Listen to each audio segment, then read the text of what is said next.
In the 58th year of Konoha, the hidden sand village, having suffered devastating losses during the Third Great Ninja War, gradually began to recuperate after several years of rest and revitalization. Under the dim glow of the moonlight, Gaara, with his striking red hair, traversed the streets of the sand village.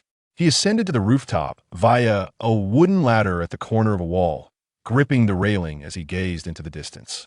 With a tattered teddy bear cradled in his arms, he slid down to the ground. I merely wish to apologize to them. Why do they all look at me with such disdain? He murmured softly.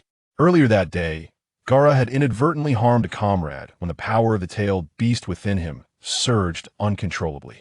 Encouraged by Yashamaru, he had approached a fellow ninja with hope, bearing medicinal supplies, only to be met with a chilling rebuke. Get away, monster. Why has fate singled me out? Why am I the only one deemed a monster? Gaara struggled to comprehend. Suddenly, the air was pierced by several sharp sounds of slicing wind behind him. Before he could turn around, grains of sand coalesced in the air, forming a sand shield in the blink of an eye. Thud! Thud! The black shuriken glinted coldly in the moonlight, clattering to the ground with a soft chime. As the sand shield shattered, Gaara discerned the identity of the intruder. Clad in a familiar ninja outfit, the figure's face was obscured by thick white cloth, rendering their features indistinguishable. In each hand, they held a shuriken poised for attack. Why does this keep happening to me? Gaara's pale visage shifted from confusion to fury as a massive hand of sand surged from the ground, enveloping the assailant in an instant. A flicker of coldness crossed Gaara's eyes as he prepared to strike, but suddenly a figure appeared before him, blocking his path. This person wore no ninja attire and possessed no weapons. Who are you? Gaara's voice was icy. I am Tsukuyomi, the young man replied, standing several inches taller than Gaara and appearing to be in his teenage years. 3 days prior, he was merely known as Tsukuyomi, an ordinary worker from a great eastern nation of the Blue Star. However, on his way home from a late shift, he had been struck down by a speeding truck just outside his office. His demise was swift, devoid of any suffering even in his final moments. He had cursed his boss for their inhumanity. Reflecting upon his past, Tsukuyomi felt a pang of nostalgia, as if even the heavens had taken pity on him, granting him a second chance at life. He had traversed into the world of Naruto. As murderous intent lingered in the air, Tsukuyomi's intervention deflated Gaara's rage, causing him to let his hands fall, concealing them within his brown robe. You're just like my father. They all wish for my demise, yet it is I who they choose to obstruct. If they did not intervene, it would merely be child bullying. It was Gaara who bore the weight of murder. Tsukuyomi couldn't help but scoff internally. Gaara's voice was heart-wrenching as he turned, his small frame leaning against the railing, lost in thought as he gazed down at the streets below. Meanwhile, the assailant, still bound by the sand, gradually regained mobility. Struggling to free himself, he was once again halted by Tsukuyomi, who firmly grasped his shoulder. If you knew he was Yashamaru, would you still want to kill him? Chinyun Suyue added, sensing the assassin's shoulder tremble. What? Gaara turned abruptly, disbelief etched across his face. Yashamaru's expression shifted dramatically, his body quivering as he attempted to flee. Yet, the weight upon his shoulder intensified, and in terror, he glanced sideways to behold a pair of crimson eyes. Why the haste to depart? Is it not also your duty to reveal your identity to Gaara? Suyue remarked indifferently. Who are you and why are you here? Yashamaru's voice was hoarse, his countenance shifting beneath the white cloth mask. Gaara, still grappling with disbelief, suddenly caught sight of the bandaged wound on Yashamaru's finger, his eyes widening in shock. He dashed towards Yashamaru, yanking the mask away to reveal a familiar visage. In that instant, his heart felt as though it had been violently torn asunder, bleeding anguished. It really is you, Yashamaru. Anyone can seek to kill me, but why must it be you? Gaara's voice was barely a whisper as he shook Yashamaru, tears soaking his gray robe. No, it's not like that. I understand now you're a ninja, sent to carry out a mission to kill me. Aren't you? Suyue, observing Yashamaru beneath the mask, couldn't help but admire his androgynous beauty, realizing why even he, a 10-year admirer, once mistook him for a woman. It was unfathomable to think how beautiful Gaara's mother must have been. Yashamaru fell silent, gazing at the seemingly deranged boy before him. A a flicker of struggle evident in his eyes. "Your Highness." Gaara tilted his head upwards, hope glimmering faintly in his eyes. "Indeed, the task of killing you is entrusted to me. But it was your father, Lord Kazekage, who commanded it." Gaara felt as though struck by lightning. His father wished to see him dead. "Of course, it is also my own desire.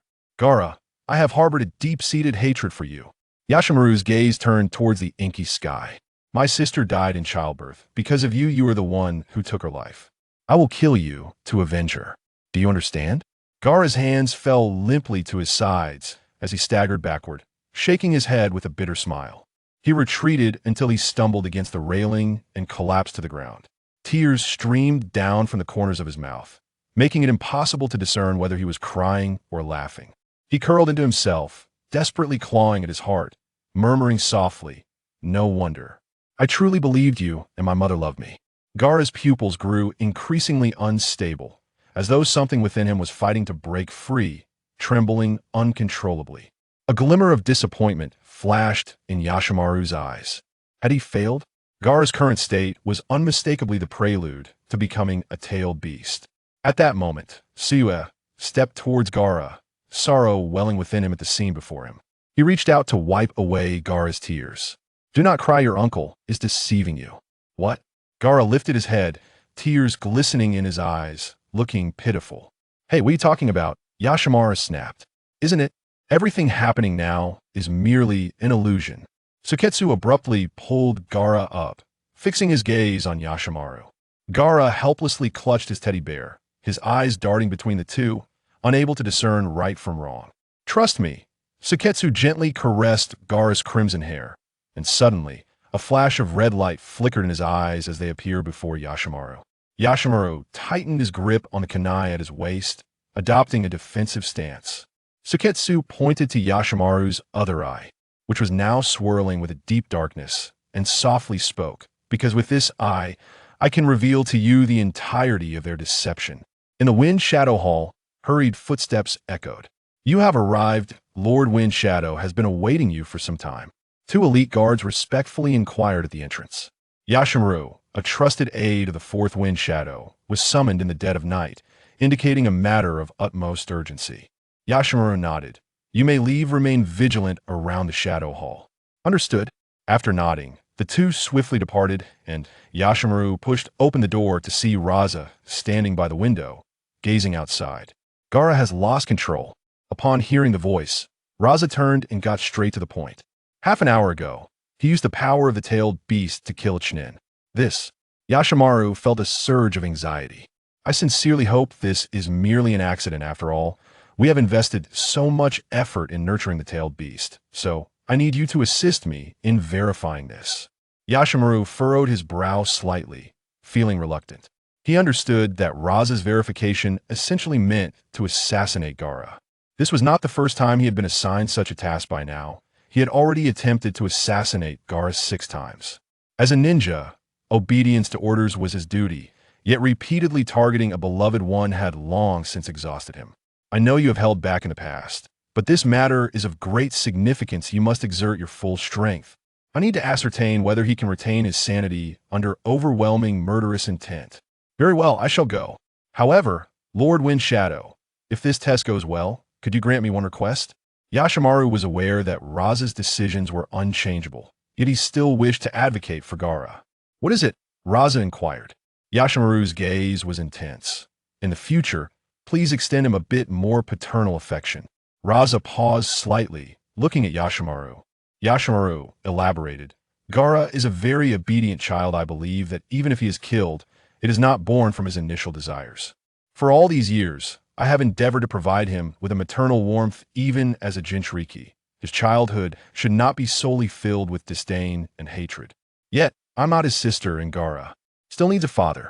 At these words, Raza fell silent, a gentle visage reminiscent of Yashamaru's appearing in his mind. He nodded solemnly. "Very well." Yashamaru let out a sigh of relief. "Ikaros, this is the utmost leniency I can secure for you." He turned to leave when Rashi suddenly called out, "Wait."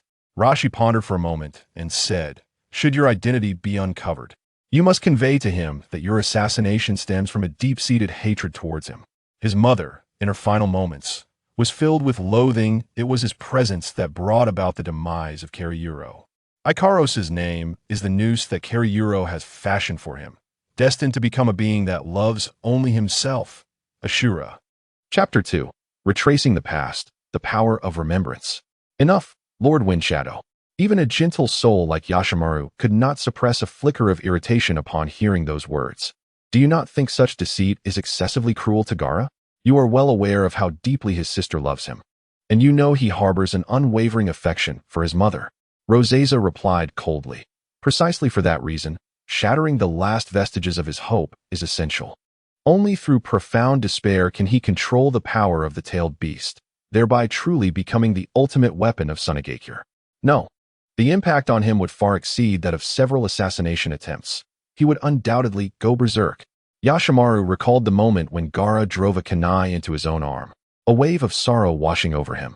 If it comes to that, my intervention would signify the complete failure of the tailed beast's cultivation, Roseza stated resolutely. Yashamaru, his expression fraught with emotion, exclaimed, "What about Gaara? Have you considered him? These lies will ruin him." Roseza's demeanor remained unchanged. When the time is ripe, I shall reveal the truth to him. Until then, nurturing an ultimate weapon capable of confronting all formidable foes is paramount. Roseza, if my sister's spirit could hear this, she would surely regret allowing Gaara to become a Jinchuriki. Yashamaru scoffed, the last trace of warmth evaporating from his countenance. Roseza closed his eyes, not reproaching Yashamaru for his insubordination, but spoke somberly. Since I took on the title of Shadow, my life is no longer solely my own, and my child shall no longer be an ordinary child. If Karura has any semblance of spirit left, she will forgive my every action. But you are his father as well, are you not? Yashamaru implored at last.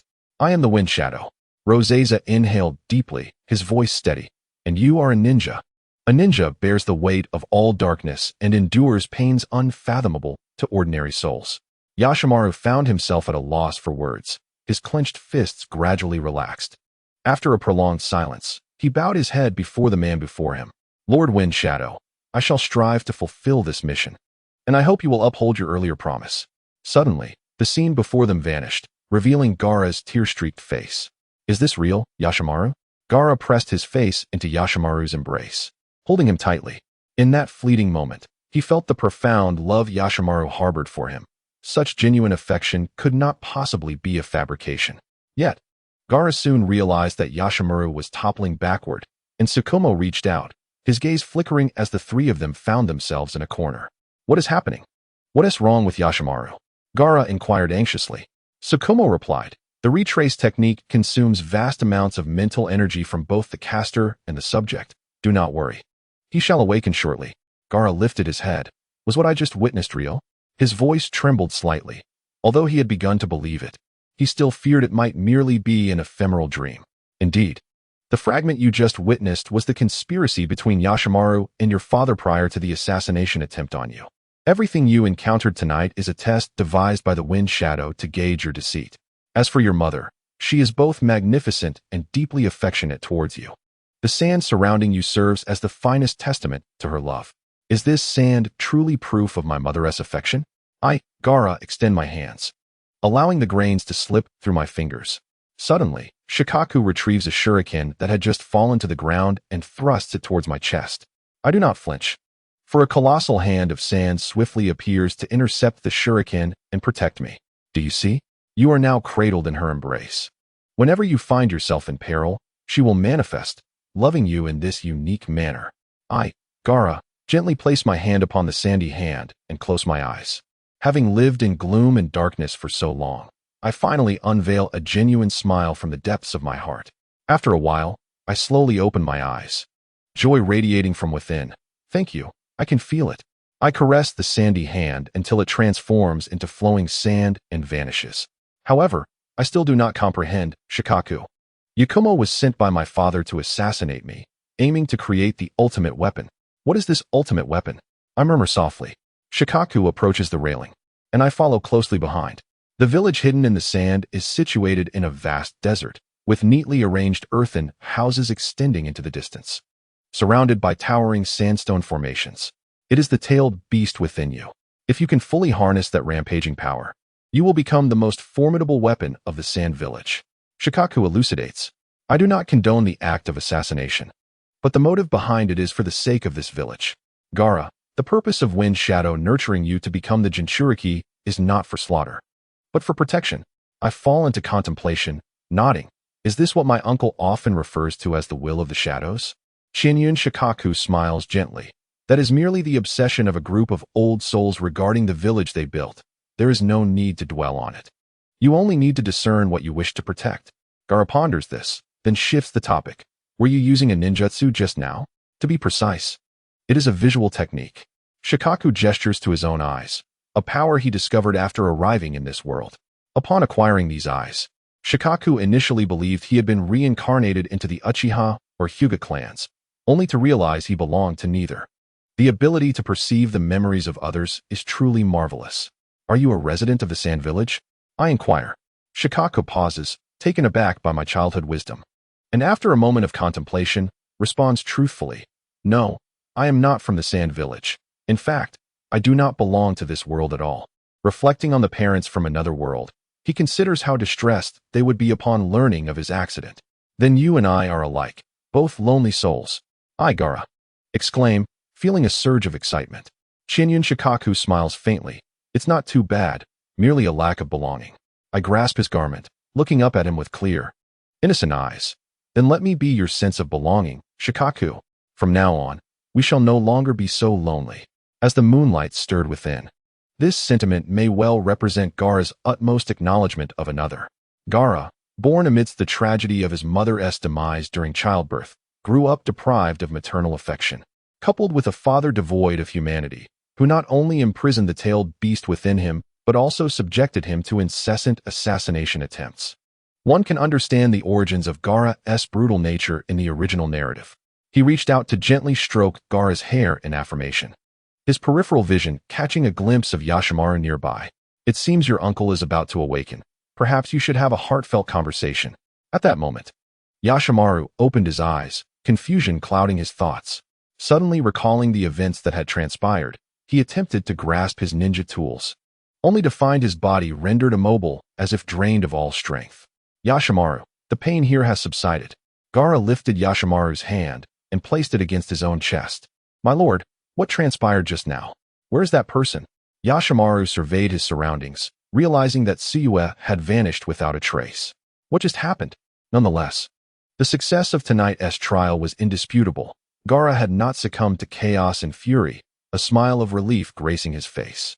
Turning his head, he asked, Where did everyone go? They were just here.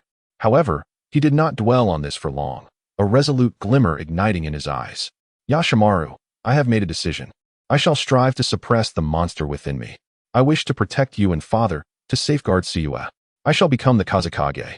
What? Yashamaru's eyes widened in astonishment. In the desolate streets of the night, at a certain moment, Tsuyue's form materialized, appearing somewhat disheveled.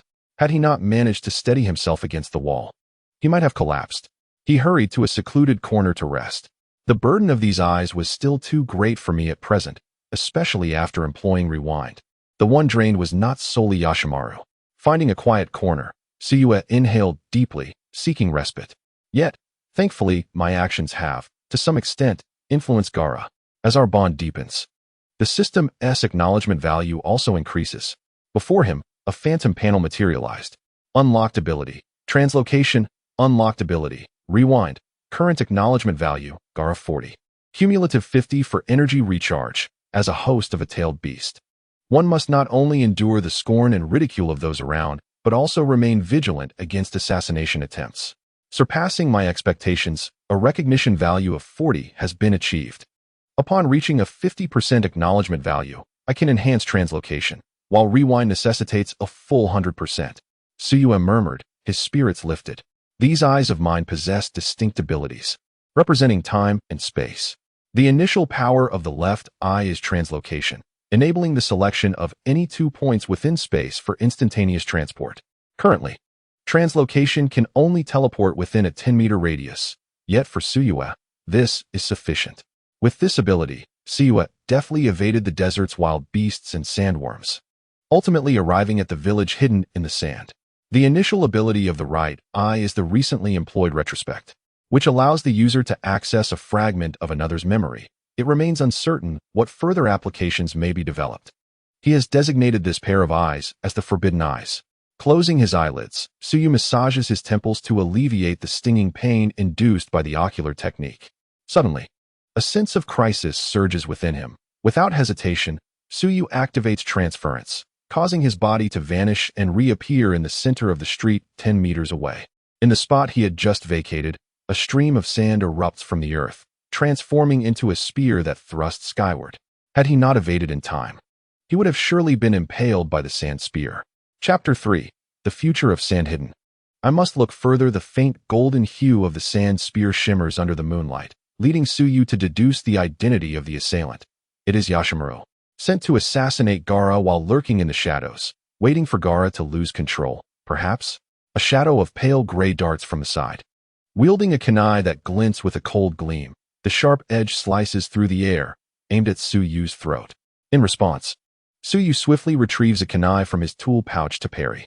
At the moment of impact, as metal clashes, Tsuyu's wrist quivers, and his kunai is cleaved in two, while the incoming kunai continues its relentless trajectory toward his neck.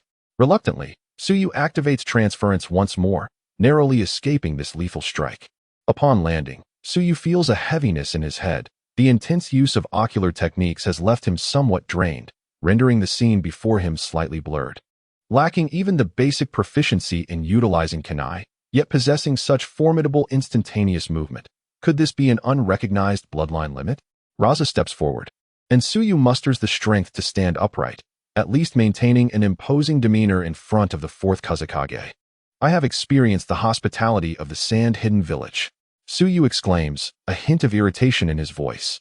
Indeed, you are not from the sand. I have only witnessed this kind of swiftness in two individuals. Are you from the Leaf Village or the Cloud Village? Raza inquires. Neither, unfortunately. Your perspective is simply too narrow. Tsuyu responds bluntly, feeling no obligation to show courtesy to an adversary who strikes with lethal intent. He swiftly channels the scant chakra within him, striving to regain his strength in the face of Raza, who possesses shadow-level prowess. Raza disregards Tsuyu's taunts, instead noting the peculiarity of his eyes. Ah, I see. A certain powerful spatial ocular technique, akin to the Uchiha clan's Sharingan. If you are not from either of our nations, why infiltrate the sand-hidden village with ill intentions towards my progeny? Ill intentions? Huh.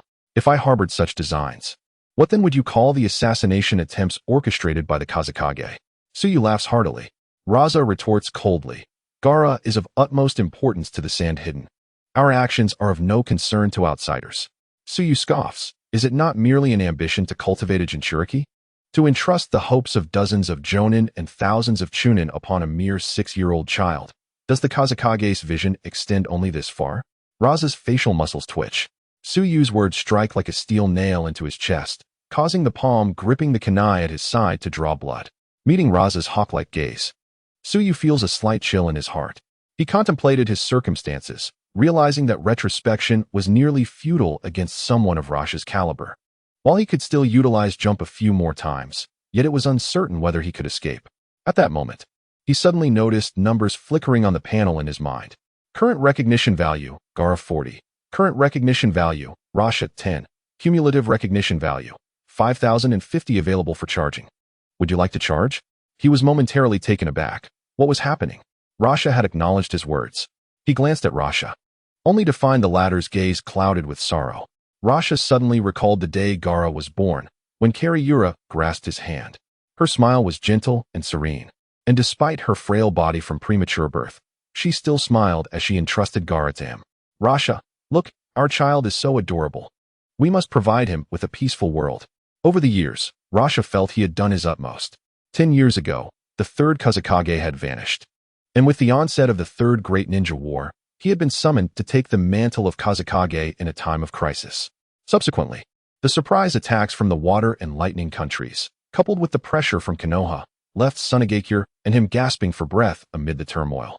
He had intended to abdicate once the war concluded, yet when that moment arrived, the once bustling Sunagakure had no one capable of stepping up.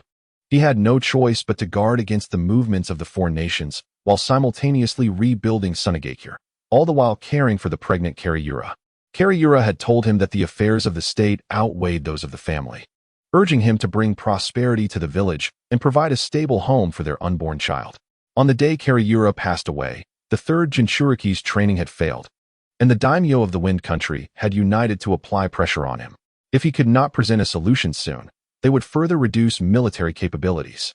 He spent a sleepless night, and by dawn, he summoned Yashamaru, sealing the one tail within Gaara. Rasha took a deep breath, concealing the weariness and pain deep within, restoring his previous indifference as he turned to Chinyan Suyue. You are still young and do not understand the village's circumstances. I shall consider your words from tonight as if I never heard them. If you are a friend and not an enemy, Sunagakure has a sanctuary established for orphans in the south, where you can temporarily reside. Sunagakure has always welcomed those who are not enemies. If you wish to settle here, you may visit the Kazakage's deputy, Maki, tomorrow morning, and he will guide you to a place to stay. However, should I discover any sinister intentions on your part, I will not hesitate to kill you. His words altered Suyue's perception of the man before him. He solemnly remarked, "It seems Lord Kazakage is not as cold as he appears on the surface, even showing such consideration for a homeless child. Mockery holds no sway over me. I will not alter my resolve regarding Gaara. Only the power of the tailed beasts can ensure the prosperity of Sunagakure for years to come, free from external threats." Rasha asserted firmly. Suyue's gaze sharpened. It seemed that to accomplish the first step of his plan, he must first persuade this Kazakage. In my view, the future of Sunagakure cannot solely rely on the tailed beasts. Rasha's eyes grew cold. The boy before him was excessively arrogant.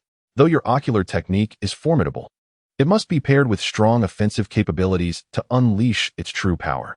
Before me, you are incapable of preserving your own life. What right do you have to discourse about the future of the Sand Village? It seems I have yet to capture the attention of Lord Kazakage. Suyu lowered her gaze and spoke softly. However, it appears that Lord Kazakage has somewhat misjudged my capabilities.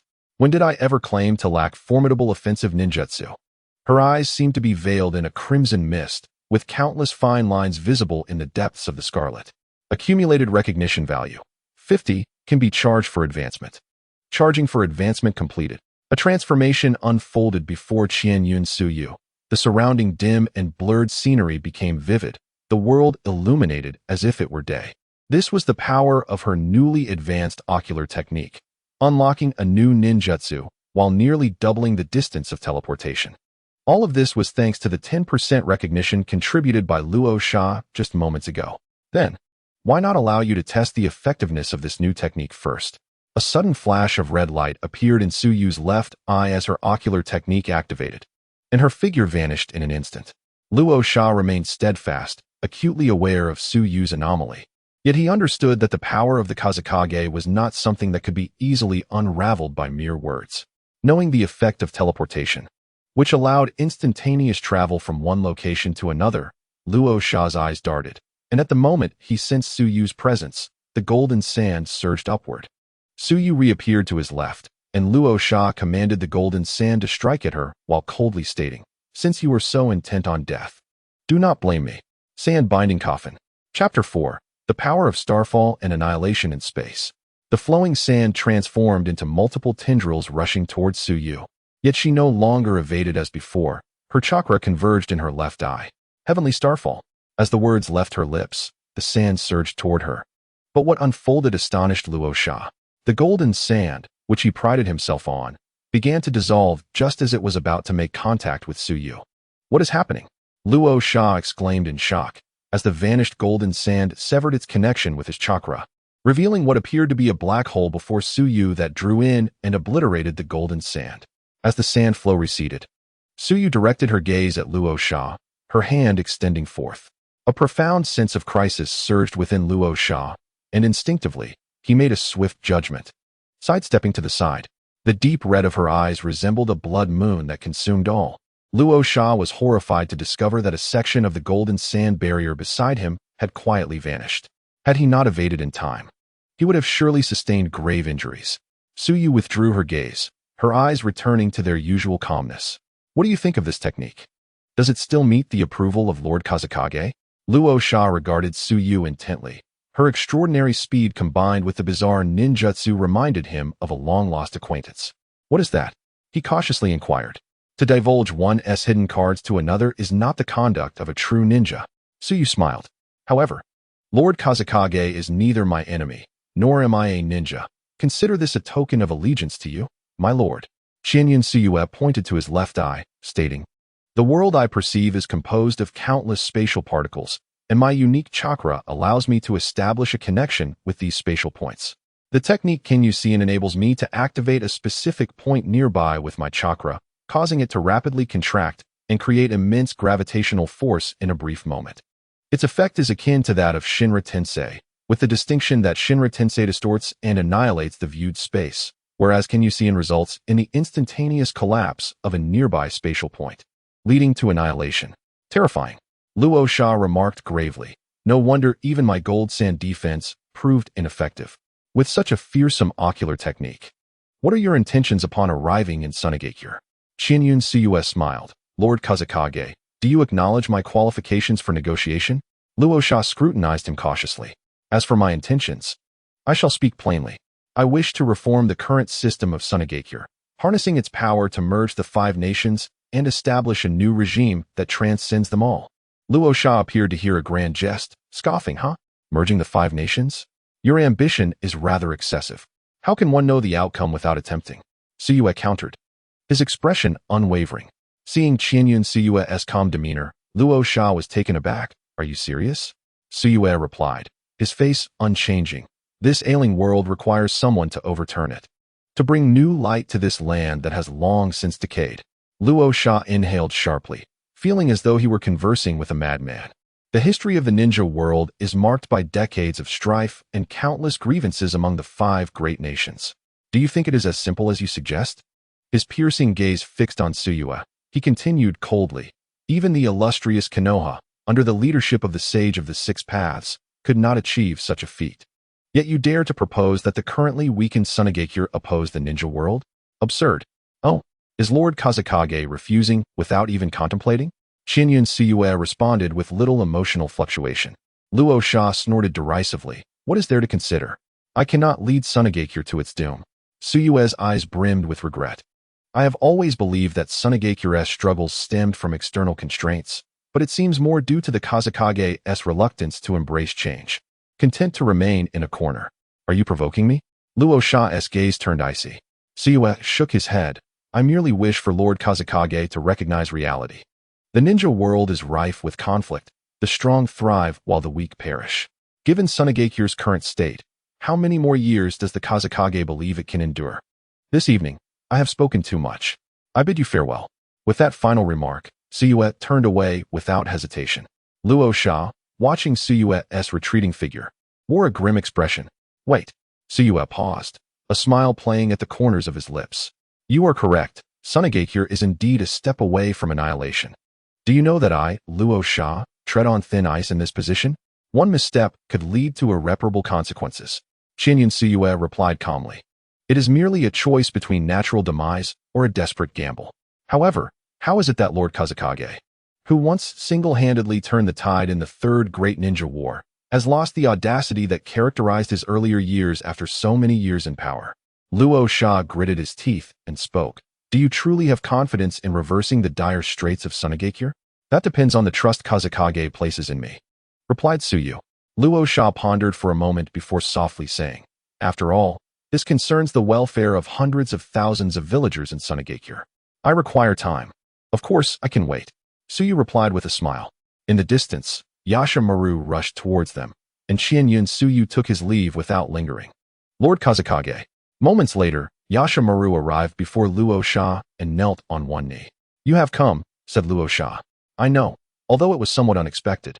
The outcome remains satisfactory. I shall fulfill the promise I made to you, Luo Sha assured him. Yashamaru's eyes lit up with joy as he exclaimed, Thank you, my lord. The words of Shinyan Tsuyu echoed in Luo Sha's mind, stirring a sense of agitation within him.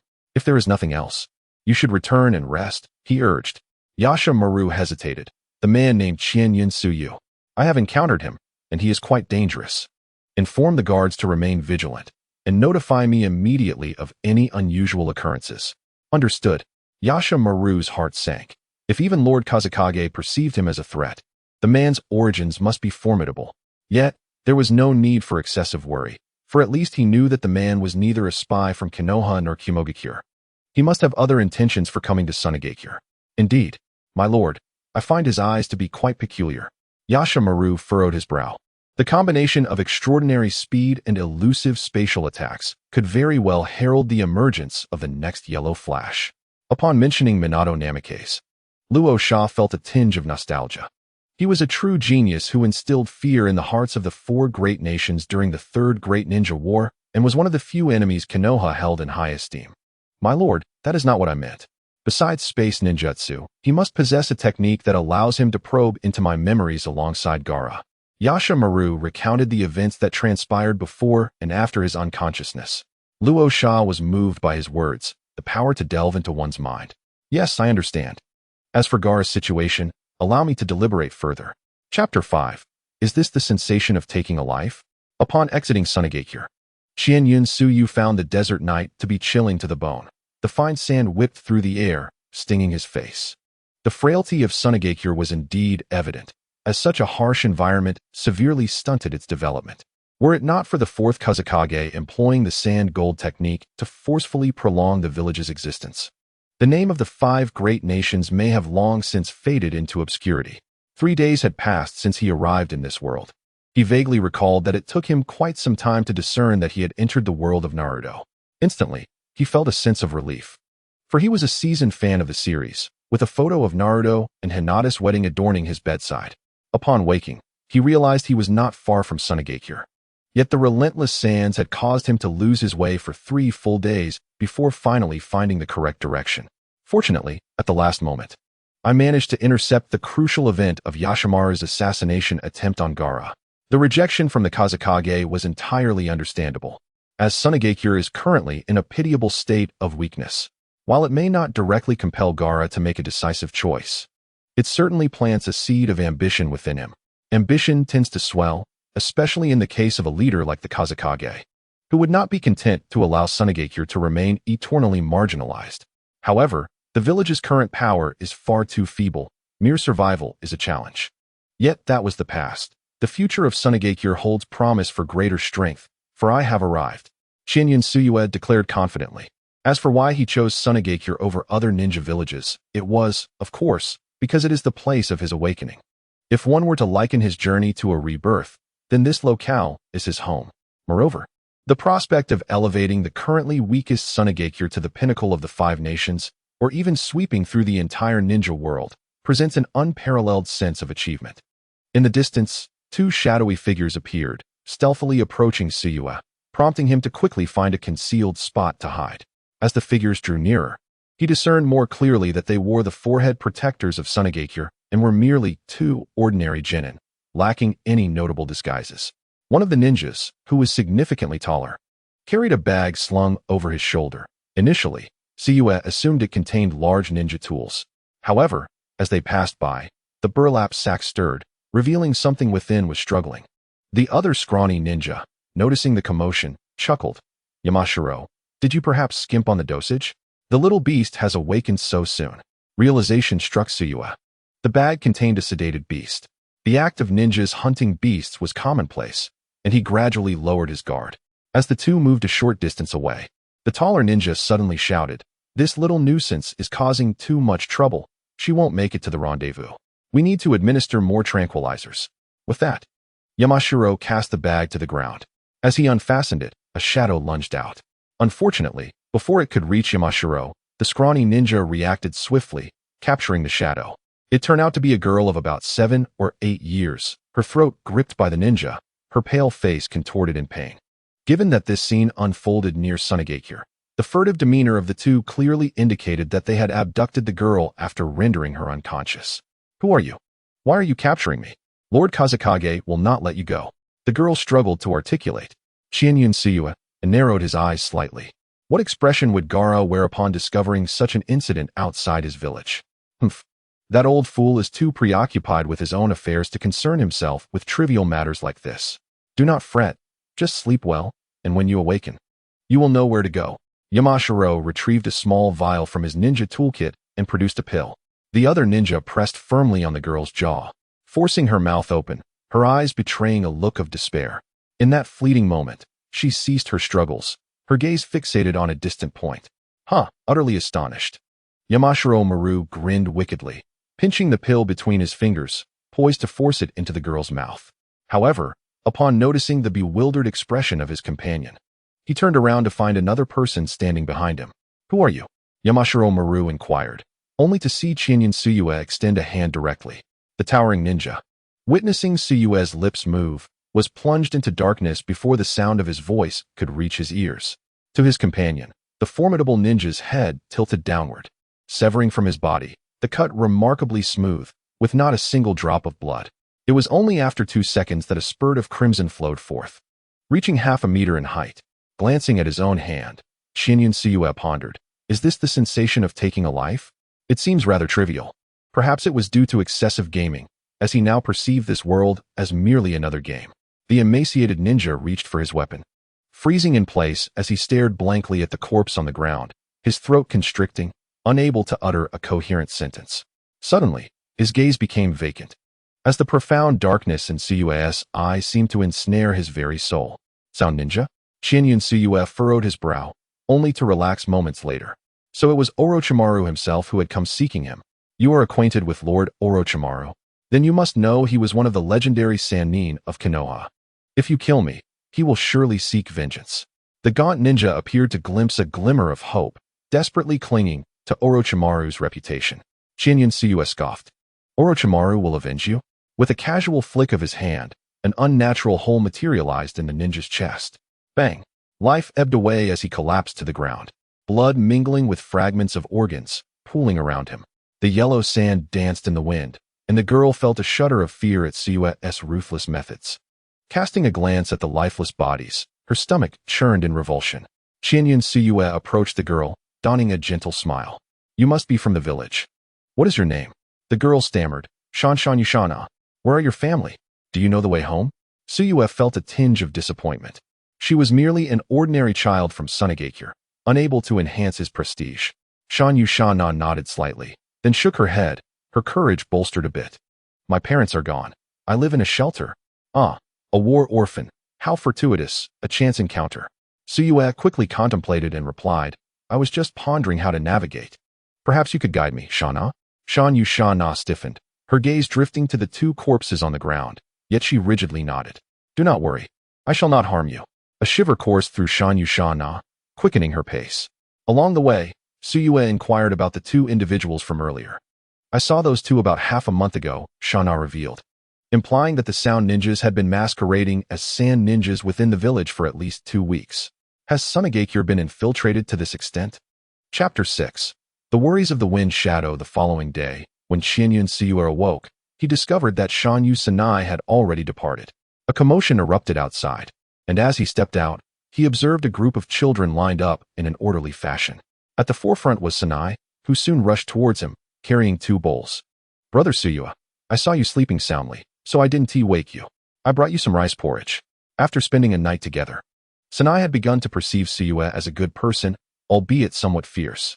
She extended one of the bowls towards him. The porridge was thin, with only a few grains of rice floating amidst the liquid. Had the finances of the sand-hidden village become so dire? Suyue accepted the porridge, gently patting the girl's head in response. The sand-hidden shelter was akin to the Leaf Orphanage, providing refuge for the children of fallen ninjas from the battlefield. Each day, lower-ranking ninjas would come to deliver food, leading to queues like the one forming now. Suddenly, a stir arose in the front, and Suyue turned to see a burly, tall male ninja entering through the shelter's doorway, clad in a dark gray vest, with one eye covered by gray cloth, striding directly inward. "This is Lord Maki," Sanai exclaimed with admiration. "Oh," Suyue nodded, surprised to recognize a familiar face. Maki, a distinguished jonin of the sand-hidden village, had been the instructor for Gaara and his companions during their Chunin days. Yesterday, when he had met with Raza, the latter had mentioned that if he wished to enter the sand-hidden village, he could seek out Maki, yet here Maki was arriving first. "Lord Windshadow, have you made your decision overnight?" Maki inquired, his expression stern, marked by numerous fine scars crisscrossing his face like intricate lines. He was among the few capable of bearing significant responsibilities in the village, alongside Gaara and the elder veterans. Tsuyue felt a twinge of affinity for this representative of the hawkish faction in the sand-hidden village. "Ah, brother Tsuyue, Lord Maki is looking for you," Sanai exclaimed in surprise. Upon hearing her voice, Maki's gaze swiftly turned towards them, and when he recognized Tsuyue's face, he paused momentarily in astonishment. "You are Chinyan Tsuyue?" Maki approached, scrutinizing Tsuyue from head to toe, unable to fathom that the person he sought was so youthful. "Is it the wind shadow seeking me? Let us proceed." Chinyan Tsuyue replied nonchalantly, glancing at the girl behind him. "By the way, I wish to bring her along." Sanai's eyes widened as she pointed to herself. "Me?" Tsuyue offered a gentle smile. "Fear not, I am here." Maki glanced at Sanai, perceiving her as an ordinary girl, devoid of any threat. He nodded in agreement. "Very well, the wind shadow awaits you both within the hall." In the wind shadow's hall, Raza sat in a chair, but soon could no longer contain himself. Pacing back and forth, his eyes were bloodshot, imbued with an inexplicable excitement. He had spent the entire night without sleep, grappling with countless psychological struggles. Yet he had still not mustered the resolve he sought. In a moment of agitation, he could not resist employing the eye of gold sand to peer into Gaara, only to witness a scene that astonished him. Gaara, troubled by the burden of the tailed beast, often finds himself lost in thought during the late hours of the night. However, tonight is markedly different. He is repeatedly forming hand seals, fine sand swirling around him, transforming into a slender thread, which he deftly guides through the air. Despite the delicate strands frequently fracturing, Gaara perseveres with unwavering determination and tireless resolve. Is he attempting to harness the power within his own body? The revelation strikes Raza profoundly. Such an endeavor has been absent in the past years. Once, Gaara detested his own strength, opting never to wield it unless in moments of emotional upheaval. Yet now, he appears to embrace his identity as a Jinchuriki, actively seeking to communicate with the power of the tailed beast. Raza cannot suppress his tremors. At a certain moment, Gaara successfully manipulates the fine sand for 3 uninterrupted minutes, joy illuminating his crimson eyes beneath the moonlight. With a gentle flick of his fingers, the sand threads dance before him like a brush, weaving an image in the air. The scattered lines gradually reveal their form. As the sand intertwines to depict a scene, 5 figures, 2 tall and 1 short in the center, with 1 person standing on each side. As he awaits completion, beads of sweat form on Gaara's forehead, yet he remains steadfast, patiently executing the final stroke. At the moment of triumph, the boy leaps with exuberance. Raza has never witnessed such a radiant smile from Gaara. As the golden sand eyes close, the first light of dawn begins to break outside. Raza sinks into the wind shadow chair, lost in contemplation, his gaze distant. After a prolonged silence, he wipes his forehead with a hand, covering his eyes. His voice tinged with a weary solitude. "I was mistaken." A heavy knock at the door pulls Raza from his reverie. He regains his composure and speaks in a low tone. "Come in." Maki enters, accompanied by Tsukuyomi and Sanai. "Lord, we have brought the person." "Very well, Maki. You may leave for now. Take the umbu and patrol the village perimeter. Remain vigilant." "Understood." Maki nods and steps back, closing the door behind him, leaving only 3 within the room. Sanai, aware that the serious-looking man before her is the true authority of Sunagakure, feels her small face tense, biting her lip and lowering her gaze. Raza merely glances at Sanai before directing his attention to Tsukuyomi, gesturing towards the chair to his right. "Sit, please. You sit as well." Tsukuyomi replies without hesitation, motioning for Sanai to take a seat beside him, but she quickly declines. "No, it's fine. I'll stand." "There's no need for formality. It's just the 3 of us," Raza urges, attempting to display a more congenial demeanor. Only then does Sanai timidly take a seat beside him, still keeping her head bowed in silence. Tsukuyomi, with a hint of irritation, remarks, "Lord Wind Shadow need not force a smile. You're frightening the child." Raza, suppressing his friendly grin, adopts a serious expression and inquires, "And who might this be?" "Sanai from the shelter, we met there." How could Lord Wind Shadow not recognize someone from his own village? Raza's tone falters, just as Tsukuyomi interjects. It is understandable that the Wind Shadow, burdened with the responsibilities of the entire village and inundated with daily affairs, would not be familiar with the village children. Luo Sha offered a wry smile and responded with a non-committal just as Suyu bluntly inquired, "Did you summon me so early because a decision has been reached regarding last night's matters?" Given Suyu's straightforwardness, Luo Sha chose to refrain from further comments. After a moment of silence, he nodded. Indeed, a resolution has been made, yet there are still certain matters I wish to seek your validation on. Such as? Tsuyu asked. You have repeatedly asserted that the future of Sunagakure does not hinge upon the tailed beasts, yet with formidable enemies lurking. How shall Sunagakure navigate the coming decade without them? The Wind Shadow questioned, his gaze sharp, seeking to pierce through Tsuyu's demeanor. Tsuyu smiled slightly. Formidable enemies lurking? Where exactly? Chapter 7. Dialogue. The prelude to Sunagakure's reform years have passed since the Third Great Ninja War, and all nations have taken the time to recuperate, making it uncertain when conflict may ignite anew. The Wind Shadow gestured towards the northeast in two directions. Konoha, Kumogakure, or Iwagakure, regardless of which side strikes against Sunagakure. It could spell disaster. Is that not a case of formidable enemies lurking? Qianyun Tsuyu shook his head. The 5 great nations of the ninja world do not merely engage in tit-for-tat skirmishes. Take the Earth and Lightning nations, for instance. The enmity between their 2 ninja villages during the Third War far surpasses that of Sunagakure. I can assure you, should Iwagakure invade Sunagakure, the next moment they would be avenged by Kumogakure in their homeland, seeking retribution for the Third Raikage. Furthermore, Kumogakure, having failed to conquer Sunagakure during the Third War, cannot possibly launch an assault without fully understanding the Wind Shadow's gold dust techniques. As for the Water Country, the Wind Shadow should be aware of the numerous talented shinobi that have defected from Kirigakure in recent years. They can barely secure their own safety, let alone wage war against other nations. Regarding Konoha, situated centrally within the ninja world, as long as the Wind Shadow does not provoke them, Konoha has no reason to risk antagonizing the 4 great nations. That may be the case, but what if? Luo Sha pondered aloud. There are no what-ifs. Wars among great nations are fought solely for interests. To put it bluntly, Wind Shadow, even if Sunagakure were to conquer territory now, what tangible benefits would other nations reap? Qianyun Tsuyu regarded Luo Sha with a knowing gaze. His certainty stemmed from a somewhat simplistic view, as he understood that prior to the 4th Great Ninja War, Sunagakure had not engaged in battle with other nations for 58 years. You make a valid point. Luo Sha's face flushed with embarrassment, yet he refrained from disputing the assertion, recognizing the truth in Tsuyu's words. At present, Sunagakure is so impoverished that even a conquest would merely serve as a burden to other nations. But what about 5 or 10 years from now? While it is true that Sunagakure is weak, how can we alter this reality? Qianyun Tsuyu's analysis had begun to sway Luo Sha's belief in the young man before him, prompting him to humbly seek advice. Reform. The scarcity of talent in Sunagakure is one aspect, but the other lies in the systemic flaws. Luo Sha appeared puzzled. Qianyun Tsuyu pointed to the side where Shan Yushanai stood. Do you know why I brought her here today? Luo Sha, perplexed, turned to Tsuyu and said, Shanai, please recount to Feng Ying the events of yesterday with utmost honesty.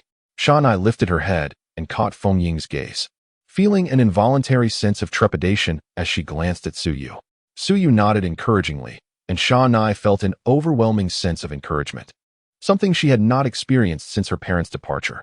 With a soft affirmation, she recounted how she had ventured from the shelter to the streets to purchase provisions, only to be seized by 2 unfamiliar ninjas who covered her mouth and nose and stuffed her into a sack.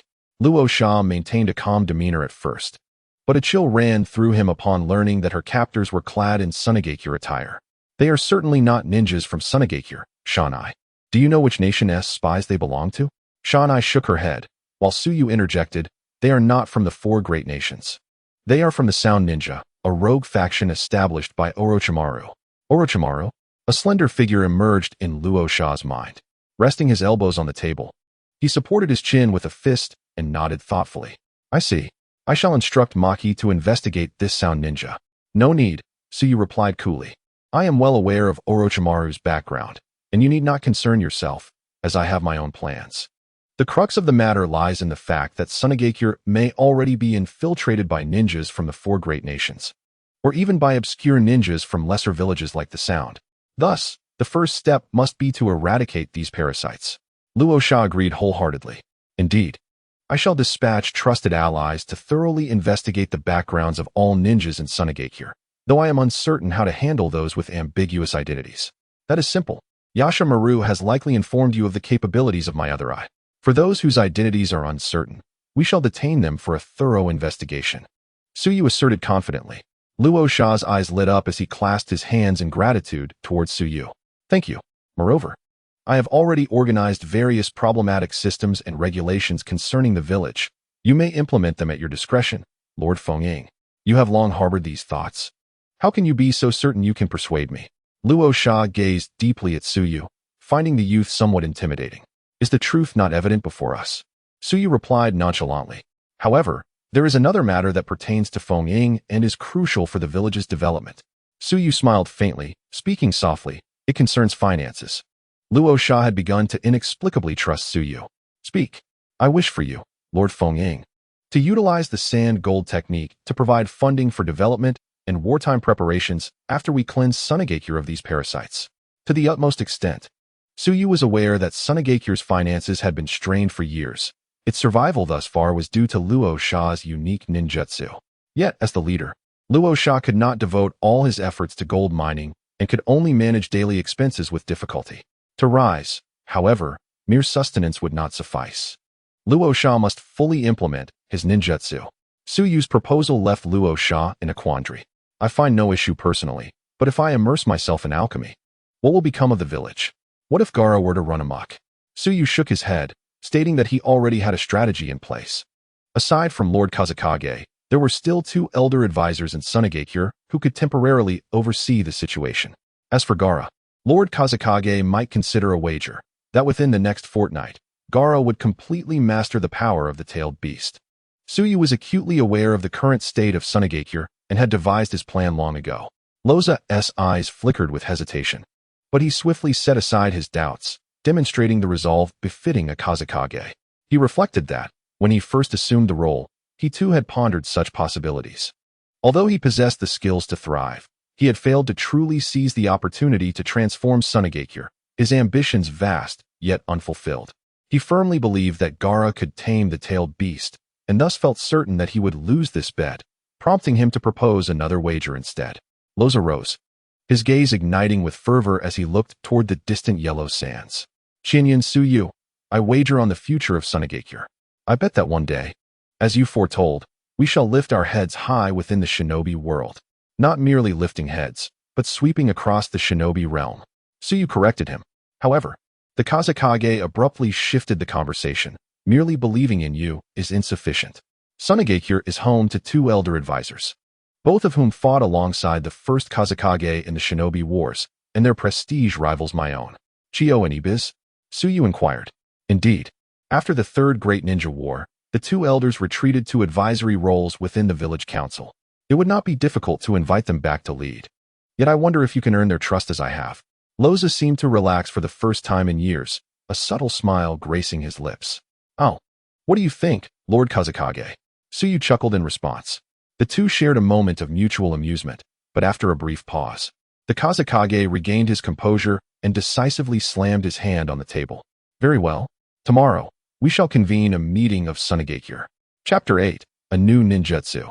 In an instant as Suyu exited the Kazekage's hall and walked a considerable distance, Sugi Yuna secretly glanced at him no fewer than 10 times. On the 11th instance of her curiosity, their eyes met unexpectedly. "Is there something on my face?" Suyu queried, touching his cheek.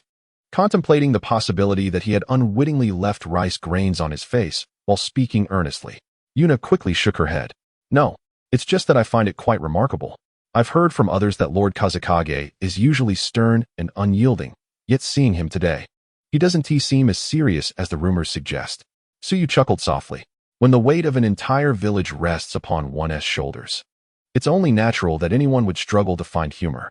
However, judging by his demeanor today, it appears he has witnessed Gaara's growth." "Gaara? You mean?" Upon hearing that name, Yuna's expression shifted slightly. Being at the lowest tier of Sunagakure, her days were mostly spent in the shelter, occasionally venturing out to buy groceries, and she had little chance to interact with the Kazekage's son. Nevertheless, she had heard of Gaara's notorious reputation, and involuntarily, her complexion paled a touch. As Suyu was about to explain, his gaze suddenly fell upon the ground not far ahead, prompting Sana to look as well. Beneath the surface appeared to be an unseen worm, writhing back and forth, causing the sand and gravel to rise and form a narrow trench about a centimeter wide. In astonishment, Sana exclaimed, "Ah, Tsuyu, it resembles a painting." Tsuyu too noticed that the cracked ground was not chaotic. Rather, it was arranged in a peculiar order. Amidst the intersecting trenches, a depiction emerged before them. The simplistic strokes outlined two figures of differing heights, unmistakably Tsuyu and Sana. Yet the brush did not cease there. After portraying the two, it extended further to illustrate another figure in the distance, half obscured by a wall. Tsuyu smiled gently and remarked, "You have nearly mastered this power." Sana, puzzled, turned her gaze towards the corner where the wall stood, while Tsuyu spoke the identity of the figure. Gaara. The boy with crimson short hair stepped forth, cradling a tattered teddy bear, with chakra flowing between his fingers, manipulating the sand beneath them. "I underestimated your talent, Gaara. Give you 3 more days, and you will likely have perfected Shikaku." Gaara scratched the back of his head, a bashful smile gracing his lips. "I'm not entirely sure. At first, I felt a tremendous resistance, but as time went on, that resistance diminished considerably, and now I hardly sense it. That is the consciousness of Shikaku. Previously, your uncontrollable destruction stemmed from the anger that clouded your awareness, but now your consciousness has surpassed that of Shikaku," Tsuyu explained patiently. Observing Gaara's partially understanding expression, Tsuyu decided not to elaborate further, recognizing that Gaara was merely 6 years old and could only grasp so much. "Are you Gaara?"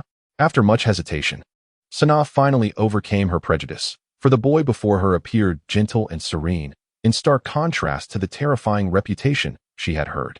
Gaara blinked in surprise and nodded. "Are you not afraid of me?" "I was a bit earlier, but not anymore," Sana replied, revealing a faint dimple. She noticed the teddy bear in Gaara's hands and couldn't help but say, "Your teddy bear is so adorable. May I touch it?" Gaara was taken aback, his frail form trembling slightly as he suddenly turned and ran a few meters away. Sana looked at Tsuyu in confusion. "Tsuyu, what just happened? Did I do something wrong?" "Gaara probably didn't want you to see him secretly crying, huh?" Tsuyu laughed heartily, realizing that his initial intention of rescuing Sana to persuade the Kazekage had unexpectedly borne fruit. "What should I do to cheer him up?" Sana asked, her hands fidgeting nervously. "I'm sorry, I won't touch your teddy bear anymore. Please don't be angry, okay?" She sincerely apologized. Both heard Gaara sniffle, and the boy turned and walked directly towards Sana, standing before her. "This is the most precious gift my mother left for me, and now I present it to you." Gaara extended his hands, offering a patched and rather unsightly teddy bear to Suna. Suna was momentarily taken aback, eager to decline. Yet the eager anticipation in Gaara's eyes compelled her to reconsider.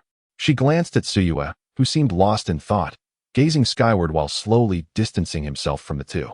Taking a deep breath, Suna bit her lip, nodded, and extended her hand. "Thank you." After receiving the bear, Suna hurriedly searched her pockets, appearing somewhat anxious. After rummaging through 3 pockets, she finally retrieved a cord woven from grass roots from her 4th pocket. "I'm sorry, I truly have nothing else to offer you. Just this handmade grass rope." "Oh, this is quite lovely. How did you make it? Could you teach me?" "Of course, it's quite simple. Just wait a moment while I inform Tsuyu." "Oh, where did Tsuyu go? He disappeared like this last time. By the way, what is your name?" "On another street." As a crimson light descended, Tsuyu appeared. His focus was absorbed in the ethereal panel before him, noting the increased acknowledgement values of both Gaara and Suna, surpassing 100, which unlocked the potential of his right eye. "The Eye of Time. What surprise will you bestow upon me this time?" Tsuyu felt a thrill at the thought. Ninjutsu related to space was already formidable, and those connected to time could sometimes alter the course of an inevitable defeat. In the ninja world, time-related techniques, such as Uchiha Itachi's Jinjutsu, Tsukuyomi, could ensnare others in a temporal illusion, where mere moments in the outside world translated to days in their minds. Similarly, Izanami and Izanagi incorporated time within their illusions, each more astonishing than the last. "Let us take a gamble." Tsuyu closed his eyes. With the acknowledgement value reaching 110, the advancement was initiated. New memories cascaded into his mind.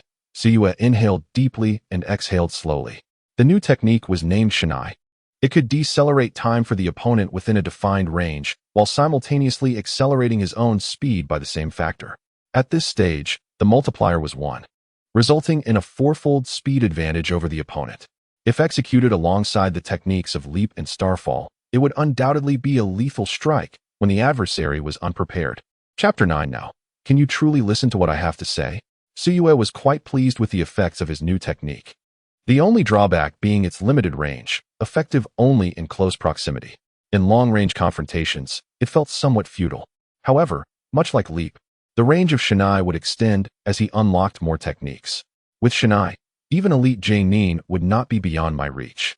Regrettably, the chakra is insufficient to execute multiple strikes. For a seasoned shadow-level ninja, numerous means of self-preservation abound, and it is uncertain whether I can achieve a decisive blow. At this stage, it suffices. In due time, as Sunagekyu's development stabilizes, I shall embark on my next plan. My recollection indicates that the Uchiha clan in Konoha resolved to instigate a coup in the year 59. Presently, we stand on the eve of the night of the massacre. A significant event is poised to unfold in Konoha, one that will profoundly affect the fates of many. As a time traveler, Shinyan Tsukuyomi shall not remain absent. The higher-ups of Sunagekure are perplexed by the sudden announcement of a meeting by the Kazekage. According to the customs of Sunagekure, large-scale meetings convene on the first day of each season, spring, summer, autumn, and winter, to deliberate the village's developmental direction and military readiness for the ensuing 3 months. Yet, scarcely 2 weeks have elapsed since the last gathering, and especially since the Kazekage has expressly requested the presence of 2 esteemed elders as witnesses. This has inevitably led to a flurry of speculation among those who remain oblivious to the true purpose. Could it be that another nation plans a surprise attack? Given the current strength of Sunagekure, sustaining a battle seems improbable. Might there be tidings from the third Hokage? However, that appears unlikely, as a decade has passed since the last significant events. I surmise that the Kazekage's grand summons is perhaps due to the feudal lord's agreement to allocate funding to us. In the conference room on the second floor of the Kazekage Tower, 2 rows of long tables extend to either side, with Raza seated at the center. Yashamaru and Maki stand on either side. In the shadows behind Raza, 2 elderly figures sit with their eyes closed, appearing to be in a state of twilight. The empty seats gradually fill with individuals, comprising a small number of elite J-Nin and the rest being J-Nin level shinobi. Raza quietly observes the murmurs and speculations among the gathered, pondering the purpose of today's meeting. Behind him, an elder with a high white cloth wrapped around his head slowly opens his eyes and surveys the assembly below. Is everyone present now, Kazekage? Shall we commence? Raza turns to Kaiza, respectfully yet firmly stating, "One individual has yet to arrive. I ask you to wait a moment longer." A burly man seated at the head of the long table speaks up with a loud voice. The Kazekage has summoned us in haste, yet here we are.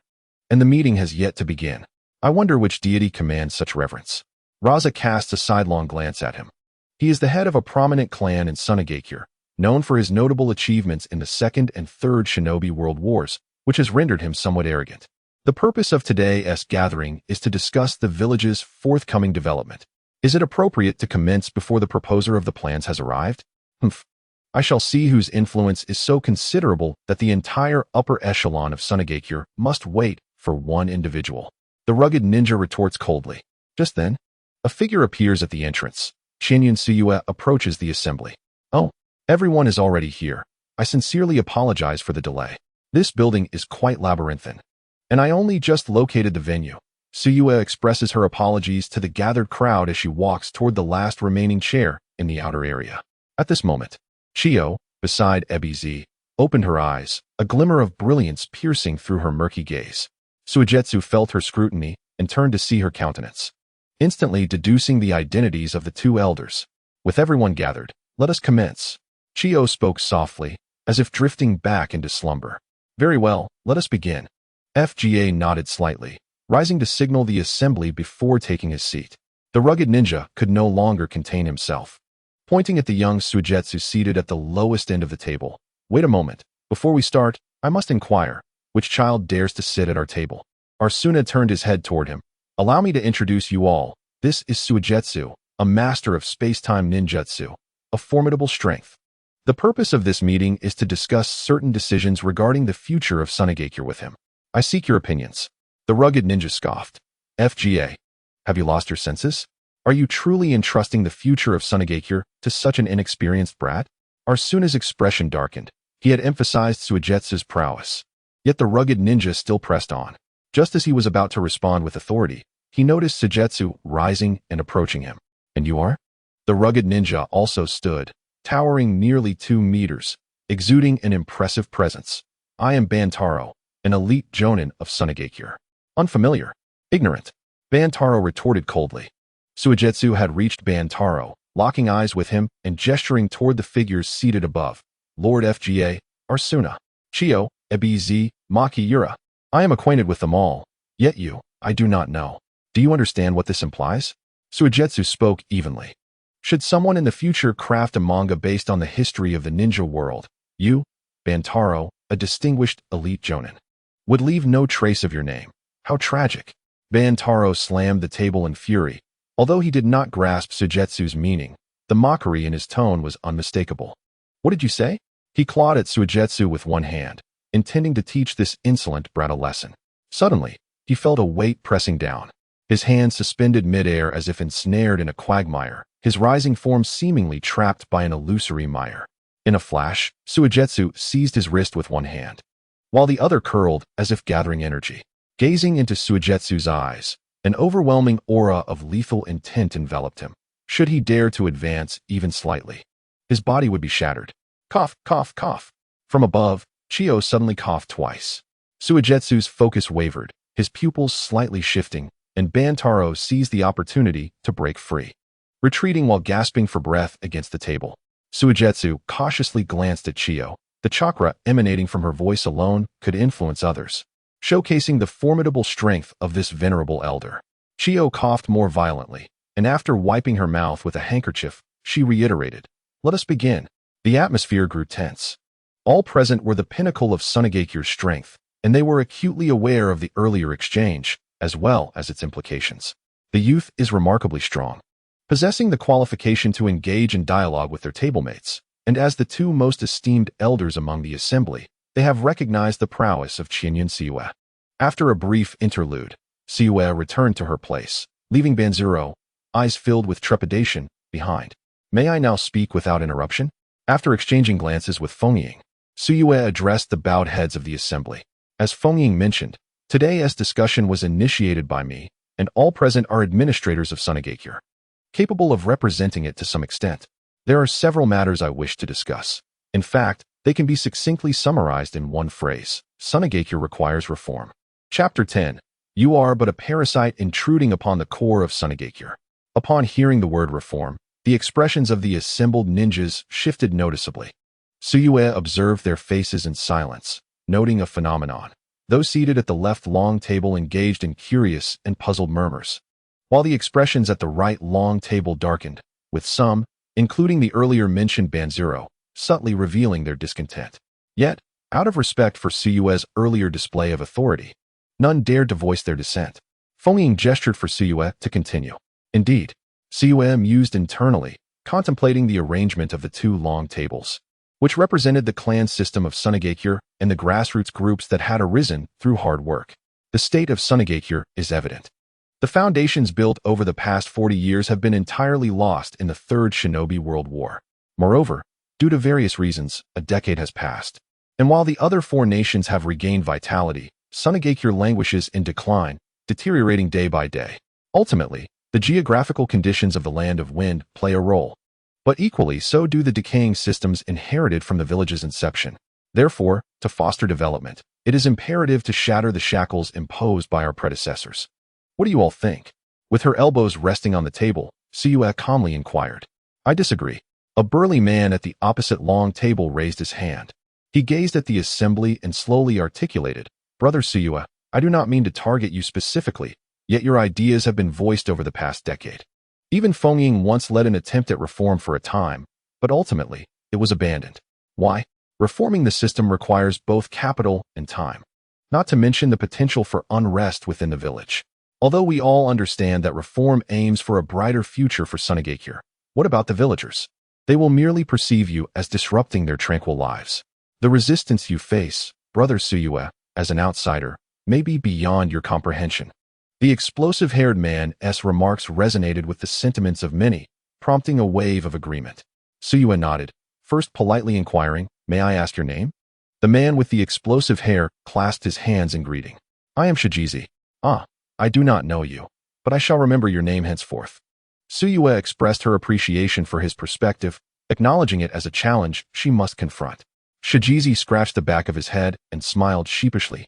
Thank you, Suyu remarked. The villagers' reluctance to embrace change likely stems from past reform attempts that met with failure and yielded no positive feedback. Shijizi pondered for a moment and nodded. Indeed. Yet how can institutional reform be accomplished overnight? It is impossible to consider the villagers' sentiments during the process. Suyu shook his head. The establishment of the hidden village was intended to serve the villagers. Are you suggesting that reform should disregard their feelings? Should we instead cater to the heads of various families? Shijizi paused, momentarily taken aback. Isn't that the case? Chinyan Suyu, are you not here to stir trouble? The essence of the hidden village is, without a doubt, the villagers. Let us not forget who has safeguarded these villages. Without our esteemed families, this village would have long since perished. An elderly matron, her hair streaked with gray and aged beyond 50, spoke coldly. Luo Sha observed the suddenly intensified atmosphere and couldn't help but sigh inwardly. It was indeed as it always was. If one were to identify the greatest resistance to reform, it would undoubtedly be these powerful families, entrenched in the hidden village for decades, their roots deep and unyielding. His previous attempts at reform had ultimately faltered under the united pressure of these families. He looked at Suyu, both worried and hopeful, pondering how he would handle such a situation. What to do? In the next moment, Suyu provided the answer. He vanished from sight, reappearing beside the elderly matron, his eyes swirling with a crimson hue. Come, old woman, tell me of your family's contributions during the Third Great Ninja War. Suyu spoke indifferently, causing those flanking the matron to spring up in alarm, their eyes wide with fear. Do not act rashly. A middle-aged man, resembling the matron, swallowed hard. His gaze fixed on Suyu's hand resting on her shoulder, speaking nervously. The matron hesitated, seemingly incredulous. Do you dare to threaten me? Do you know who I am? Suyu replied coldly. I have no interest. Your name does not deserve to grace my world. You just claimed that Sunagakure survives because of you. What did your family do during the Third Great War? The matron's breath caught in her throat as she straightened her posture. In the days when the first Hokage expanded the lands to establish the hidden village, even the Wind Shadow had yet to be born. Can you not comprehend my words? I asked what you did during the Third War. The matron trembled, her words faltering. It seems you have forgotten. Let me assist you. At the onset of the war, your son, this man beside you, wished to head to the battlefields of the Wind and Thunder nations, but you stopped him. Did you not? The matron's complexion shifted dramatically, and the man beside her lowered his head. As the war escalated, Sunagakure conscripted soldiers en masse. Your two grandsons ought to have been on the front lines, yet through your machinations, one ended up in the interrogation room, while the other was assigned to logistical medical support. Am I correct? The matron raised her head, terror etched across her face. How do you know all this? The moonlit night seemed oblivious to the unfolding drama. As Suyu coldly remarked, the third generation of Kazekage has vanished, and yet, before the Kazekage's hand has been raised, your son aspires to claim that title. Yet you speak of the dangers of seeking such power during these tumultuous times. Utilizing the connections forged through the battles of the first Hokage, your families have managed to evade the horrors of war, seeking positions of lesser peril. This is how your esteemed clans uphold Sunagakure. It is indeed a farce. Upon hearing these words, the elderly woman appeared ashen, her weathered visage seemingly scorched by an unseen flame, while the man beside her cast a worried glance her way. With a trembling voice, he implored, enough of this. Chinyan Suyu, do as you wish, but spare my mother. Casting a sidelong glance at the man, Suyu replied, very well. But merely a parasite infiltrating the heart of Sunagakure is hardly of concern. He stepped between the tables before the Kazekage, his gaze sweeping across the assembly. Ladies and gentlemen, since you lack my vision and the capacity to vanquish me, kindly remain silent and allow me to speak. Spare me your ludicrous justifications of sacrificing everything for Sunagakure, unless you wish for me to expose the vile thoughts festering in your hearts. As his words settled, a profound silence enveloped the room. Lo Sha observed the youth before him, astounded that the elaborate schemes he had devised were effortlessly dismantled by Suyu with a single, decisive stroke. Watching the red glimmer in Suyu's eyes fade, he could not help but reflect that from this moment forward, it would be prudent to avoid antagonizing this individual. Since silence reigns, allow me to propose some viable reforms for Sunagakure. Chapter 11. Do not compare the noble-tailed beasts to inferior pets. The discussions in Sunagakure had extended for nearly 3 hours, and it was now midday. Outside the Kazakage's palace, Gaara approached with palpable excitement. Earlier that morning, he had assisted Tsukuyomi in carrying a basket of provisions to the shelter. Although the children at the shelter could partake in free meals daily, they would occasionally gather to prepare a feast. Today, Tsukuyomi had taken Gaara inside, and upon hearing his name, the children reacted similarly to Tsukuyomi, initially frightened, but soon they began to frolic together. This was Gaara's first experience playing with peers. And after 2 hours of spirited soccer, he emerged in high spirits, reveling in the joy of companionship. As he walked along the path, he attempted to harness the power of the tailed beast, yet within him, he sensed a tremendous presence, a gigantic tanuki, towering 3 or 4 stories high. The tanuki appeared languid, sprawled on the ground, its tail swaying lazily behind it. Upon noticing Gaara, the tanuki froze momentarily before charging at him with a fearsome countenance. Gaara remained still, his innocent gaze fixed upon the creature. Seeing this, the tanuki puffed itself up, bristling its fur to appear more intimidating. Are you the one-tail that Tsuyu spoke of? Is it just you and your solitary feline form here? Gaara, far from frightened, took a step closer to the one-tail. What else would it be? The one-tail, deflated, turned away and resumed its previous posture on the ground. Why aren't you afraid? This isn't fun at all, not one bit. Gaara continued to walk forward, arriving beneath the enormous head of the one-tail. Why should I be afraid? You won't eat me. The one-tail bared its teeth. That's because you are too small. You wouldn't even suffice to fill my gaps. Aren't cats herbivores?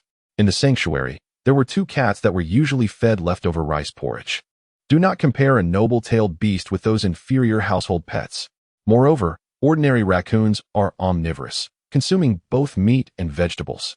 Oh, you must eat a lot at your size, yet it seems there is nothing to eat here. Can I choose not to respond? The one-tail grinned. Then why are your eyes shaped like 4-pointed stars? Raccoons typically have vertical pupils. Suigetsu mentioned that when I was enraged, you were the one controlling me. Is that true? Gaara circled the one-tail, posing questions one after another. Who has the time to control you? It is clearly your own weakness that prevents you from harnessing the ferocious power of the tailed beast. The one-tail covered its ears with its paws, turning its back to Gaara, its massive tail swaying to drive him away. Annoying little brat, can you hurry back? You're keeping me awake. Hey, Yashamaru, has the meeting concluded? Have you seen Suigetsu? Yashamaru's stern expression melted upon seeing Gaara, revealing a sunny smile. It is His Highness Gaara. Lord Suigetsu and Lord Kazakage, along with the 2 elders, have yet to emerge. You may wait here for a while. Oh, right, Yashamaru. Here, take this. Gaara pulled a grass root rope from his pocket and handed it to Yashamaru. Wow, did you make this yourself? Your hands are as skillful as a girl's. Yashamaru exclaimed in delight as he fiddled with it. Gaara's cheeks flushed slightly. With his other hand, he grasped the tangled rope he had crafted. Having spent the afternoon learning from Sanai, ultimately concluding that he was not cut out for weaving grass ropes. Helplessly, Gaara resolved to ask Sanai for a few more and pleaded with her to keep it a secret, as it was a little secret between the 2 of them. In the conference room, only 4 individuals remained. Suigetsu sat quietly to one side, awaiting the 2 elders to speak. Chiyo sifted through the papers in her hand, which contained the developmental direction of Sunagakure written by Suigetsu the previous night. Soon after, Chiyo passed the paper to Kaiza, nodding in affirmation. I have reviewed the plan. It is excellently written. At such a young age, possessing such insight is truly a rare sight in my lifetime. Thank you.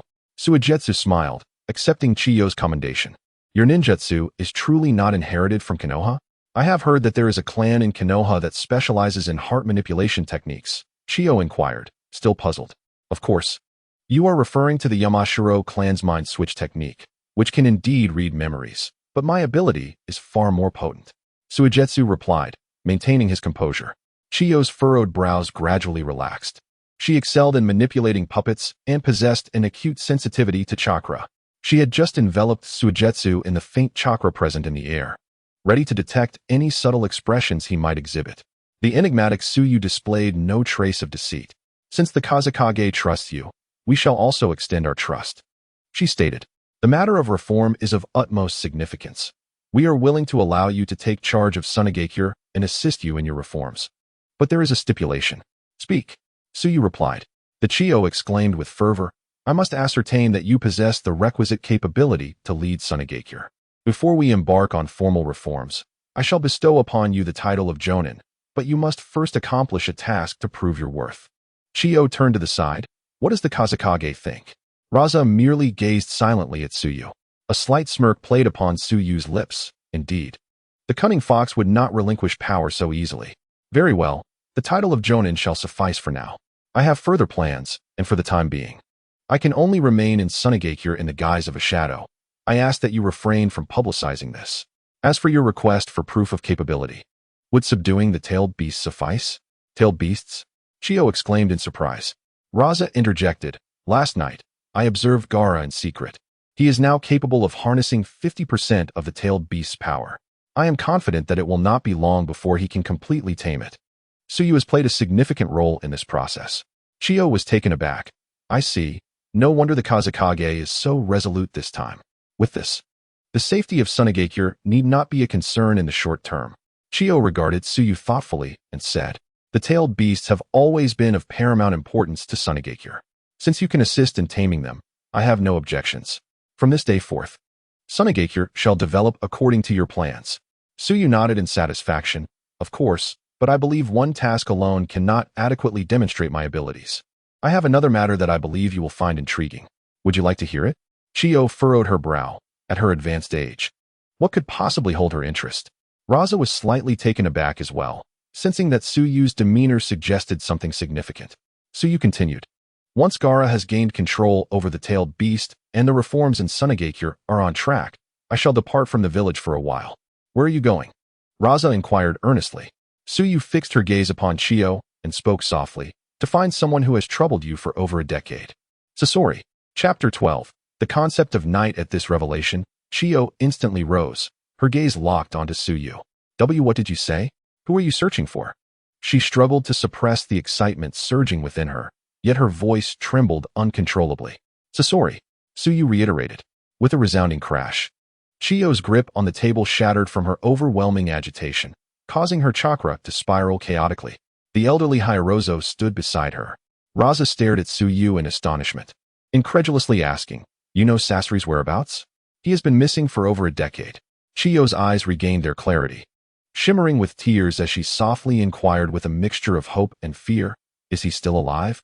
Tsuyu nodded affirmatively, and Chiyo, taken aback, stepped back, her tears cascading uncontrollably, like a raging tide. Still alive, ha ha ha, still alive. After 10 years, my grandson is still alive. Chiyo appears almost deranged, unable to restrain her emotions. Tsuyu's subsequent words fell upon her like a bucket of cold water. Do not rejoice too early. The current situation regarding Sasori may not align with your expectations. What do you mean? Gazing into Chiyo's eyes filled with hope, Tsuyu calmly stated the grim reality. According to the various ninja villages, Sasori is now classified as a rogue ninja. Chiyo was momentarily taken aback, her voice trembling with urgency. Why? Tsuyu recounted the circumstances surrounding Sasori's assassination of the Kazekage and his defection from Sunagakure, causing the three of them to change their expressions dramatically. How could this be possible? When Sasori left Sunagakure, he seemed to be merely 15 years old. Both Raza and Chiyo fell into a deep silence. Zuki spoke in a grave tone. It is not impossible. Sasori has been a genius since childhood. The puppets he crafted at the age of 10 exhibited strength akin to that of a jonin. If the third had been caught off guard, it would have been entirely feasible for Sasori to strike him down. Raza analyzed. Chiyo inhaled deeply, covering her face in tears. But why? Zuki replied somberly. It must be due to his parents. The year Sasori departed was precisely when the death lists from the Second Great Ninja War were officially released. My son and his wife were clearly slain by White Fang. If vengeance were to be sought, it should be against that accursed Hatake Tsukuyomi. Chiyo exclaimed loudly, lost in the painful memories of the past. During the Second Great Ninja War, amidst the chaos among nations, Sasori's parents, Chiyo's son and daughter-in-law, were dispatched to the battlefield of Konoha.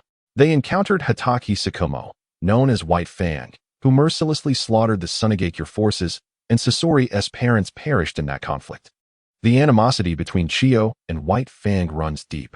White Fang has long been dead, Zuki reminded her. Chiyo abruptly turned her head and shouted, I know. She then turned back, collapsing into her chair, covering her forehead and eyes. I know he is dead. I know that death and injury are commonplace in war. Sasori killed the third. At that time, Konoha and Sunagakure were allied. Had he not ordered that assault, my son and his wife would not have died. Yet Sasori, the war is over. You had the potential for a better life. Why can't you move on after all this time? Chiyo lamented painfully, as Zuki gently patted her back. This former comrade, who once bravely fought side by side, now appeared as fragile as parchment after experiencing the vicissitudes of life. Chiyo lifted her head, a glimmer of desperation in her eyes. Siwa, I implore you, let me meet Sasori. From this day forth, I will serve you in any capacity you require. She then turned to Raza. Kazekage, please understand, I only wish to see my grandson. After that, I will personally end his life. Raza's sand manipulation technique was inherited from the third, and their bond as teacher and student was profound. Chiyo did not believe Raza would easily let go. Raza's gaze was stern. He understood the pain Chiyo was enduring, a burden no one else could fathom. After a moment of silence, he looked at Tsuyua. Can you truly locate Sasori? If what you say is accurate, and the third was killed by Sasori, it is likely he will not return to Sunagakure easily. Sujetsu, with a composed demeanor, asserted, rest assured, I have my methods. However, Chiyo, if your intent upon encountering Sasori is solely to eliminate him, I must decline your request. There are numerous matters requiring Sasori's collaboration. I cannot possibly bring him back to meet his demise. He has slain the third Hokage, and Sunagakure will never coexist with him. Chiyo, in a state of distress, retorted, it is impossible for him to remain in Sunagakure. A mysterious smile graced Sujetsu's lips as he replied, let us not dwell on whether your strength can vanquish Sasori. When did I ever proclaim my intention to reintegrate him into Sunagakure? Chiyo's expression shifted dramatically. Then what do you intend to do? Sujetsu explained, as I previously mentioned, I will assume the role of a shadow within Sunagakure, and concurrently, I shall establish an organization named Night. Henceforth, all clandestine affairs will be entrusted to Night. Chiyo's demeanor turned icy. So, you intend to recruit Sasori into this organization, to serve as your executioner? Sujetsu unabashedly affirmed. Indeed, Sasori will be the inaugural member of Night.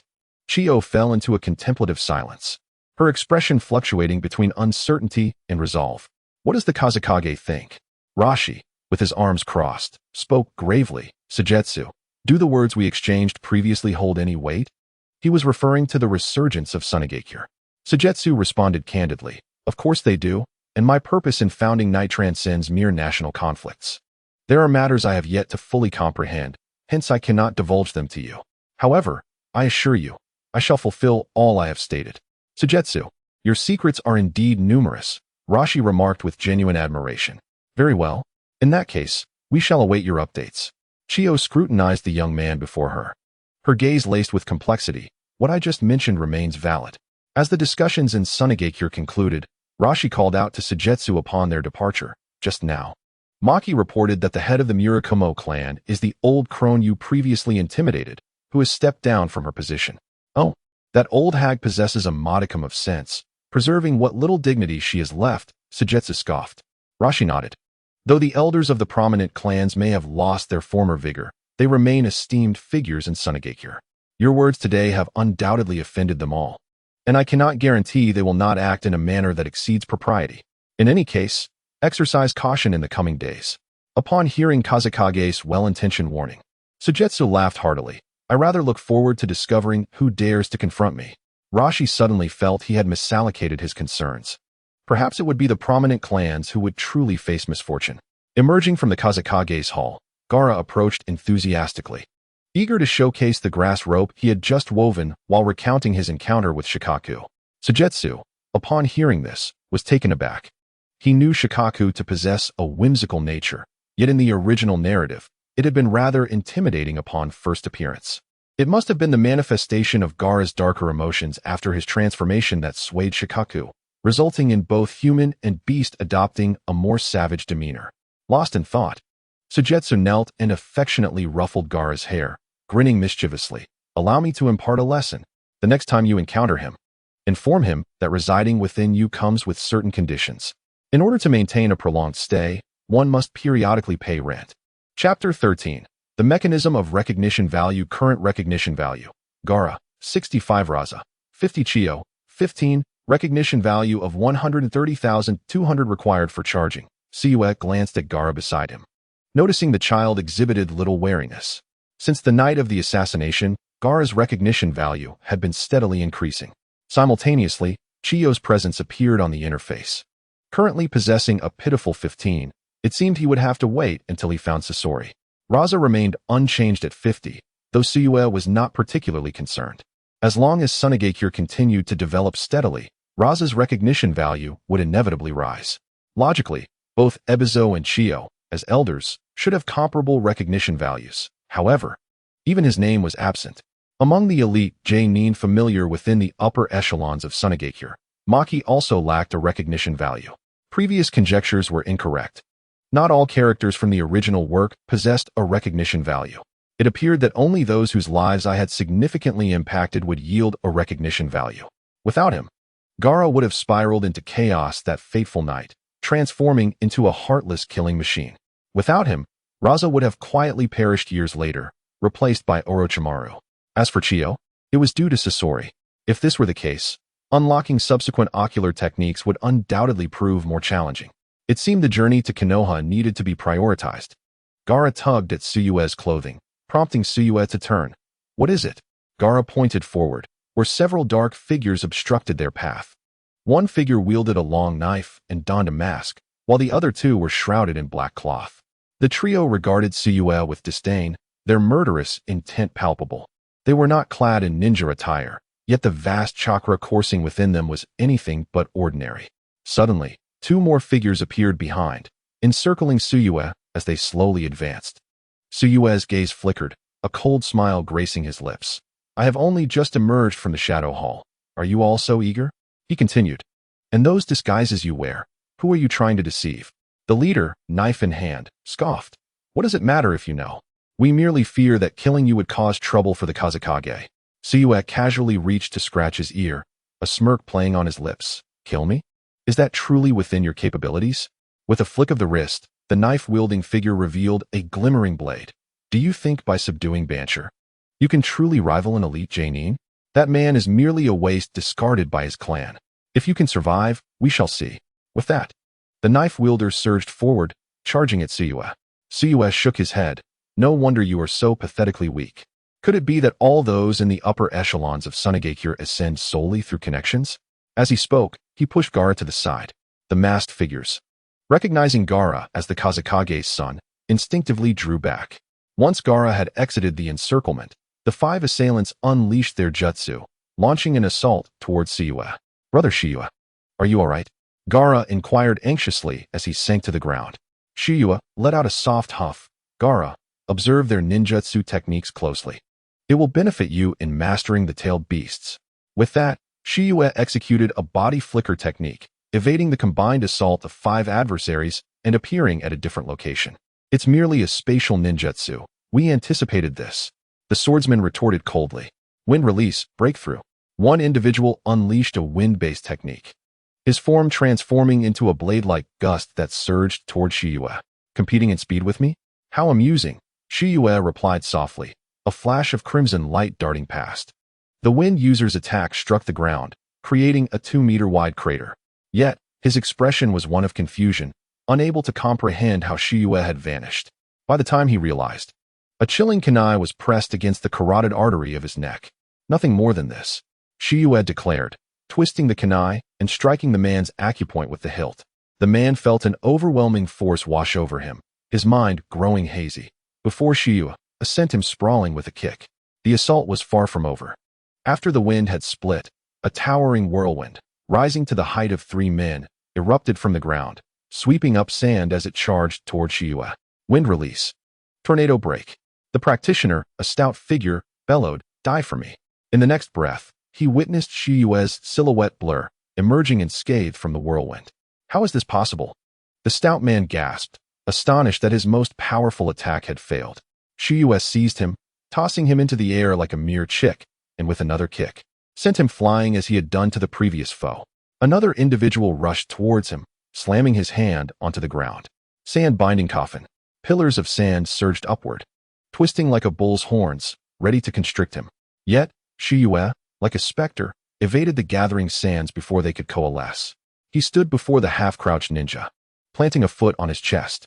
The ninja staggered back, collapsing onto the ground. Suddenly, the sky darkened. Shiyue looked up to see a 2-meter-wide falcon diving toward him. Emitting a creaking sound, Shiyue paused momentarily. Puppet technique? I had thought that in the vast Sunagakure, only Kankuro was a puppeteer. Are you referring to that little brat? He hardly qualifies as a puppeteer. He can't even manage his chakra threads. Oh, indeed. As the puppet neared, Shiyue instinctively prepared to activate his leap technique to evade. However, he heard the dark-skinned man controlling the puppet shout, "You dare to only run around. What gives you the right to determine the future of Sunagakure?" What gives me the right? Shiyue smiled, no longer dodging, fixing his gaze upon the black eagle. With a flicker of intent in his left eye, he unleashed the killing technique, Kagetsuchi. The world transformed into a crimson hue, countless spatial points arrayed before him. Shiyue gathered his palm, causing several spatial points in front of him to collapse with a thunderous roar.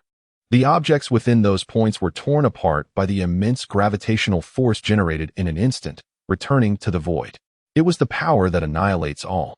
The distinctive cacophony of the puppet technique faded away, along with the 2-meter-long puppet eagle, leaving only 2 severed wings gliding past Tsuyu. Bang! Bang!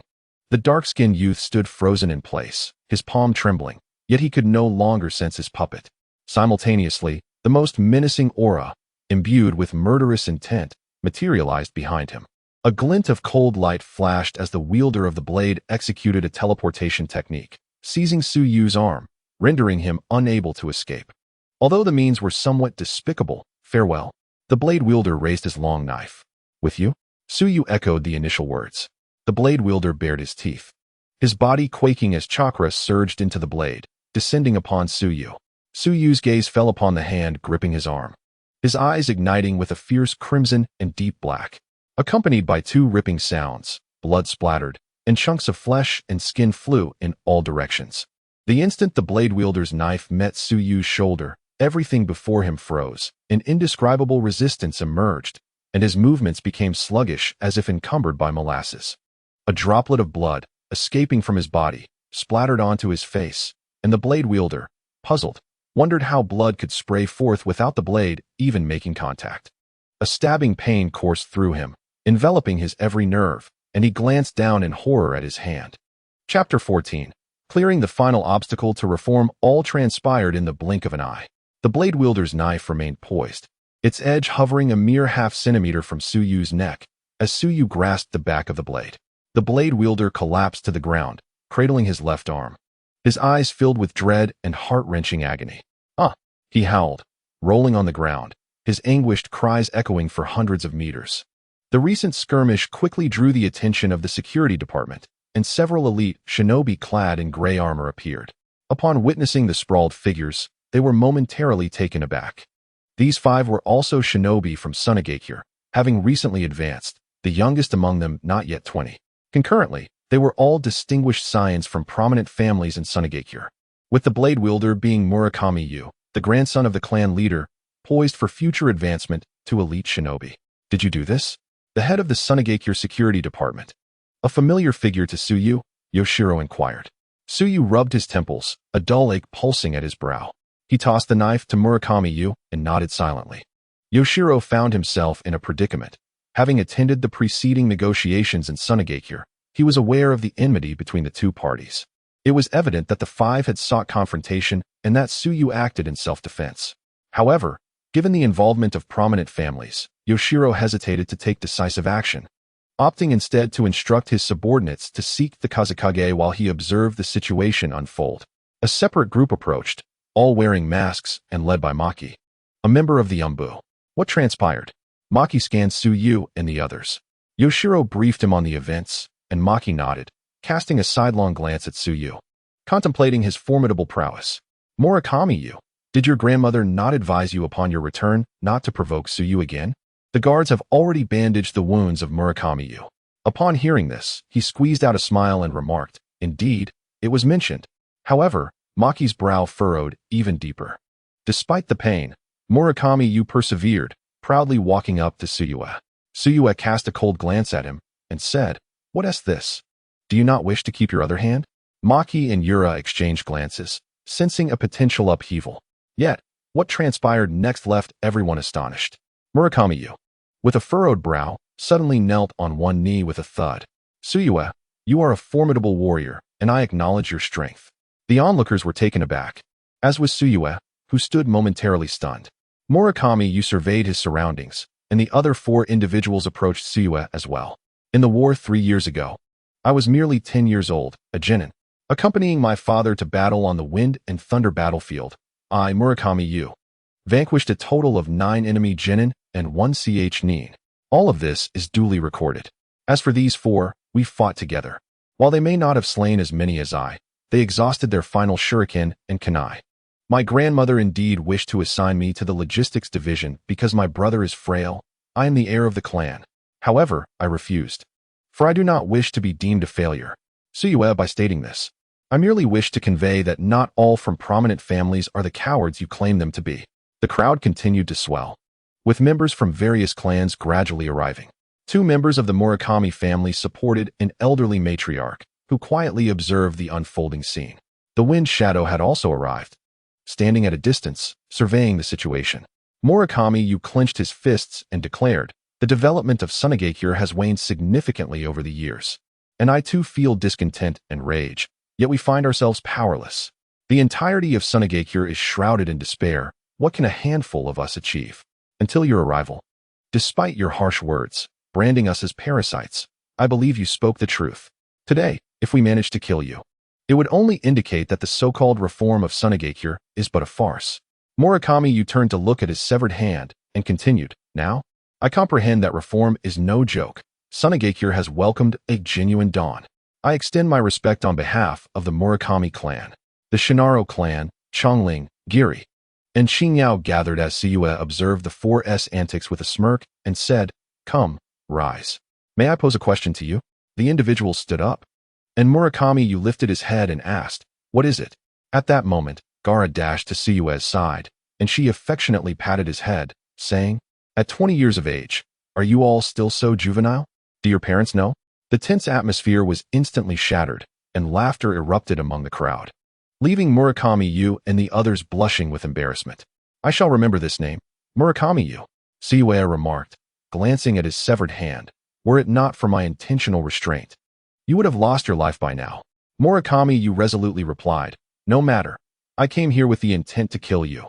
Tsukuyomi rolled her eyes, speechless. All right. Since you've mentioned it, I shall find a way to restore your hand. It will take a few years. Village Wildyu was momentarily taken aback. Do you possess the ability to regenerate severed limbs? He chuckled. What do you think? Of course, it won't be your original hand, but it will serve its purpose adequately. Oh, that's impressive. I have never heard of such a thing.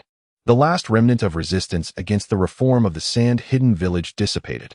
That evening, Tsukuyomi sought out Gaara, and together with Sana, they endeavored to help Gaara tame the tailed beast. Beneath the moonlight, Sana fixed her gaze upon the motionless Gaara. Is he asleep now? No. He is likely conversing with the tailed beast, Tsukuyomi replied. Is it that terrifying monster from Legends? Tsukuyomi nodded.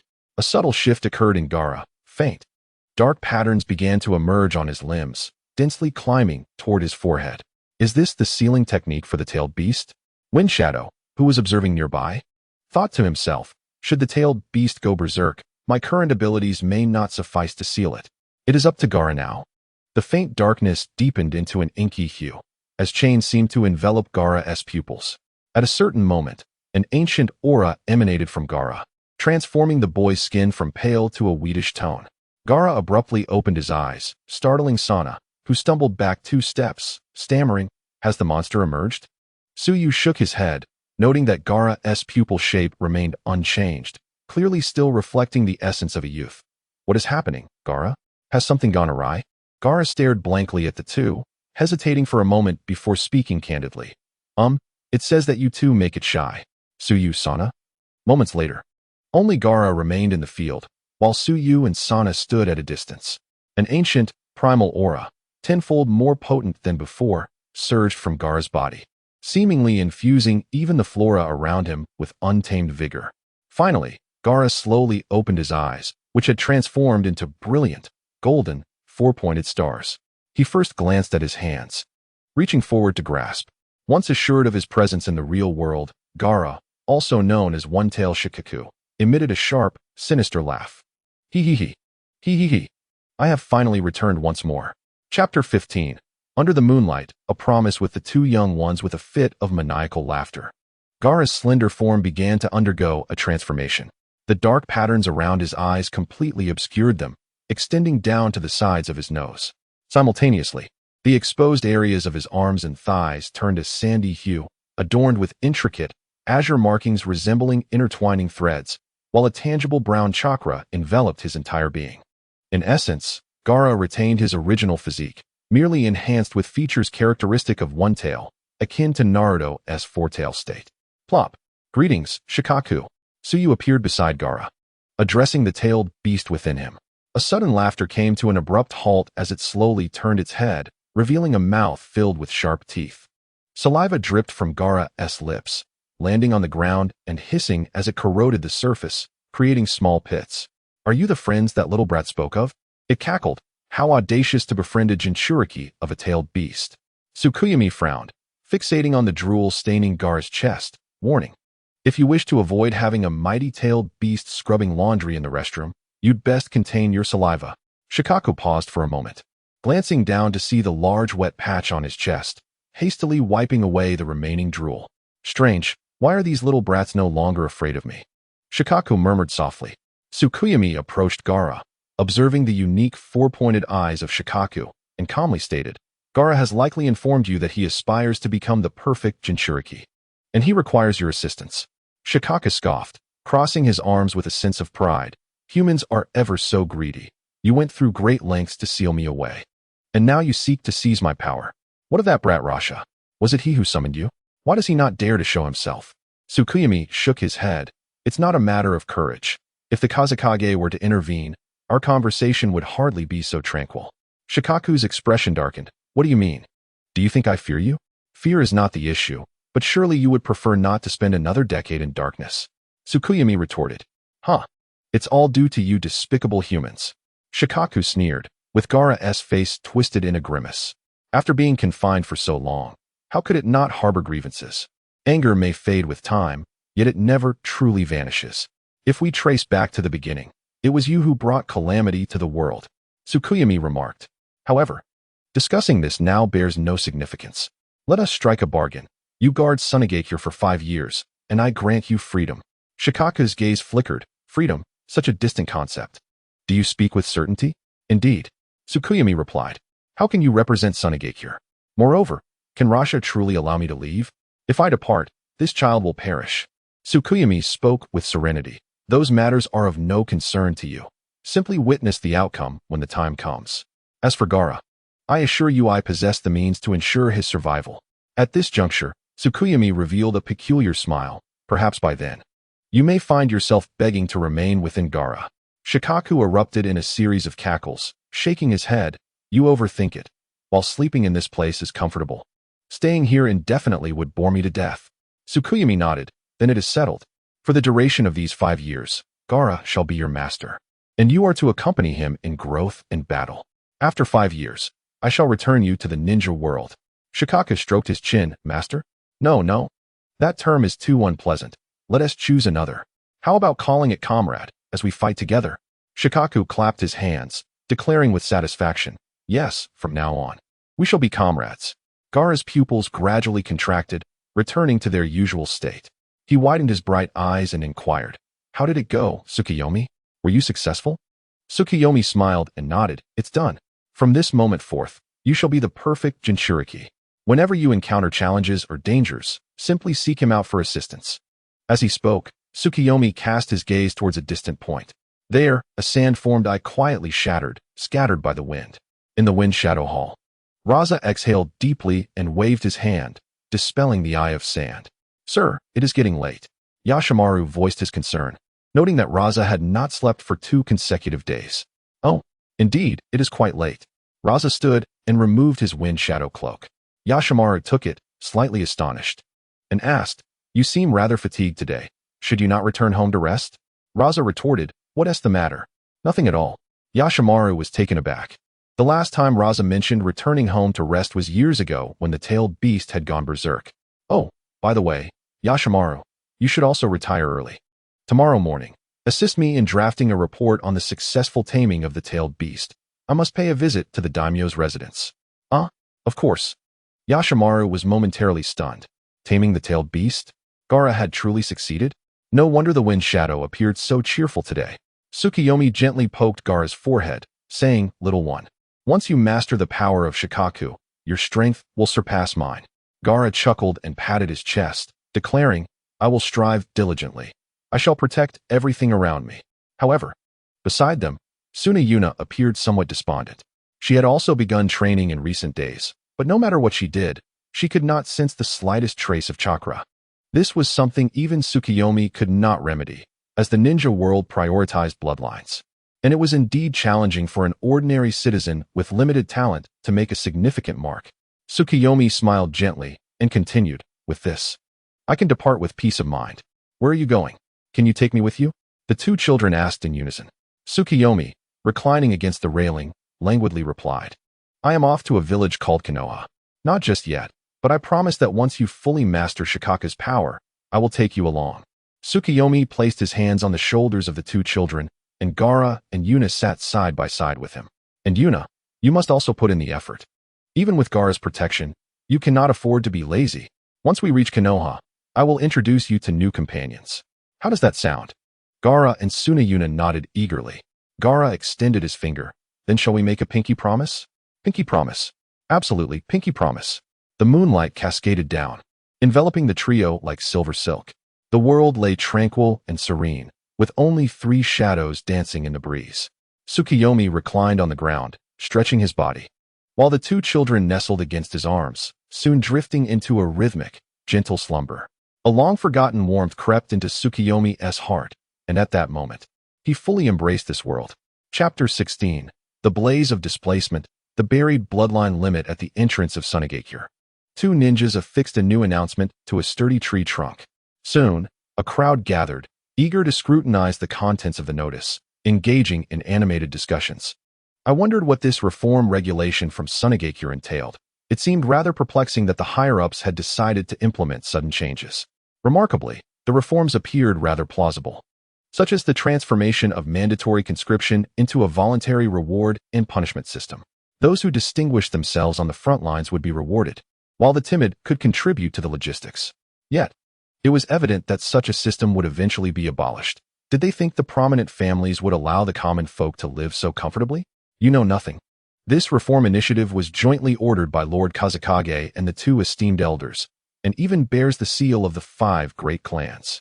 I glanced again at the notice as the throng of people parted, making way for the elite jonin, Maki, who approached, besieged by inquiries from the villagers. "Lord Maki, are these regulations on the notice genuine?" asked a hunched, elderly man, his voice quavering. "It states that those who achieved merit during the Third Shinobi World War can receive a pension.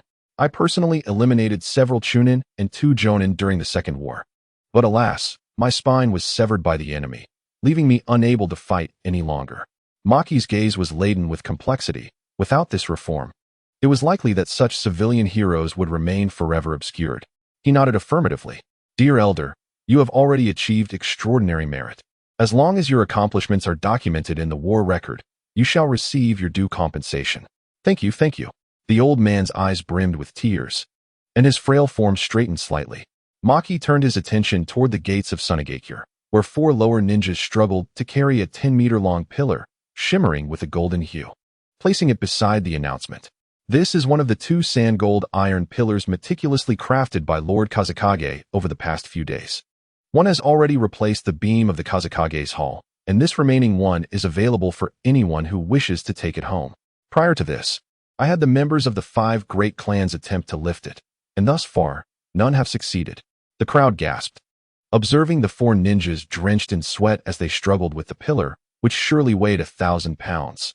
How could anyone possibly carry it away? Surely, Lord Kazekage is toying with us, deliberately presenting an invaluable yet immovable pillar for us to attempt to lift. Indeed, if even the great clans cannot manage it, what hope do we commoners have? Maki appeared somewhat disheartened. Is that so? What a pity. He too found it hard to believe that Sunagakure possessed such hidden talents. But since Lord Kazekage had mentioned that this was the task assigned by that young man, he felt compelled to comply. But could anyone truly accomplish this feat? Suddenly, a figure emerged from the crowd, cloaked in a black mantle and wearing a wide-brimmed hat. Isn't that Yi Lian from the village's blacksmith shop? What could he be planning?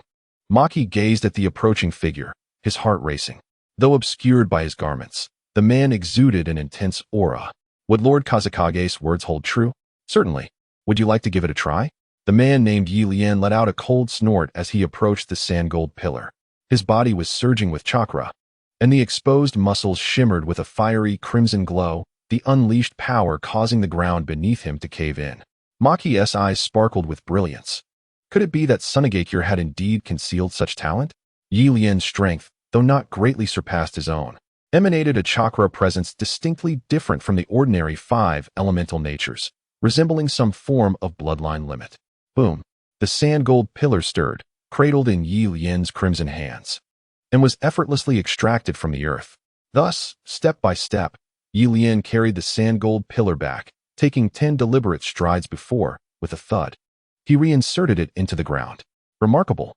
The chakra had almost materialized into substance. Maki's expression remained calm, yet a tempest raged within his heart. Yi Lian flexed his fingers and turned to Maki, his gaze sharp as a blade. Sir, as long as I can transport the pillar back, is any method permissible? Maki's demeanor shifted. Of course. Do you have another approach? Yi Lian ceased his words, retreating a few steps, and addressed the villagers on either side. Frowning as he cautioned, I advise you to keep your distance. Should any harm befall you, Yi, shall not be liable. Upon hearing this, the crowd retreated. Speculating on what method he might employ, Maki fixed his gaze on Yi Lian and the sand-gold pillar while forming seals with his hands, swiftly establishing contact with the wind shadow. What is happening? What has occurred? In the wind shadow's hall, Arsha and Sujetsu stood on either side of the table, making final adjustments to the reform decisions. Sir, at the village entrance, someone is indeed undertaking the task of the sand-gold pillar. Is it true that Sunagakure harbors such formidable beings? Arsha glanced at Sujetsu, forming seals to activate the Eye of Sand, revealing the scene at the village entrance. Meanwhile, a wide circle, measuring several meters, had formed around Yi Lian as the onlookers retreated. Yi Lian closed his eyes and began to form seals with his hands, initially clumsy. He quickly gained proficiency. A blazing fireball, radiating intense sunlight, coalesced before him, the heat evaporating the moisture in the air, producing a hissing sound like an explosion. Maki paused, murmuring, that technique seems familiar. The fireball lingered momentarily in the air, and with a wave of Yi Lian's hand, it began to expand, resembling a great sun as it surged towards the sand-gold pillar. The searing heat appeared capable of melting anything. The impurities within the sand-gold pillar were swiftly filtered out, dissolving into nothingness. The 10-meter-long pillar shortened and narrowed, eventually reducing to the length of an arm. All impurities eradicated, yet true gold withstands the test of flame, leaving only the purest golden essence. Thus, without expending excessive time bearing the pillar back, Yi Lian declared, retracting his technique and stepping forward to retrieve the highly refined gold rod from the ground. What you just used was the scorch release. You are named Yi Lian? Maki's heart trembled as a flood of memories surged forth.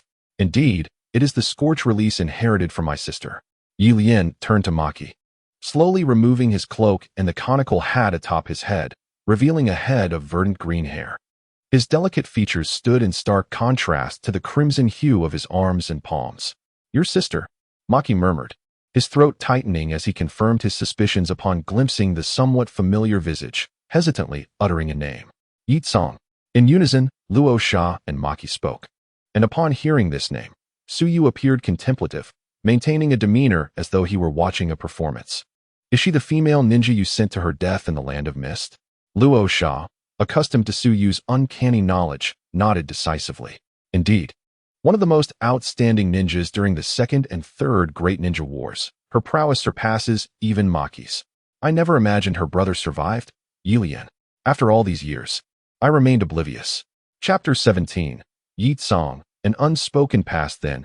Does Lord Kazekage intend to eradicate this threat completely? Suyu inquired teasingly. In the latter stages of the Third War, Sunagakure faced multiple defeats, even being pushed to its doorstep by Kumogakure.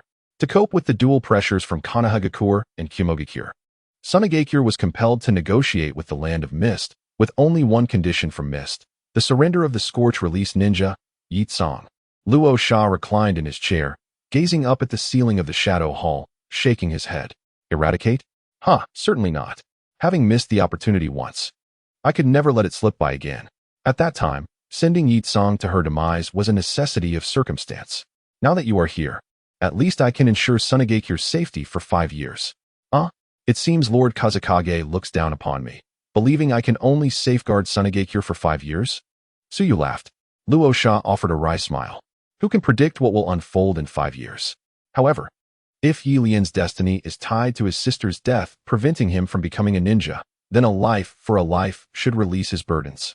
Tsuyu was momentarily taken aback, unable to restrain himself. Are you suggesting that you intend to offer your life in exchange for Yitsong's? Yi Lian bowed his head. Hearing his sister's name spoken from the lips of Maki, the foremost figure beneath the Kazekage, eliciting a blend of solitude and pride within him. It was truly remarkable that after all this time, someone still remembered his sister. Maki placed his fist over his heart, speaking earnestly. How could I possibly forget? During the Third War on the battlefields of Wind and Water, Yitsong saved my life twice. She is one of the ninjas I most admire. Yet, alas, she ultimately fell to a Wagakure. Maki shook his head, deeply moved by Yitsong's fate. Yi Lian let out a cold laugh, his exquisite features twisting into something more sinister. To this day, you still believe my sister perished at the hands of a Wagakure? Maki displayed a look of confusion. If not killed by a Wagakure, then who could it be? Yi Lian ceased to argue, waving his golden staff dismissively. You just said that any means would suffice. This should suffice, no? With that, he placed the gold into his pocket. As Maki opened his mouth to respond, a gentle whirlwind spiraled upward from the ground, and suddenly, Luo Sha, clad in a deep blue Kazekage robe, appeared before them all. Is it Lord Kazekage? He has arrived. Who is this other person? Rosha inquired, stepping boldly towards Yi Lian, disregarding the murmurs of those around them. Are you Yi Lian? Your name appeared on the casualty list after the Third War. I assumed you had perished long ago. Yi Lian cast a glance at Rosha and Tsuyu, responding with a sardonic smile. I never imagined I would draw the attention of Lord Kazekage. You are correct. I have been in hiding since the war, fearing that I would be the next to die after my elder sister. Rosha nodded, observing the man before him, who bore a resemblance to Yitsong. With a deep sigh, he remarked, Indeed, for your brother and sister possess the unique Dojutsu that is the bane of the Mist Ninja. Had they known that Yitsong's death left you alive, they would undoubtedly seek to eliminate you as well. Their exchange left the onlookers, including Ma Ji, in a state of bewilderment. Was Yitsong's demise truly connected to the mist? Yi Lian furrowed his brow, a flicker of hostility igniting in his gaze. No. Rosha slowly shook his head. I simply find it pleasing that you are alive. Lord Kazekage certainly enjoys indulging in meaningless chatter. Yi Lian's demeanor shifted. His gaze fixated on Rosha with intensity. Sensing the tension, Ma Ji swiftly positioned himself between the two, intent on safeguarding Yi Lian. However, Rosha gently gestured for him to step back. Are you willing to join the current Sunagakure? With your demonstrated prowess, you could be promoted to Jonin immediately and ascend to elite Jonin within a year. Rosha appeared oblivious to the menace in Yi Lian's tone. Yi Lian threw his head back in laughter, but as he turned to Rosha, his expression morphed into a tapestry of hatred, indifference, and scorn. No wonder you are Kazekage. I envy your ability to speak so nonchalantly. Do you believe I am still unaware of the truth behind those events? With a grimace, Yi Lian continued, You are mistaken. I have known for quite some time. After my sister's death, I embarked alone on the path she took upon her departure. She did not head to Sunagakure. She went to Kirigakure, where she met her demise at the hands of those vile cockroaches, and at the hands of you, the illustrious fourth Kazekage. As Yi Lian's chakra surged, his crimson arm ignited with flames, Ma Ji scowled and shouted, Yi Lian. He seemed to grasp a fragment of the truth, but recognized that protecting the Kazekage was paramount. He surveyed the crowd with a cold glare, barking, What are you all staring at? Withdraw at once. Yet Rosha interjected, No need.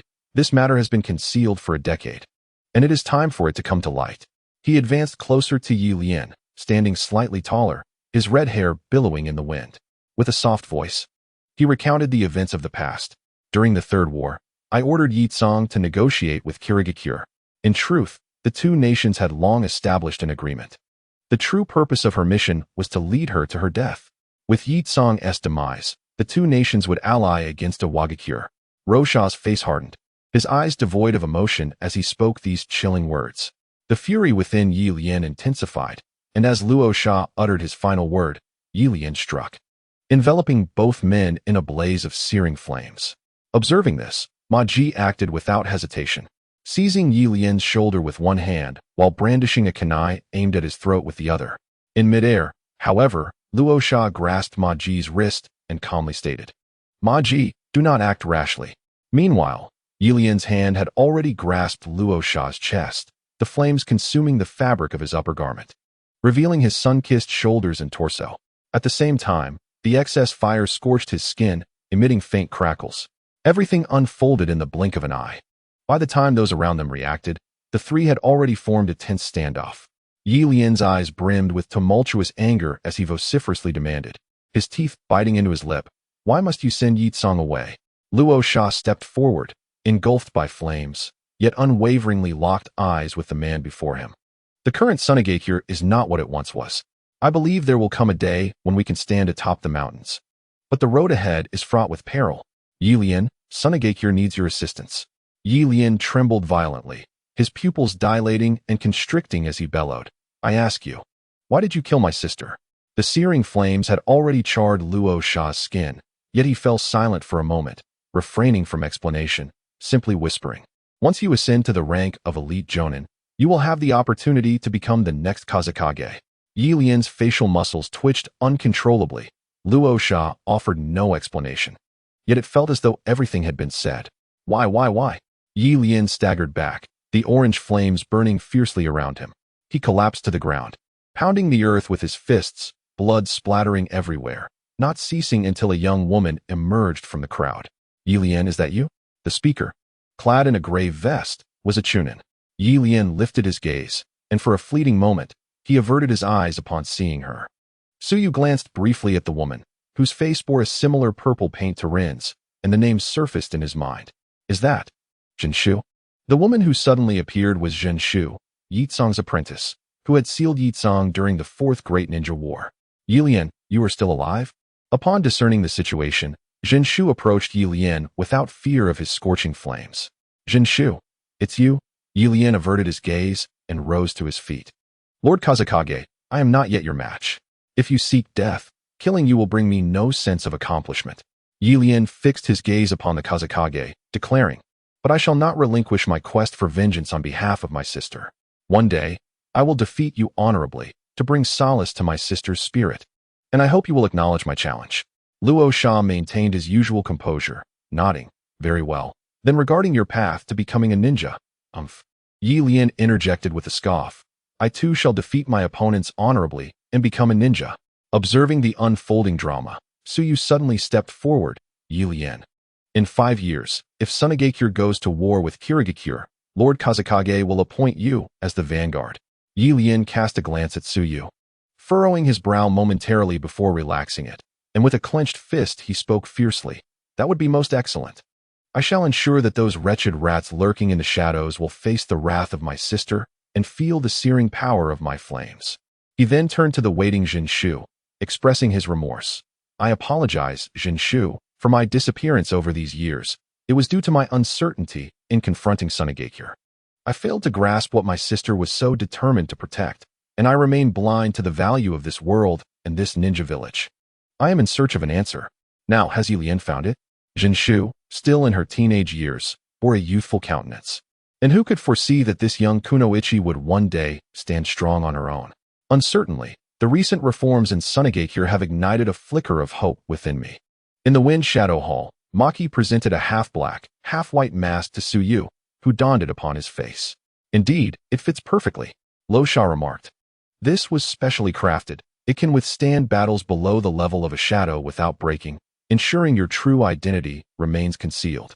Suyu nodded, satisfied with the arrangements made by the Wind Shadow. "Are you truly set to depart today?" Lo Sha inquired. "The reforms in Sunagakure have only just commenced. What if they do not proceed smoothly?" Suyu shook his head. "I have faith in you all. and if I linger any longer, I may miss the opportunity one seek. Maki queried with curiosity. What is it that Lord Tsuyu speaks of? What could possibly compel you to take such a journey? Tsuyu revealed a mysterious smile. It is of utmost importance. Should I delay, it may be claimed by another. The wind shadow ceased his ramblings, finally asking, before you leave, will you not bid farewell to the two children? Iaro is quite attached to you. Haha, no need for that. Iaro is remarkable. And with companions by his side, he shall not be lonely in the days to come. Lo Shan nodded in agreement. Indeed, in a few days, Temari and Kuro will return from their training. They will surely be astonished by Iaro's current state. Those two have indeed provided Iaro with much assistance and care along the way. Tsuyu waved her hand. Then, esteemed Wind Shadow and Maki, I take my leave. With that, she vanished from sight. As the sun set, a masked figure departed from Sunagakure, stepping into the vast expanse of yellow sands. Chapter 18. The choice of still waters. In the year 58 of Konoha, during autumn, the village had endured the Third Shinobi World War and the chaos of the Nine Tails, its strength having plummeted from its zenith. In this tumultuous time, the former Hokage, Sarutobi Hiruzen, reclaimed his position, using the authority gained from decades of leadership to quell the unrest, enabling Konoha to rebuild after the devastation. Yet beneath the calm surface lay turbulent undercurrents, the most ferocious of which belonged to the Uchiha clan. Following the succession of the second Hokage, Senju Tobarama, a deep-seated apprehension regarding the Sharingan techniques of the Uchiha led to a comprehensive suppression of their clan, exacerbated by the enmity between his brother Hashirama and Uchiha Madara. The outbreak of the Nine Tails incident yielded a plethora of evidence indicating that the orchestrators were, indeed, members of the Uchiha clan.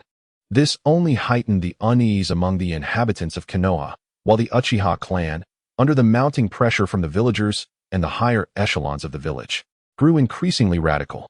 At this moment, within the Uchiha clan's shrine, several dark figures sat in meditation, the foremost among them possessing a pair of eyes that glimmered with a crimson hue. Clan leader, hesitate no longer. Take action. If we wait a few more years, the Uchiha clan may very well face expulsion from the village. Amidst the clamorous cries echoing in his ears, Uchiha Fugaku's gaze turned somber as he discreetly observed an individual in the corner. This was a strikingly youthful boy, slender in build, with profound eyes, who had maintained a silence throughout the assembly, offering no commentary. Yet Fugaku understood that this boy's thoughts were pivotal to the potential coup. Shursui, I wish to hear your perspective. Shursui, the most formidable member of the younger Uchiha generation, had awakened the Manjiki Sharingan at a tender age. Should he choose to act, the likelihood of the coup's success would be greatly enhanced. Emerging from the shadows, Uchiha Shursui rose to his feet, drawing the attention of all present. Shursui, the Uchiha clan has nurtured you. Do not become a wolf that bites the hand that feeds. Yes, Shursui, join us. With your strength, our success is assured. If all proceeds as expected, upon the clan leader's retirement, you shall be the next Hokage. Ignoring the threats and temptations that surrounded him, Shursui approached Fugaku. Clan leader, I still believe our clan and the village have not reached that critical juncture. As soon as he spoke, a voice interjected sharply. Shursui, do you intend to watch the Uchiha clan perish? Turning to face his uncle, Shursui replied, Uncle, the village's oppression of our clan stems from past grievances. I will negotiate with the Hokage and strive to have the villagers accept us once more. That is unnecessary. My stance on the coup remains unwavering. Farewell. Without further ado, the representative of the Uchiha martial faction rose abruptly, departing alongside a third of the clan's shinobi. TSK, who would have thought that the Uchiha, having developed thus far, would face betrayal in their time of peril? Ha ha ha, Fugaku, the youth of our clan are sorely lacking in discipline. The speaker, a senior member of the clan, scoffed as he departed, taking another third of the remaining members with him. Witnessing this scene, Shursui clenched his fists, a sense of reluctance stirring within him. Fugaku sighed at the sight. Beside his father, a youth adorned with a patterned mask spoke, but Fugaku raised a hand to silence him. Shursui, you may leave for now. Allow me some time to ponder. With a respectful bow, Uchiha Shursui turned and withdrew. The remaining faction, still indecisive, followed suit, ebbing away like the tide. It seems you share Shursui's sentiments, don't you, Itachi? Once all had departed, only Fugaku and his son remained in the room.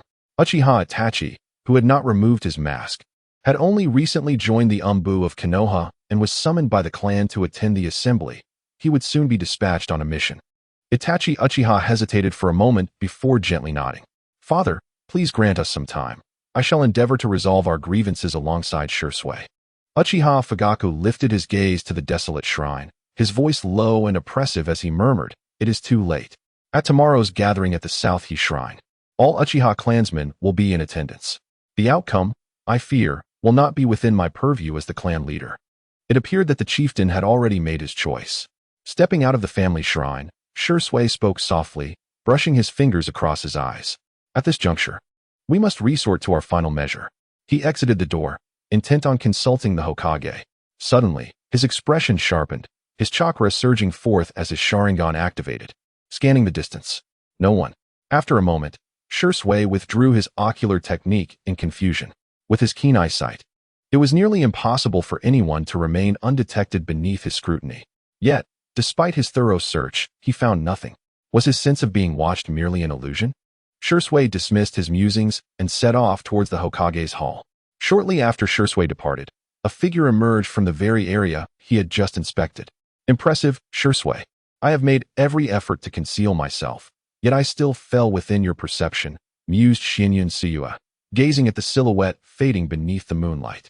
His ninjutsu, the art of transference, was executed instantaneously, making it difficult for ordinary ninjas to detect chakra fluctuations. And the Sharingan did not possess the ability to penetrate objects as the Byakugan did. Shursui's discovery was likely due to his years of combat training, honing his extraordinary senses. Tomorrow marks the gathering at South He Shrine, Suyua reflected, noting that half a month had passed since his departure from Sunagakure. Much of that time was spent navigating the desert, and now, 3 days had elapsed since his arrival in Konoha. Uncertain of the precise time for the Uchiha clan's gathering, he had spent these days covertly observing their movements. Only just now had he confirmed his suspicions. The curtain is about to rise on a splendid performance, he whispered as his form vanished, following Shursui from a distance. In the Hokage's hall, Sarutobi Hiruzen furrowed his brow, lighting a third pipe. "Yusei Fugaku has resolved to initiate a coup." The weight of Shursui's words settled heavily upon him, for while he had anticipated this day, he had not expected it to arrive so swiftly. So, they can no longer contain themselves? Beside the Hokage, an elder, half wrapped in bandages, revealed a shadowy gaze. The clan leader likely wished to observe further, yet the number of radical clansmen had grown too great. The coup was now beyond control. Sarutobi rapped his pipe against the table, his brow furrowed. "Shursui, you must understand the repercussions of a conflict between the clan and the village. Such a course of action benefits no one." Shursui nodded. "I comprehend, which is why I have come to report to you, hoping for your endorsement of my forthcoming decisions." With one hand placed over his left eye, Uchiha Shursui activated his kaleidoscopic Sharingan, awakening the formidable Jinjutsu known as Konoha Tsukumi, capable of altering the will of others. He resolved to unleash it at tomorrow's gathering, instilling the notion of safeguarding Konoha within the clan leader's mind. Chapter 19. I desire your eyes, Konoha Tsukumi? A technique that can reshape another's will. "Surely, it must be considered the most potent ninjutsu," exclaimed Sarutobi Hiruzen, astonished. "Regrettably, each time I employ Konoha Tsukumi, it requires a lengthy period for recovery. Thus, I sought your counsel, Hokage-sama," Shursui replied. "Indeed, as long as you can successfully thwart the family coup, you will be hailed as Konoha's greatest benefactor." The Hokage commended, recognizing the young man's formidable determination. Had he not belonged to the Uchiha clan, he would undoubtedly have had the potential to become Hokage in the future. Bowing, Shursui stated, "Then, Hokage-sama, I shall take my leave." With that, he rose and departed. Unbeknownst to him, Danzo, who stood beside the Hokage, raised an eyebrow upon hearing the name Konoha Tsukumi, his gaze darkening with a hint of greed. As Shursui exited the Hokage's chamber, he felt a wave of relief wash over him. Had he not awakened Konoha Tsukumi, the impending coup would have been inevitable. If only he could alter the clan leader's mindset. Even the most ambitious within the clan would reconsider the consequences of failure without his and the leader's support. However, he realized that such an action might lead him to bear the blame of his entire clan, a burden he had long since grown accustomed to. For the sake of the village and his kin, he must prevent the coup at all costs. At that moment, a rustling sound emerged. and several ninjas clad in patterned cloaks and masks appeared before him. Umbu? No, it's the root. With the final member landing, Shirsui's expression shifted. Danzo-sama, what is the meaning of this? Shirsui inquired, bewildered. Danzo fixed his avaricious gaze upon Shirsui's eyes, a glint of desire evident in his expression. A jinjutsu capable of rewriting others' will. Shirsui, you truly provide great surprises. A sense of dread filled Shirsui as he realized Danzo coveted his eyes. Are you planning to make a move against me? You claim you wish to use Konoha Tsukumi to alter Fugaku's thoughts. But how can I trust you 1T someday employ this technique against me or Hiruzen? Therefore, for safety's sake, I shall take custody of those eyes. With that declaration, Danzo gestured, and 4 elite root ninjas surrounded Shirsui in a formidable formation. Desperate to escape and unwilling to confront the root, Shirsui immediately activated the body flicker technique, creating 2 shadowy duplicates that flanked him. Danzo snorted derisively, a mere parlor trick. Would release, tree root explosion. Shirsui gasped, would release. Several tree roots, each half a meter in diameter, erupted from the ground, assailing him like a lumbering dragon. His clones shattered one after another, leaving Shirsui to weave hand seals and escape using the body flicker technique. Before he could regain his footing, a series of attacks came at him in swift succession. The root ninjas coordinated seamlessly, forcing Shirsui to draw his kunai and parry, pushing the 4 assailants back with a fierce counterattack. In that critical moment, Danzo suddenly materialized before him, reaching directly for his eyes. The blade has been sheathed too late. Shirsui's eyes, initially half closed, opened once more, transformed into a vivid crimson. As the illusion technique was activated, Danzo found himself immobilized behind him, while Shirsui brandished his ninja blade before him. Yet, before the illusion could cease, he launched an assault on 4 additional adversaries. In the blink of an eye, they all fell to the ground, and Shirsui gasped for breath, sheathing his blade. Everything seemed to have concluded, but had it truly ended? A profound sense of peril arose from behind him, as a violent gust of wind surged forth, accompanied by a voice that was both indifferent and exhilarated. Wind release, vacuum wave. Shirsui's gaze abruptly constricted as his body was assaulted by the ferocious winds, disintegrating into countless sharp blades of air that incessantly eroded his being. He was compelled to summon a significant amount of chakra to withstand the tempest. Danzo materialized before him, his right eye's bandage tearing apart, revealing a once glorious eye now devoid of luster. It seemed Shirsui grasped the implications of his anaji, attempting to clench his fist, yet his body felt hollow. Danzo sneered, what does it matter if you are a genius of the Uchiha clan? You shall still fall to my hands. As for the Uchiha's betrayal, there was no need for such elaborate techniques as Konoha Tsukumi. Killing you would suffice. How could a mere Fugaku resist the village's onslaught? With that, he regarded Shirsui like a lamb awaiting slaughter, his eyes brimming with coldness and greed.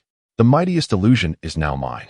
Danzo reached once more toward Shirsui's eyes, but in his weakened state, Shirsui could only watch helplessly as that hand eclipsed the light before him. An eerie wave rippled through the air, and Danzo's advance suddenly halted, his eyes widening in suspicion. Who are you? He demanded coldly. Shirsui, momentarily stunned, noticed a ninja blade had materialized between him and Danzo.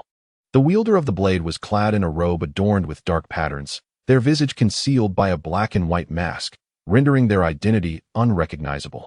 At that moment, Xianyun Shiyue crouched low, facing away from Danzo, the blade raised alongside his arm, its tip mere half an inch from Danzo's throat. Should Danzo advance a fraction further, he would meet his demise by the blade. I am your father, Xianyun Shiyue declared, redirecting the blade and pivoting to make a diagonal cut upward. Danzo's eyes narrowed in coldness as he leapt back, like a great eagle taking flight, landing gracefully. When did the Uchiha clan produce another genius? Danzo questioned gravely. Though the features were obscured, he could perceive the crimson glow emanating from Shiyue's pupils through the mask. Uchiha? If you think so, I bear no grudge or enmity towards you. Yet if you are not Uchiha, why assist him against me? Because I am your father. With the mask donned, Shiyue felt no need for pretense, embracing his true self. In the midst of their exchange, Shiyue lunged forward, aiming to strike Danzo. His technique was crude and lacking any form or finesse. Observing the blade's arc, Danzo did not flinch or evade. With a subtle shift, he caught Shiyue's ninja blade with his bare hands. Is this not merely a practice for you? Shiyue remarked with an enigmatic smile, chakra surging toward the blade's edge. Tuanzong widened his eyes in a futile attempt to evade the impending doom. The space shattered, obliterating both the blade and one of his arms in the process. Ji Shui, witnessing this scene, momentarily froze. Was it the Space Eye technique? Qianyun Suyu discarded the remaining half of the blade onto the ground, casually retrieving another from the 4 individuals lying there, sheathing it at his waist. My dear elder, why don't you learn from this? Suyu chuckled while gazing at Tuanzong, who cast a fleeting glance at his severed arm, his gaze hardening. His figure blurred, and moments later, he vanished entirely. In his place stood another Tuanzong, unscathed. Another Izanagi, how infuriating! Suyu exclaimed indignantly upon witnessing the reckless misuse of his clan's eyes.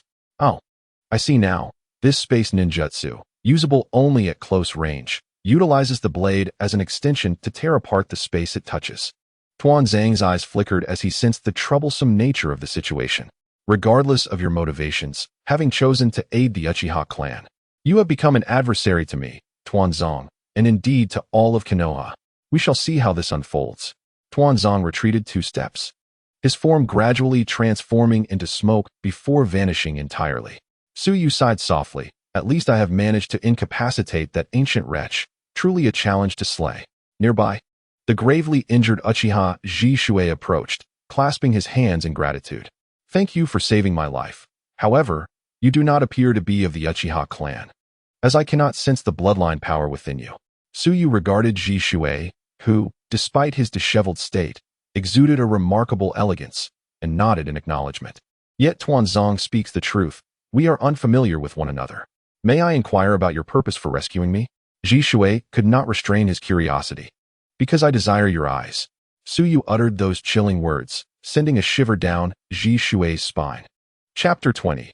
A modicum of recognition. No sooner had the words left his lips than Suyu struck with the swiftness of lightning. The clash of metal resonating as Ji Shui formed 3 hand seals. A fireball hurtled towards Suyu even as his figure transformed into a piece of dry timber that fell to the ground. Simultaneously, 2 more figures emerged, identical to Ji Shui, making it impossible to discern the real from the false. Was this the body flicker technique? Indeed impressive, yet ultimately useless against me. The crimson light flickered in Qianyun Suyu's left eye as the space collapsed, extinguishing the fireball entirely. He paid no heed to the 2 assailants charging towards him, his form vanishing in an instant. Within the forest, Ji Shui stumbled forward in a desperate flight. Under normal circumstances, he would not be so disheveled. However, the wounds inflicted by Tuanzong's treachery remained untreated, and the wind blade that had infiltrated his body continued to erode him. Coupled with the strain of repeatedly casting genjutsu, his mental and chakra reserves were severely depleted. All Ji Shui could think of was escape. Who would have thought that Lord Tuanzong would wish to kill me as well? If I perish, it would instill fear within the clan. What shall I do? One cannot trust the clan members. Even those in higher echelons now seek my demise. Must my death be the only resolution to end this? Despair washed over Ji Shui as he faced an uncertain future, utterly lost as to where to turn. Relying solely on my own strength has become futile, and I remain oblivious to the identity of the masked man. I must locate Itachi and entrust him with this illusionary technique. With resolute determination, Shui dashed in a singular direction. Soon, his expression shifted. He sensed a shadow leisurely pursuing him from behind. It was the masked man. Halting his flight, Shui realized that escape was futile and resolved to retaliate with the last remnants of his chakra. He fell to the ground as the fateful moon approached. Susanoo, kneeling on one knee, crimson threads of blood stained his eyes. A towering 3-meter-tall shadowy giant emerged behind him, cloaked in a deep green hue, adorned with an orange tomo on its chest. Shui, with the power of Susanoo, in your prime, could likely dispatch me with ease, exclaimed Qianyun Xianhua, gazing up at the imposing figure before him. Regardless of who you are, you shall not lay claim to the divine eye. Shui bellowed, raising his hand, prompting Susanoo to mirror the action. A long spear manifested in Susanoo's grasp. Though Shui's pupils flickered with haze, he summoned the last vestiges of his strength to focus on Qianyun Xianhua.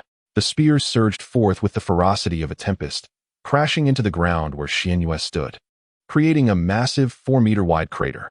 However, Shui's complexion worsened. Xianhua vanished from the pit, reappearing on the opposite side. He could traverse space instantaneously, unless Shursui activated his complete Susanoo. He was incapable of vanquishing him in his current state. Cursed be this fate. Shursui cursed in frustration as intense pain radiated from his eyes and body, leaving him unable to muster even a sliver of chakra. Susanoo behind him diminished in size until it ultimately dissipated. At that moment, Shursui could no longer endure and fell to his knees. The burden of the Manjiki Sharingan weighed heavily on his body, compounded by the injuries sustained from the wind release. Forcing its use could spell disaster. Xianyue approached step by step, gazing down at the kneeling Shursui. Gasping for air, gritting his teeth, Shursui realized that he had but one final recourse. He lifted his head, the swirling, blade-like black pupils within his eyes rotating quietly. Konoha Tsukumi. Xianyue furrowed his brow, sensing an overwhelming force of causality converging from all directions. Silence. Xianyue charged forward, activating Shinai to its utmost limit, enhancing his speed twofold while simultaneously slowing Shursui, creating a staggering fourfold time disparity that allowed him to discern every shape of Shursui's lips. In the fleeting moment before the last syllable escaped Shursui's lips, Xianyue grasped his throat, stifling his words. Unfazed by Shursui's wrath, Xianyue reached forth and extracted the Sharingan from his eye sockets. In an instant, Uchiha Shursui felt as though his strength had been drained away. He bowed his head, supporting himself on the ground, his spirit reduced to ash. Blood streamed down his cheeks, dripping onto his thighs. Return to your clan and procure a new pair of Sharingan. These eyes shall only realize their true potential in my possession. Shursui suddenly lifted his gaze. You intend to release me? Are you not afraid of my vengeance? As Tsuyu gazed at Jishui, he casually remarked, You are indeed formidable. Jishui, for now, I can only resort to such despicable means to seize your eyes. But this shall be limited to today. Even if you acquire new eyes and manage to reactivate your Manjiki Sharingan, you shall never again be my adversary. Jishui contemplated Tsuyu's enigmatic abilities, the instantaneous movement without forewarning, the devastating swordsmanship that could rend anything asunder, and the recent interruption of his Konoha Tsukumi technique. He believed Tsuyu's words to hold truth. Is it that I am unworthy to be your rival? Jishui murmured, a wretched smile gracing his lips. I perceive all that you are, and I understand your innermost thoughts. Do you believe that halting the coup d'etat will resolve everything? You are mistaken. The root of all problems lies within this world. I intend to keep you alive so that one day you may witness the new shinobi world that I, Shinyan Tsuyu, shall forge. What do you intend to do? Jishui inquired anxiously, tilting his head upward. A smile crept across Tsuyu's lips as he replied, To others, your loss of sight renders you akin to death. As for the fate of the village and your clan. He leaned closer to Jishui, whispering softly in his ear, At this time next year, I shall once again stand before you, and then you will behold the culmination of all your efforts. With that, Shinyan Tsuyu turned and departed. Moments later, another figure flickered through the woods. An Umbu ninja adorned with a patterned mask hastened toward Jishui. Itachi, you have arrived. I have just returned from a mission. Who did this to you, Jishui? He claimed to be Shinyan Tsuyu. Jishui replied softly, rising with Itachi's assistance. He refrained from mentioning Danzo, for despite his treachery, he remained a prominent figure within Konoha. He took my eyes and proclaimed he would bring forth a new shinobi world. Itachi was taken aback. Jishui was stronger than he, and typically, even an individual of shadow-level strength could not inflict such harm upon him. Itachi, take me back to the clan. It appears the upheaval will take some time to materialize.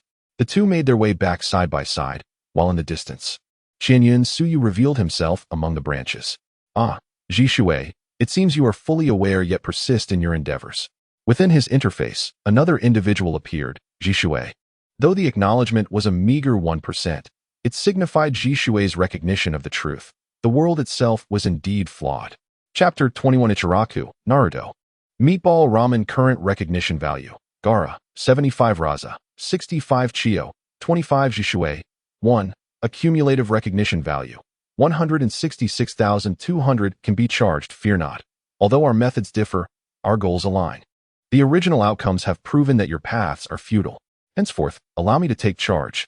Tsuyu cast a glance at the pair of eyes in his possession, reflecting on the reason why the Uchiha clan's eyes could be exchanged so freely. The moment the Manjiki Sharingan was extracted from Uchiha Shursui's eye socket, It severed its connection to flesh and blood. What now resided in his grasp was a pair of energy orbs, deep black with a hint of crimson. To utilize the eyes of the Uchiha clan in a conventional manner, one must either be a member of the Uchiha lineage or, akin to Danzo, implant the cells of Hashirama. After concluding matters in Konoha, I must pay a visit to Orochimaru, murmured Tsukuyomi. This year's students exhibit remarkable quality. The younger generations of various esteemed clans have all enrolled simultaneously. I have heard that the youngest scion of the Uchiha family is among them. In a few years, we shall witness the emergence of yet another prodigious talent. I am somewhat concerned. The Uchiha clan is already home to two exceptional individuals. If we add that child, Sasuke, it may become quite extraordinary in the future. In Konoha village, at the Ninja Academy, the masked figure of Tsukuyomi emerged discreetly from the throngs.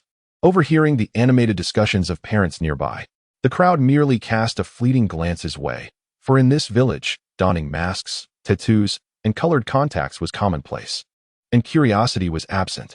It was now the twilight hour, and as the school bell rang, the gates swung open, releasing a tide of cheerful children. Hinata, over here. A man clad in white waved, his demeanor composed, his pure white pupils scanning the crowd until they settled on a girl in pink amidst the throng. Sakura, how was school today? Are you getting along with your friends? It was all right, Mom. I made quite a few friends today, including Ino and Sasuke. As the crowd began to thin, three figures approached leisurely, one of whom, sporting a ponytail, casually shoved his hands into his pockets and waved back at his companions. Naruto, we're leaving. Don't be late tomorrow. Haha, don't worry. The young man followed closely behind a man who bore a striking resemblance to him. Shikamaru, who is that? Your new friend? Which family does he belong to? Naruto, I don't think he mentioned his parents. His last name seems to be Uzumaki. Meanwhile, a somewhat plump CHG rummaged through his pocket, producing a half-empty bag of snacks. Here, Naruto, I know you like these, so I'll give you the rest.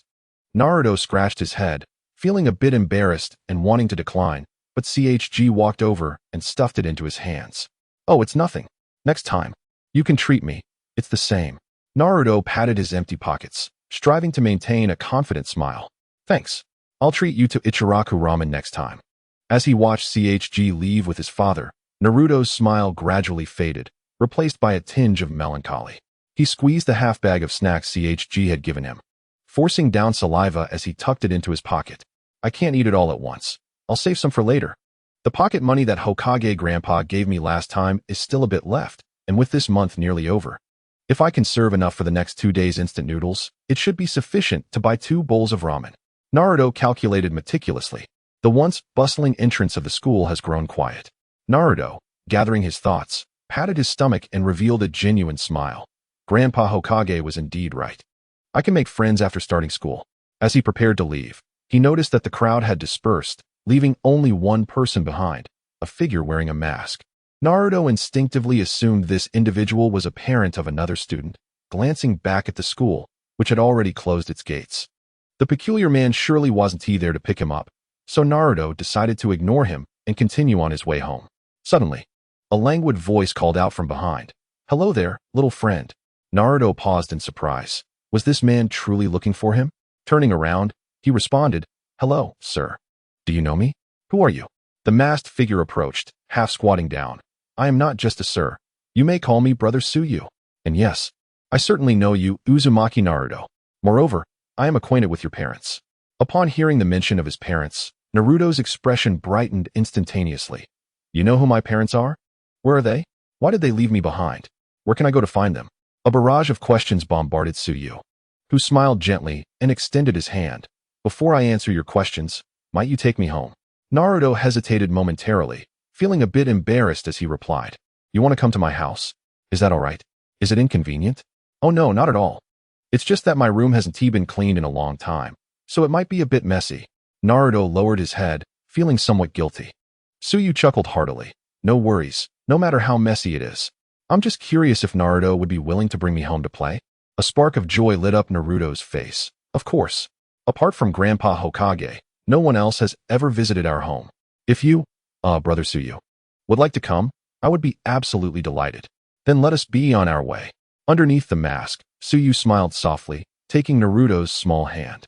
As they walked along, Naruto was filled with cheer. However, Upon reaching a certain street, he suddenly released Tsuyu's hand. Please wait a moment. I'll be right back. With that, Naruto dashed away, only to return shortly after, gravely stating, "You must wait for me." Then, he vanished from Tsuyu's sight. Since it's the first time having a guest at home, I certainly cannot treat him to instant noodles. I'll have to postpone inviting CHG and Shikamaru for ramen. Naruto thought to himself as he rushed to the Ichiraku ramen shop. "Hey Naruto, you're here. Got some pocket money?" Tsuchi, the owner, leaned over the counter with a kind smile. Sir, I have something very important to attend to, but I'm a bit short on cash. Could I possibly owe you the remaining amount? I promise to pay you back when I come next month." Tsuchi instantly straightened up, rapping the sign beside him. "Don't you see the words here? It's a small business. We do not extend credit." Naruto pouted, wanting to negotiate further. But upon seeing Tsuchi's stern expression, he could only mutter, "Well, okay then." After finishing his words and preparing to leave, Uncle Ichiraku burst into hearty laughter. "Wait a moment. I haven't finished speaking yet. If it's Naruto, our regular customer, it doesn't matter if he owes a little." As he spoke, Ichiraku handed over the menu, inquiring, "What would you like to eat today?"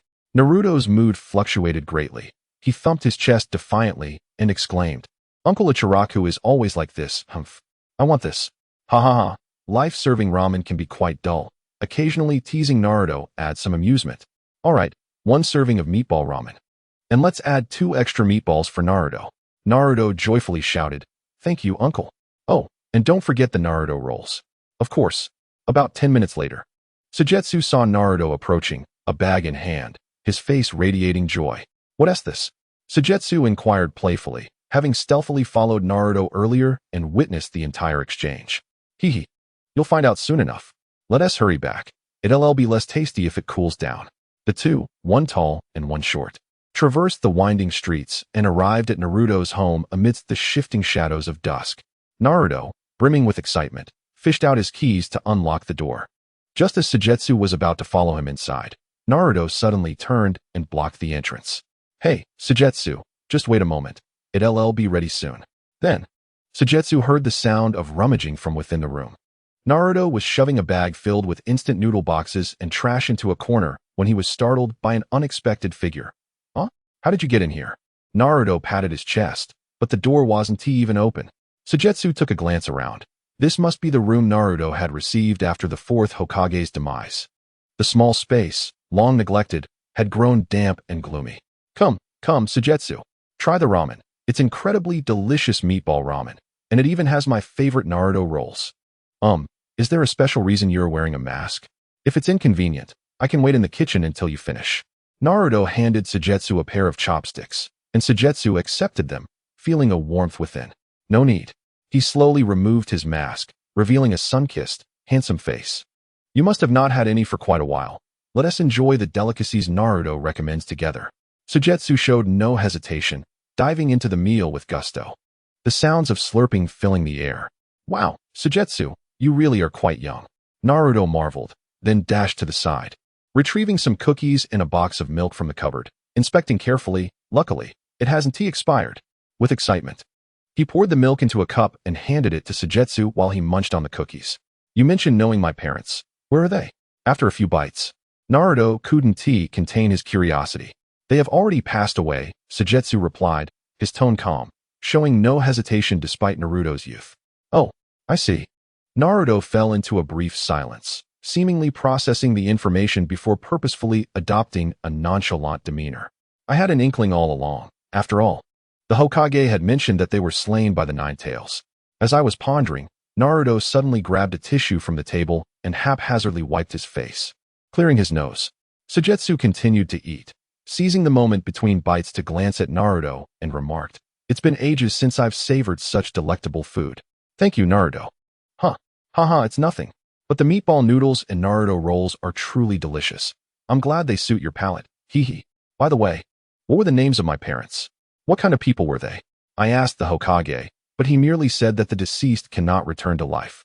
After finishing his noodles, Sujetsu gulped down a couple of mouthfuls of soup, patted his belly, and burped.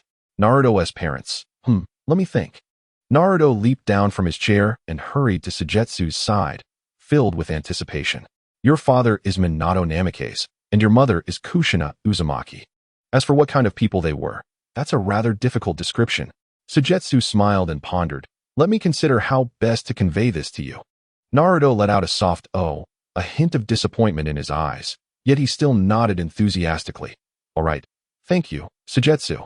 Sujetsu stood up, feeling the room was somewhat stifling, and opened the window. Remember to ventilate the room. Otherwise, if it gets too gloomy, it's easy to fall ill. Naruto followed suit. Nodding. In the past, people often threw garbage in through the window and sometimes scolded me, so I shut it. Eventually, no one threw anything in anymore. But I got used to it. Sujetsu frowned slightly. Is that so?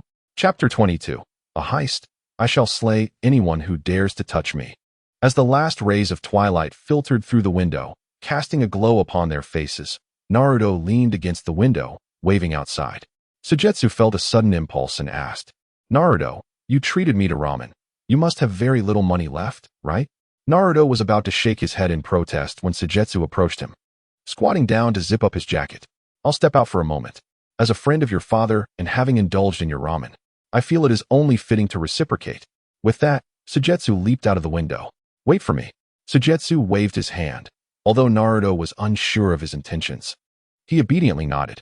The room felt empty, with only Naruto left behind. He turned and stared blankly at the clean bowl on the dining table. An indescribable complexity swirling within him. Time passed, and eventually, Naruto took it upon himself to tidy up the dishes, feeling as if he had just awoken from a dream. Sujetsu, chewing on a blade of grass, stood at the street corner, coldly observing the passers-by. The most awkward moment arises when you wish to flaunt your wealth only to discover you are utterly broke. Had I known to take some money when I left Sunagakure, or to bring back some golden beans refined from the sand, I'll have to resort to my own methods. With a deliberate toss, Sujetsu expelled the grass and retrieved a black plastic bag he had casually grabbed upon exiting, fashioning 2 holes to wear over his head. Then, their gaze fixed upon 3 children who had just exited the toy store. Oh, I heard Naruto has started school. How could the school dare to accept him? That's quite something. No need to fear being at the bottom of the class. With his foolish demeanor, he is bound to be the last in this cohort. But he is the embodiment of the 9 tails. He must tread carefully in school, lest he be caught by that fellow. Wait a moment, I need to relieve myself inside. Keep watch for me. What is there to watch? There is hardly anyone around. Let us all go together. As the trio engaged in their banter while walking into an alley, a fierce wind swept towards them, and a figure materialized before them. Clad in a black robe with a hood that barely concealed their face, Tsuyu coldly scrutinized the children, one foot resting on a nearby step. Robbery. The 3 exchanged glances, their expressions shifting dramatically. Just as they contemplated fleeing, a loud bang resonated behind them. If anyone moves, I shall end them. Slowly turning their heads, the children were startled to see the individual before them gripping a stone the size of a head, which shattered into pieces with a thunderous crash. If you wish to avoid being harmed, hand over all the money you possess. One child burst into tears, and moments later, another followed suit. The boy who had previously mocked Naruto as the bottom of the class fared slightly better, but trembled like a leaf in Tsuyu's presence. I have money. I have money. You too, quickly gather your savings. Soon, this child produced a thick stack of bills, kneeling before Tsuyu. Sir, this is all my New Year's money from the time I was 1 year old. Please spare us. In the eyes of the children, Tsuyu appeared as a primordial beast, a cold-blooded killer poised to take their lives without a moment's hesitation. Tsuyu coldly regarded them and, brushing the bills in his hand, inquired, How long will this amount last for children of your age? The child pondered, and upon hearing Tsuyu's impatient hum, he hastily replied, If it's for snacks, it should last a year without issue. Oh, that is barely acceptable. The child nodded fervently, Absolutely, absolutely. Please, sir, do not kill us. After a moment of silence, the child cautiously raised his head, only to find that the hooded figure had vanished. Tsuyu emerged from another street, having purchased some daily necessities from the nearest shop, and swiftly made his way to Naruto's home. The feelings of the 3 children, whether they would return home to tell tales of their encounter, or later embellish their stories of having met the legendary figure, were of no concern to Tsuyu. Entering Naruto's home with an armful of items, he slapped a stack of bills onto the table. So what do you think? Is this enough for a year? Naruto, utterly astonished, after a prolonged silence, gazed at Tsuyu and stammered, Brother Tsuyu, this money could provide me with 100 years' worth of pocket money from the Hokage. Ha ha. As long as it suffices, it would be best if you could spend it all within a year. Tsuyu clicked his tongue, admitting that he was rather unfamiliar with the currency system of the Naruto world. Could it be that the little fellow he had robbed hailed from a wealthy family? Tsuyu, be honest with me. You're not going around robbing people, are you? Naruto inquired, his hand instinctively reaching for the money before retracting it hastily. Raising an eyebrow, Tsuyu replied, Do I appear to be that kind of person? Naruto shook his head, saying, Not really, but this is far too much. I merely treated you to a bowl of noodles. Take this amount instead. With that, Naruto extracted a single bill from the stack, declaring, This is sufficient for me to treat my friends to ramen next month. Tsuyu stepped closer to Naruto, forcefully stuffing the money into his pocket, and playfully tapped Naruto's head. Don't think this money comes without strings attached. I have my demands. What? Naruto asked, intrigued. Tsuyu settled down, reclining in his chair with a leg crossed over the other, and proclaimed, From now on, no instant noodles. You must have 3 proper meals a day.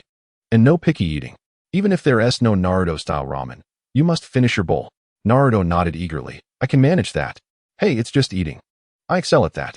With a slight upward curve of his lips, Tsuyu added, You must also bathe daily, avoid staying up late, and make an effort to forge more friendships at school. The first 2 are simple enough, but for the last one, I can't make people be my friends. I can only try my best. Naruto scratched his head in contemplation. Thirdly, you must diligently train in ninjutsu and never grow complacent. If I return and find you at the bottom of the class, I'll surely knock some sense into that little head of yours. Tsuyu threatened, brandishing his fist. Naruto burst into laughter, standing tall and assuring Tsuyu, Don't worry, I'll make sure of it. He then reread Tsuyu's words and couldn't help but ask, Aren't you staying in the village? Where are you going? Tsuyu did not conceal the truth. I am not a Konoha ninja, though perhaps I might be one in the future. In any case, I plan to visit you again around this time next year, which is precisely why I'm warning you. At Naruto's age, without supervision, he surely would become lax. Naruto vigorously shook his head. That won't happen. I'm destined to be Hokage, so you can rest assured. Moreover, Tsuyu patted Naruto's chest, where the money he had given him was securely stashed. With this money, Naruto wouldn't need to borrow from others in times of need, as it should suffice until he was capable of taking on missions. Although even without money, he likely wouldn't seek loans. Naruto nodded earnestly, Definitely. I will save the extra money and spend it wisely. And remember, no drinking. Tsuyu said leisurely, Especially when you have money. Will you be able to resist? Absolutely. Naruto declared, standing proudly. Well, that should be about it. Tsuyu remarked, leaning back and rocking his chair gently. If I think of anything else, I'll let you know. I understand. By the way, Naruto said cautiously, placing all the money Tsuyu had given him into a pouch. When are you leaving? Is it possible for you to accompany me to school tomorrow? Chapter 23. Whispers at the end. Final murmurs. Tsuyu gazed at Naruto, feeling no surprise at the request posed to him. Yet, whether to acquiesce required careful consideration. Naruto had only just entered the ninja academy, with parents escorting him to and from school each day, including many elite jonin from Konoha. Although he could effortlessly traverse the village using the space-time body flicker technique, maintaining close proximity to these individuals would inevitably draw attention. However, in the scene before Tsuyu, there was a line that belonged to Uzumaki Naruto. The recognition value had steadily increased during the brief time spent with Naruto, halting at 30. Observing the eager light in Naruto's eyes, Tsuyu sensed that should he agree and put it into practice, the recognition value could surpass the threshold. Tsuyu fixed his gaze upon Naruto, weighing the pros and cons, while also harboring his own thoughts. He held a fondness for Naruto, particularly after experiencing the little one's solitude firsthand. It was truly remarkable that Naruto could maintain his noble vision without succumbing to darkness. Accompanying Naruto to school was certainly feasible, but could Naruto consent to another request of his? Upon hearing Tsuyu's inquiry, Naruto realized that the prospect of attending school together was promising and nodded eagerly. If anyone inquires about me, you need only mention my initial identity. The subsequent agreement of 1 year must remain a secret. Not even Grandpa Hokage? Naruto asked innocently. Tsuyu shook his head. All right, I understand. So, has Tsunai agreed to go to school with me? Certainly. Yay. Naruto clapped his hands in jubilant celebration, his spirits soaring. The night swiftly passed, and Naruto woke up early. Just as he was heading to the bathroom with his toothbrush, he spotted Tsuyu seated on the living room sofa. Tsunai, you're here so early. Naruto, still bleary-eyed, rubbed his eyes and tidied his belongings before stepping out with Tsukuyomi. Approaching the entrance of the ninja academy, they spotted numerous parents bringing their children, among whom were familiar faces to Tsukuyomi, such as Sasuke and Shino. Wow, Naruto, you're actually not late today? Shikamaru, hands tucked in his pockets, sauntered over with a nonchalant expression, glancing at Tsukuyomi, who was masked. You must be Naruto's guardian. I'm Shikamaru, Naruto's friend. With that, Shikamaru slightly bowed his head in respect. Naruto, realizing Shikamaru had misunderstood, attempted to clarify, but was interrupted by Tsukuyomi. Hello, I know you. You are Narashikaku's son, correct? Tsukuyomi placed a hand on Shikamaru's shoulder, smiling warmly. You're also a friend of my father? He never mentioned you. Haha, we are merely acquaintances. I have long admired the esteemed Nara clan. You bear a striking resemblance to your father. Tsukuyomi chuckled softly, patting Naruto on the back. I am Naruto's elder brother. I've been wandering outside for years, but I do make occasional visits to the village. While I am away, do not bully Naruto. Shikamaru placed a hand on Naruto's shoulder. Of course not. Naruto and I are good friends, right? He nudged his head towards Naruto, who beamed with happiness. For this was the first time he felt accompanied to school. Well, Shuji and I will head in first. Naruto, you can explore the school with your brother. Tsukuyomi waved his hand as Shikamaru and Shuji, who was hurrying over with a slight belly, joined together and entered the school. After walking a few steps, Shikamaru suddenly turned around and slapped his forehead. Oh dear, I seem to have forgotten my shuriken for today's basic ninja tools practice. Shuji, you should head inside as well. I'll take this chance to go home and grab my things. Shuji responded with an "oh," pulling out a snack from his pocket and munching on it as he walked into the school. Naruto glanced back, a meaningful look directed towards the hurried Shikamaru. Yet his expression remained unchanged as he took Tsuyu's hand. Let us go, I'll escort you inside. It must be said that the educational system in Konoha was far more advanced than that of Sunagakure. The ninja school in Sunagakure consisted merely of a few rows of buildings made from sand, while Konoha's school boasted comprehensive facilities including classrooms, weapon training, ninjutsu practice, and physical training. As Tsukuyomi observed, he mentally cataloged the various facilities, envisioning how he could integrate and enhance the educational shortcomings of Sunagakure based on his experiences from his previous life. Soon they arrived at the first grade classroom. As they ascended the stairs, Tsukuyomi distinctly heard several mocking voices directed at Naruto.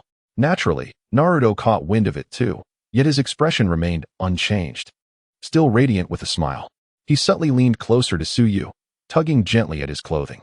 Who is that masked figure? Could it be Naruto's parent? Isn't he the Nine Tails? Where does he get a family from? Naruto raised his chin, puffing out his chest, and flashed a confident smile at the speaker. Look closely. I have a family that sends me to school. This is my brother, and his body flicker technique is incredible, even faster than Iruka-sensei. Seeing the little one begin to boast, Tsukuyomi could only chuckle helplessly and affectionately ruffle Naruto's hair, signaling to the onlookers, please take good care of my Naruto. But what are you bragging about? Faster than Iruka-sensei? As if he were a jounin. Moreover, the family of the Nine Tails is just a disaster for the village. The speaker was a short, wiry boy who appeared to come from a well-off family, dressed in fine clothing and flanked by two sycophantic lackeys. Tsuyu's gaze darkened slightly as he regarded the two. Don't think that just because you have company you can act all high and mighty. The tail end of the class is still the tail end. The short boy fell silent, suddenly feeling an icy chill enveloping him, as if he had plunged into a frozen abyss. Tail end? Are you referring to Naruto? I recall his ambition is to become Hokage, huh? The short individual locked eyes with Tsukuyomi. Sensing the chilling aura emanating from those piercing gaze, he felt that uttering even a single word could lead to his obliteration from this world. Yet, when Tsukuyomi finally spoke, his tone was remarkably gentle. The sight of his gaze and the sound of his words seemed to arise from entirely different souls. How terrifying. Ultimately, Tsukuyomi averted his gaze, and the suffocating cold surrounding the short figure dissipated. He exhaled heavily, hunched over, and looked in trepidation at the departing figures of the tall and short individuals. Iruka-sensei, I am not late today, Naruto exclaimed as he leaped into the classroom. Standing tall and raising his hand towards the amiable man with a scar across his nose, who was diligently erasing the blackboard. Oh, so it is Naruto. That explains the distant clamor, Iruka remarked, noticing the absence of any other students. This is my brother, who brought me to school today, Naruto introduced, a smile gracing his face. Iruka paused for a moment, recognizing that while others might not be aware of Naruto's background, he was well informed. Naruto's father, the fourth Hokage, Minato Namikaze, was an orphan taken in by Jiraiya, while his mother, Kushina, was a fugitive descendant of the Uzumaki clan. He had never heard of them having other children. Ah, so these are Naruto's parents. Welcome, welcome. Naruto turned back with a beaming smile. All right, brother, thank you. You can go back now. Tsuyu nodded and turned to Iruwaka, a man who played both a paternal and educational role in Naruto's life. Knowing there was no need for concern, I entrust Naruto's education and school life to you, teacher. Their gazes met, and Iruwaka, sensing the unspoken understanding, nodded in affirmation. Rest assured, as a teacher, I shall diligently attend to each student. Beneath his mask, Tsuyu's smile was radiant. You misunderstood. What I meant was to keep an eye on Naruto. If he engages with those troublesome girls, do ensure he receives a proper lesson. What are you saying? Naruto exclaimed, his expression stiffening. Iruwaka was momentarily taken aback, scratching his head and then chuckling. Having already discussed wealth and alcohol, the final topic of desire had also been broached. Naruto must remember. Naruto's eyes widened in disbelief. But I'm still so young. Isn't this a bit premature? Indeed. This world is splendid. Even before turning 10, one can have secret admirers, Tsuyu murmured, a hint of nostalgia in his voice. Bending down, Tsuyu earnestly zipped up the zipper at the center of Naruto's orange attire. Would Naruto be able to remember all the instructions given from last night to today? Of course. Just remember to eat well, bathe properly, sleep early, rise early, avoid squandering money, refrain from drinking, and, when you grow a bit older, you might meet a kind girl, treat her well. As for those women who always wear a scowl, don't indulge them, Naruto, Tsuyu casually remarked. He gently tapped Naruto on the head, causing the boy to recoil in pain. In a hushed tone only they could hear, Tsuyu asked, haven't you always wanted to know what your parents were like? What has been conveyed above are the very words your parents uttered at the moment of your birth. Chapter 24. 1,000 birds, severing all with lightning. Naruto stood frozen in place for what felt like an eternity, until Iruka waved his hand before him, prompting him to regain his senses, his eyes already glistening with moisture. Meanwhile, Tsuyu had arrived at the school gate. Truly, Shikamaru is a formidable opponent even at the tender age of 6. At this moment, Tsuyu sensed no fewer than 4 or 5 gazes fixated upon him. Nonchalantly, Tsuyu strolled along the street towards the entrance of Konoha, seemingly oblivious to the lurking shadows in the darkness. He had heard that this individual was Naruto's brother, but his father had informed him of Naruto's true identity the previous night, leaving him somewhat skeptical. A figure adorned with a colorful cat-faced mask stood beside Shikamaru, wisps of white hair cascading from either side of the mask. This individual bore a 4-foot ninja blade on his back, clad in a gray vest that revealed his slender, sun-kissed arms, with the taut fabric of his ninja attire accentuating his well-defined muscles. Upon hearing Shikamaru's words, the masked man nodded, understood. I have already sent Guy to find the Hokage. Leave this to us, you should head to class. Shikamaru nodded, resting his hands behind his head, and ambled nonchalantly towards the ninja academy. The masked ninja exchanged glances with 4 other ninjas concealed in the shadows, and they all promptly pursued Tsuyu's direction. In another location, the Hokage's hall, the elder Hokage, Sarutobi Hiruzen, furrowed his brow and spoke softly. Since that night, Itachi has not made an appearance for several days, and I am uncertain how matters are progressing. Beside him, Danzo's eyes remained shrouded in darkness. He was adept at reading the hearts of others and suspected that Itachi would not reveal his actions openly. In the past few days, the Root members had conducted extensive searches throughout Konoha, yet results remained elusive. He had dispatched Root to scour the village periphery, convinced that the masked man would inevitably be discovered once he departed. Itachi had visited once, stating that Shursui was ill and required a few days of rest. However, the recent momentum of the Uchiha clan's rebellion had indeed dissipated. Could it be that Shursui had succeeded? Seated in the main position, the two harbored their own thoughts. Danzo, what occupies your mind? At one moment, Hiruzen noted Danzo's unusual demeanor. Typically, at this juncture, his counterpart would be clamoring for a violent suppression. I am contemplating that if a sacrifice is necessary, Itachi would be a more favorable option than Shursui, Danzo mused. Hiruzen's gaze sharpened. I advise you to abandon that notion at once. Unless absolutely unavoidable, I shall not consent to a purge of the Uchiha clan. The annihilation of the Uchiha would significantly weaken the entire village. Danzo scoffed. It is far better than allowing them to turn desperate and retaliate against us. I am devising a strategy that requires not a single drop of the village's blood. Hiruzen shot him a sidelong glance, tinged with warning. I am the Hokage and will not allow you to act recklessly. A flicker of tension crossed Danzo's face as he lowered his head slightly, concealing his calculating gaze in the shadows. At that moment, the door to the shadow hall was thrust open, and a middle-aged man clad in a green jumpsuit hurriedly entered, making his way directly towards the two individuals. Kai, what is the matter? This man, adorned in a vibrant green attire and sporting a watermelon-like hairstyle, was none other than Might Guy, the Azure Beast of Konoha Village. He had just received news from Kakashi and came to report to the Hokage about a mysterious figure appearing in the village. Upon hearing Kai's words, Danzo immediately surmised that it was the individual named Suigetsu, his eyes widening slightly as he inquired, "Is it him? Where is he now?" "He should be heading outside of Konoha," Might Guy replied. Danzo rose to his feet in delight, prompting the old Hokage to curiously ask, "Do you know him?" Danzo replied solemnly, "We have crossed paths. His proficiency with ninja tools is rather poor, yet his ninjutsu is exceedingly peculiar and difficult to grasp. However, this time, with the combined forces of Root and the Umbu, I do not believe he will escape the net that I have laid." The old Hokage nodded in agreement. "Then I entrust this matter to you. I shall take this opportunity to visit the Uchiha clan, to reassure them and check on Shursui." At the entrance of Konoha village, as Suigetsu stepped over the threshold, 3 shurikens suddenly flew towards him. Indeed, he had underestimated the situation and found himself in a bit of trouble. Observing the chakra quality emanating from the shurikens, the hidden figures were evidently at the J-Nin level, with the leader yet to make a move. Evading the incoming shurikens with a body flicker, an explosion erupted behind him, revealing a considerable crater. "Are they attempting to take my life right from the start?" Suigetsu thought, glancing at the several Umbu members before him, each donning masks resembling cats and dogs, before swiftly turning and dashing into the forest. He sensed several other, equally formidable presences approaching from a distance. Is it truly necessary to go to such lengths just to escort a child to school? Suigetsu mused quietly as another shuriken whizzed past him. Fire style, fireball jutsu.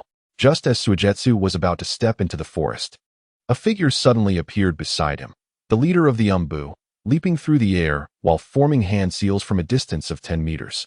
This individual wore a cat-faced mask. Yet Suigetsu effortlessly deduced their identity, Kakashi Hitaki. Kakashi's fireball was not aimed directly at him.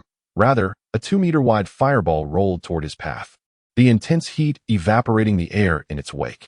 Stopping in his tracks, Suigetsu landed, and at that very moment, Kakashi flashed in front of him, his hand poised to draw the ninja blade at his back at any moment. The single eye visible beneath Kakashi's mask slowly scanned the scene, the Sharingan illuminating Suigetsu's every movement. Simultaneously, Kakashi pondered that a masked figure could infiltrate Konoha so stealthily, suggesting a formidable strength. Could it be that Kumogakure and Iwagakure were plotting something once more? At that instant, Suigetsu tilted his head back nonchalantly and remarked, "Oh, is that not the son of the White Fang, Kakashi Hitaki? I've heard from friends that you once cleaved through lightning on the battlefield during the Third Great Ninja War. I wonder if it holds any truth?" Kakashi, beneath his feline mask, furrowed his brow slightly. "You have traveled from Iwagakure to Konoha. I wonder what prompts such a visit?" he inquired, deliberately probing. Despite his reluctance to recall the events of the Third Shinobi World War due to the memories of Obito and Rin, he understood that only those who had battled him from the Hidden Stone Village would recognize the power of his Chidori. Xingyue, without offering an explanation, seemed to acquiesce with a smile. "It's been 10 years. I wish to observe how Konoha has progressed, to prepare for the future. However, it appears the village has nearly restored itself. I can only wonder if it can withstand the impending challenges ahead." Kakashi narrowed his eyes, contemplating the undeniable truth that Xingyue hailed from Iwagakure.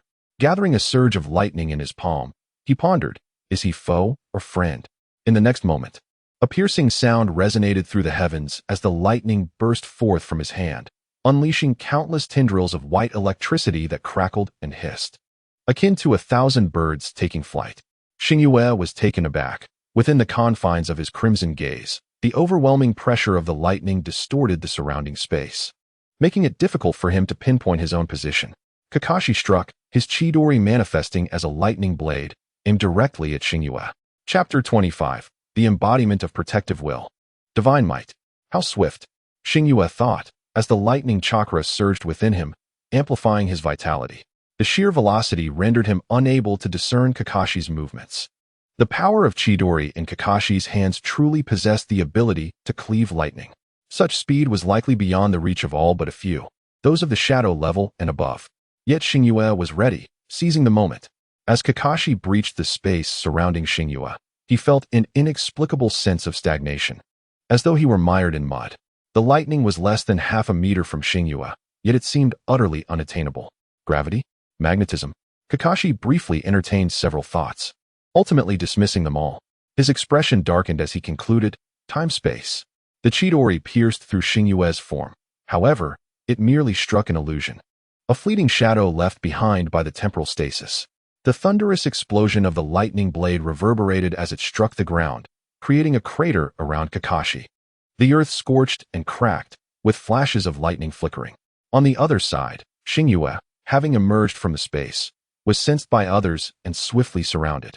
Not one to hold back, he unsheathed his blade, infusing it with spatial chakra, and slashed at his approaching adversaries. One member of the Umbu attempted to block the attack, only to meet the devastating force of Kaminari no Hashikazu, which obliterated flesh in an instant, leaving no warning, along with the entirety of his arm vanishing. Blood sprayed forth, splattering onto the ground. In the distance, the recently arrived Danzo witnessed this scene, his eyelids twitching involuntarily as he glanced at his own arm. He recalled his previous encounter with Xingyue, during which he had similarly lost an arm to that very technique, though he had altered the past through the forbidden arts of the Sharingan. Yet the pain he endured would not dissipate, especially upon witnessing another's arm being shattered in the same manner, sending shivers down Danzo's spine. Regrettably, the Umbu operatives lacked the Sharingan and were thus unable to utilize a Zanaji. Their broken bodies were irreparable, leaving them to writhe helplessly on the ground. Sokujetsu struck again, the blade slicing through the air, its shadow enveloping him while simultaneously severing one of his opponent's legs. Among the 4 Umbu Jonin, 2 had already lost their combat capabilities in the blink of an eye. Kakashi's countenance darkened as he rose, fixating on the elusive figure amidst the onslaught of the other 4, a question blossoming in his mind. Could it be Uebito?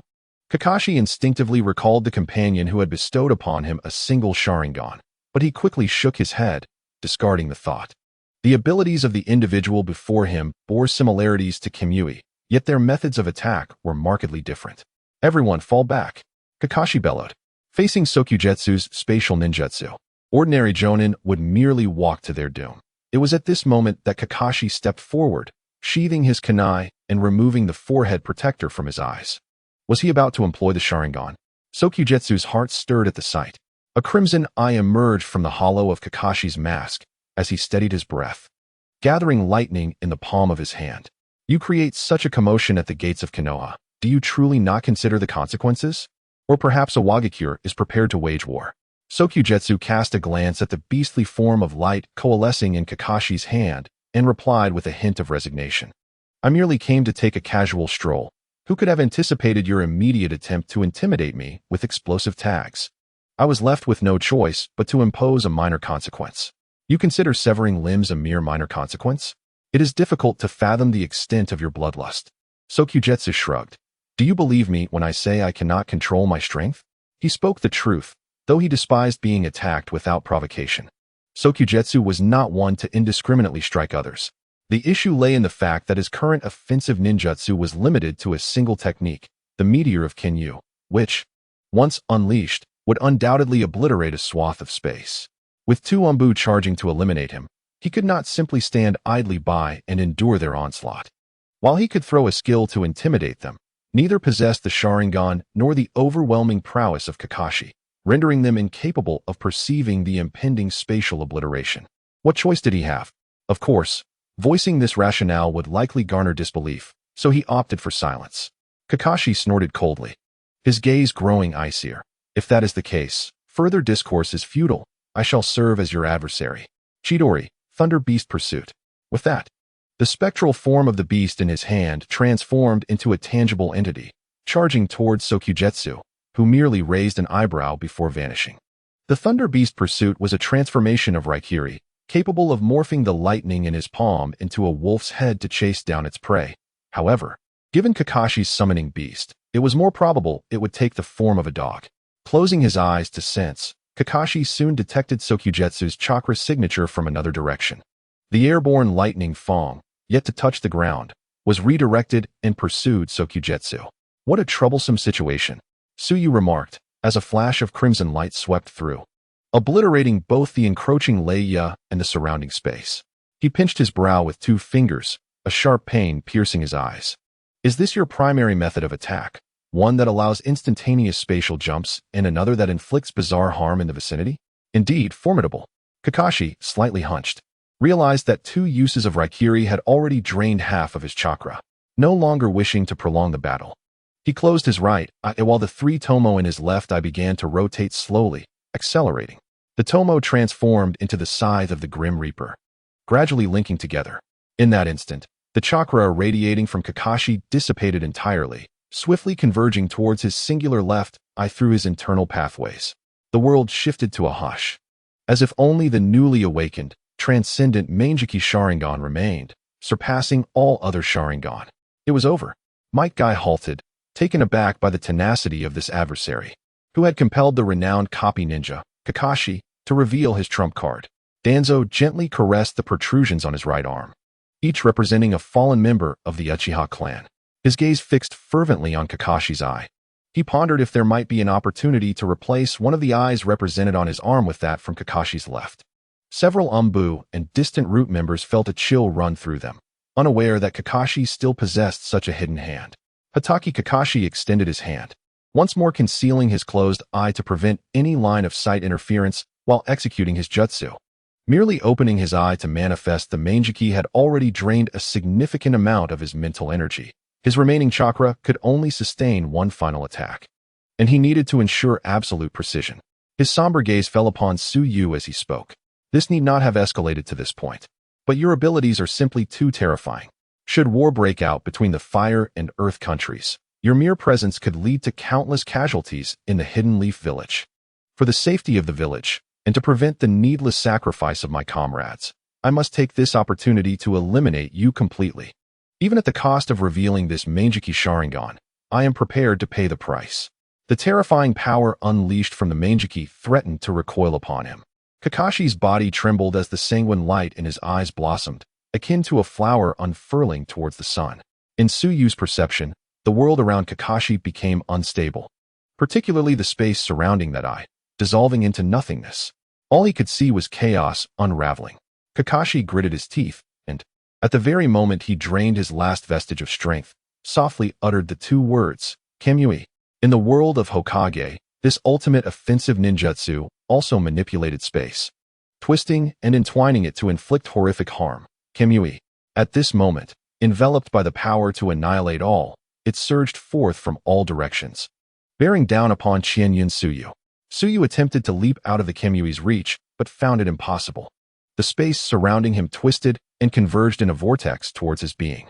The moment the spatial points overlapped marked the demise of Tsuyu. Despite Tsuyu's fondness for the character of Kakashi, he could not refrain from exclaiming in frustration, forcing me to use my ultimate technique, Kakashi. This will not earn you any friends. Chapter 26, My Rules, Above Yours. Cursing aside, the power of Kamui should not be underestimated. It was an attack capable of annihilating even Kagaya-S form, and Tsuyu could not withstand it with mere physical prowess. In an instant, he activated his technique, the quadrupled time dilation diminishing the overwhelming pressure of the surrounding space, albeit only slightly. The force of Kamui continued to encroach upon him. An escape from this realm seemed a mere question of time. But since he dared to stride forth from the Ninja Academy so brazenly, did he truly lack any preparation? Current acknowledgement value, Naruto, 40 total acknowledgement value, 206,200. Can it be charged? Charging in progress. With both hands gripping the hilt of his ninja blade, Tsuyu plunged the blade into the earth beneath him. As Kamui approached, he knelt upon one knee. What? Kakashi gasped.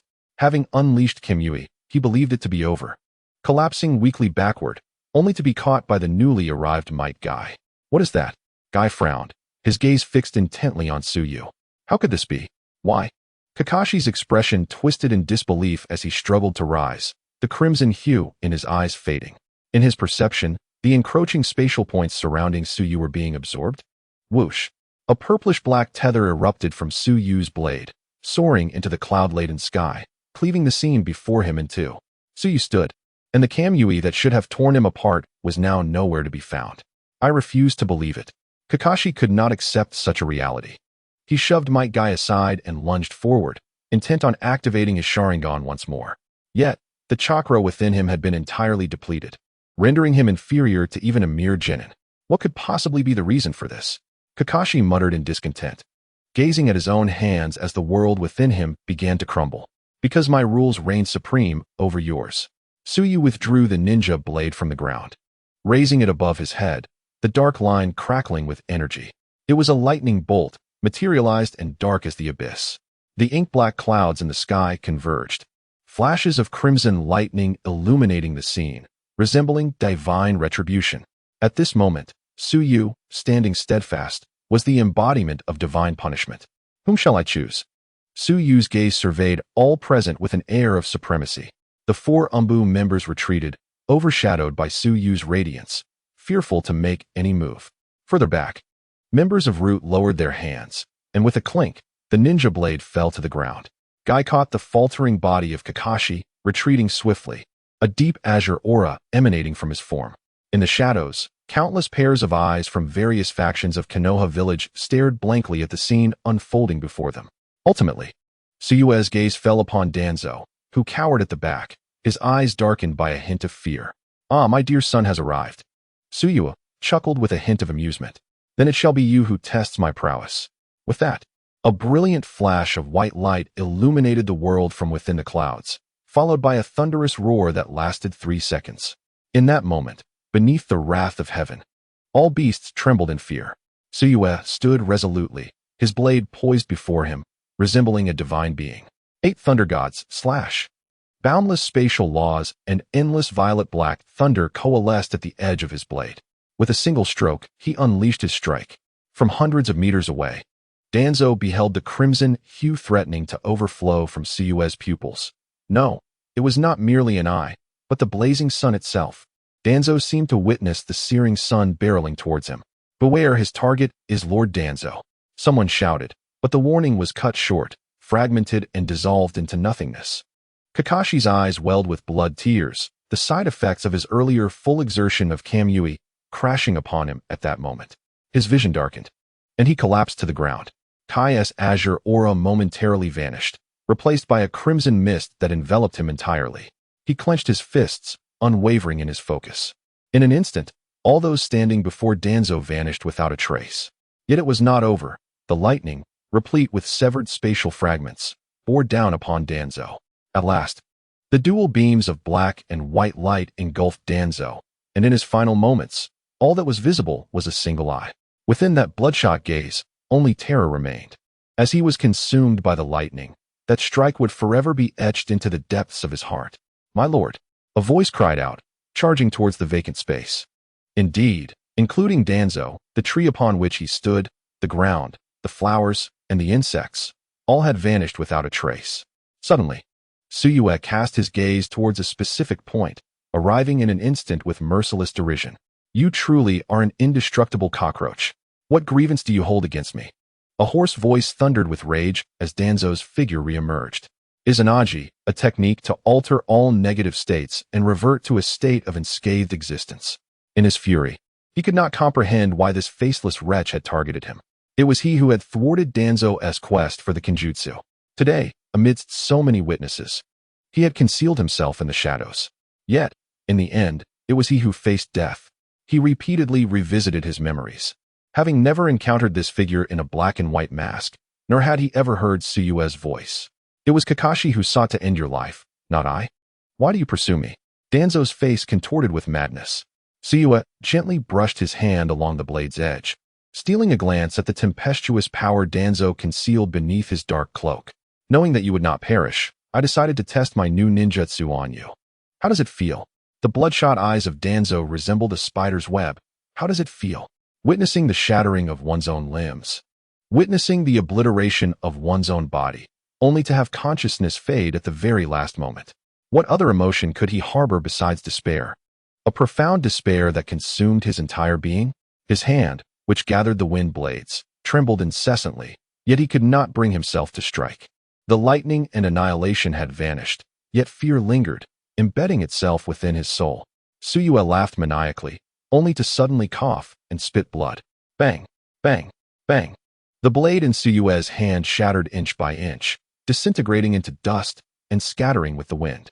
This spectacle left the onlookers astounded.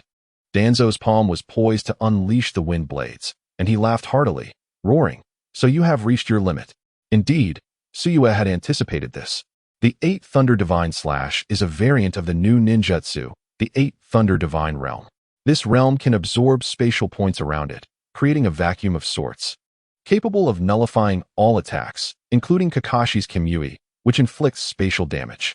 Just moments ago, he had only activated it within close range. If he unleashed its full power, it could support the size of a house.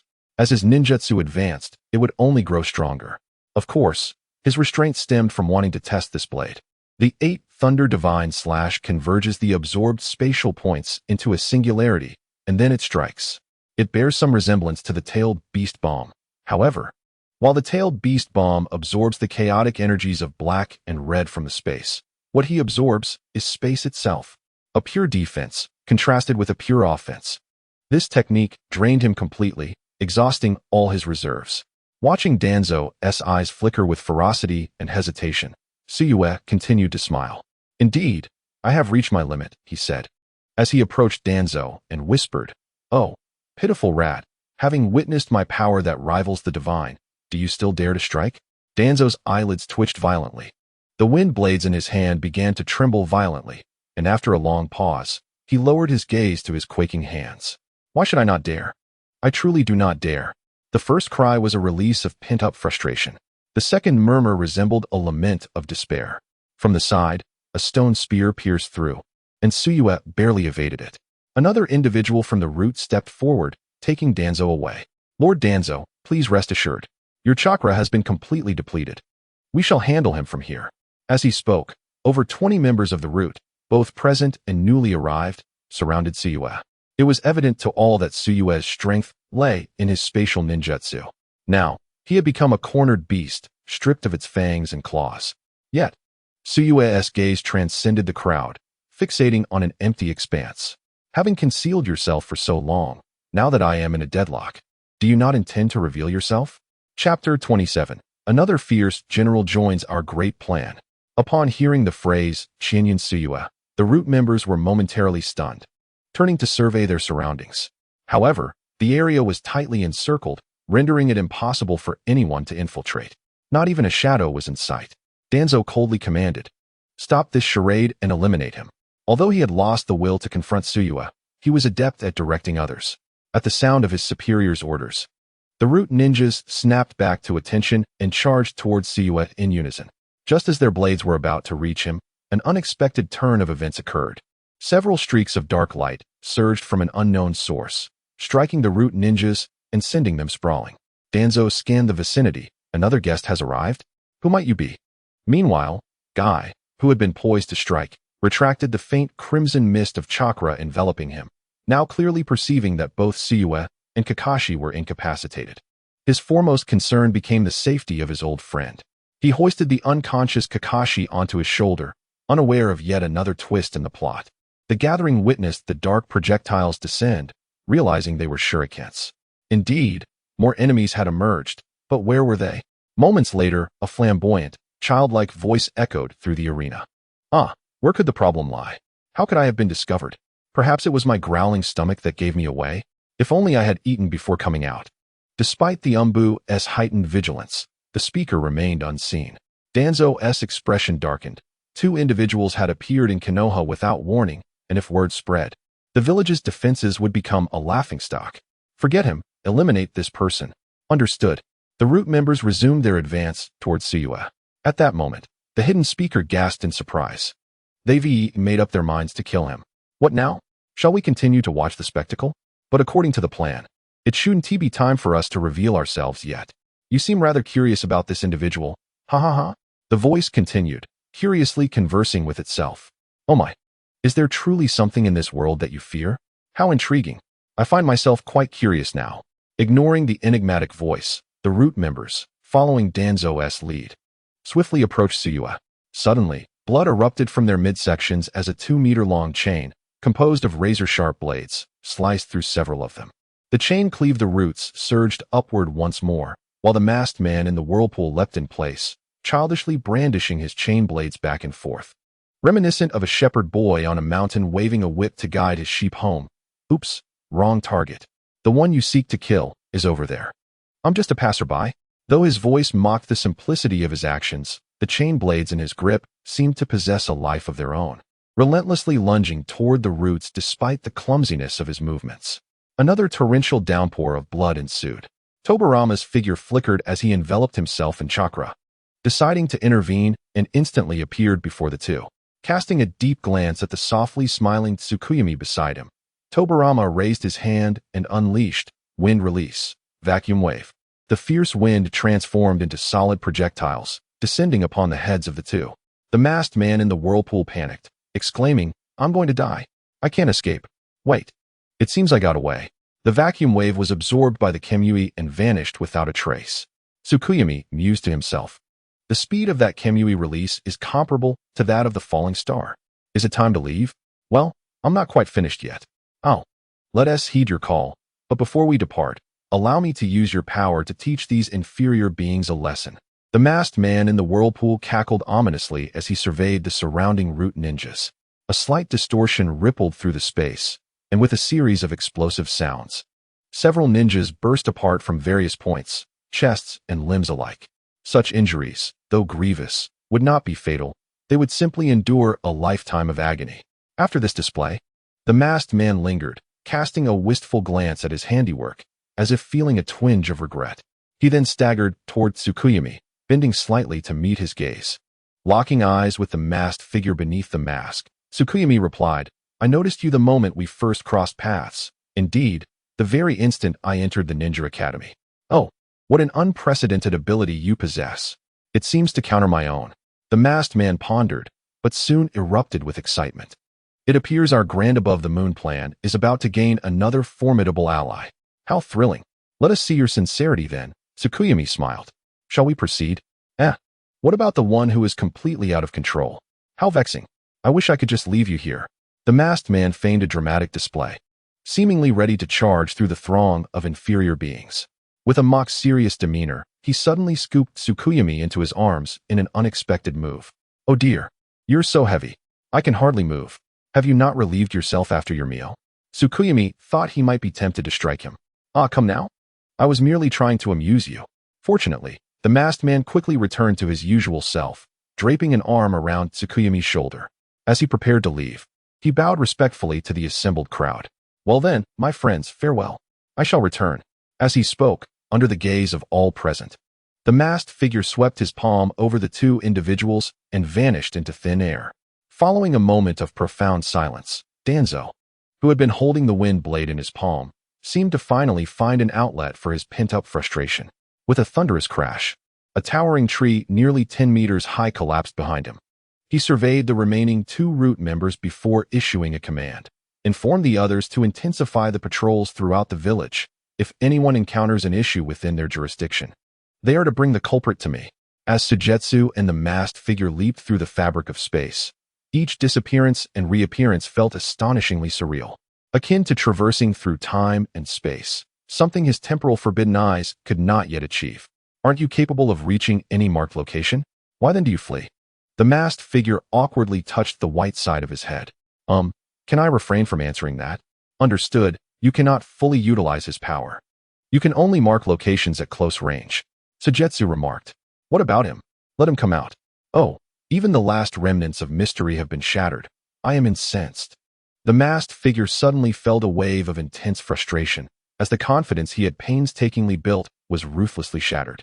After a brief pause, his voice transformed, dark, hoarse, and steady, yet tinged with indifference. Good day to you. Chapter 28. A Partnership, Dancing with Wolves. How should I address you now?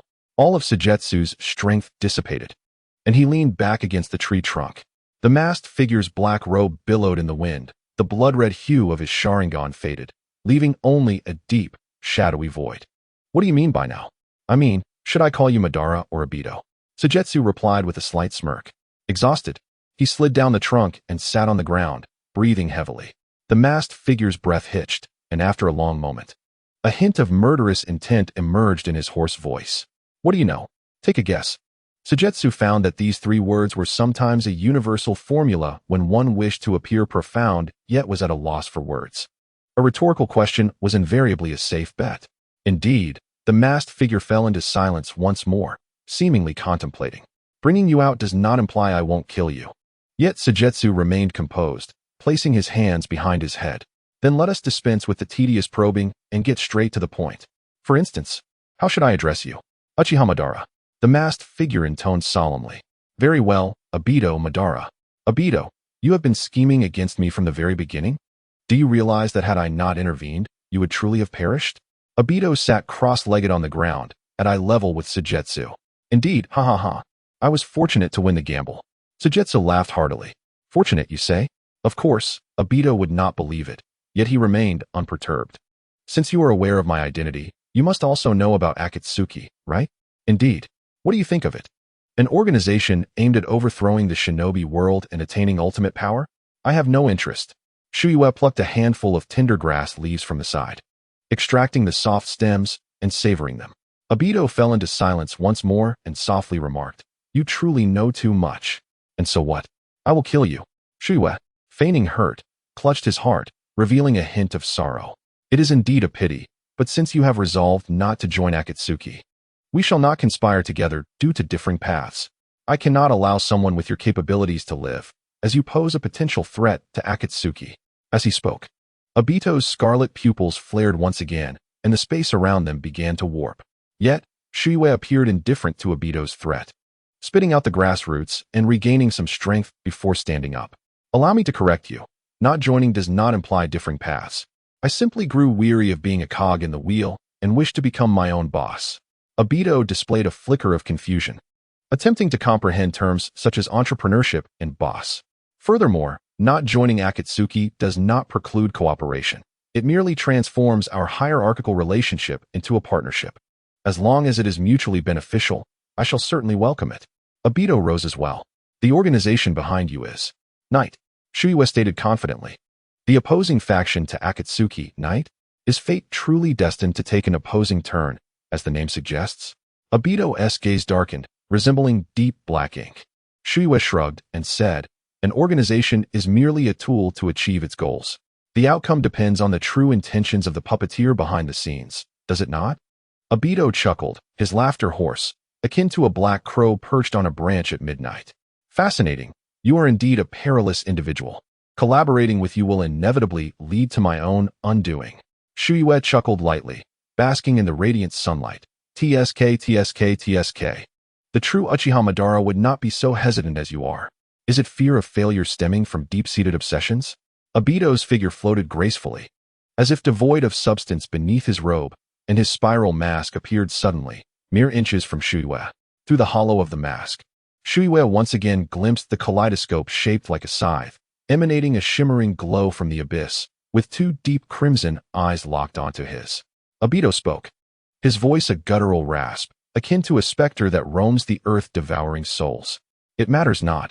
I shall one day kill you, personally plucking your heart and crushing it, casting your corpse to the wilderness for the hungry wolves to feast upon.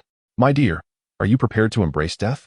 Shuyue gazed at the figure before him, and in that moment, he felt a tremor within his soul.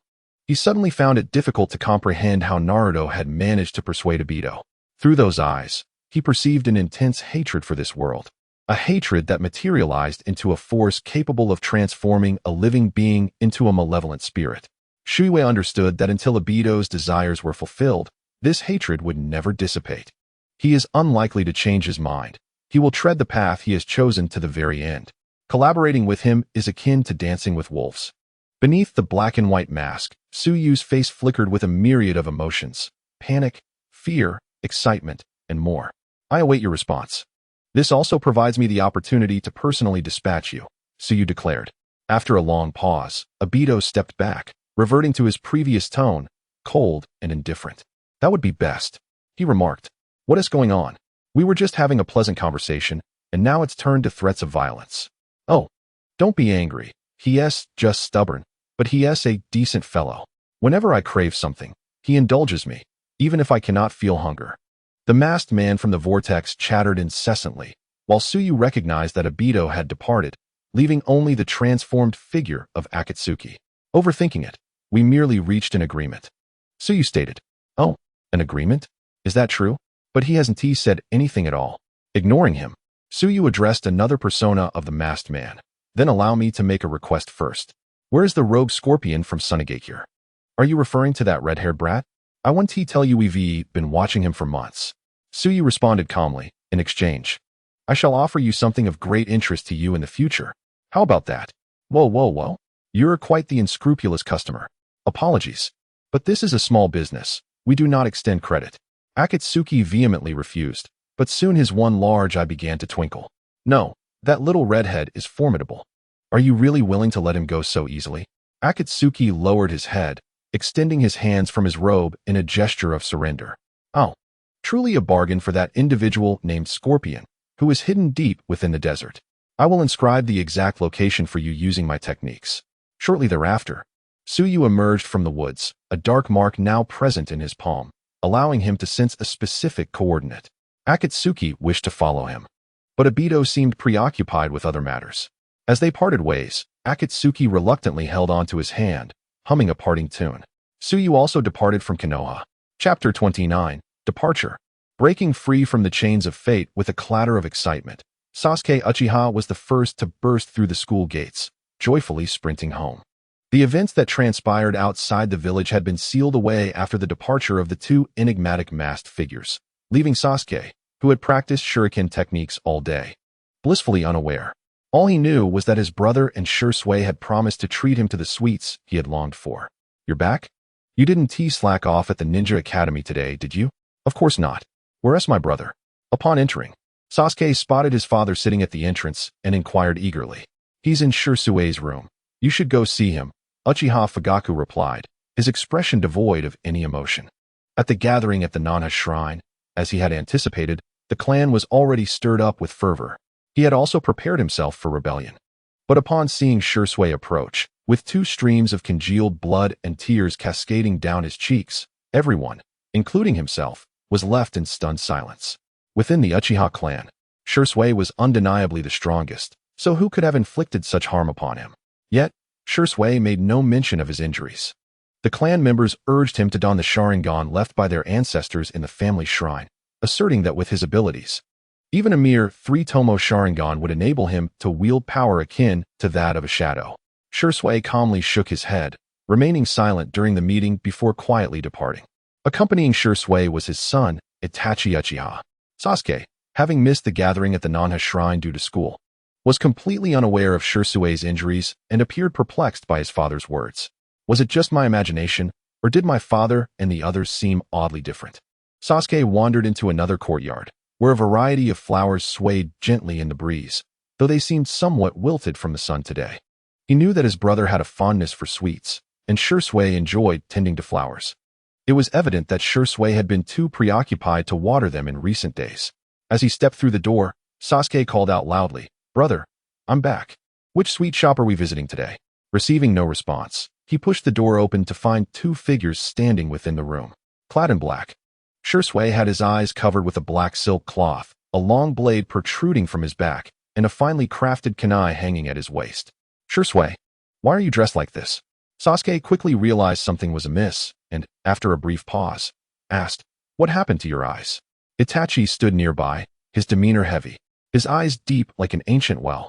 Shursui, however, appeared rather optimistic, a faint smile gracing his pale, slender face. Upon hearing Sasuke's voice, he turned and approached. He gently ruffled Sasuke's hair, gesturing to his own physique. "Sasuke, you've grown so quickly. Where are you going?" Sasuke inquired, puzzled, thinking that the silk covering Shursui's eyes was merely an ornament, and he leaped forward, attempting to unveil it. Sasuke, for the first time, Itachi, usually patient and gentle with his younger brother, displayed a flash of anger, causing Sasuke to retreat in fear. Shursui smiled slightly and said, "Have you ever heard the tale of one of the legendary Sannin of Konoha, Lord Jiraiya?" Sasuke pouted, "I've heard of him. He seems to have left the village a long, long time ago. Like Lord Jiraiya, I wish to seek the truth of this world and discover a way to change our circumstances, perhaps in 1 or 2 years, or maybe 3 to 5 years." The current situation? Young Sasuke, carefree and oblivious, understood nothing of the adult world's treachery. Shursui turned to Itachi, saying, "Once I leave, you will be the only one left." Itachi drew Sasuke close, enveloping his ears with his hands, nodding reassuringly. "Rest assured, I shall inherit your will and strive to reconcile the discord between our clan and the village. Yet, if reconciliation proves impossible..." His eyes flickered. Caught in a tumultuous conflict, his throat subtly convulsing as he remained indecisive. In the void of Shursue's hollow gaze, darkness loomed, and he silently wished for that day to arrive later, granting him the chance to discover a glimmer of light. Having spoken, Shursui turned away, and without the Uchiha's eyes, he seemed to liberate himself from their destined path. Subsequently, he was accompanied solely by the blade upon his back and the kunai in his hand.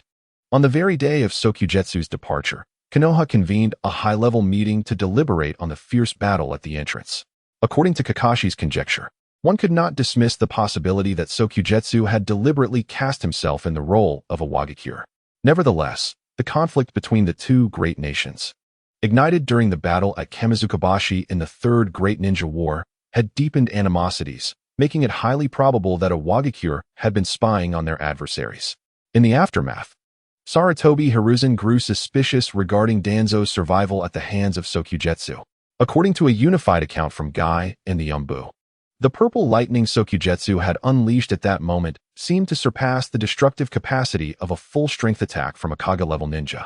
Yet, Danzo had withstood it, inevitably evoking thoughts of the Uchiha clan's forbidden techniques, Izanagi.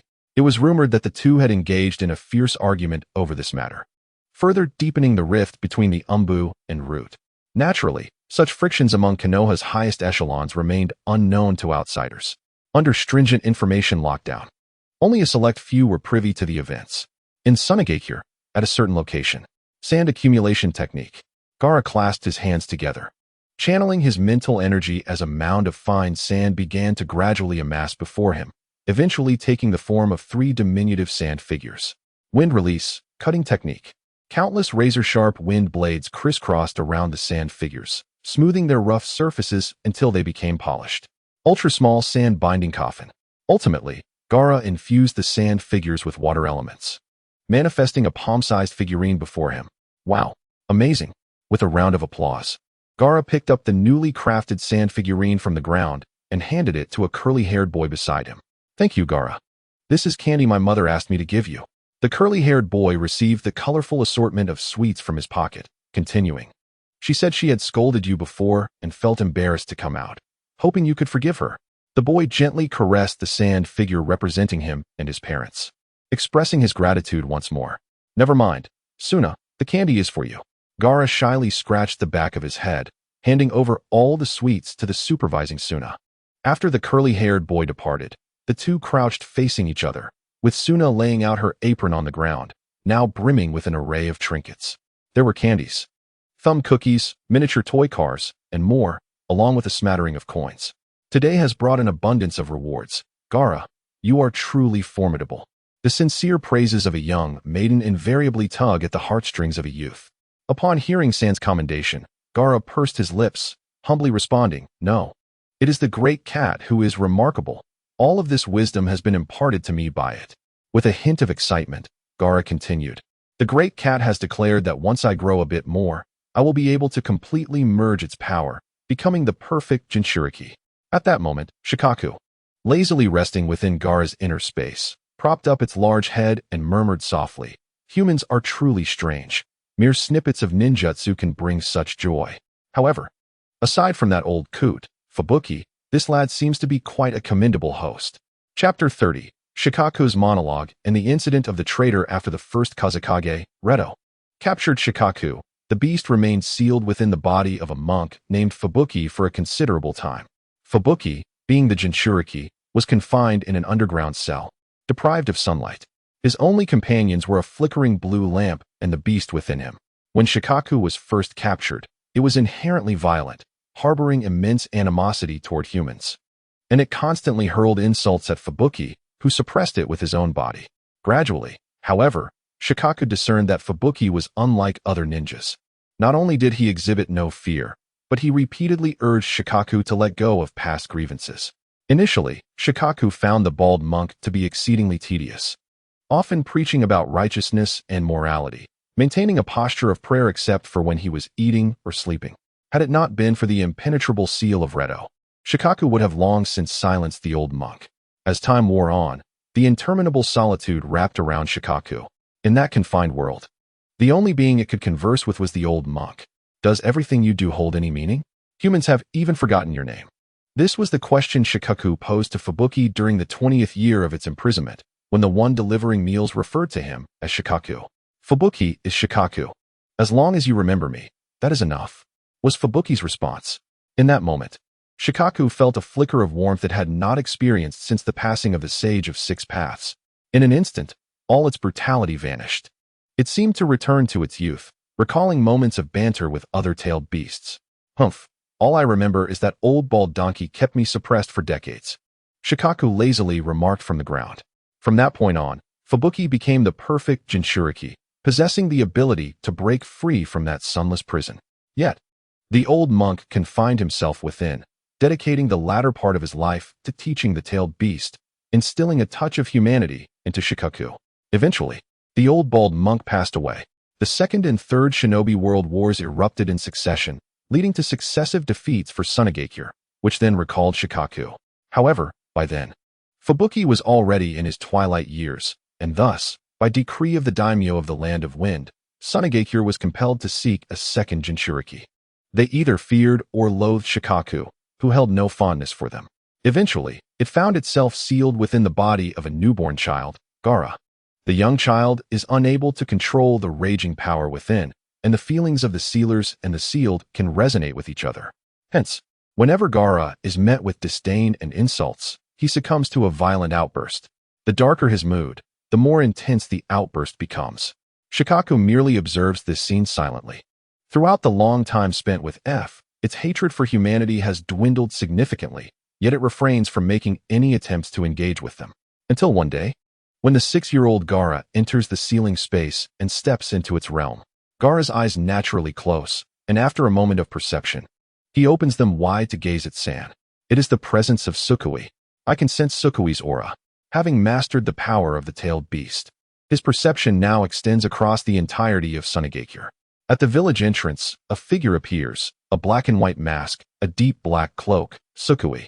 After a series of spatial jumps, Tsukui stands before the two children, somewhat astonished. You could sense me from such a distance already?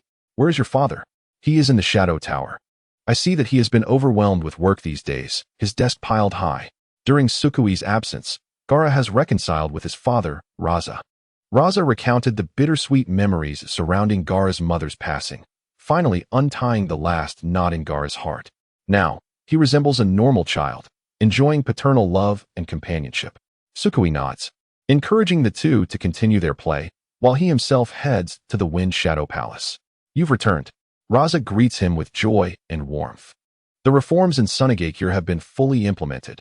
The matters you previously mentioned have all fallen into place, with no issues arising from either the lower populace or the major clans. Excellent. It's gratifying that my efforts have borne fruit. Tsukui replies. Raza offers Tsukui a cup of tea, freshly brewed by Yashamaru, which he had not yet had a chance to taste. Try this. It's tea sent by the Wida clan. That lad, after you severed his hand, has been invigorated, working tirelessly on the reforms. Tsukui is somewhat taken aback, but considers it a positive development. If one of the heirs from a prominent family is so motivated, the others will naturally follow suit. He takes a delicate sip from the tea cup, savoring its fragrant sweetness. Indeed, it is delightful. Additionally, as you mentioned when you brought that young girl to see me, Maki and his team have thoroughly investigated the information of all individuals in Sunagakure during this period. I have ordered the execution of all spies sent from other nations, and those with ambiguous backgrounds have been detained. Decisions will be made upon your arrival. Tsukui nods, saying, Very well, I shall handle it. The Wind Shadow leads Tsukui to a dimly lit prison cell, where nearly 100 individuals are confined.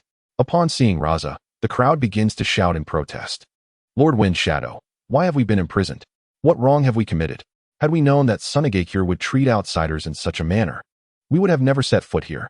Luo Sha's countenance was rigid as he stepped aside, while Tsuyu approached the crowd, her eyes as dark as the midnight sky.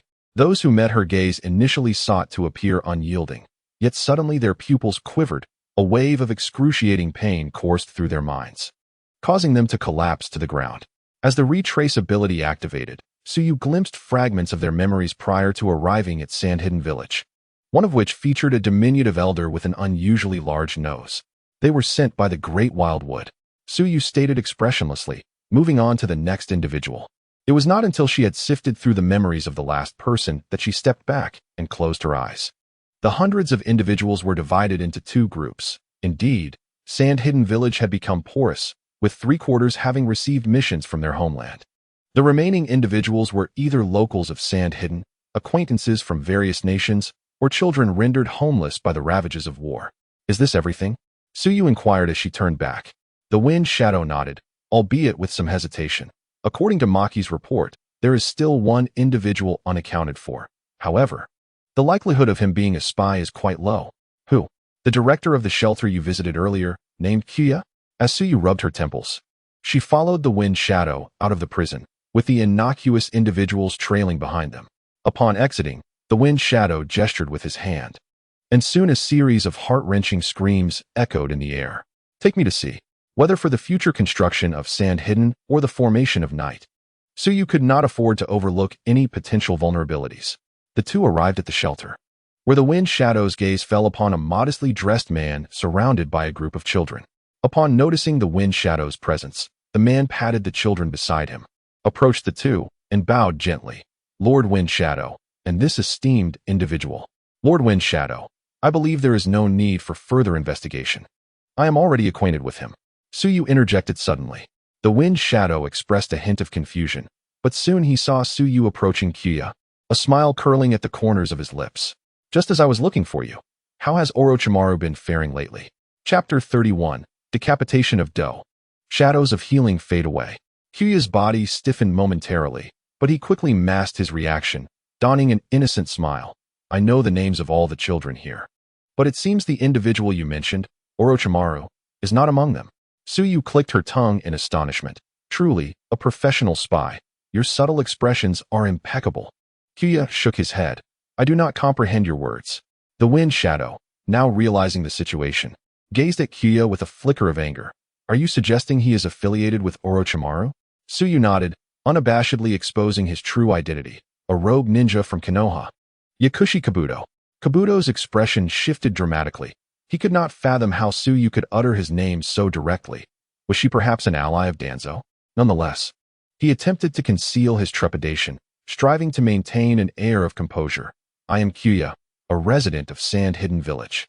Before he could finish his words, Luo Sha delivered a powerful punch, the sound of slicing air reverberating through the space. Following the reforms in Sand-Hidden, Luo Sha now held unwavering trust in Tsuyu. Witnessing the revelation of his true identity, Kabuto inhaled deeply, retreating with agile grace. Indeed, a spy. Arsuna cast a glance at his own clenched fist, sand trickling down like grains of time. You even know my name. Kabuto adjusted his glasses, which had slipped slightly due to his earlier movements, his expression betraying astonishment. I am also aware that you were once a child of the Konoha orphanage, and now you serve as the head of this sanctuary, fulfilling your duties, I suppose. Getsu, acting as an intermediary, introduced Kabuto to Arsuna. Later, you were chosen by Danzo to join the Konoha Umbu, traversing various nations, only to ultimately become a discarded pawn. Subsequently, you departed Konoha alongside Orochimaru, lurking in the shadows. Am I right? Getsu's tone remained composed, yet to Kabuto, it resonated like thunder, leaving him speechless, only yearning to escape Tsunegakure and inform Orochimaru of Getsu's revelations. Getsu discerned his intentions and smiled, inquiring, how has he been faring lately? In an unexpected outburst, Kabuto unleashed 3 shuriken from his fingertips, hurling them towards the two. Arsuna let out a dismissive huff, conjuring a golden sand shield that intercepted the projectiles. Kabuto harbored no illusions that such a casual assault would injure them. His sole aim was to buy time. At the moment of his attack, he swiftly retreated, covering dozens of meters. Arsuna raised his hands, summoning waves of golden sand from the ground, surging towards Kabuto. Sand binding coffin. The ninjutsu activated, encircling Kabuto, the golden grains quickly ensnaring his form, binding him to the earth. Sand funeral. The sand constricted inward. A colossal force capable of obliterating any life form, and in an instant, Kabuto was reduced to a crimson mist, mingling with the resplendent yellow sand.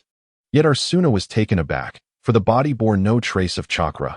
It was clearly but a shadow clone. Suddenly, a glimmer of cold light rushed towards them. Finding escape improbable, Kabuto prepared to strike. Arsuna's gaze flickered, remarking, "Quite formidable, merely a subordinate of Orochimaru, yet his strength rivals that of Maki." A sense of admiration welled up within him. Getsu interjected, "Do not entertain such thoughts. His loyalty to Orochimaru is unwavering. He would never join Sunagakure." Kabuto's assault was effortlessly thwarted by Arsuna. An insurmountable chasm lay between him and the true shadow. Arsuna, with a hint of regret, declared, "Then it seems I must kill you." With that, he readied to strike down Kabuto, yet Getsu interjected, "Wait, Lord Kazekage, allow me." Not joining Sunagakure does not preclude joining the Night Organization. Getsu appeared before Kabuto in an instant, his long blade slicing through the air with a resonant cry. Aimed at Kabuto. During his days in the world of Hokage, he had not mastered many ninjutsu, but had honed his swordsmanship, now capable of exchanging blows with others. Observing this, Kabuto also drew forth a kunai concealed within his calf, the clash ringing out as their blades met. However, relying solely on swordplay, he was no match for the elite J-nin, and soon found himself struggling to defend against the onslaught. The practice for today concludes here. Within Tsuyu's body, chakra converges as he simultaneously unleashes leap and instant. To Lo Sha, Tsuyu's speed appears only slightly increased, yet before Do, he resembles a fleeting specter. By the time Do comprehends the situation, the blade is already poised at his throat, its edge buried half an inch into his skin. "Your skills are truly impressive," Do remarks coldly. Tsuyu's gaze sharpens, and with a decisive strike, Do's blood sprays forth. Do stumbles back, his body seemingly unsteady as he leans to one side. Clutching his neck, he realizes that despite having his carotid artery severed, he still clings to life, a luminous green aura emanating from the wound. The advanced medical ninjutsu healing technique not only mends internal and external injuries, but can also disrupt an opponent's chakra flow. Do, encased in chakra, carefully removes his own eye and places it into a medical pouch. He lunges forward, his pupils rapidly spinning. Tsuyu recognizes the unique chakra blade of Do, knowing that contact would sever his chakra pathways. "Did Orochimaru send you to Suna so early to prepare for future control over the village?" Tsuyu inquires coolly, while instant continues unabated. Although Do moves swiftly, he narrowly evades capture each time. "Die!" Do bellows, his heart filled with dread, perceiving Tsuyu as an omniscient deity. The scheme to manipulate Sunagakure into attacking Konoha is known only to him and Lord Orochimaru. Tsuyu exhales softly, truly wishing to avoid rendering others incapacitated. Yet, Do's words are of little consequence. He concentrates chakra into his blade and strikes at Do. Fallen star of Kenny. The space collapses, and Do's left shoulder shatters and vanishes. Terror fills Do's expression as he fixates on the blade in Tsuyu's hand until it is sheathed. Joining his hands, he forms a seal, his entire being radiating a milky white light. Illusion of shadow healing. With a rustle, Do's shattered body emits white smoke, his bones reconstituting and new flesh growing. Fortunately, I activated the illusion of shadow healing the instant I sensed the attack. Otherwise, I would have perished. Sweat beads on Do's forehead as he remains engulfed in fear. The space-time ninjutsu is truly formidable. Tsuyu muses to predict an attack in advance, gathering chakra at the impact point, and subsequently self-repairing after injury. This technique is quite remarkable, but it must have exhausted all your chakra. Do wears a serious expression, as indeed, his chakra is depleted, leaving him vulnerable. "Now, take me to Orochimaru," Tsuyu commands. Do scoffs, "Do you think I would heed your request?" "Of course, you need not comply," Tsuyu states matter-of-factly. The Sound Village, established in the land of rice, must have only recently been founded. If you do not guide me, the first thing I shall do upon discovering it is to sever that slippery serpent's head. Chapter 32. Orochimaru's obsession.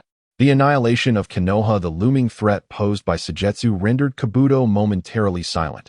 He endeavored to analyze the current predicament with a semblance of calm. It was evident that Suigetsu's intentions were directed towards Lord Orochimaru.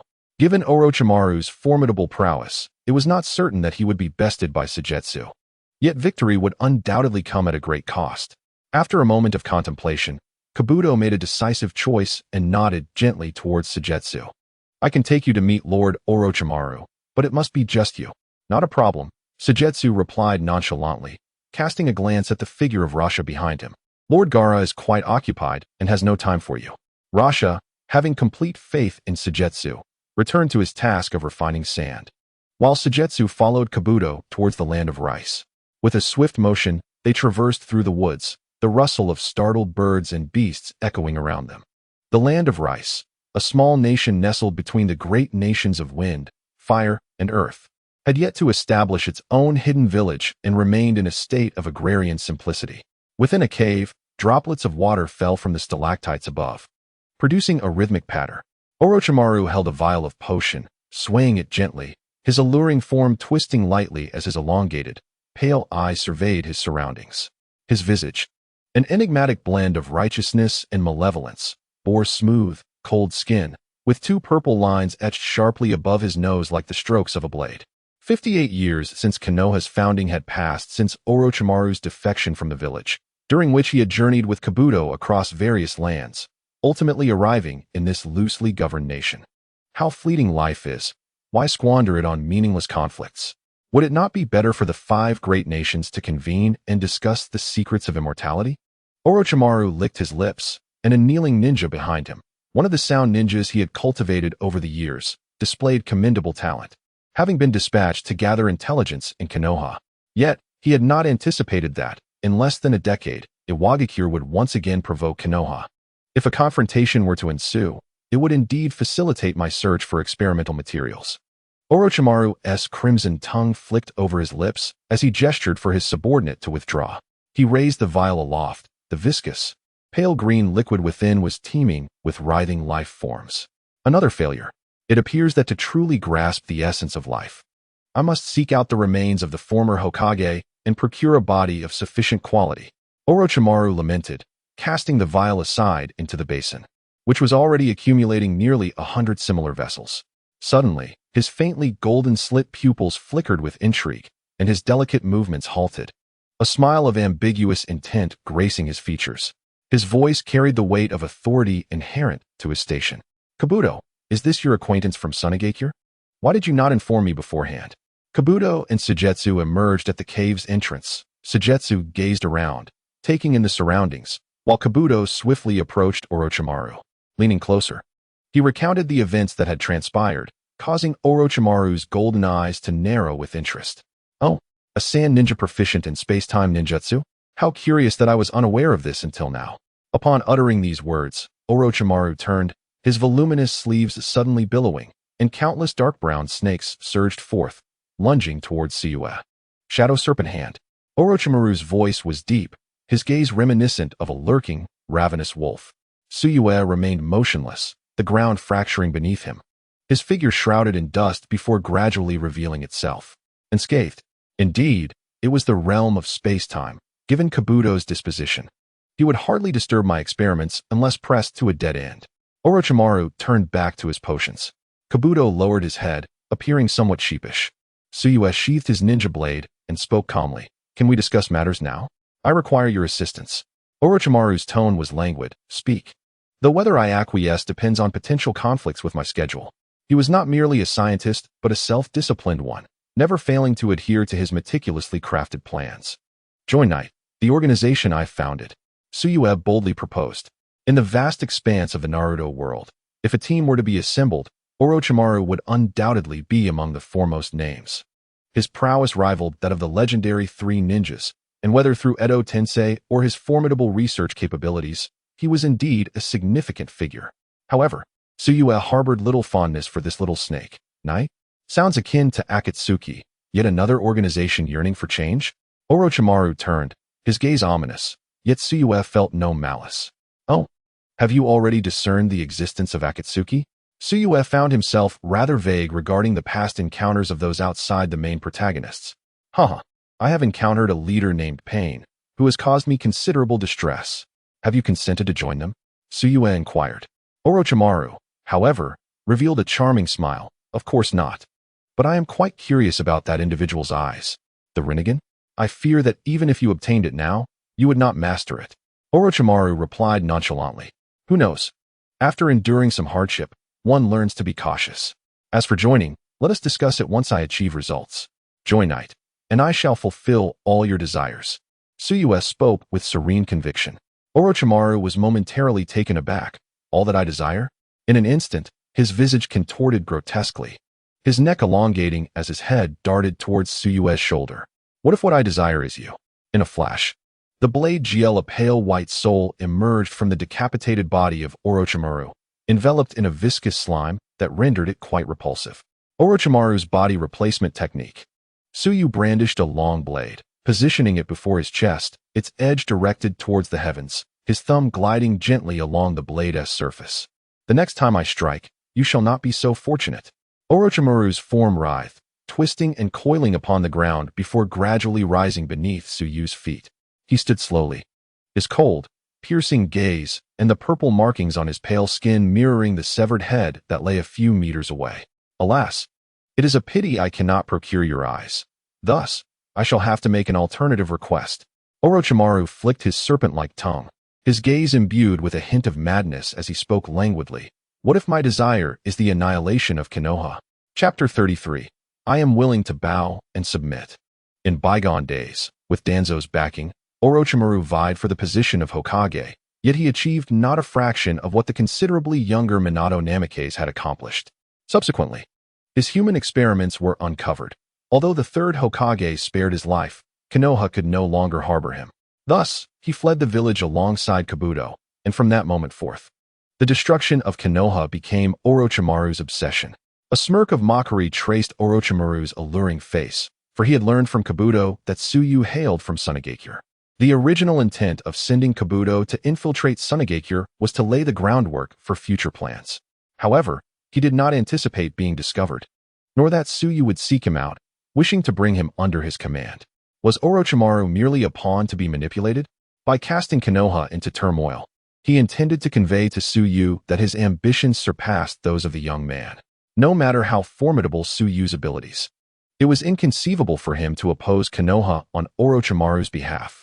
Yet in the next moment, the unseen gaze beneath Tsukuyumi's mask flickered slightly, and he responded calmly. I can. Orochimaru was taken aback, as was Kabuto, who stood before him. You would oppose Konoha for my sake? Tsukuyomi shivered slightly at the implication. What did it mean to oppose Konoha for him? If such words were uttered by a rugged man, he would think little of it.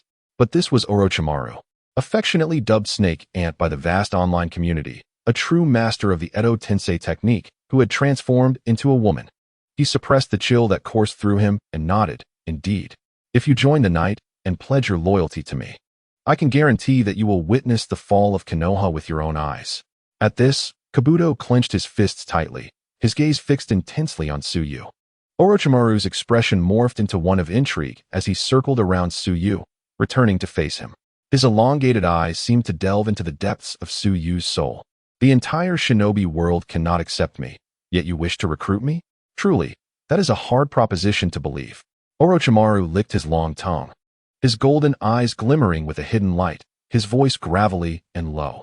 Do you, like me, yearn to unveil the secrets of existence? Tsukuyomi shook his head, while Orochimaru expressed his confusion with a soft "oh." Tsukuyomi then spoke slowly, stating, I harbor no interest in immortality. My purpose in seeking you is merely to eliminate any elements beyond my control. Orochimaru replied, Should I feel fortunate, then? Tsukuyomi affirmed, Certainly. In the entire shinobi world, the forces that make me feel on the brink of losing control are but a handful. However, this is limited to the present. When my strength increases, I cannot guarantee that I will still regard you with such esteem. Orochimaru, undeterred, pondered in silence as Tsukuyomi continued, If you desire, you may join Sunagakure. Orochimaru, do you not wish to witness the once rejecting Konoha groveling at your feet? Orochimaru's pupils dilated, their golden hue brightening. How long must I wait? Orochimaru, Do interjected. a hint of concern in his voice. It seemed that Orochimaru was beginning to show signs of submission, but Orochimaru merely waved his hand dismissively. 1 year, Tsuyu declared. In 1 year, I shall initiate the preliminary plan to annihilate Konoha. If you wish, you may choose to become the nightmare that haunts the village henceforth. Upon hearing this, Orochimaru was instantly exhilarated, a fervent gleam igniting in his eyes as he gazed at his hands, murmuring to himself, to return to Konoha in just 1 year, when I had originally planned for it to take at least 5. He recalled the day his experiments were discovered, the frail Sarutobi Hiruzen clad in samurai armor, his ninja blade resting on his shoulder. Years of toil had crumbled in an instant, extinguishing all his hopes. He felt a profound hatred for his master, who had failed to understand him. He was so close to proving his worth. Subsequently, to evade Konoha's pursuit, he had been forced to hide like a wretched insect in the shadows. Now, the man before him offered him a chance for vengeance. How could he not feel exhilarated? Very well, I accept, but I have one condition. I wish to personally slay him with the forbidden techniques I have mastered. Tsuyu was well aware of whom Orochimaru referred to. I shall make him understand that he was mistaken. I am the most exceptional among the Sannin. Orochimaru grew increasingly animated, his words becoming a fervent jumble, until he finally bowed his head. For this, I am willing to submit to your authority. No, I refuse. Do suddenly roared, disbelief etched on his face. He could not fathom that Orochimaru would yield. In his eyes, Orochimaru was a god. How could he possibly compromise? He would not allow Orochimaru to bow to anyone. With a flash, a white light coalesced in Do's palm, sharp as a blade, aimed at Tsuyu. The air erupted with a thunderous roar, and Do realized that should this attack fail to vanquish his opponent, he would undoubtedly meet his own demise. This is his ultimate move. For this, he even resorted to the medical ninja's techniques to save lives, unlocking all of his chakra nodes.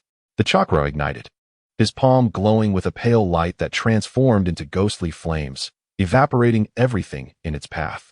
In his heart, Orochimaru eclipsed all else, and he was prepared to defend Orochimaru's dignity with his life. However, as he charged towards Sujetsu's body, he halted midair, staring blankly back. Slowly, he expelled a pool of fresh blood, which trickled down the corner of his mouth.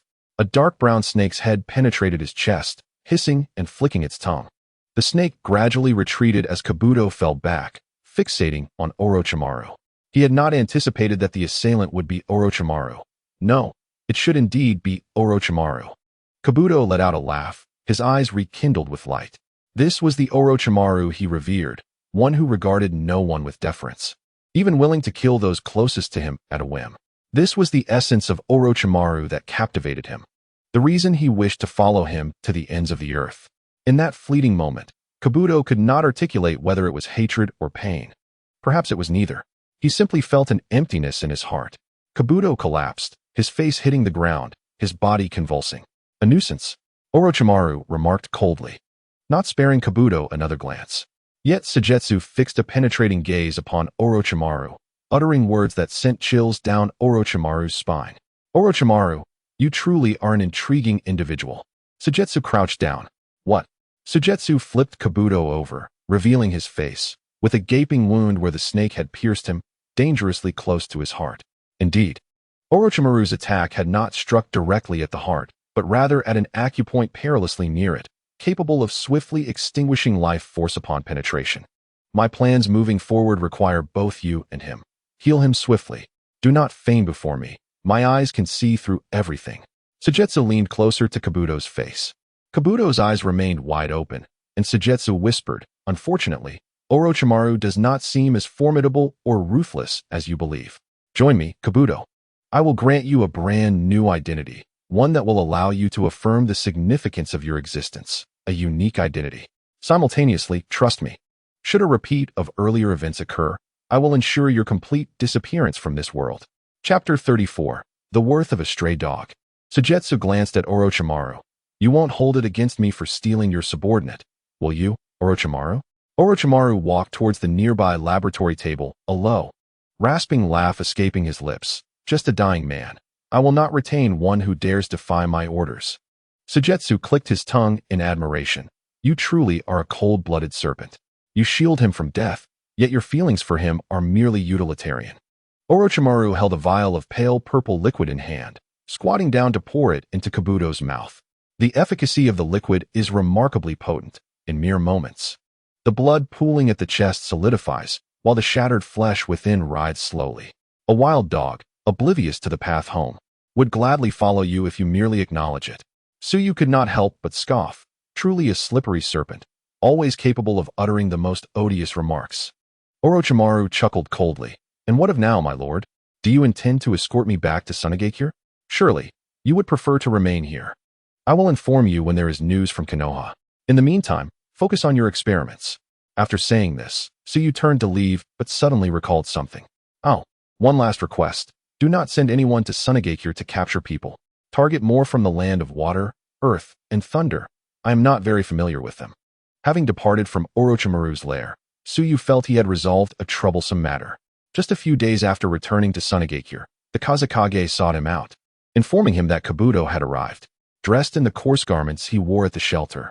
Kabuto lowered his head upon seeing Tsuyu seated at the end of the stone-paved road. Oh, has Orochimaru cast you out? Let me be clear. I have no intention of admitting a rebellious wretch, Tsuyu remarked with deliberate mockery. Kabuto raised his head, fell silent for a moment, and bowed to Tsuyu. My lord. Tsuyu smiled and leaped down from the stone slab. I have a name, Chinyan Tsuyu. Lord Tsuyu. Kabuto's voice was low, his gaze lost in contemplation. Does it anger you that Orochimaru refers to you as a wild dog? Tsuyu seemed eager to unveil Kabuto's wounds. Kabuto shook his head. Lord Orochimaru has treated me well. In the past, I willingly became his wild dog. Tsuyu blinked, asking, and what of now? Kabuto's figure swayed, remaining silent. Tsuyu chuckled softly, stepping closer and placing a hand on Kabuto's shoulder. Kabuto trembled slightly, perplexed. Did you think I wanted you to declare that you are now my wild dog? Tsuyu inquired quietly. Kabuto still said nothing, yet his lips paled noticeably. He had indeed once disregarded his own life. As long as he could serve Orochimaru, he believed he had a purpose, albeit one as trivial as that of a wild dog. Tsuyu offered him renewed hope. Did that singular identity truly alter nothing? Tsuyu then brought Kabuto before Raza, gently unveiling his alternative vision. This journey to Konoha will allow me to witness firsthand the nature of a formidable ninja academy. The children of Sunagakure deserve their own school, complete with instructors to teach them ninjutsu and companions to frolic with, rather than engaging in mutual slaughter from the outset. Raza's gaze dimmed. I have pondered this long ago. The funding has been tight, and we simply lack the means. However, the situation has changed. Your series of reforms have gradually perfected the village's system, and the warehouse is no longer in deficit. I understand your intent. Tomorrow I shall report to the daimyo and allocate a portion of funds for the construction of the educational system in Sunagakure. With the resolution of the military concerns in Sunagakure due to the advancements in Rasha's alchemy, the establishment of a school, an endeavor demanding immense human and material resources, still necessitates a certain degree of accumulation. Currently, only with the allocation of funds from above can the educational system be established in a timely manner. Tsuyu glanced at D, casually stating, when the school is completed, you shall become the inaugural principal of the Ninja Academy under the jurisdiction of the 4th Kazekage. How does that sound? D paused, seemingly in disbelief. But I am still a rogue ninja. Your sole identity henceforth will be that of the principal of the Sunagakure Ninja Academy. As for Danzo, who once treated you as pawns, I have already avenged you. Surely that old dog will think twice before daring to confront us again. Simultaneously, far away in Konoha, Danzo sat with an air of composure, only to be interrupted by an unexpected tickle in his nostrils. Achu, the former Hokage, Sarutobi Hiruzen, cast a glance at him and remarked with a slight huff, winter is approaching, and the air has grown quite chilly. If you're unwell, I can have Kakashi and the others negotiate with a Wagakure on your behalf. Danzo shot a cold glance at Hiruzen.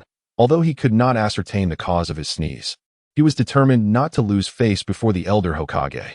No need, I am quite well. Rather, you, Hiruzen, sustained numerous injuries during the 3rd Great Ninja War. Take care that your wounds do not resurface with the onset of winter. And regarding the Uchiha clan, I recommend you remain vigilant in my absence. Though Shirzue has departed, there remains the formidable Fugaku. His prowess rivals our own. Best to focus on your own safety. If you encounter that masked man on your journey, who knows how many lives you may have left. The relationship between the head and deputy of Konoha grew increasingly strained after the departure of the two masked individuals. D's world felt as if it were shrouded in rain, an emotion he had not experienced since the departure of the kind-hearted Yakushi Nanayu, whom he had tragically taken from this world. He removed his glasses, wiped them with a handkerchief, and donned them again. This was the only memento left by Nanoyu, and he wished to carry her gaze with him to witness this moment. Thank you, Lord Tsuyue. I will do my utmost to ensure that every child in Sunagakure thrives. Early the next day, Rasha and Tsuyue encountered each other at the village gates. Rasha was en route to meet with the daimyo, while Tsuyue was headed into the depths of the desert to fulfill his promise to the elder Chiyo of Sunagakure. Tsuyue opened his palm, revealing a dark sigil that he slightly raised. He sensed a vague direction. This feeling was akin to navigating a map in a single-player game, allowing him to intuitively sense the direction at any moment. Tsuyue's figure flickered as he dashed forward. The vast desert stretched endlessly before him, the dry winds tousling his hair. After traversing the arid expanse for a considerable time, he was astonished by the distance he had covered. Had he known, he would have simply asked Akatsuki to guide him. However, the mark in his palm began to fade, approaching the brink of disappearance. I am almost there. Ahead lies a small depression, scarcely 10 meters in diameter, shimmering under the sunlight. Chapter 35, Battle with Scorpion. My blade is unyielding. In the heart of this vast desert, such a secluded pool of crystal-clear water emerges, causing Tsuyue's nerves to tense instantly. A fierce wind arises, blocking visibility with swirling sand, as dust and debris fill the air. The accumulated sand swiftly buries the puddle beneath. Creak, creak, creak. Through the sandstorm, a youthful figure gradually materializes, with fiery red curls reminiscent of Gaara, his indifferent eyes void of any emotion. Creak, creak, creak. The unsettling sound persists, and from behind the crimson-haired youth, a hunched figure shrouded in black cloth steps forth. Has he sensed my presence in advance? However, Scorpion, still a member of Akatsuki, reveals his true identity. Tsuyue murmurs, reaching for the ninja blade at his waist. After trailing me for so long, has he finally chosen to reveal himself? Scorpion approaches Tsuyue, tilting his head slightly, his countenance breathtaking yet devoid of warmth. A chilling mask of indifference due to his mastery of puppetry. Trailing? Tsuyue quickly realizes that Scorpion is referring to the previous Akatsuki organization. Not bothering to clarify the misunderstanding, Tsuyue watches as Scorpion's fingers splay open, 5 pale blue threads of chakra extending from his fingertips to connect with the puppet. Fei Lu Hu beside him. This is his most frequently utilized puppet. In the original storyline, Scorpion had concealed himself within Fei Lu Hu since joining Akatsuki, presenting only the puppet's grotesque and aged visage to the world. It is quite rude to spy on me without my consent. Allow me to teach you the art of respect. With that, the chakra threads on his fingers burst into brilliance, accompanied by a series of grating sounds that set one's teeth on edge. Bang! The black cloth enveloping the puppet's form explodes into countless fragments, swirling amidst the yellow sand. Fei Lu Hu finally reveals its fierce and rugged exterior, its grotesque face marred with bloodshot eyes, its broad forehead adorned with a terrifying demonic visage. The limbs and body are riddled with countless scars, remnants of countless battles. At the rear, a thick hook lies concealed, surging forth the moment Scorpion's chakra threads connect, unfurling in the air to form an imposing tail spear. Fei Lu Hu, the prosthetic arm, 1,000 arms. Fei Lu Hu's mouth gapes open, a terrifying slit extending down to below its ear. Simultaneously, a black box gradually emerges from within its maw, unleashing a torrent of fine steel needles. The air is filled with the sound of whistling needles, and Tsuyue, sensing the imminent danger, dares not underestimate the threat. He knows these needles are laced with deadly poison. Being struck by even one could spell doom. In haste, Tsuyue activates his space ninjutsu, vanishing in an instant as thousands of poison needles pierce the ground beneath him. With each needle that lands, the yellow sand is corroded by the toxic black liquid concealed within. Hiss, hiss, hiss. Tsuyue glances back, a chill of dread washing over him, while Scorpion regards him with a mocking expression. Space ninjutsu, is it? The quality of this prey is quite commendable. I hope it will provide me with ample satisfaction. With that, he extended his arm, and the long and thick tail needle of the scarlet flowing tiger darted towards the moon of the night with serpent-like agility. The tail spike lunged forward. The moon of the night took a deep breath, no longer concealing his intent, as he leaped while channeling chakra to unleash a starfall. A milky white chakra emanated from his arm, extending to the blade's edge, imbued with the power of annihilation. Boom, boom, boom. The tail spike struck at him 3 successive times. All evaded, while the moon of the night rapidly closed in on the scarlet flowing tiger's main body. Once within sufficient range, the blade of the moon of the night flickered as he slashed behind the scarlet flowing tiger. This is bad. Scorpion sensed an impending crisis. The force of this blade was far beyond what the puppet's body could withstand. His fingers moved swiftly, triggering the mechanisms in the scarlet flowing tiger's limbs to evade to the side. Yet it was too slow. The puppet's shortcomings revealed themselves in that moment. Despite housing numerous lethal weapons, the scarlet flowing tiger held no advantage in speed. The space was shattered, simultaneously obliterating the troublesome tail spike. As the moon of the night executed successive strikes, annihilating the puppet's limbs entirely, at last, only the colossal body collapsed with a thunderous sound, its once terrifying visage now appearing somewhat comical. Scorpion, with the chakra thread severed in his hand, watched in silence as his prized creation was destroyed. Yet, within his eyes, a fervor ignited. How splendid! The pinnacle of speed combined with the utmost attack. It was a force seemingly born for assassination. If only I could transform you into a puppet to be displayed among my collection, what an exhilarating prospect that would be. Scorpion murmured, his gaze fixated on the moon of the night's body, as if beholding a flawless work of art. Whoosh! A nearly 2-meter-long scroll appeared from nowhere, encircling Scorpion as it soared into the sky amidst the raging winds. The third Kazekage, perhaps? The moon of the night nodded slightly, recognizing the ancient characters at the scroll's center. But it was not over yet.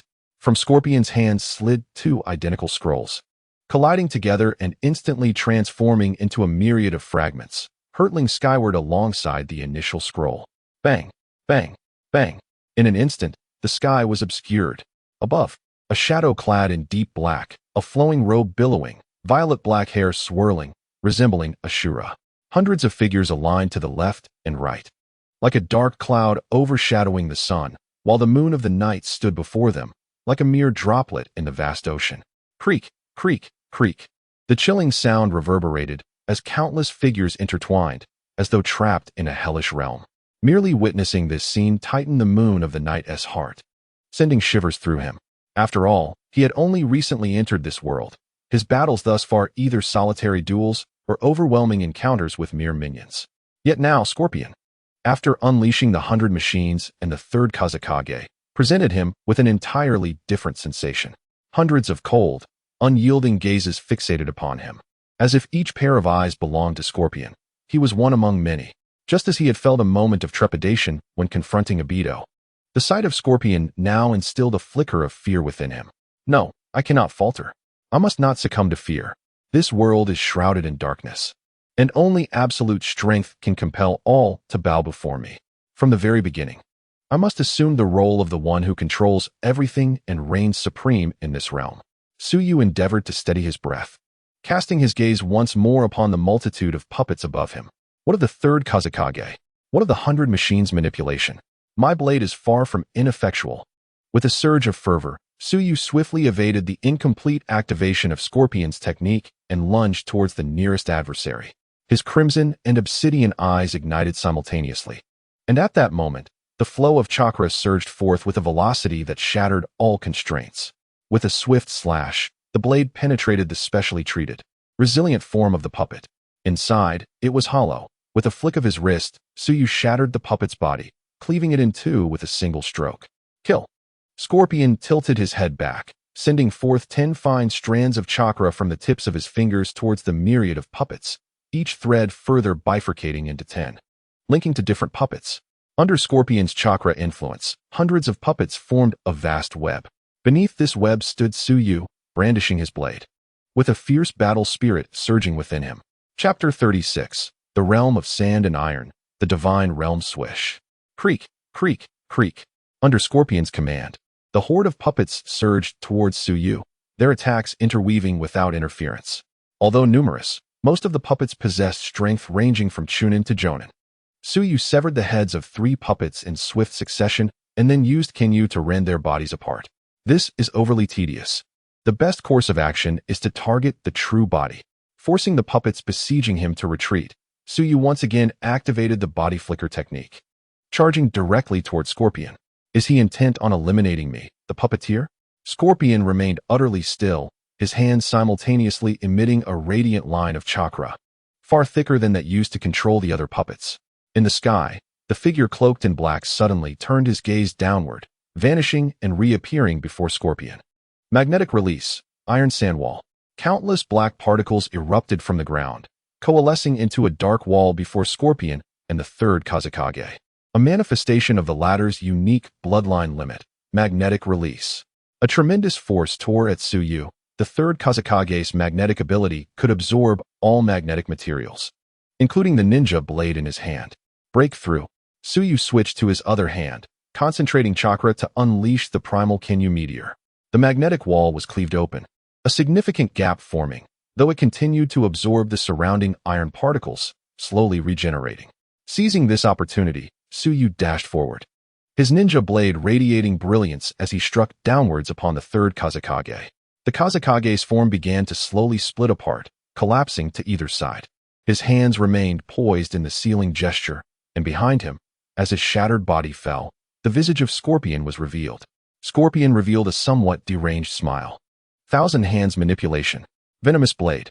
The wind shadow, cleaved apart, unleashed its final assault before destruction. Countless sharp blades unfurled from its left arm, shooting towards Tsuyu. Its right arm transformed into a multitude of limbs, dancing in the wind, rushing towards Tsuyu to seize him.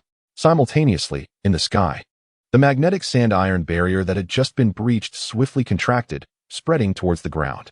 The black sand-iron began to coalesce, sprouting numerous branches, which grew rapidly, giving rise to new offshoots in an endless cycle. This expanse transformed into a colossal tree formed of magnetic sand-iron. This gigantic entity, indifferent to distinctions of foe or ally, ensnared all within its branches. Trouble brewed. Tsuyu's breath hitched as two magnetic branches obstructed his path. Magnetic sand-iron domain technique. Scorpion advanced, trampling the severed remnants of the third wind shadow beneath his feet, casting a glance at the mangled form. You have ruined a creation I held in great esteem. I am thoroughly displeased. His crimson hair billowed gently, yet his words were chillingly cold. I have always been considerate towards others. All that is required is a life in exchange. With a swift motion, his garments were torn asunder by the raging wind. Revealing his true form, Scorpion had transformed himself into a puppet. On his chest, a vivid scarlet inscription read Scorpion, seemingly attesting to the origin of this puppet as himself.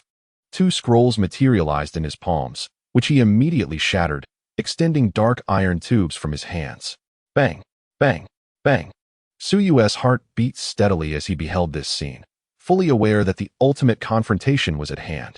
A glance at the surrounding realm of sand-iron revealed that this was his first encounter with a technique that perfectly countered his spatial displacement.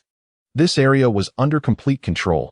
No matter where he attempted to escape, there was sand-iron, and it was laced with deadly poison. To touch it meant certain death. Scorpion raised his hand, aligning the mouth of the steel tube towards him. Fear not, you shall not perish. You will become my most treasured masterpiece.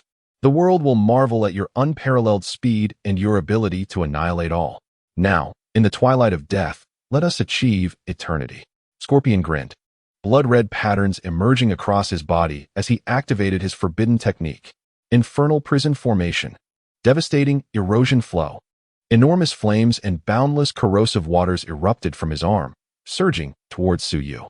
Within the magnetic sand-iron domain, two intense yet utterly contrasting forces collided, resulting in a series of relentless explosions. Boom, boom, bang, bang. The space was shrouded in smoke, the air thick with the acrid scent of detonations. Scorpion gazed upon this spectacle with fervent enthusiasm, as if savoring a passionate performance. He licked his lips, his neck twisting mechanically. With a gentle wave of his hand, he retracted the magnetic sand-iron formation and stepped into its depths. At that very moment, the sky suddenly darkened. The fierce sunlight vanished, replaced by layers of ominous clouds. Scorpion paused momentarily, gazing up at the heavens, an unsettling feeling stirring within him. With the sand-iron domain and two formidable attacks unleashed simultaneously, how could anyone withstand such force? Was there an unforeseen complication? Suddenly, a sense of peril surged within him, compelling him to retreat, stepping back over 10 meters. The entire expanse of the sand-iron domain came into view, an intricate web of sand and iron forming a colossal circular cage, ensnaring Tsuyu within. He had already discerned during the earlier battle that Tsuyu's spatial collapse could only execute singular attacks. Thus, he had commanded the third-generation Wind Shadow to unleash this domain before destruction ensued. What had gone awry to instill such dread in him? In an instant, a blinding purple light erupted from the heart of the sand-iron domain. The sand and iron at the center fractured repeatedly, spreading outward. The clouds above continued to thicken, with flashes of lightning flickering ominously. Was it ineffective? Scorpion was momentarily taken aback. Through the sand and iron, he could see the shadows still standing firm, showing no signs of faltering. A familiar voice echoed, and the black and white mask adorning Tsuyu's face was now shattered, revealing the area below his eyes. Scorpion was momentarily stunned. Tsuyu appeared even younger than he had anticipated. How could this be? Scorpion involuntarily murmured. A trickle of crimson blood seeped from the corner of Tsuyu's mouth, while blood also flowed from his nose and mouth due to the shock waves. Your strength surpasses my expectations by a considerable margin. Tsuyu's smile, marred by blood, appeared somewhat grim. Surrounding Tsuyu was a sphere of white light, encircled by crackling lightning, which expanded, slowly devouring the entire sand-iron domain. The Eighth Thunder Divine Realm, in its most extreme form, could transform the chakra within into 8 bolts of thunder that pierced through heaven and earth, isolating space and forming an impregnable defense. Although it may not have reached that pinnacle now, this 1-meter radius enveloping his body had successfully shielded him from Scorpion's final 2 attacks. In Tsuyu's palm, lightning flickered. After the Divine Realm consumed the sand-iron domain, it began to contract. If this is your ultimate trump card, then it is over. As the Divine Realm faded, a purple lightning bolt shot skyward. 8 Thunder Divine Slash. Chapter 37. Desperation, the unexpected 4th scroll. No, this is impossible. Scorpion roared in fury, his crimson aura flickering in tandem with his tone. Yet, in that moment, Tsuyu's aura surged, reaching its zenith. The purple lightning thickened, seemingly ensnared by some power, growing darker and thinner, surging towards the heavens, invoking a tempest of thunder and lightning. Scorpion lost the composure he once held. He removed the black tube from his palm, discarding it in a fit of rage. His arms morphed into curved blades, only to break them in his wrath. If that is the case, then I shall resort to this method to achieve the ultimate perfection in this world. In this moment, Scorpion embodies the madness of an artist, methodically dismantling the components of his own body, piece by piece, fingers, arms, until finally, one of his mechanical limbs pierces through his own heart, extracting a dark crimson object. Tsuyu furrows his brow, questioning Scorpion's intentions. Suddenly, as thunder crashes from the heavens, the blade in Scorpion's hand emits a resonating hum, sparks flying in a cacophony of sound. Yet, Scorpion raises his heart towards the sky, a smile gracing his lips, even more deranged than before. The blood vessels surrounding the heart, once dark and desiccated, seem to revive with vigor. Thud, thud, thud. Tsuyu hears it too, but he cannot comprehend the unfolding events. Such a scene had never been depicted in the original narrative. In the climactic battle with Chiyo and Sakura, it had concluded with his heart being pierced, leading to his demise. Could he possess another hidden technique? An unending gale sweeps towards them, enveloping the world in a curtain of yellow sand. Above, the deep black lightning flickers, casting a somber shadow over the realm, as if flaunting its might. The rumbling thunder reverberates endlessly until, at a certain moment, it abruptly ceases. With the lightning accompanying the blade, space is torn asunder, aiming straight for Scorpion. Just before the divine blade reaches its target, Scorpion turns his head, casting an enigmatic gaze towards Tsuyu, a smirk curling upon his lips. My art shall become eternal at this moment. As the words escape his lips, he is engulfed by the lightning, the very fabric of space shattering and collapsing into oblivion. Tsuyu, eyes wide with urgency, witnesses the very space around Scorpion, along with the puppets he has crafted, succumb to destruction, allowing him to breathe a sigh of relief. In Scorpion's current state, he must obliterate his corporeal form entirely to engage in normal discourse. But what did that final statement imply? Art shall become eternal? This sentiment echoes the words of Deidara, another artist, before his transformation into a starfish. As tranquility descends, Tsuyu cautiously approaches the heart he had chosen not to destroy. As long as the heart remains intact, Scorpion shall not perish. He merely requires a new vessel. At that moment, a black-red mist begins to rise slowly from the heart. The heart fractures into several pieces. What is this? Tsuyu halts, his heart quivering. He observes the pulverized remnants of the puppet on the ground, disintegrating into dust, which begins to coalesce in the air, forming a projection resembling Scorpion. Scorpion pays no heed to his heart on the ground, as if it were of no consequence to him. His gaze shifts to a black and red scroll nearby, then sweeps over the vast desert, a smile creeping back onto his face, eerily reminiscent of before. You are strong, but that changes nothing. You, in this desert, shall become part of my art. A spark of realization ignites in Tsuyu's mind. He understands where the anomaly lies. In the original narrative, during the battle, Scorpion had 4 scrolls behind him, utilizing only 3 against Chiyo and her companions. The last scroll, could it be this one? He gazed at the solitary scroll on the ground, which had endured the destruction of the spatial realm. Before he could inquire, Scorpion seemed eager to boast. This is a secret scroll I discovered several years ago during a colossal sandstorm, deep within the desert, its age perhaps spanning thousands or even tens of thousands of years. I devoted considerable time to deciphering and redrawing it, only to uncover that this scroll leads directly to the underworld. Its original power could transform a vast expanse into the realm of the dead, though such a scene can no longer be replicated. Furthermore, I infused it with my own strength, and now, by unleashing this power, I can turn you and me, this entire desert, into puppets. Red sand stretches for miles, leaving no survivors. This is my ultimate art. Scorpion tilted his head back and laughed heartily. The black and red colors spread, tainting the moonlight. Wherever they touched, the fine yellow sand solidified into a hard substance. The corpses of the third Hokage and the remnants of the puppet jutsu were reshaped, rising once more. The howling winds ceased. Everything that had been solidified became part of this grand puppet. That strange, indescribable power surged towards the moonlight, which widened its eyes in disbelief. Is this your 4th scroll? How terrifying. Its might may not rival Daidara's ultimate explosives, nor could it match the devastation wrought by a single almighty push. Yet, the fear this power instilled far surpassed both. One could only imagine if unleashed within a nation, turning countless vibrant life forms into mindless puppets in an instant. As the moonlight turned to flee, it executed a series of leaps. Yet, the black and red mist pursued with greater speed, relentlessly trailing behind. Leap after leap, the continuous onslaught eventually drained the chakra from the moonlight. Was this where it would meet its end? Clenching his fists, Moonlight pondered who could possibly rescue him from such despair. It was no wonder that gathering information was paramount in ninja combat. Believing himself omniscient in the world of the Hokage, he found only despair in the face of Scorpion's unexpected 4th scroll. At that moment, a hand suddenly appeared before him, exerting a tremendous force that caused Moonlight to pause in bewilderment. Was it him? He then cleared his mind and followed that force, his form gradually becoming ethereal, vanishing into the desert as the black and red light enveloped him. Moonlight lay on the ground, still immersed in the terror of recent events. Oh my! Look who has come. Why do you appear so disheveled? The voice, a blend of femininity and childishness, was unmistakable. Without needing to think, Moonlight turned his body to lie flat on the ground.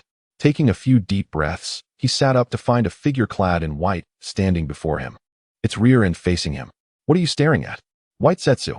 Upon hearing Tsuyu utter his name, Baiju expressed not surprise, but rather immense delight. Oh my, you know my name? Am I truly that famous? Are you a fan of mine? Tsuyu was instantly disinclined to continue conversing with this individual. However, as they were alone, he could only inquire, where is Obito? He was the one who saved me, right? Oh dear, every time we exchange a couple of words, you have to mention him. Why not just let it go? Baiju lamented with a tone of complaint. Chapter 38.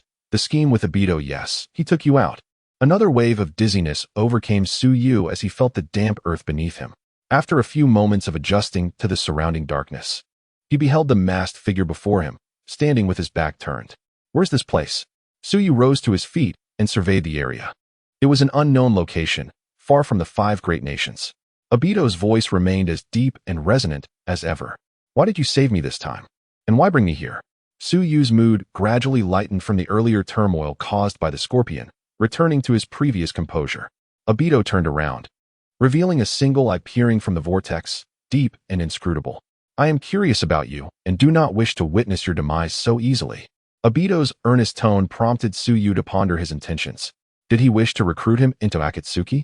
That reasoning seemed implausible. Tsuyu shook his head. Ha ha ha, Obito chuckled. Or one might say, you still owe me a favor. Now it should be too, Tsuyu replied. How do you intend to repay it? Obito inquired with interest. Do you truly wish to hear the truth? Tsuyu's mask was partially damaged, allowing Obito to see the corners of his mouth lift in a smirk. I plan to one day take back the eye you gifted to Kakashi and return it to you. Oh, Obito's reaction was one of mild surprise. Tsuyu continued. Of course, I am not a benevolent soul. Having granted you the power of dual Kimyui, you will assist me in the future. Obito's laughter took on a mocking tone, his gaze akin to that of one observing a jester. Do you truly believe I would heed your words? Tsuyu shook his head. Certainly not. This is merely a temporary alliance forged in facing a common enemy. The common enemy being Konoha?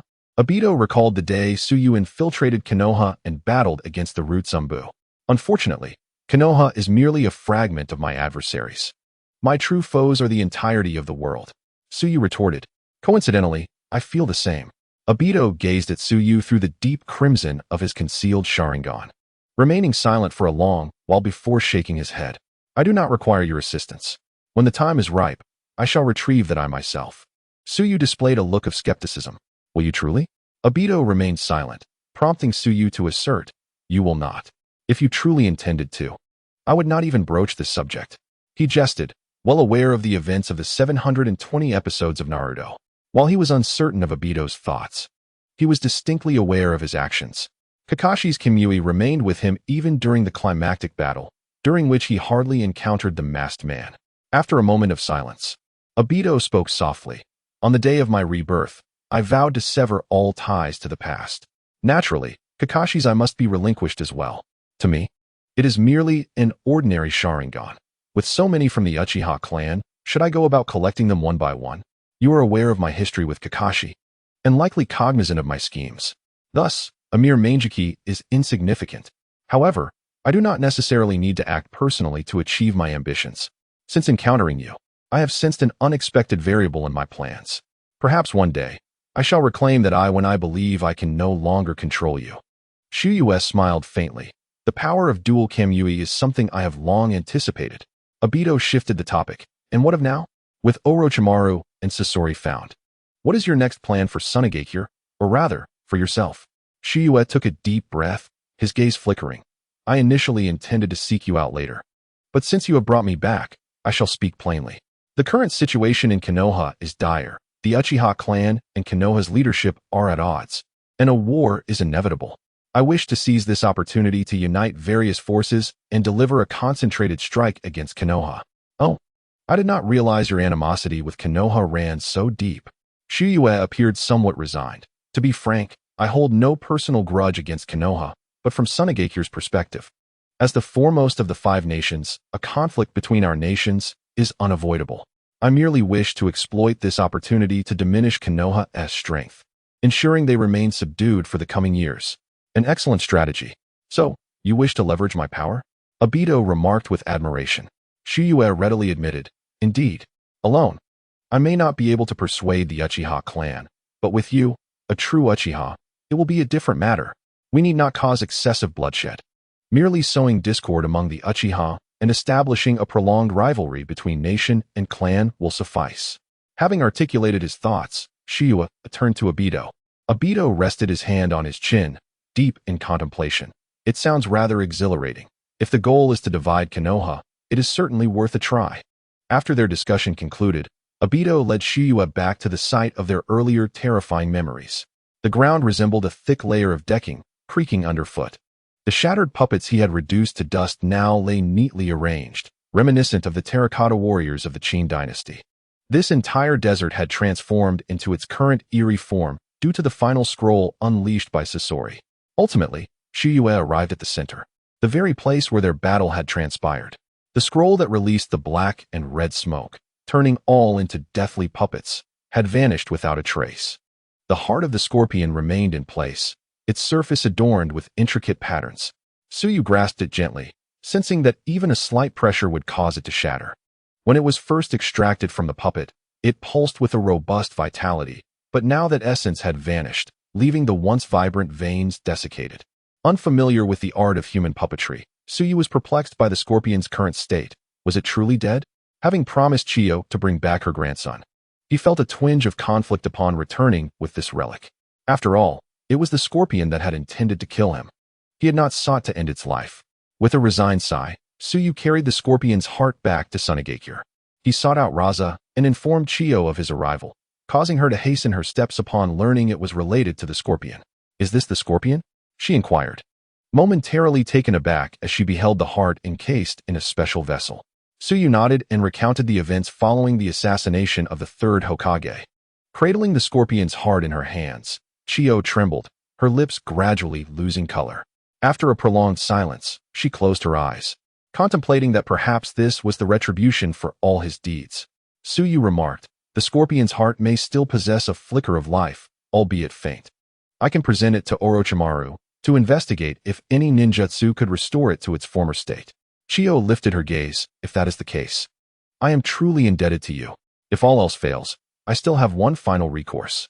Chapter 39. A visit to the feudal lord's mansion. Tsuyu understood that Chiyo referred to the reincarnation technique from Sunagakure that was utilized in her original timeline to save Gaara.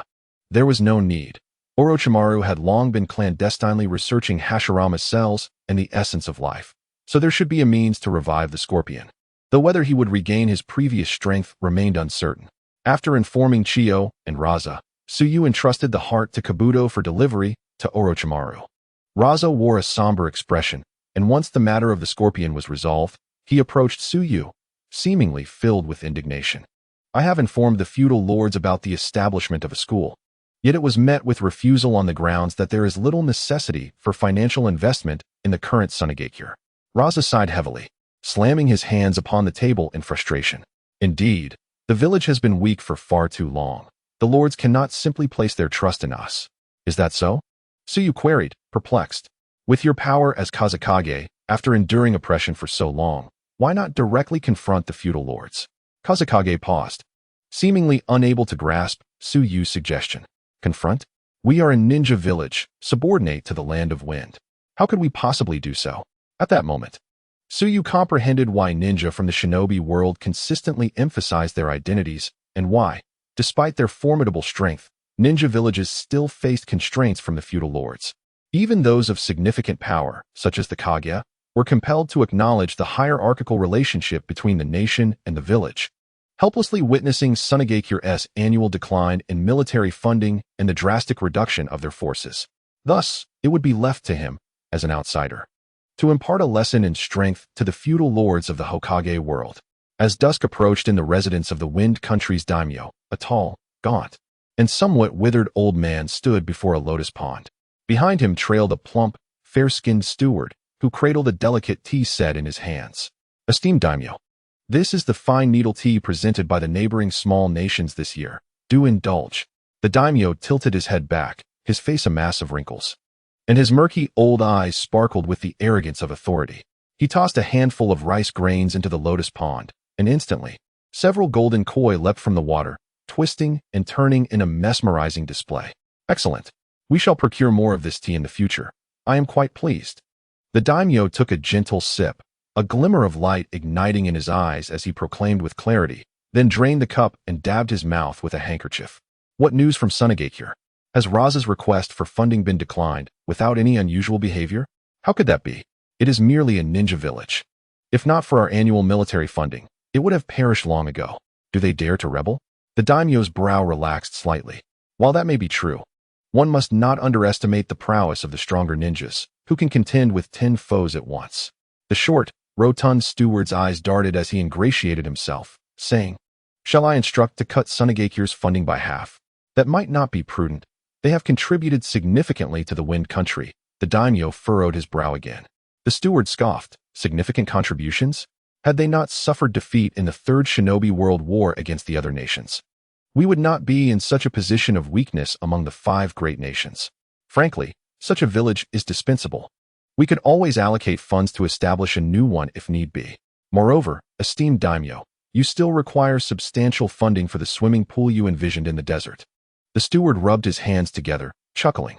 The daimyo's expression brightened like a blooming flower. In that case, you have a point. With the absence of war, let's expedite the construction of that swimming pool, so I may enjoy it with little Ryuko and the others. Understood. The steward inclined his body slightly, preparing to depart with the empty tea set. As long as the military budget for Sunagakure was slashed again, the surplus funds for the pool construction would inevitably pass through his hands, allowing him to dictate the expenses. Ah, wait. The daimyo suddenly called out to the steward, recalling another matter. I remember during my last inspection of Sunagakure, there were several promising beauties.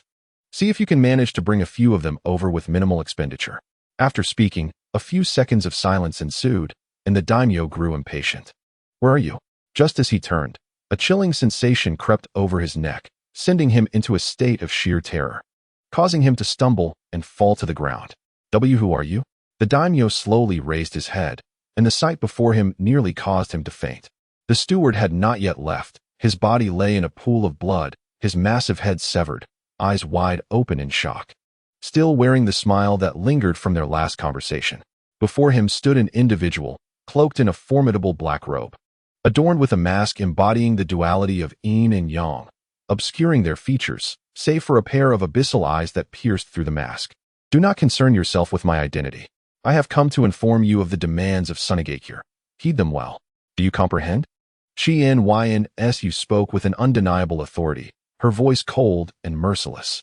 The daimyo's pupils contracted in trepidation, his brow furrowing in disbelief. Are you of our Shah? Is he plotting rebellion? As he attempted to rise, he felt the oppressive weight of a ninja blade upon his shoulder, rendering him breathless, and he collapsed to the ground with a thud. Our Shah? Merely a pawn in my game, yet your foolish actions have hindered its progression, Su declared. Do you understand? The daimyo's gaze flickered with desperation.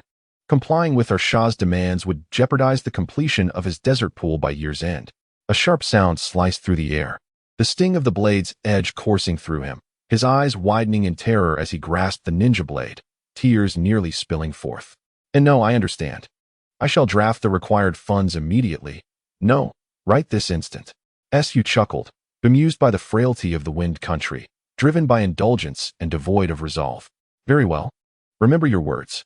While Sunagakure may not measure up to a national army, I can effortlessly extinguish your existence. With that, she withdrew her blade, leaving a warning by dismantling the stout body of the steward on the ground. Please, my lord, spare me. The daimyo knelt, and after what felt like an eternity, he cautiously turned his head, ensuring Su had departed before rising to adjust his attire. Once he regained a semblance of composure, he bellowed, "Bring forth my men." In no time, armored warriors rushed in. What is it? They exclaimed in unison. The daimyo, incensed by their ignorance, approached and struck them across the face twice. A blade was poised at my head, and you remained utterly oblivious? What purpose do I serve in your maintenance? The warriors, taken aback, knelt in submission, their expressions innocent. I have stood guard outside the entire time. I have seen no one intrude, my lord. The daimyo paused, then slapped his own face in disbelief. Today has been nothing short of disastrous. Chapter 40. The power of death unveiled. The following morning, Sunagakure convened a meeting. During this assembly, our Shah exuberantly announced to all present the favorable news regarding the daimyo's allocation of funds. In an instant, a wave of excitement swept through Sunagakure, as the impending establishment of a school became the talk of the entire village. Coupled with previous reforms benefiting the populace, Sunagakure had shed its former lethargy and was now brimming with vitality, akin to the rising sun. After the meeting, our Shah sought out Su privately. You departed last night for the daimyo's estate, did you not? The moonlit night offered no concealment, and Tsuyu candidly shared his thoughts, prompting Luo Shah to reflect wistfully. I truly envy you. You pursue whatever your heart desires. At times, it feels as though you are not of this world.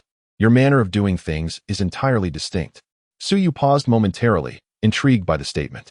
Luo Shah chuckled softly and elaborated. Take the identity of a ninja, for instance. Individuals like myself and Maki have been instilled with the will of the wind since childhood. We are duty-bound to fight for our nation and our village. The ninja village belongs to the country. Thus, it is a rare feat in any nation to intimidate the daimyo through sheer force. Only you could accomplish that. Tsuyu smiled faintly, responding, Were I to serve a nation with a promising future, I would not hesitate to lend my assistance. However, what I witnessed last night was a regime that pays no heed to the plight of the lower-ranking ninjas, reveling instead in debauchery and indulgence. Should such a government align with my ideals, I would not mind seeing it as a puppet. If it does not, then it must be dismantled. Luo Sha let out a bitter smile, falling silent as he gazed into the distance. Not far from the Shadow Hall, hundreds were diligently engaged in constructing a school. By the way, how has your alchemy been progressing? Luo Sha inquired. Nodding, he replied, with Chio and the others managing the ninja village. I have ample time to refine gold. I am confident that within a year, I can elevate the strength of our ninjas to a new level. In 3 years, we shall no longer depend on the daime. The ninja village will be self-sufficient. Tsuyu expressed his satisfaction, exclaiming, how wonderful it would have been to possess such a talent for sifting gold from sand in my earlier days. What? Luo Sha asked, puzzled. Tsuyu waved his hand dismissively and shifted the topic. In a year's time, just about when I will be in Sunagakure, I intend to solidify my foundational jutsu. He gazed at his hands, reflecting. Relying solely on spatial chakra and ninjutsu is effective against weaker opponents, yet against formidable foes like Scorpion, it proves somewhat inadequate. I must enhance my offensive and defensive capabilities. I cannot exhaust my body every time. Furthermore, once the village develops a bit more, it would be prudent to explore the surrounding areas. The land of wind is vast. Although vegetation is sparse, it does not imply a complete lack of resources. We must investigate the potential for strategic resources. We cannot perpetually allow others to hold us hostage. The geographical position of the land of wind reminded Tsuyu of certain African nations, which may lack many essential resources for daily living, but possess abundant strategic reserves. Moreover, it is inevitable that the world of Naruto will eventually evolve into a technological era. If we can discover oil in the deserts ahead of time, that would be quite an adventure. After outlining his future development plans to Luo Sha, Tsuyu proceeded to seek out Orochimaru. Upon entering the underground lair, he was immediately struck by a pungent odor, wondering what sinister research Orochimaru was conducting this time. On the table, several bottles of scarlet liquid bubbled ominously, while Orochimaru fixated intently on a small vial emanating black and crimson smoke. Tsuyu discerned that this vial contained the heart of Scorpion. Have you devised a method to revive him? Orochimaru lifted his gaze, somewhat astonished, and remarked, Seinen, what a surprise to see you here. My humble abode is truly graced by your presence. Tsuyu replied with a hint of indifference. It is indeed rather rudimentary. But could you perhaps consider creating an air purifier next time to mitigate the unpleasant odors from your experiments? I would be eternally grateful. Orochimaru let out a raspy chuckle, and once his laughter subsided, he gestured towards the heart of Scorpion. If it's merely a matter of reviving him to speak, there are various methods. Be it the reanimation jutsu, or the Edo Tensei, or even certain secret techniques from Sunagakure. However, through my research, I have stumbled upon something far more intriguing. Tsuyu approached Orochimaru, who retrieved Scorpion's heart. The surrounding blood vessels displayed intricate patterns. What are these? Tsuyu pondered, recalling that he had seen these patterns during Scorpion's final technique. The Crimson Sand 1,000 miles, as well as when Scorpion utilized his puppet technique with his arms. Yet, when everything fell silent, these markings had vanished. Why had they reappeared now? This manifestation is a result of a special substance I infused it with, Tsuyu-kun. When you acquired this heart, there must have been other items accompanying it, correct? Indeed, there was a secret scroll nearby. The heart's owner used this scroll to transform into his current state. Orochimaru's eyes gleamed with insight as he mused. Just as I suspected. If I am not mistaken, the scroll harbors a power that is, in essence, the antithesis of my previous research, death. This heart's peculiar condition arises from the fusion of the scroll's power with its own, intertwined with the essence of death. At the moment of activation, the ancient and forbidden force of death was unleashed, pulling the soul into the realm of the underworld. However, this power is now minuscule, affecting only him. Otherwise, Tsuyu-kun, you would likely not be standing here conversing with me. Tsuyu furrowed his brow, feeling somewhat overwhelmed and confused. How do you intend to handle this heart? Ultimately, you must bring him back. I require his strength. Orochimaru replied nonchalantly, there is no need to rush. Before we revive him, I wish to extract this forbidden essence and combine it with the alluring power of endless life. Soon, are you not the least bit curious? If we could harness it, It would undoubtedly serve as a devastating weapon capable of overturning an entire war. A hint of madness tinged Orochimaru's words. Tsukuyomi listened quietly as Orochimaru laid out his grand vision. Very well, I shall entrust this to you. Do not let me down. Of course. I am most grateful for your trust, Tsukuyomi. As Tsukuyomi departed from the Serpent's Den, he found himself placing considerable faith in this most promising scientist of the ninja realm. Breathing in the air laden with yellow sand, Tsukuyomi reminisced about the considerable time that had elapsed since he last accessed the panel of his Jujutsu. Chapter 41. The Obsession with Recognition Value. Current recognition values: Gaara, 85 Raza, 75 Chiyo, 50 Shirzue, 3 Naruto, 60 Orochimaru, 25 Kakashi, 0 Danzo, 0 Sasori, 0 Accumulative Recognition Value, 298,400 required for activation. He had overlooked the fact that the recognition value required for this advanced ninjutsu had doubled since his last absorption from Naruto. If the subsequent amounts were to be 800, 1,600, and 3,200, where could he possibly find such a multitude of individuals to gain their approval? Alternatively, would it be the case that upon reaching a certain threshold, further progression would cease, and his strength would stagnate? Tsukuyomi felt a wave of frustration and instinctively tapped his forehead. A revelation struck him. He was merely 100 short. Fortuitously, there were still 2 individuals from the Sand Village he had yet to be acquainted with, Temari and Kankuro. Being the siblings of Gaara, they would likely be more amenable to him, having already made significant progress with their father and brother. However, as Tsukuyomi glanced at the bottom of the recognition values, he paused momentarily. Kakashi and Sasori were negligible. Their encounters had been solely combative, lacking any semblance of camaraderie. Yet what of Danzo? He had dispatched the man several times. Surely any recognition he might possess should be negative. Convincing Danzo to acknowledge him? That would be akin to asking a blind man to wield Susanoo. Shaking his head, Tsukuyomi sensed that the Jujutsu system might be malfunctioning. Putting those thoughts aside, he seized a moment of leisure to locate Gaara, requesting him to introduce himself to Kankuro and Temari, who were currently engaged in their training. Slightly older than Gaara, their maturity was likely a product of their familial connection. Upon finding the siblings, they were situated on a patch of grass. Kankuro was diligently assembling blocks, which was no surprise, considering the astonishment expressed by the puppet master from one of the 5 great clans during their previous skirmish. Apart from Gaara, who housed the One Tail without the need for training, the 3 were merely novices just entering the academy in Konoha. Temari, a striking beauty, was fervently waving her fan, attempting to harness wind-release chakra. Regrettably, her youth rendered her unprepared. Otherwise, Tsukuyomi might have contemplated a dalliance with her, despite his awareness of Shikamaru's affections. Reflecting on this, Tsukuyomi felt a pang of discontent. Why was it that in the myriad of fanfictions, characters could effortlessly attract various beauties, yet he, in this omniscient world, could not even find peers of his own age? It was one thing to be bereft of a girlfriend in reality, but to encounter the same misfortune in a world where he possessed all knowledge made Tsukuyomi question whether the issue lay with his own charm. Good morning to you both. Kankuro and Temari turned in unison, their expressions slightly perplexed. Having been absent during his time at the Sand Village, they were naturally unfamiliar with him. Fortunately, I brought Gaara along to assist with introductions. Upon hearing that Gaara had tamed the tailed beast with the aid of Tsukuyomi, the siblings' eyes instantly sparkled with excitement. How impressive, I remarked, questioning why Gaara's demeanor had improved so significantly upon our return. I must thank you too. Tsukuyomi waved his hand dismissively, thinking to himself that their acknowledgement would be the greatest reward.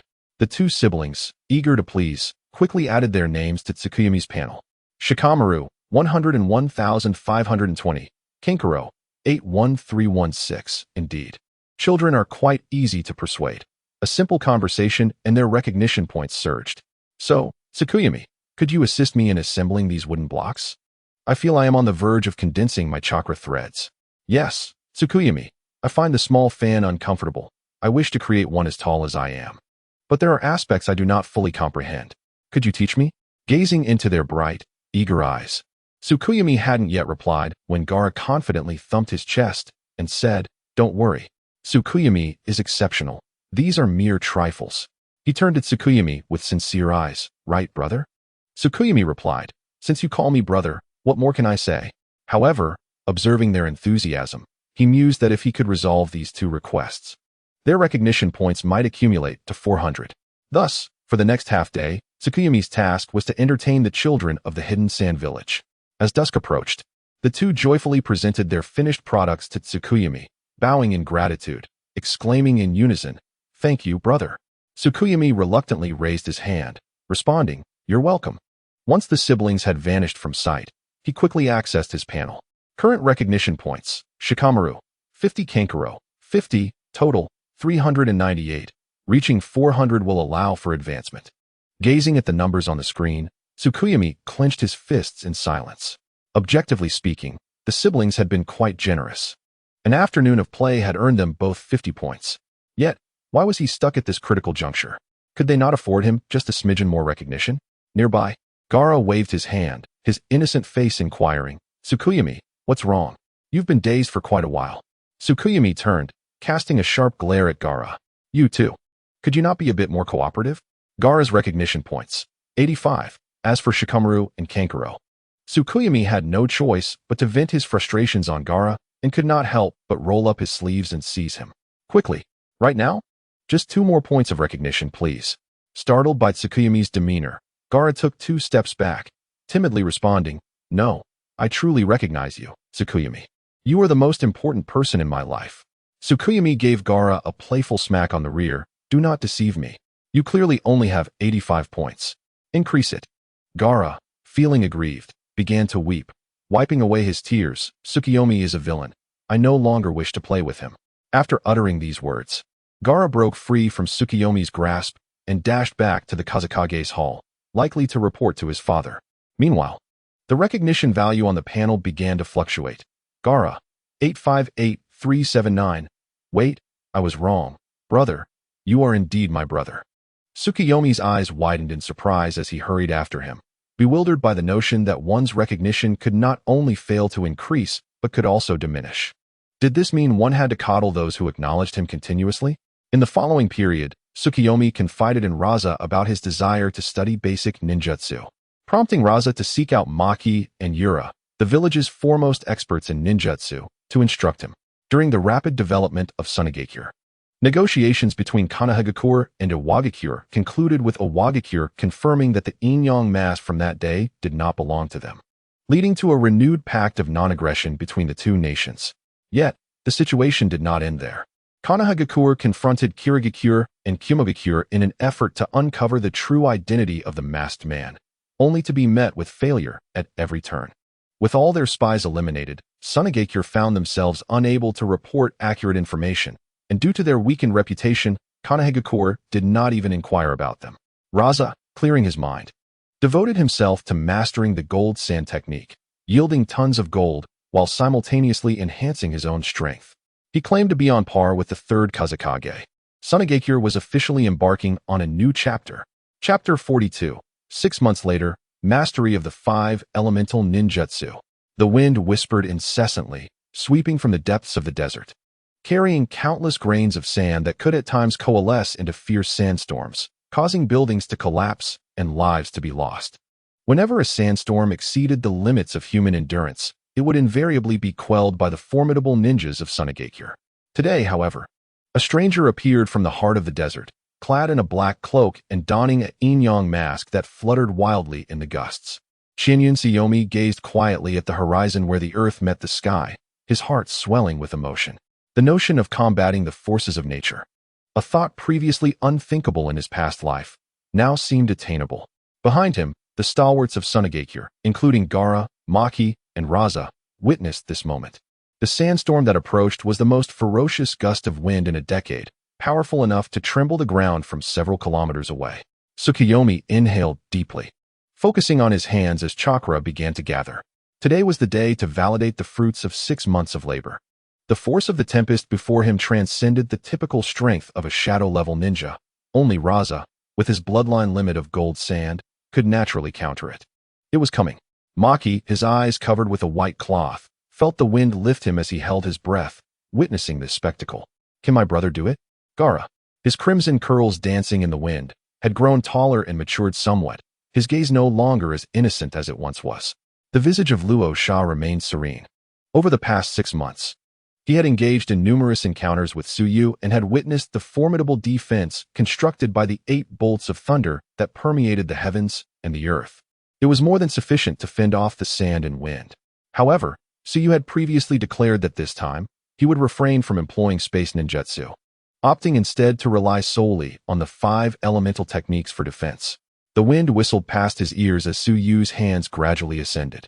The chakra within him flowed steadily from the region of his heart, its pace quickening, circulating around his body and surging towards his hands. The wind drew near, and the yellow sands, like a ferocious beast, mercilessly threatened to engulf Tsuyu. Suddenly, a delicate white curtain, as pure as snow, rose from before him. The wind release technique, wind barrier. The fierce gale was momentarily obstructed, yet after a brief pause, it gathered strength, surging forth with an even greater force.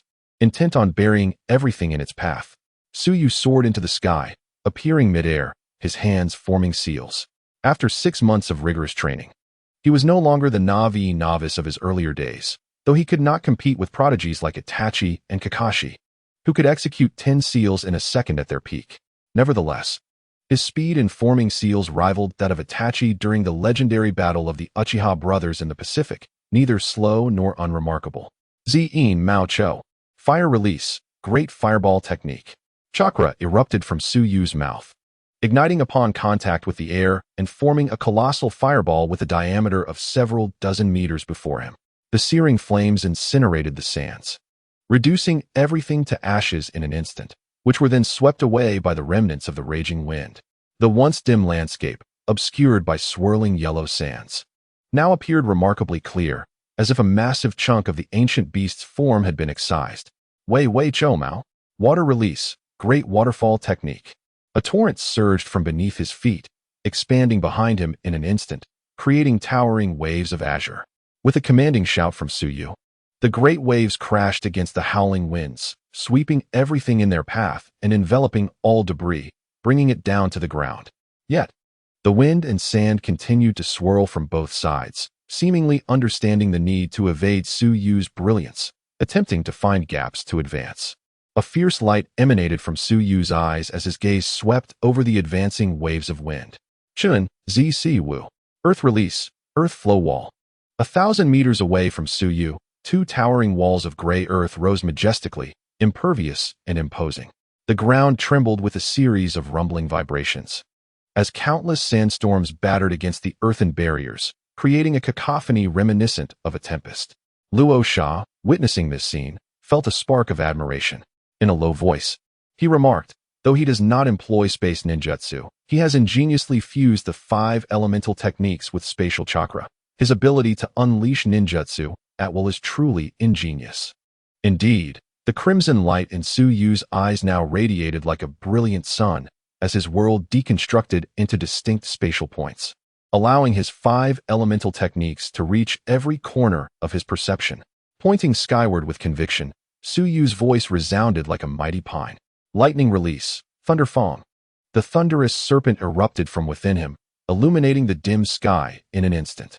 Simultaneously, the crackling lightning obliterated everything, leaving only the whispering winds in the air.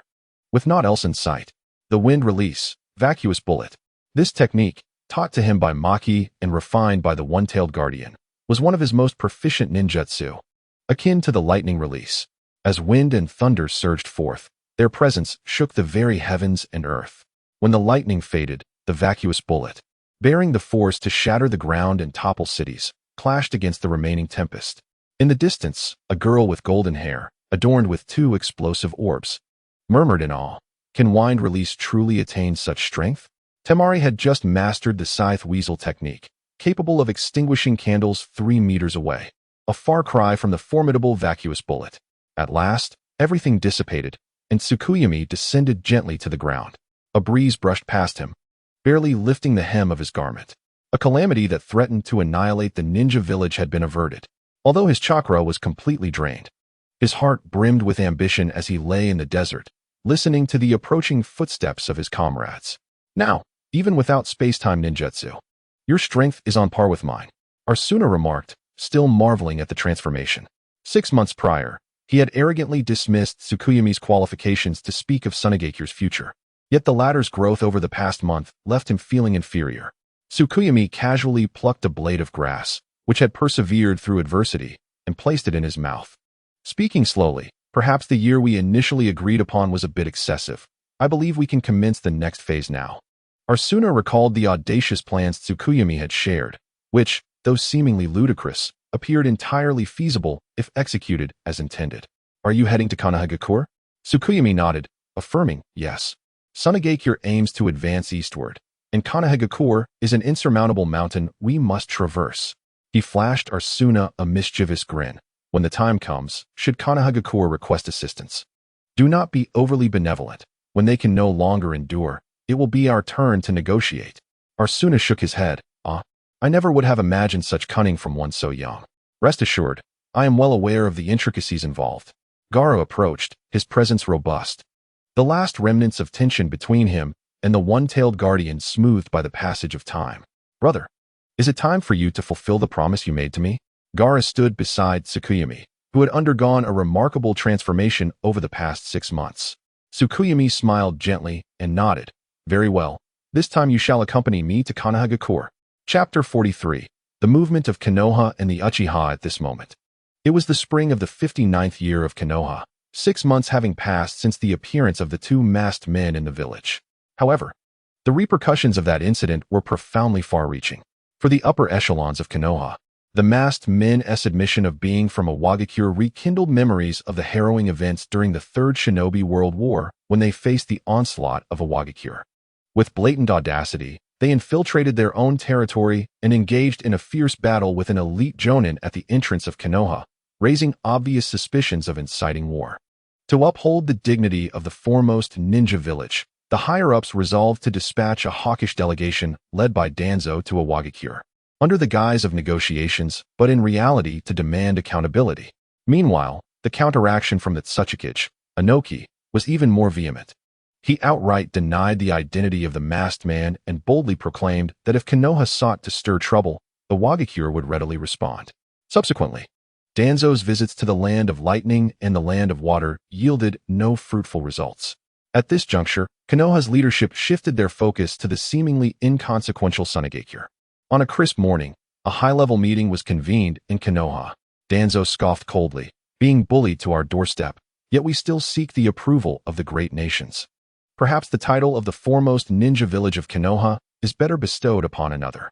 Sarutobi Hiruzen, as usual, took a deep drag from his pipe and exhaled slowly. His expression grave. I have a foreboding that this matter is of great consequence. The lands of water, earth, and lightning have all denied involvement, leaving only Sunagakure. This time, I wish to inquire personally. Danzo retorted icily. What? Afraid to confront the 3 great nations? Only daring to vent your frustrations on the weaker Sunagakure?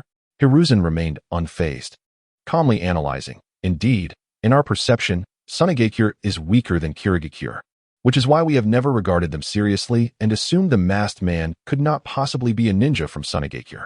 Yet, have you not noticed that our operatives in Sunagakure have not reported back in quite some time?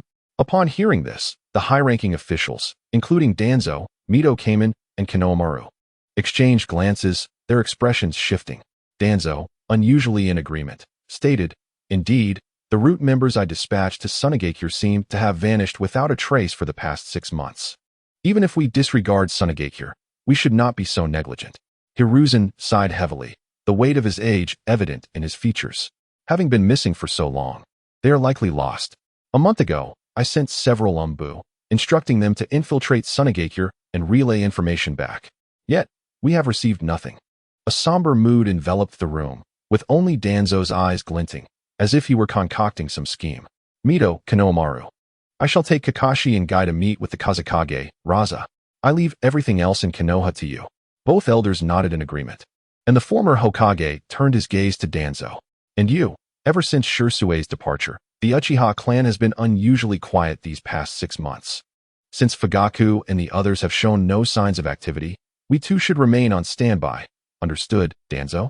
Danzo merely curled his lips into a faint smirk, offering a cold huff without further comment. The battle from 6 months prior was a source of lifelong disgrace for him, and even the mention of it by subordinates would incur severe punishment. The Hokage thought of Itachi, feeling a swell of gratitude, though Shursui was gone. He had left behind another who equally cherished peace. The Hokage chose to have faith in him, believing that the discord between the village and the Uchiha clan would ultimately be resolved. Let us settle this matter. I shall embark on my journey tomorrow to discern what has transpired in Sunagakure over the past 6 months. At the Uchiha estate, Fugaku and Mikoto stood at the entrance. Fugaku's beard had grown, imparting him a greater air of authority befitting a patriarch. Mikoto, though simply adorned, retained the smooth and delicate complexion of a woman in her 40s, still exuding charm. Gently, she draped a mink shawl over Fugaku's shoulders, meticulously adjusting it. Winter had not lingered long, and the chill remained palpable. This luxurious shawl had been brought back by Itachi from the land of grass a few days prior, one for you and one for Sasuke. Fugaku nodded appreciatively. Itachi is a wonderful child, a commendable brother. If only they had been born into another family. Upon hearing this, Mikoto momentarily froze, a hint of alarm flickering in her eyes. Have you seen something again? Fugaku sighed softly, shaking his head. It is quite vague. I cannot discern whether it is good or ill. As the leader of the Uchiha clan, despite the murmurs regarding his leadership, his strength has never been disparaged. During the tumultuous Third Great Ninja War, Fugaku awakened his Manjiki Sharingan following the tragic loss of many clan members. Yet, he had never unleashed his full power, leaving the extent of his abilities shrouded in mystery. Only Mikoto and Itachi were privy to the fact that Fugaku's eyes could glimpse fragments of the future. I even ponder if perhaps I am simply aging. My vision is not as sharp as it once was. Our clan stands in opposition to Konoha. Mikoto paused, a flicker of realization crossing her face. Regardless of the process, has the Uchiha ultimately instigated a coup? Fugaku sighed again, appearing weary. The relationship between the village and the Uchiha has long surpassed mere words. Only Shursui and Itachi remain steadfast. With Shursui gone, although the onset of the coup has been delayed, the resolve of the clan members has only intensified. The singular variable I glimpsed in the fragments of the future is a figure who ultimately commands the entire conflict. Though the vision remains unclear, perhaps it is Itachi. He has always acted in favor of Konoha. Yet today, receiving this shawl, I believe he will ultimately stand with his kin. Mikoto, filled with concern, remarked, if conflict truly arises, it may only result in mutual destruction. I worry for the two children, especially Sasuke, who is merely 7 years old. Fugaku gazed skyward, murmuring, all hinges on Itachi's intentions. Whatever decision he makes, as his father, I shall respect it. Itachi's talents far exceed Fugaku's expectations. In the second month following Shursui's departure from Konoha, Itachi awakened his Manjiki Sharingan while participating in a mission to quell a rebellion in a small nation as a member of Umbu. Yet, the clan remains oblivious, and the higher-ups in Konoha are unaware. Only he, possessing a Manjiki Sharingan himself, is fully cognizant of this truth. It is no exaggeration to say that the fate of the Uchiha clan rests in Itachi's hands. Exiting his home, Fugaku made his way to the clan's ancestral shrine. Along the way, he encountered a lone figure, one he had positioned within the Umbu of Konoha. Lord Fugaku. News from the upper echelons reveals that Hokage-sama intends to visit Sunagakure alongside Kakashi and Guy. At this moment, a jolt surged through Fugaku's heart. The fragmented world in his eyes seemed to sharpen. So this is an attempt to eradicate the Uchiha clan while Sarutobi Hiruzen is absent? Closing his eyes, the eyes that perceive causality had already illuminated his path. The choice lay before him. At long last, he opened his eyes, having reached a resolute decision. Chapter 44. Danzo's Machinations and the Tricolor Dumpling in the Depths of Root. Danzo sat regally upon his dark brown leather chair, his solitary eye shut as if anticipating a pivotal moment. Suddenly, the sound of swift movements echoed from outside the door. A lone figure approached, bearing a kunai. In that instant, Danzo opened his eye, his predatory gaze locking onto a pair of crimson Sharingan. He felt a momentary disorientation, and his heart raced in alarm. Has Itachi Uchiha's extraordinary prowess in Genjutsu reached such terrifying heights? He mused, instinctively channeling chakra to create a barrier between himself and Itachi. Taking a deep breath, Danzo unveiled his typically brooding demeanor, propping himself against the armrest, tilting his head slightly as he cradled his chin. You have arrived. Itachi Uchiha knelt before him, a single knee on the ground. Lord Danzo. What do you think? Have you made a decision regarding our earlier discussion? Danzo inquired, his voice a hushed whisper. 3 months prior, he had sought to transfer Itachi from the Umbu to Root, but was thwarted by Sarutobi Hiruzen. Nonetheless, since that time, he had maintained frequent contact with Itachi, recognizing the boy's potential to alter the course of events. Much like Shursui, Itachi regarded the village and his clan with equal reverence. Although both were difficult to manipulate, Danzo was acutely aware of Itachi's Achilles heel, Sasuke. Those with vulnerabilities are often more susceptible to coercion. For instance, threatening Sasuke would yield a far more compliant Itachi than Shursui. Danzo had orchestrated similar schemes in the past, and repeating the maneuver now felt second nature. He reiterated his question, urging Itachi to make a choice. With the Hokage absent, surely you comprehend the implications. Should I desire, the Uchiha clan could be extinguished overnight. Danzo carelessly revealed his right arm before Itachi, a grotesque construct fashioned from materials imbued with Hashirama cells, re-engineered by Orochimaru. Yet, he pondered the absence of news from Orochimaru of late, leaving him bereft of knowledge on how to integrate the newly acquired Sharingan into his arm. With a casual rhythm, Danzo tapped on the armrest, sensing the moment was nigh. Itachi remained silent, head bowed. Unable to restrain himself, Danzo continued, Sasuke must be entering the Ninja Academy this year. Such a young child, yet destined to accompany the entirety of the Uchiha clan to ruin. Let me contemplate this, an unsuspecting child, ensnared by the rebellious sentiments of his kin. Ah, my heart is so generous, tears unwittingly spring forth.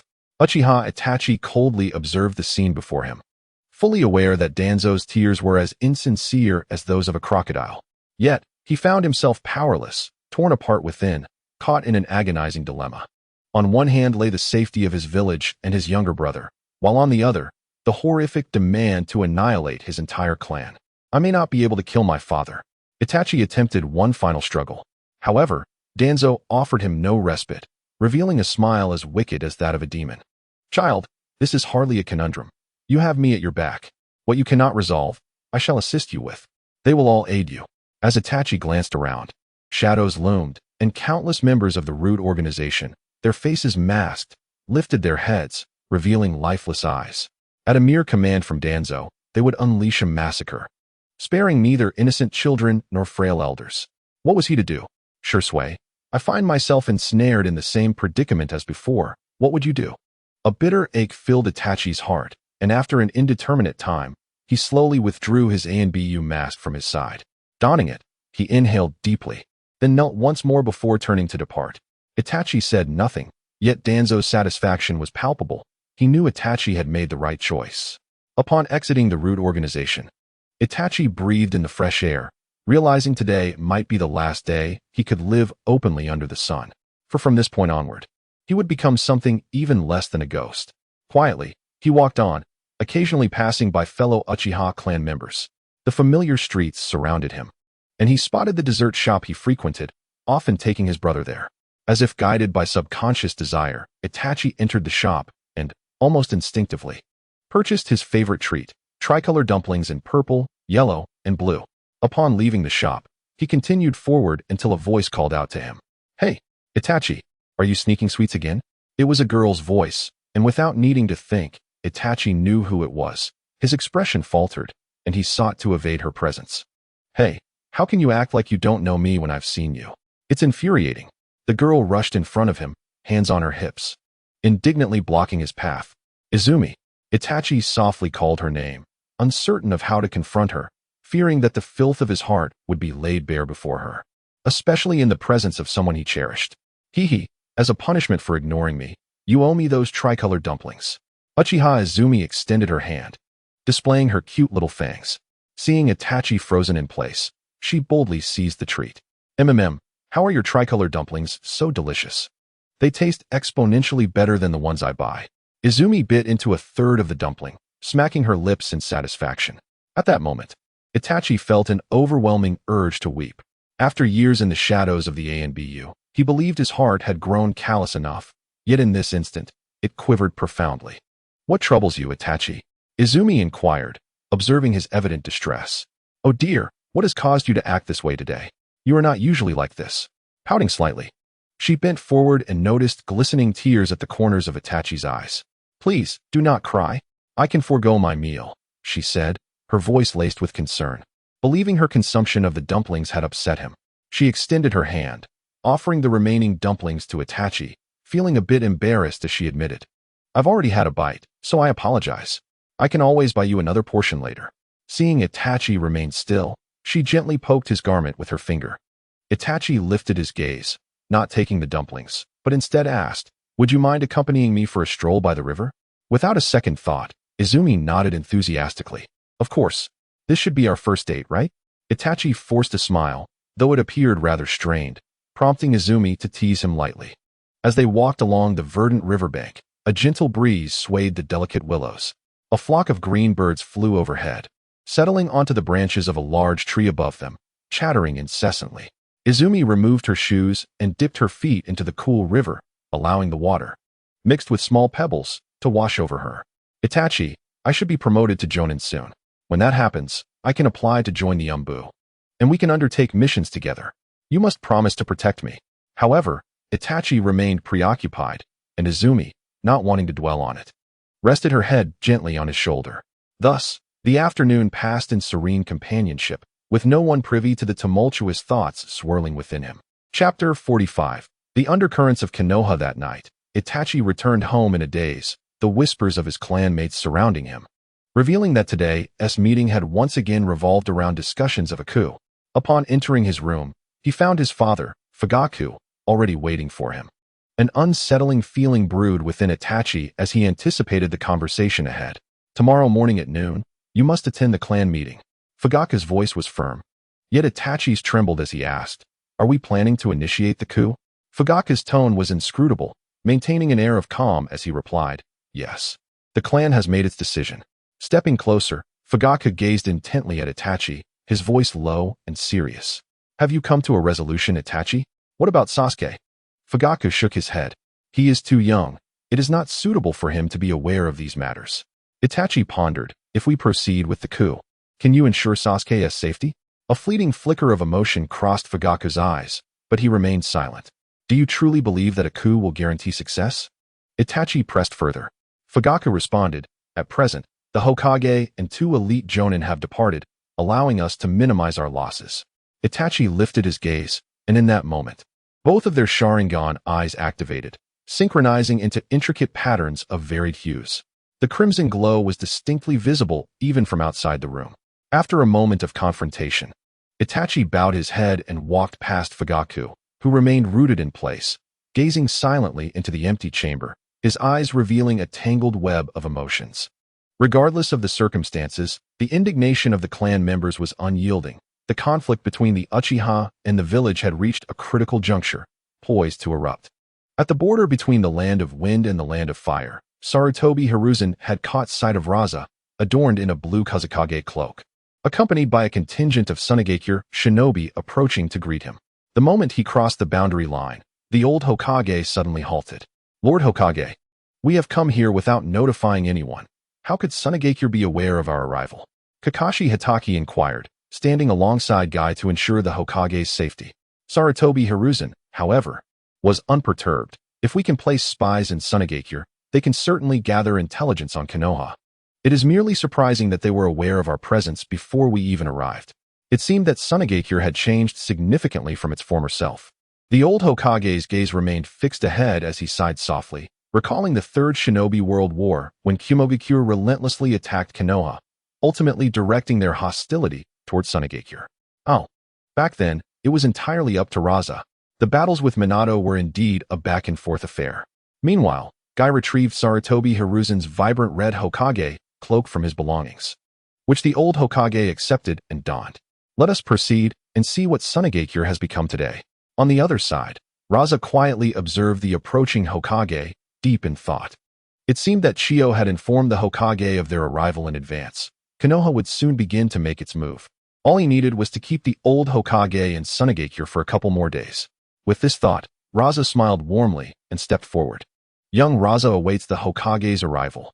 Raza displayed utmost humility, while Chiyo and Ebizo, contemporaries of Sarutobi Hiruzen, maintained solemn expressions and nodded slightly. Suddenly, Chiyo's eyes narrowed as he caught sight of Kakashi Hitaki following the Hokage, his chakra subtly trembling. Fortunately, Ebizo timely cleared his throat and pointed towards Kakashi, asking, "This must be the son of the legendary Konoha White Fang, correct? I remember he was only 4 or 5 years old at the time. I can hardly believe how much he has grown." Chio, momentarily lost in thought, finally separated the memory of the White Fang, who had slain his son's wife, from Kakashi Hitaki. Indeed, a tiger begets no dog. The White Fang had single-handedly decimated the Sunagakure forces back then. To now witness the brilliance of his son was a stroke of fortune. As for this one, he must be the illustrious son of Might Guy himself. Guy stepped forward, clasping his hands together. "Indeed, I am Guy. My father perished in his youth while valiantly defending against the Mist Village's assault." The Hokage cast a profound gaze upon Raza, noticing that his aura was more restrained, even stronger than during the Third War. After a brief exchange of pleasantries, Luo Sha unfurled his sleeves, and several individuals made their way down the main road toward Shine Village. The night in Konoha was tranquil, yet an undercurrent of tension lingered. "Izumi, you should take a break. It's my turn now." At the gate, Gongzi Tai's dark green vest appeared somber as he approached the slightly dozing Shingetsu Izumi. The two were the gatekeepers of Konoha and specially appointed jonin by the Hokage, each possessing their own unique skills. "Very well," Shingetsu Izumi replied without hesitation, rising to stretch, yawning as he turned to head back. Suddenly, his movement paused, and he shouted, "Who goes there?" The wind rustled the leaves, and Gongzi Tai inquired curiously, "What is the matter?" Shingetsu Izumi squinted, probing for a moment before shaking his head. "Perhaps I'm just too tired. I thought I heard footsteps." Gongzi Tai waved dismissively. "What nonsense. If there were someone, I would have heard them. Go back to sleep." Meanwhile, Tsuyu had appeared on the streets of Konoha with Gaara. Compared to their last visit, there were significantly more hidden umbu patrolling the village. Tsuyu's ocular technique allowed him to detect the minutest changes in the environment, enabling him to skillfully avoid both umbu and root members. After their previous experience, the current Konoha resembled a startled bird. Gaara looked up and asked, "Where are we headed now?" Having visited Konoha once before, Tsuyu was somewhat familiar with the main road, leading Gaara swiftly toward the village center. "Do you remember what I said? I'm taking you to meet a new friend." The two soon arrived at a residence, but Tsuyu halted, frowning. Before them stood Naruto's home, surrounded by an overwhelming and unfamiliar aura. It seemed that after his last visit with Naruto, the villagers had intensified their efforts to isolate him. Time to don the mask. With that, Tsuyu affixed the mask crafted by Orochimaru, which was resilient even against extraordinary powers. The material conformed closely to his skin, the surface design remaining unchanged. Said to be made from the shed skin of the serpents in the Dragon Cave, one of the 3 great sources of ninjutsu. Apart from the faintly unpleasant odor, Tsuyu was quite satisfied. Gaara also donned a mask, adorned with Tsuyu's own artistic depiction of Ultraman, which he greatly admired. Thus, they silently appeared behind several concealed surveillance personnel. Chapter 46. I shall bear all the sins Starfall. Tsuyu extended his hand, and a vast expanse of space shattered, burying the crouching figures before him without a sound. In this manner, Tsuyu effortlessly eliminated the umbu surrounding Naruto's home, leading Gaara into Naruto's room. Suddenly, a wind blade sliced through the air toward them, accompanied by several dark shuriken. Gaara quickly erected a wall of sand, which withstood the wind blade, sustaining only minor fissures in its defense. "Huh," came a voice of surprise. Smack. The lights in the room flickered on, revealing Naruto clad in his sleepwear, gazing at the 2 individuals before him. "Tsukui, is that you? You've returned?" Naruto stared at Tsukui for 3 or 4 seconds, seemingly processing the moment before leaping up in excitement. He pointed at Gaara, asking, "Who is this?" Gaara glanced at Tsukui, pondering whether this was the new friend Tsukui had introduced him to, noting the boy's somewhat vacant expression. "Hello, I am Gaara. I am Naruto, a man determined to become Hokage," Naruto proclaimed, thumping his chest in self-introduction. "Oh, how fortuitous. I shall inherit my father's position as Kazekage." Tsukui then recounted to Gaara the tale of Naruto's burden of the 9 tails, as well as their similar childhood experiences. Gaara's light yellow eyes quivered slightly as he removed his mask and rushed forward to embrace Naruto. As a host of a tailed beast, he understood all too well the feelings of isolation and disdain. "It's all right. We shall simply be ourselves and disregard the opinions of others." Feeling Gaara's affirmation, Naruto paused momentarily, his tense expression gradually softening as he nodded resolutely. Yes, I understand. Seeing that the two Jinchuriki had quickly bonded, Tsukui allowed them to play together while he glanced at the time. It was already past midnight. Exiting Naruto's home, the cold wind brushed against his face as Tsukui leaped several times to find himself outside the village. The outer perimeter of the Uchiha clan still glimmered with clusters of lights. With the Hokage having gone to Sunagakure, Danzo would surely be unable to resist seeking out Itachi and forcing his hand.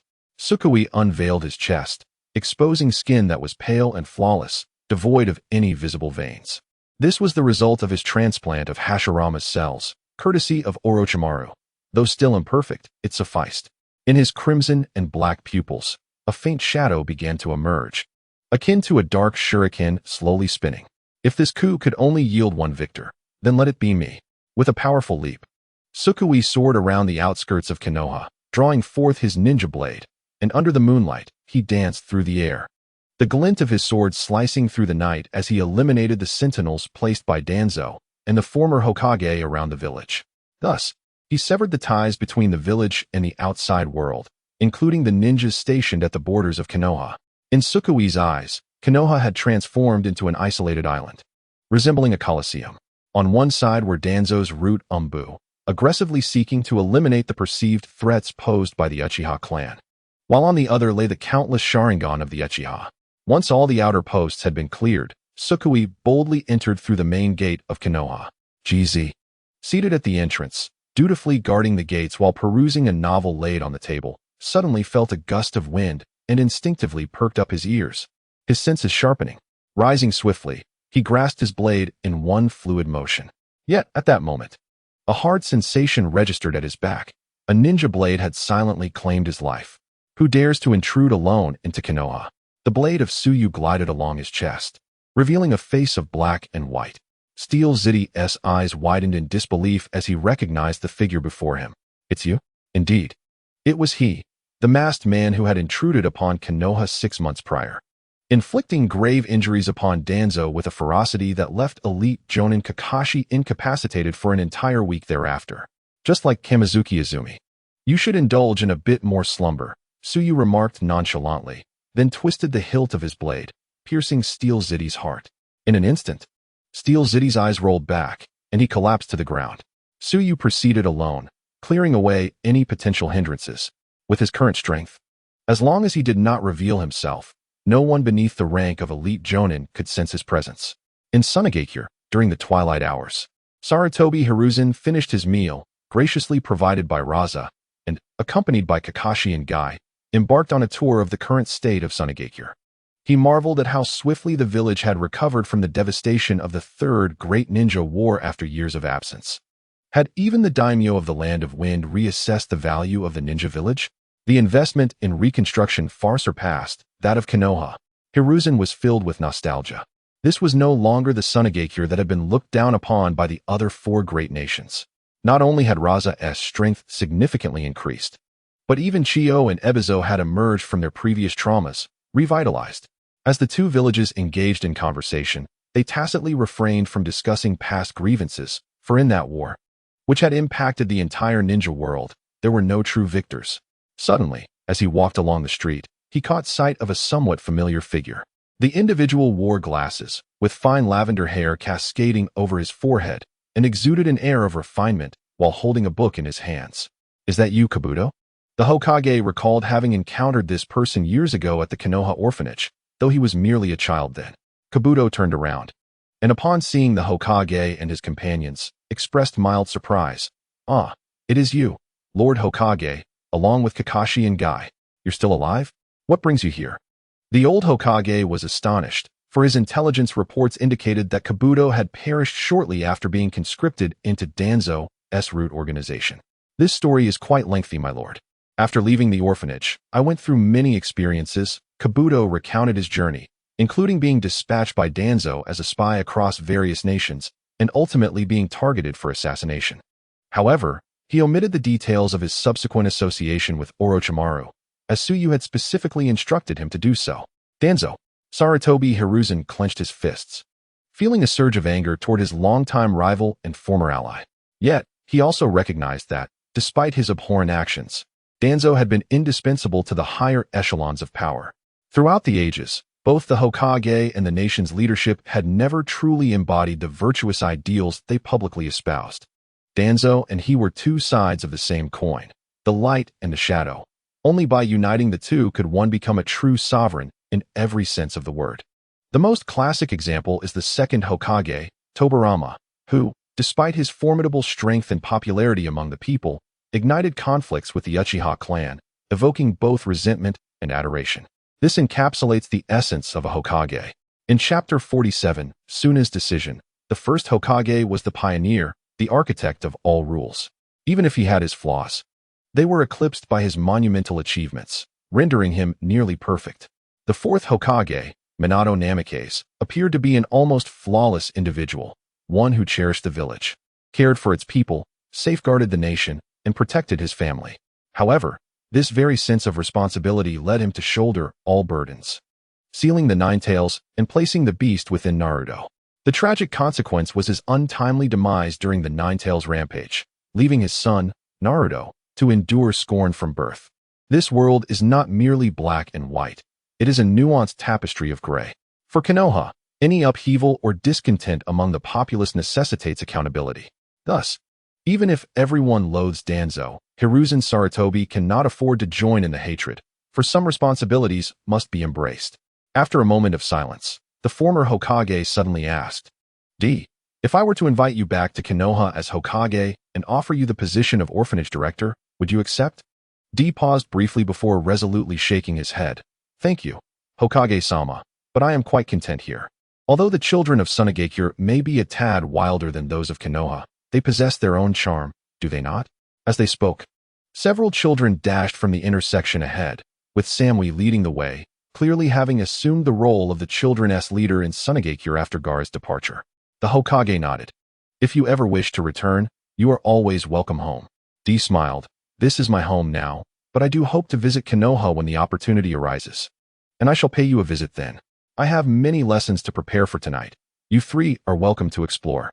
Sunagakure has undergone significant changes. "We have already seen," the Hokage replied, as the trio watched D depart. Kakashi cautiously remarked, "He is dangerous. I can sense his strength is on par with mine." The Hokage remained silent, gazing at the distant horizon where the last rays of the setting sun were fading. After a long pause, he said, "Upon our return, let us invite the elite Jonin, including Kakashi, to visit Sunagakure." Kakashi nodded in understanding, thinking that something significant must have transpired in Sunagakure for such a transformation to occur. Reminiscent of the vigor present when the first Hokage established Konoha, the old Hokage spoke gravely. "I sense a remarkable cohesion here, a unity that binds the entire shinobi village. Something we in Konoha have gradually lost over the years." The Hokage gazed into the distance, contemplating the assassination attempts on D by Danzo's operatives, realizing only now, after many years, the extent of Danzo's actions, which had seemingly disregarded his authority as Hokage, establishing an invisible regime within Konoha. A sudden wave of concern washed over me regarding Konoha. Would Danzo seize this opportunity to strike against the Uchiha clan? Kakashi hesitated, stating, "That shouldn't be the case, right?" "No, it certainly will." The aged Hokage's deeply lined eyes sparkled with determination as he affirmed. "Initially, I believed he lacked the audacity, but today, having learned of his dealings with Orochimaru, his actions have far exceeded my comprehension. He will act, and undoubtedly so, within these next days, perhaps even tonight. Kakashi, you and Guy must return immediately. If no action has been taken, ensure to prevent any confrontation until I return. If a conflict has already begun." The old Hokage's gaze flickered as he meticulously calculated numerous scenarios, ultimately arriving at a decision. Control Danzo while suppressing the Uchiha. Should the Uchiha insist on a coup and resist vehemently, the Hokage inhaled deeply, a glint of resolve piercing his eyes. Then we shall eradicate their lineage. Uchiha Itachi stood solemnly in the shrine, gazing at the numerous memorial tablets before him. Slowly, he donned his armor, drawing forth the long blade from his back, a sword forged alongside Uchiha Shursui at the village blacksmith years ago. Sasuke had yet to return. He had mentioned visiting a friend's house and would likely be gone for some time. During this interval, Itachi would finalize his plans. He retrieved a white cloth and meticulously polished his ninja blade until not a speck of dirt remained, then sheathed it once more. This night, he would use this blade to conclude everything. After countless deliberations and calculations, he found no viable path forward. Now, he had compromised, turning towards the village, the higher-ups. And Danzo, he would slaughter all his kin, including his father, Uchiha Fugaku, and his mother, Mikoto, to ensure Sasuke's safety. Let all the hatred and sins be borne by me. With this thought, Itachi turned and walked towards the exit. However, just as he pushed open the door, a figure appeared before him. It was a person donning an orange and yellow leopard-patterned mask, revealing only one eye. To his astonishment, the dark eye shimmered with the kaleidoscopic light of the Sharingan. "Are you an Uchiha?" the raspy voice inquired. "Greetings, I am Uchiha Obito." "Uchiha Obito?" Itachi repeated the name, his eyes flickering with recognition. "I recall the owner of that name has been deceased for quite some time." Obito shook his head. "That was merely a precaution to avoid complications. After all, few in the ninja world wish to encounter me." Uchiha Itachi, unperturbed, asked coolly, "This is not your first appearance in the village. What brings you to me now?" "Oh, so you've been aware all along, huh?" "Haha." Obito leaned casually against the doorframe. "Do not misunderstand. I merely come as a messenger for others, conveying that detaching from Konoha is the only choice to prevent your clan's annihilation." Itachi paused momentarily, gazing at Obito. "Detach? It is laughable. How could Danzo possibly allow you to leave Konoha unscathed? Over the years, he has maneuvered between the clan and the higher echelons of Konoha, fully aware of the myriad faces people can wear, particularly Danzo, who harbors a long-standing desire to annihilate the Uchiha clan, albeit restrained by the Hokage." Itachi paid him no heed as he walked past Obito, who watched him recede into the distance, murmuring softly, "How will you play this next move?" Upon exiting the Uchiha estate, Itachi retrieved a cat-faced mask from his side and donned it. He was now on his way to confront Danzo, and upon his return, he would transform into the most ruthless of executioners. With a graceful leap, Itachi traversed through a thicket and emerged onto the street, halting in his tracks. Not far ahead, another figure obstructed his path. This person crouched low to the ground, resembling the individual who had claimed to be Uchiha Madara, also masked and draped in a black cloak. Chapter 48. Confrontation with Uchiha Itachi. "Were you intending to report your decision to Danzo?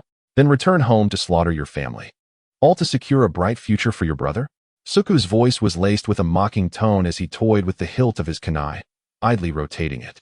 Itachi squinted at the black and white mask upon Suku's face, a fleeting realization striking him. "It is you. Oh, you recognize me?" In an instant, Itachi deftly launched shurikens from his fingers while gripping his kunai with the other hand, his Sharingan swirling into view. With a swift motion, the shurikens hurtled towards Suku's face. Simultaneously, Itachi propelled himself forward, executing a swift slash from midair. Suku extended his hand, parrying the shurikens with the scabbard of his kunai, before drawing his blade to clash with Itachi's, producing a resounding clang. "Hey, little Uchiha, it's rather rude to strike upon first meeting," Suku jested. Itachi's eyes blazed with fury as he retorted coldly, "And you? 6 months ago, you took Shirsue's eyes, so you must have anticipated someone would seek retribution.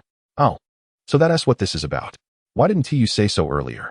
Speaking of him, where is Shirsue? On such an important day, is he not present?" I recall suggesting he returned to retrieve a new pair of Sharingan. At this, Itachi's gaze grew even colder as he furiously admonished, "Do not presume Shirsue shares your disposition. Had you not stolen his eyes, he would not have been so disheartened as to leave home. What have you done with his eyes?" "Ah, so he has departed. I wondered why I sensed no trace of him," Suku mused. Suku rummaged through his pocket and produced a small, dark object resembling a black stone, yet considerably softer, tossing it lightly into his palm. "Are you referring to this? Do you believe that even if you were to return Shirsue's eyes now, he would desire them again?" Itachi's fury surged as he shouted, "You bastard!" With that, he formed hand seals and unleashed the fire release. Great fireball technique. Suku felt a chill run down his spine. Jesting aside, he understood Itachi's prowess was not to be underestimated, and he swiftly retaliated with wind release. Vacuum bullets. A towering inferno, nearly 10 meters in diameter, surged towards Tsukuyomi, yet despite the fact that fire is generally countered by wind, the flames were nearly extinguished by the colossal chakra-induced gusts. The unquenched embers flickered sideways, carried by the wind, igniting several dry wooden stakes upon touching the ground. The fiery glow illuminated the faces of the two combatants, casting an ephemeral light upon them. Itachi, what would you do if I told you that Shusui's eyes were destined to be taken by Danzo? You scoundrel! I will kill you. Itachi remained unfazed, leaping into the air with fluid grace, his hands forming a seal before he unleashed his technique. Fire release, Phoenix Fire Jutsu.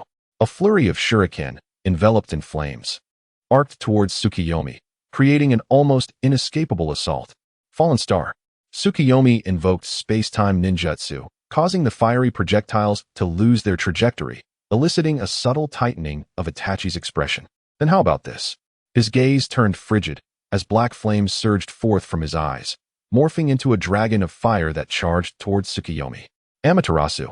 Though often jested as merely capable of burning clothing, its true terror lay in its capacity to incinerate all it touched. If even a single ember were to touch one, the only way to extinguish it would be to annihilate everything within sight. Tsukuyomi felt a chill run down his spine. He could not allow these flames to reach him. With a flicker of lightning in his palm, he activated the 8 Thunder God's domain, isolating himself from Itachi. Indeed, as the Amaterasu flames grazed the edge of the Thunder God's domain, they melted away like snowflakes in boiling water. Damn it! Itachi's eyes, now stained with crimson, reflected his frustration upon witnessing this. He had other matters to attend to that night, and with a quarter of his chakra already depleted, he could not afford to linger in this confrontation. What about this spatial ninjutsu? Itachi cast a kunai with precision, drawing Tsukuyomi's gaze. Yet Tsukuyomi quickly discerned it as a mere diversion and refocused on Itachi. Suddenly, Tsukuyomi perceived the world before him shifting. The moon in the sky took on a crimson hue, and the reflected moonlight rose into a thin layer of red mist, creeping like shadows. Oh no, it's an illusion. Tsukuyomi's heart tightened. He had almost forgotten that this individual possessed the most elite jinjutsu skills in the entire ninja realm. Even the formidable Kakashi could not withstand a single strike. As the blood-red illusion began to envelop his feet, countless figures emerged, overlapping and converging in a myriad of crosses. He realized, to his dismay, that another cross had appeared behind him. Tsukuyomi? This is troublesome. This was indeed Itachi's Tsukuyomi, and once ensnared, one would be utterly dominated. Tsukuyomi took a deep breath, contemplating a means of escape. Although the blood-red world appeared absurdly indistinguishable from reality, there was one crucial difference: the spatial distance. No matter how many steps he took to the outside world, he remained completely still. With his blood-red eyes wide open, he extended countless lines outward. Yet they were mere fragile threads, devoid of true space. It was indeed an illusionary realm. It seemed vast, yet in truth, it was always fixed upon a single point. As Tsuyu observed, just at the moment before the dark shadow was about to completely engulf him, he spotted an exceedingly vague spatial point somewhere within the void. Jump! Tsuyu summoned his spatial chakra and surged towards that location, though his body felt sluggish, akin to that of an elderly man. Jump! Undeterred, Tsuyu persevered, eventually locking onto the elusive spatial point amidst the fog and leaping there. In the external world, Tsuyu's bewildered gaze gradually turned hollow, while Itachi silently fixed his eyes upon him, his Sharingan resembling 2 crimson blood moons. Suddenly, blood trickled from the corner of his eye, and a double vision manifested before him. Uchiha Itachi covered his eyes. The after-effects of Tsukuyomi were still profound, and at that moment, it felt as though his eyeballs were being sliced by a blade. He beheld Tsuyu, who stood frozen in place, having been ensnared within the Tsukuyomi realm, where the rules of time and space were dictated by Itachi himself. The Tsukuyomi would confine Tsuyu for an hour, during which time would be slowed to 1,000-fold, making it feel to Tsuyu as though he had endured a staggering 10,000 hours. In this 10,000 hours, Tsuyu would be trapped in a world forged of flesh and blood, engulfed in a sea of crimson, suffering from cuts and drowning in blood, until his emotional fortitude shattered. Itachi exhaled softly, retracting his chakra, and continued his journey toward the heart of Konoha. Suddenly, an eerie disturbance arose beside him, and Itachi instinctively turned to regard Tsuyu's position. The figure was gone. How could this be? Itachi exclaimed, astonished. It was the first time he had activated Tsukuyomi and failed. The other party had seen through its flaws. A cold glimmer emerged from behind, and Itachi instinctively raised his hand in response. Kinga no Hashikuzu. Chapter 49. witnessing the conclusion of the past bang. The kunai clashed with the shinobi blade, unleashing a wave of terrifying coldness. Itachi's free hands swiftly formed seals. The space fractured, annihilating Itachi's form. Soon, another figure materialized a short distance away. Itachi utilized Shadow Clone Jutsu in a fraction of a second, while his true self escaped through the spatial rift. Even the Tsukuyomi realm could not confine him. Gasping for breath, Itachi pondered his next move. Was he left with no choice but to resort to that one technique? Suddenly, a spark of inspiration ignited in his mind. He recalled the words of the man in the leopard-patterned mask who claimed to be Uchiha Madara. I understand now. You are the messenger. Tsuyu sheathed his blade, his eyes swirling with dual colors. Itachi furrowed his brow, a torrent of thoughts racing through his mind as connections swiftly materialized, his eyes widening in realization. You orchestrated all of this just for this moment? To seize Shirsue's eyes, intending to weaken the clan's power, so that Danzo would no longer have to exercise caution. Shirsue was a proponent of peace. Although the clan would temporarily suppress thoughts of a coup after his departure, over time, the contradictions would only intensify. You seek to incite war between the clan and the village? Itachi's role grew increasingly precarious, culminating in a fervent roar. Tsuyu gently tilted her head to one side, exuding an air of languor. Have you overindulged in illusions, leading to a muddled mind, Itachi? How naive of you to believe that without my presence, tonight's events would not unfold. Her right eye shimmered with a brilliance akin to black crystal, signifying the power of time as the technique of reversal activated. Itachi widened his eyes as the surroundings shifted, revealing a clearing not far from the Shadow Palace. It was an illusion. He quickly comprehended, and, as his pupil swirled, prepared to shatter Tsuyu's Jinjutsu. Her voice whispered beside him, "What is the matter? Have you not laid all blame upon me? Why not consider if, without me, would anything truly have changed?"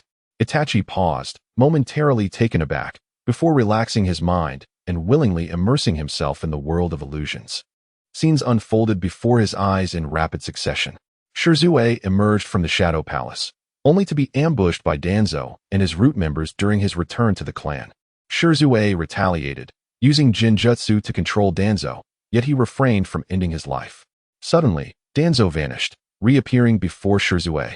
With a swift motion, Danzo pierced Shirsue's eyes, plucking one of his Sharingan. Izanagi. Itachi clenched his teeth, realizing that Danzo possessed numerous Sharingan from the Uchiha clan. Yet he had not anticipated that Danzo would resort to such a tactic to seize Shirsue's eyes. Shirsue desperately tried to escape, activating his half-formed Susanoo to fend off their attackers, and subsequently conversed with Itachi atop a cliff. Itachi, the fate of our village and clan rests upon you. With that, Shirsue opened his arms and calmly leapt from the precipice. Shirsue. Itachi rushed forward, only to pass through Shirsue. He locked eyes with his counterpart in the vision, observing himself left behind, where the three tomo in his eyes intertwined, forming a new pattern. A year later, on the fateful night of the clan's annihilation, Itachi sought permission from Danzo, and then conspired with the man adorned in leopard patterns to obliterate his clan. He witnessed his parents, Fugaku and Mikoto, maintaining their composure beneath his blade, leaving behind but a single plea: protect Sasuke. He saw the leopard-patterned man confront Uchiha Izumi, the frail girl cowering in a corner. He observed Sasuke returning from a friend's home, lost, terrified, and oblivious, ultimately witnessing the collapse of everything under his Jinjutsu. His heart bled. How can you still believe that I am the architect of all this? Tsuyu's voice shattered the illusion. The rustling leaves on the ground echoed as Itachi bowed his head, grappling with inner turmoil. He had thought himself prepared to confront everything, yet upon witnessing the impending outcome, he discovered a pain that remained unbearable. Shirsue had been betrayed by Danzo, and he had never fathomed that without Tsuyu, Shinsei would have directly chosen death. But what recourse remained? Itachi raised his head, bloodshot eyes glistening with crimson hues. Is there truly no other way? If I do not intervene, Danzo will act and slaughter everyone. His voice rasped, his blood-soaked gaze akin to that of a demon. If you prevent me, do you believe the Uchiha will escape annihilation? As Tsuyu gazed at the somewhat distraught Itachi, he spoke with a calm demeanor. Everything I have done is to transform the world in my eyes into what it ought to be. Itachi paused momentarily. What it ought to be. Tsuyu produced Shirsue's eye. This is the eye of Uchiha Shirsue. You should be aware of its capabilities. The Konoha Tsukumi can alter the thoughts of others. Itachi murmured, "Do you intend to manipulate me into abandoning the thought of annihilating the Uchiha clan? That is impossible. It is Danzo who seeks our clan's destruction, even without me. He will eventually act." Tsuyu chuckled softly and shook his head. "Of course not. He is not worthy of such effort from me. However, you are sufficiently compelling for me to utilize Konoha Tsukumi, but I trust you are an intelligent individual. Once I reveal everything to you, I believe you will make the right choice. This technique shall be employed on your father, Uchiha Fugaku." Itachi appeared even more bewildered. "My father? But he is already intent on a coup." "No, since you have witnessed the true outcome, you should understand what kind of person your father is. He is a strong man, a good father, and a good husband, yet he is not a capable leader. He is far too weak, and this Konoha Tsukumi will compel him to make a definitive decision." Meanwhile, in a spacious room, Uchiha Fugaku and Mikoto sat across from each other, silently waiting as time ticked away. Suddenly, Fugaku lifted his head, a look of surprise mixed with joy gracing his features. "What is it? What do you see?" Mikoto inquired urgently. "I cannot quite describe it. What I saw keeps changing," Fugaku replied solemnly. "I saw blood, the blood of our clan, even overshadowing the moonlight this very night. And standing amidst the crimson light is Itachi." Mikoto gasped. "Are you saying Itachi will turn against our clan? Even against you and me? How could that be?" Fugaku's eyes sparkled with a kaleidoscope of hues, seemingly perceiving everything. "Itachi would never willingly harm us. The only thing that could drive him to such a resolution is if Danzo threatens him with Sasuke." "What a beast." Mikoto bit her lip. As a mother, hearing her child being used to threaten another child left her heart in turmoil. "The questions Itachi posed upon entering have led me to grasp his choice. The visions that flashed before my eyes were anticipated long ago. Yet, inexplicably, everything has changed." Fugaku expressed his astonishment. "Perhaps the conclusion has altered, somewhere beyond our sight. Another hand is covertly orchestrating all of this." Mikoto said angrily, "We merely wish to live peacefully. Why can't that be allowed? Must he annihilate our clan to achieve his aims?" Fugaku rose and embraced Mikoto, softly comforting her. "It is all right. By tomorrow, or rather tonight, after this evening, everything will come to an end." Chapter 50. Danzo's ambition, ah? "I've lost again. Let us try once more. The amber light flickered gently within Naruto's home, where two children sat attentively at the table, engrossed in a game of shogi. In this 13th match of the evening, Naruto faced yet another defeat. "Haha, you're quite impressive already. After all, I've been playing alongside Tsukuyomi for several months," Gaara reassured him, while recognizing Naruto's innate talent. What had once been an easy win had now turned into a challenge, evoking a sense of pressure that demanded earnest concentration to secure victory. Naruto meticulously repositioned the pieces they had captured, eagerly rubbing his hands together, ready to commence anew. Suddenly, Gaara rose. "I need to step outside for some fresh air. Ponder your strategy for the next game." "Oh, all right." Naruto began to analyze the reasons behind his recent loss. As Gaara stepped outside, the moonlight illuminated his face, his slender figure seemingly susceptible to the gentlest breeze. Yet, in the next moment, a surge of violent chakra from the Shikaku within him coursed through his being, a hint of murderous intent manifesting on his tranquil visage. Just as Tsukuyomi had foretold, someone would indeed come seeking Uzumaki Naruto tonight. In an instant, he transformed into a specter, dashing into the night, arriving before a group of shadowy figures after several nimble leaps, wearing animal masks.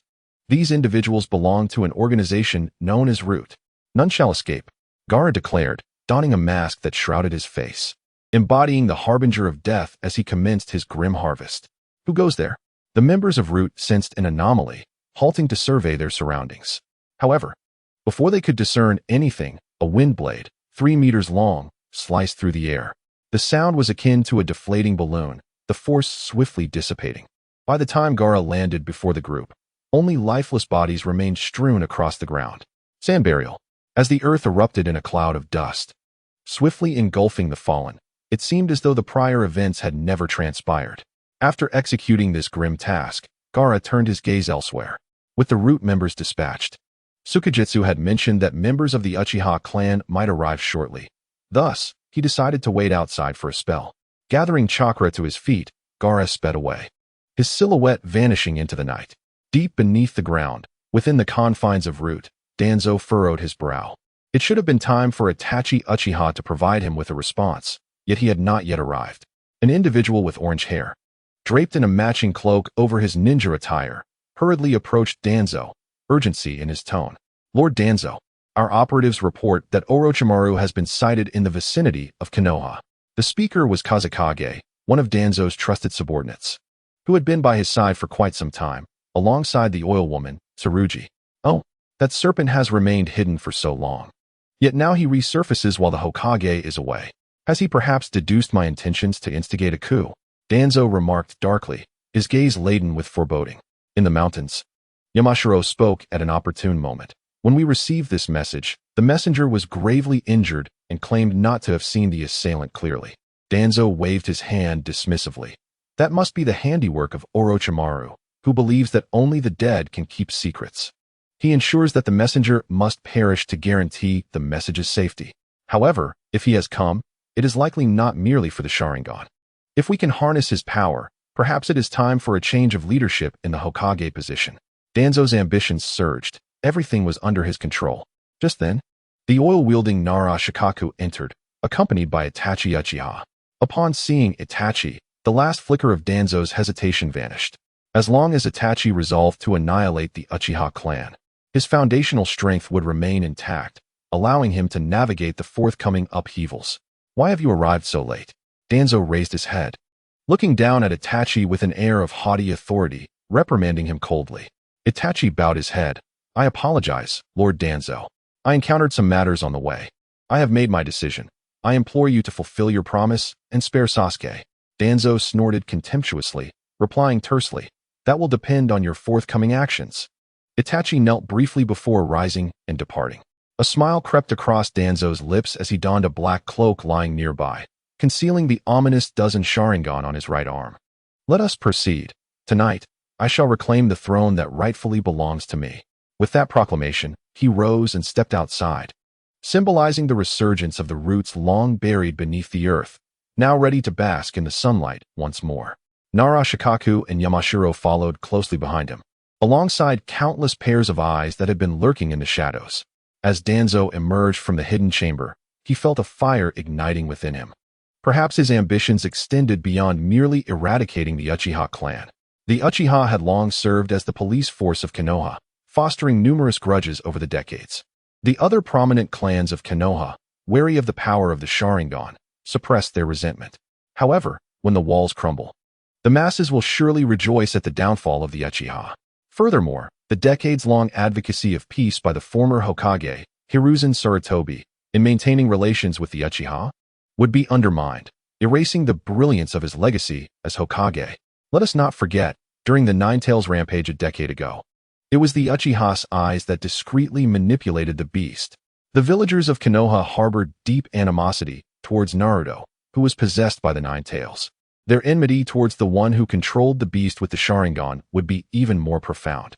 After the Uchiha's annihilation, Danzo could resurrect this narrative, revealing to the villagers that it was the very same individual who had orchestrated the Nine-Tails attack. Under the mounting pressure, given Hiruzen Sarutobi's character, he would undoubtedly resign in disgrace. As he, Danzo, effortlessly quelled the rebels, he garnered the support of various esteemed clans, positioning himself to ascend as the Hokage. Unbeknownst to him, he arrived at the Shadow Hall, where two shadow guards saluted upon his entrance. Lord Danzo, they exclaimed.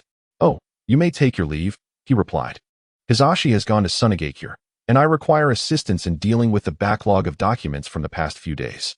The two withdrew, and Danzo stepped inside, approaching the Hokage's chair. Turning around, he sank into the seat with a contented sigh. Hisashi, after serving as your shadow for so many years, shouldn't I also be granted the experience of basking in the radiant light? You have aged considerably, far more than I, and the resolution of your youth has long since faded. Meanwhile, I, despite dwelling in darkness all these years, have persevered and continually advanced. This night, the Uchiha clan shall meet its demise, and your era shall come to an end. I, Shimura Danzo, shall become the new master of this age. Danzo caressed the leather sofa, his eyes narrowing slightly as he listened to the rhythmic ticking of the clock behind him. Tick-tock, tick. Chapter 51. The declaration of the Uchiha clan after a formal farewell to his wife, Mikoto, Uchiha Fugaku retrieved his ceremonial attire from the coat rack, glancing back for a moment before stepping outside. Mikoto nodded resolutely, and Fugaku understood her unspoken vow to stand by him, regardless of the outcome. Exiting the room, he produced a palm-sized, ancient-looking bell from within his robes, a unique communication tool of the Uchiha clan, passed down since antiquity and infused with chakra. Each clan leader possessed the main bell, also known as the upper bell, while the elders and higher-ups held the lower bells. Fugaku's eyes shimmered with kaleidoscopic red light as the fragmented world around him grew clearer. Ding, ding, ding. After a moment, Fugaku gently shook the bell in his hand, producing a resonant hum. Simultaneously, the same sound echoed throughout the Uchiha clan's residences. In one household, a lean man sprang up, startled by the ringing bell at his bedside. Beside him lay a beautiful woman, partially draped, who also awoke, appearing somewhat disoriented. "What is happening? Is the clan leader summoning us for an emergency meeting?" she inquired. His name was Yu, a distinguished member of the younger generation of the Uchiha clan, alongside Shursui and Itachi. He had joined the Umbu at a young age and awakened his Sharingan before turning 10. However, due to his lineage, he was not well regarded within the Umbu and soon resigned. The woman, now alert, wondered aloud, "Could it be that the coup has been called off?" Yu shook his head. "I do not know. I shall go and investigate. It may simply be an early meeting. Be careful," the woman urged, her heart inexplicably racing with anxiety. Yu kissed her cheek and swiftly donned his attire, making his way toward the ancestral shrine. Similar events unfolded in every household of the Uchiha clan. In an instant, the tranquil night was illuminated as the Uchiha clan's ancestral hall shone brightly, countless torches casting radiant light. At the highest point stood Fugaku, his gaze commanding as he surveyed the scene below, quickly discerning that Itachi was absent. "Clan leader, why have you summoned us at such a late hour? Is this related to the coup?" spoke Shursui, whose prominent hooked nose and fiery temperament marked him as one of the most outspoken hawks within the clan. "Indeed. At this juncture, I shall no longer conceal the truth," Fugaku responded, his eyes swirling with the three tomo, swiftly aligning to form a new pattern that glimmered with a crimson hue. "With my Sharingan, I can perceive things beyond your sight," he declared solemnly. "Tonight, Danzo intends to purge our Uchiha clan." With a furious outburst, Uchiha H-Ka, who, alongside Shursui, represented the hawkish faction and was a longtime friend, exclaimed, "That old dog is truly restless. Damn it, he has struck first." Shursui interjected, "Fugaku, just tell us what to do. Although H-Ka and I have had our reservations regarding your leadership in the past, it has always been for the good of the Uchiha clan. Seeing your resolute determination now gives us peace of mind. We are at your command." Fugaku nodded, his gaze sweeping over the gathered clansmen, the flickering flames casting a dance of light and shadow in the space. Surrounding the courtyard were the elderly, women, and children, some being the yet-to-mature offspring of the Uchiha, others the frail elders or outsiders who had married into the clan. Yet, should war break out, they too would prove to be considerable assets. The reason Danzo acts so hastily against us is due to the absence of the Hokage, leaving him unrestrained. Therefore, at present, our only enemy is Danzo. As for the stances of other clans, such as the Inuzuka and Aburame, their positions remain uncertain. I have resolved to divide our clansmen into 4 groups, launching strikes as circumstances dictate. First, the elderly, women, and children need not venture out. They should remain home and await our word. As long as they do not engage, even if the coup fails, there remains a chance for their survival. Fugaku's voice resonated powerfully, the weight of years as head of the family lending him an undeniable authority that compelled trust.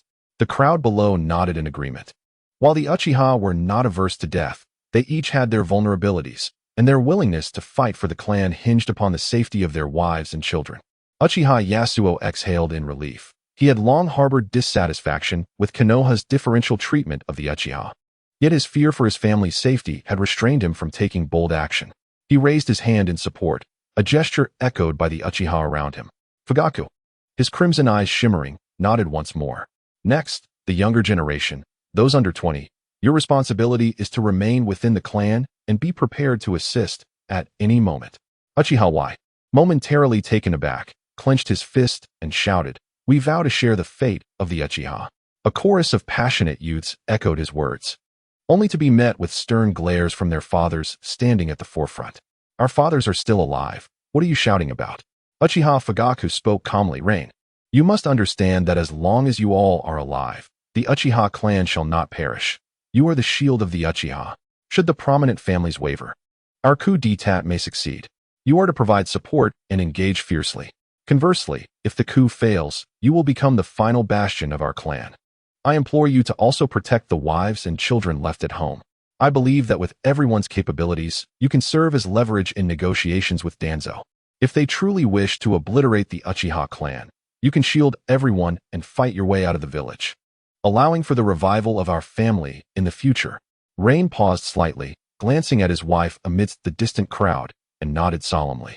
Uchiha Fugaku continued. And the rest of you, you are the third force, the spear of the Uchiha. Now, are you prepared to reclaim the glory that belongs to our clan?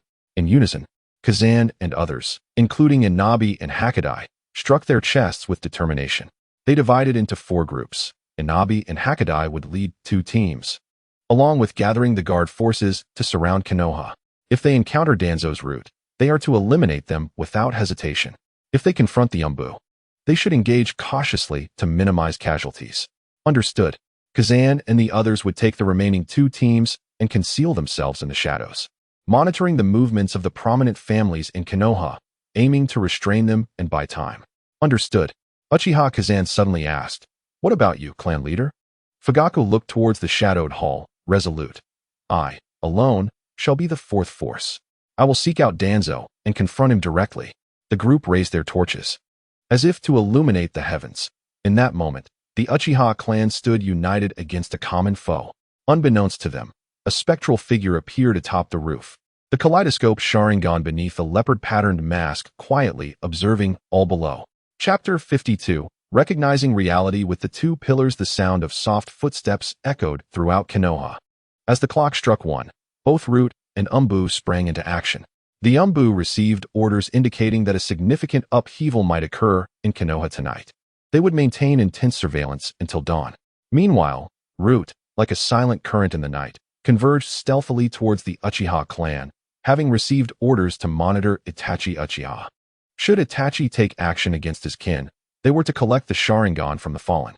If Itachi were to betray, they would act in his stead. Tonight marked the demise of the Uchiha clan. Uchiha Fugaku had just stepped out of the Uchiha compound when he sensed several presences approaching from different directions. He scoffed, refusing to waste time on these insignificant foes, and charged towards the heart of Konoha. Yet, at a certain point, he abruptly halted, surveying the scene from above. A fierce confrontation was unfolding in the streets. Several masked individuals faced off against others wearing masks. The masked figures were the Umbu, keenly observing their opponents. Are you Uchiha? They inquired furiously, having glimpsed the 3-tomo Sharingan in the masked man's eyes. In an instant, blood splattered as several bodies of the Umbu lay strewn across the ground. Uchiha Fugaku was momentarily taken aback, but fury soon ignited within him. Damn it! He was well aware of the intent behind their actions. By implanting the Sharingan in the Root organization's dead soldiers and deliberately attacking Umbu members, the objective was to tarnish the reputation of the Uchiha clan. Indeed, Danzo proved himself a master of political machinations. Even though the world knew of his desire to eradicate the Uchiha, he still orchestrated this self-destructive charade. Should his plans ultimately fail, he could still claim justification for his actions.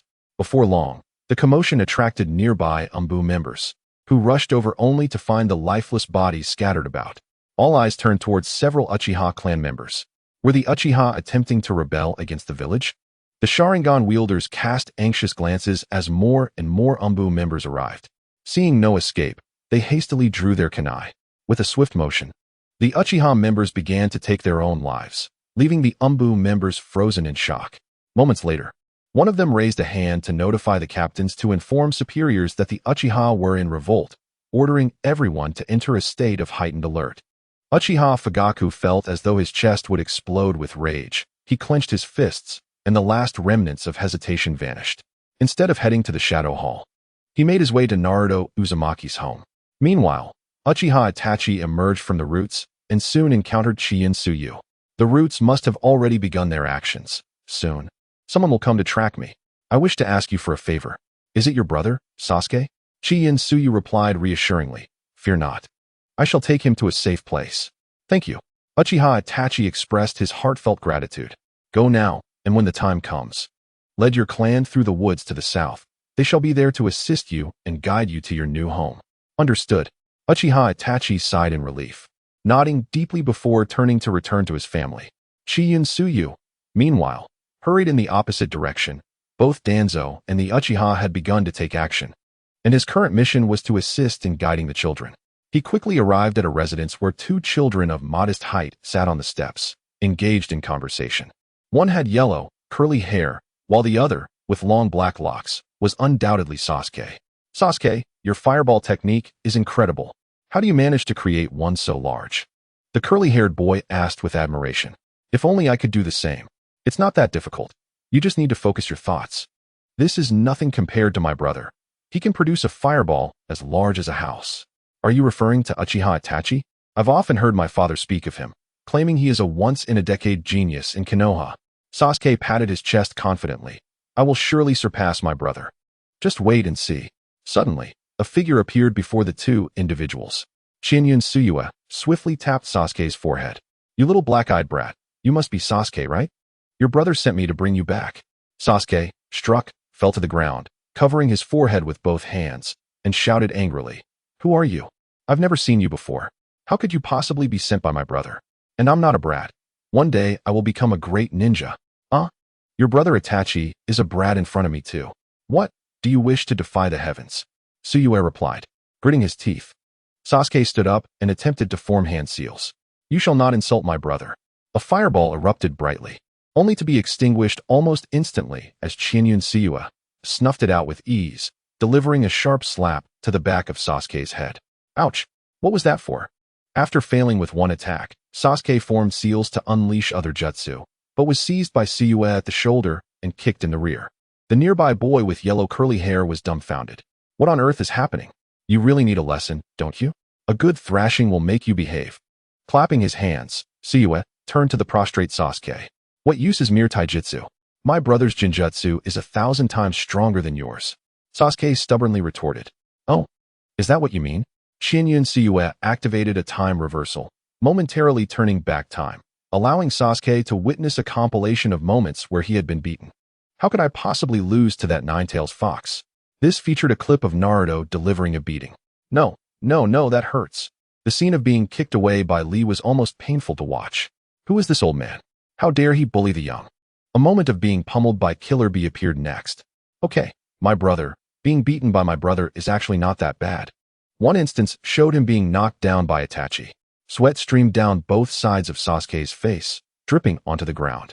He knelt, overwhelmed by the countless humiliating moments he had witnessed, leaving a profound impact on his young heart. How do you feel now, you foolish little black-eyed brat? Still feeling proud? Sasuke gasped for breath, as if he had endured unspeakable torment, while the yellow-haired boy stood in shock. I am Itachi's younger brother from the Uchiha clan. How could I be this weak? I need strength. Sasuke, filled with determination, bowed deeply to Shinryun Suyue. Please take me as your disciple and teach me true skills. At that moment, Suyue's lips curled into a smile that was difficult to suppress. Indeed, it seemed this fellow needed a good thrashing to become obedient. After all, with his pride towering above all, he revered absolute strength. As long as he demonstrated overwhelming power in front of Sasuke, he had no fear of disobedience. Now, come with me to a certain place. When your brother returns, if he agrees, I shall accept you as my disciple. A glimmer of light shone in Sasuke's eyes, as thoughts of the detestable nine-tails fox and the green bull-headed boy filled his mind. One day, I will surely bring you down. Chapter 53. Insights into the principles of the celestial deity at the threshold of Naruto's home. Gaara felt as though he had awaited so long that the flowers were on the verge of wilting, yet still, the Uchiha clan members, as promised by Shinryun, had not arrived. Thus far, 3 groups had come, all hailing from an organization known as Root.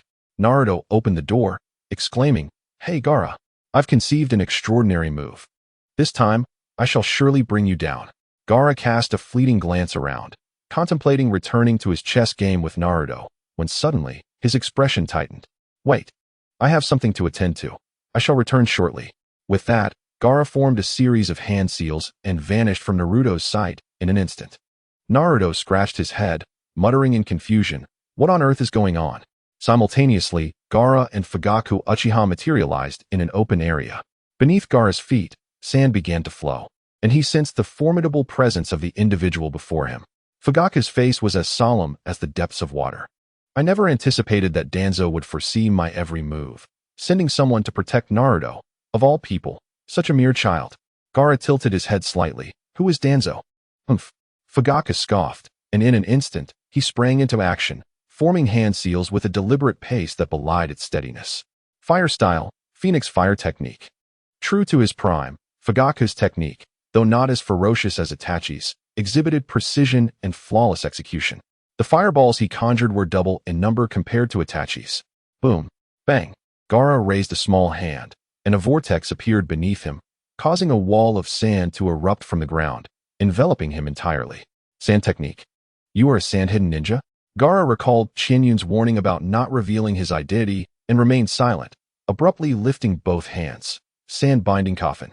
Streams of sand surged towards Fugaku, swiftly enveloping him in a dense cover. With a firm grasp of his palm, a resounding explosion echoed as Fugaku's form shattered. Looking around, the shadow clone of Gaara found no trace of Fugaku. Suddenly, a fierce wind swept down from above as Fugaku, wielding a blade, launched an aerial assault. In that fleeting moment, Gaara tilted his head upward, and the three-tomo Sharingan in his eyes began to spin, activating an illusion. Gaara's body froze instantaneously, rendered immobile as the ninja blade approached. Yet, in the next heartbeat, a surge of sand erupted from the gourd on his back, forming two enormous hands above his head that deflected the oncoming blade. "What?" Fugaku gasped, leaping back in shock, only to see a beautiful woman materializing beside Gaara, shielding him entirely. Fugaku's Sharingan flickered rapidly, and suddenly, he realized something, exclaiming, "Could it be that you are the son of Raza, the boy who was sealed within the One Tail since childhood?" After a brief moment of electrifying intensity, Gaara's body broke free from the binding, and upon hearing Fugaku's words, he fell silent for a moment, fully aware that his identity had been revealed. He decided to remove his mask. Upon the other party's tacit acknowledgement, Uchiha Fugaku was initially taken aback, only to subsequently reveal a look of delight. "Splendid. I had intended to attempt unsealing the Nine Tails, but the sealing technique employed by Minato and Kushina is exceedingly formidable. Even exhausting half of my chakra may not guarantee success. However, the One Tail is a different matter altogether.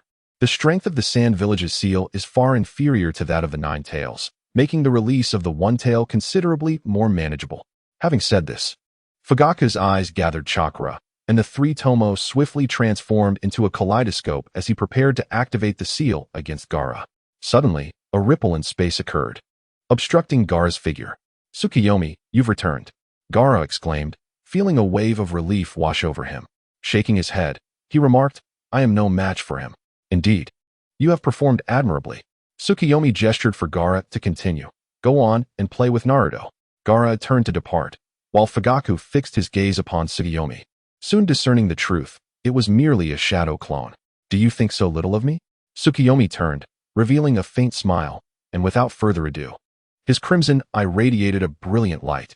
"What is this?" Fugaku momentarily faltered, quickly realizing something was amiss. Despite pushing his kaleidoscope to its utmost limits, he could not evade the illusion. A black three-legged crow erupted from Tsukuyomi's eye, dashing forth at lightning speed and plunging into Fugaku's own eye. Fugaku found himself momentarily immobilized, but in an instant, he regained movement. "What is happening? What has transpired?" Tsukuyomi replied with a calm smile. "You have fallen victim to my Konoha Tsukumi." Fugaku's body quivered, and he covered his eyes, raising his head after a brief pause. "It was you who severely injured Shursui that day? You are aware of all my memories, are you not? Why, then, do you inquire?" Fugaku swallowed hard, seemingly deep in thought, and after a moment, he nodded.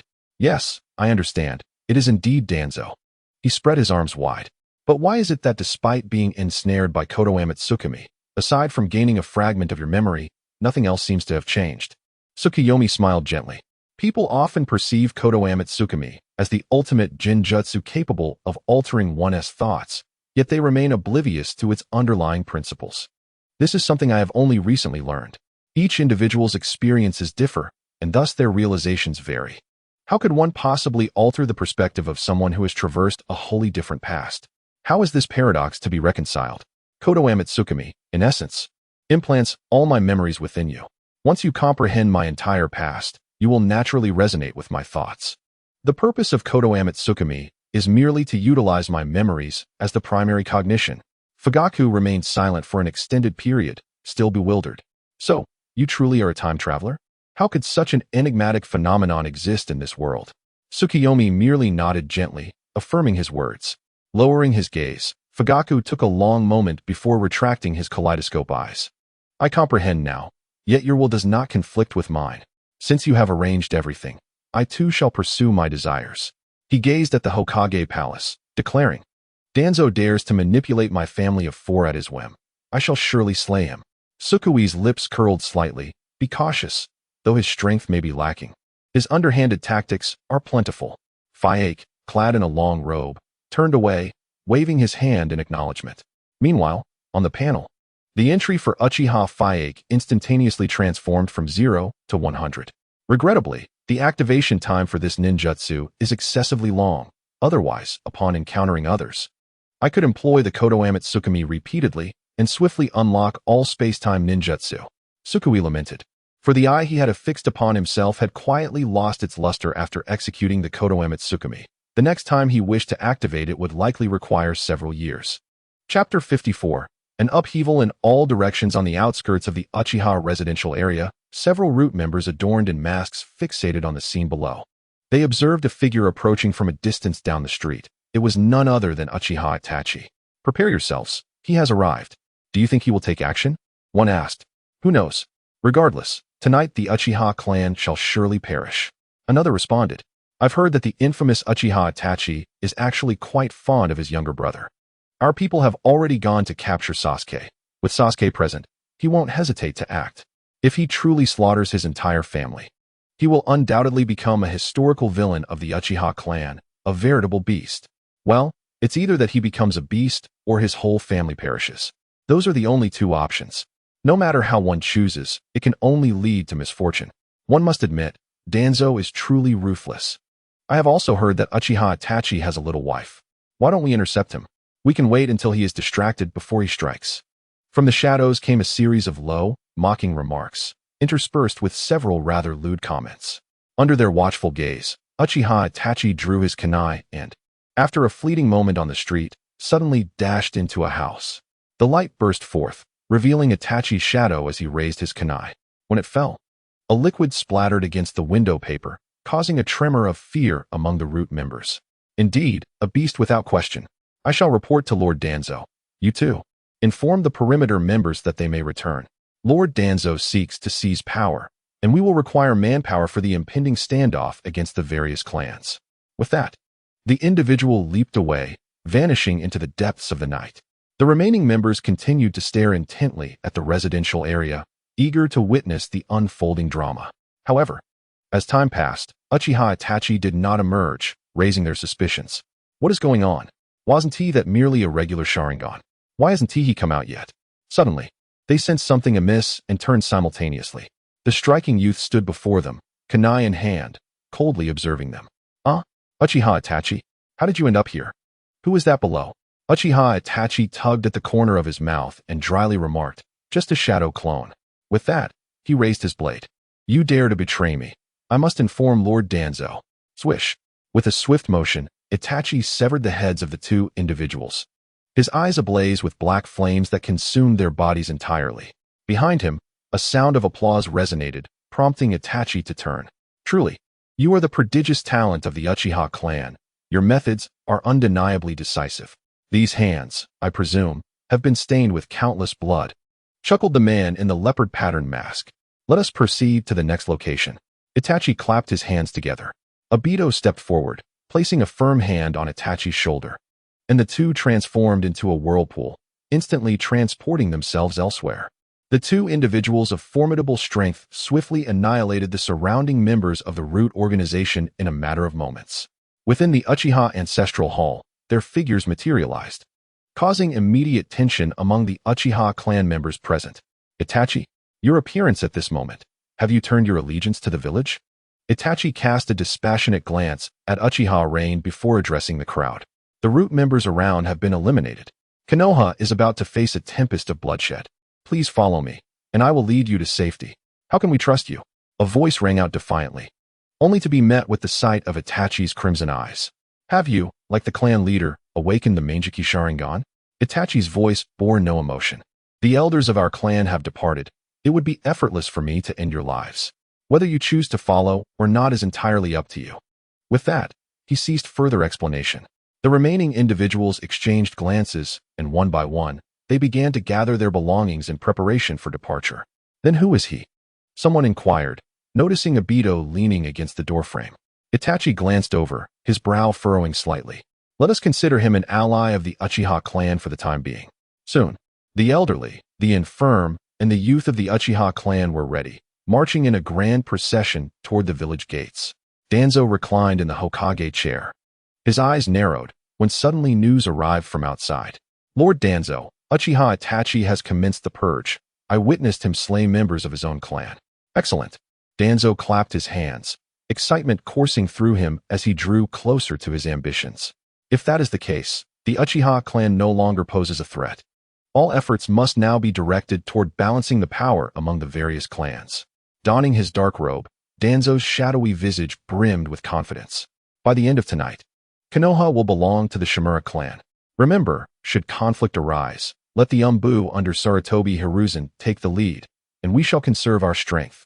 Yes, F in the mountains, you are responsible for managing the aftermath concerning the Uchiha clan.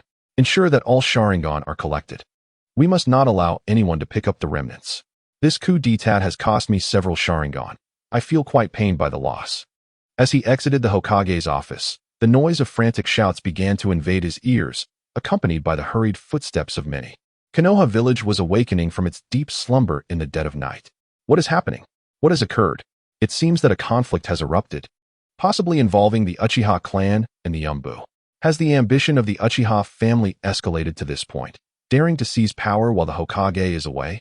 What should we do? Should we offer assistance? Members of various prominent clans are rushing out, the streets teeming with people, flames illuminating the sky. Nara Shikaku, frequently accompanying the former Hokage in a supportive role, attempts to maintain composure amidst the overwhelming influx of information. The Uchiha clan is rebelling while the Hokage is absent? No, that cannot be. Although the Uchiha are powerful, they cannot possibly contend against the village alone, especially with the Hokage's absence and Danzo in control. It is likely that Danzo initiated this, seeking to annihilate the Uchiha in one fell swoop.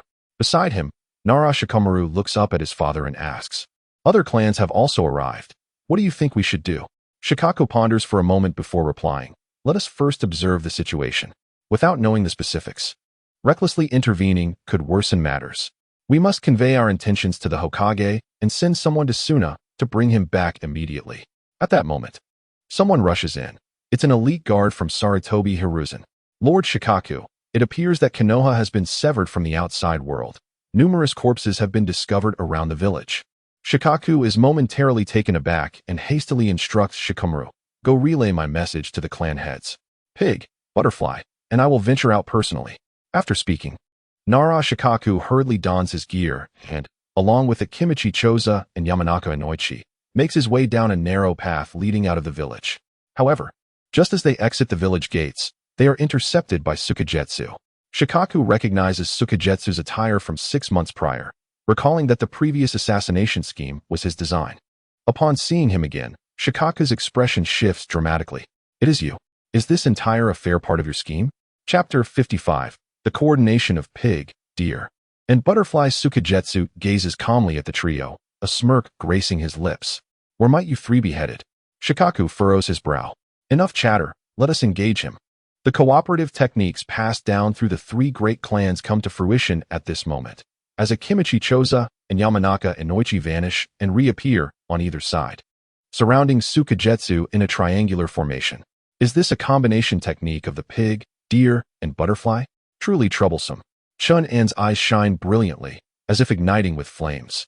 With the combined strength of 3 elite ninjas, rivaling that of a Kaguya, let me put this to the test. With that, both sides spring into action. Shikaku's gaze is filled with steadiness. He is the strategist among the three, his eyes fixed intently on Tsukugetsu. Shadow binding technique.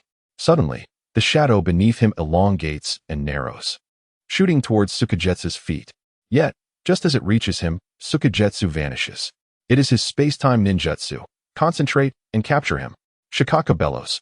And both Inoichi and Choza respond in unison, their eyes swiftly scanning for any sign of movement.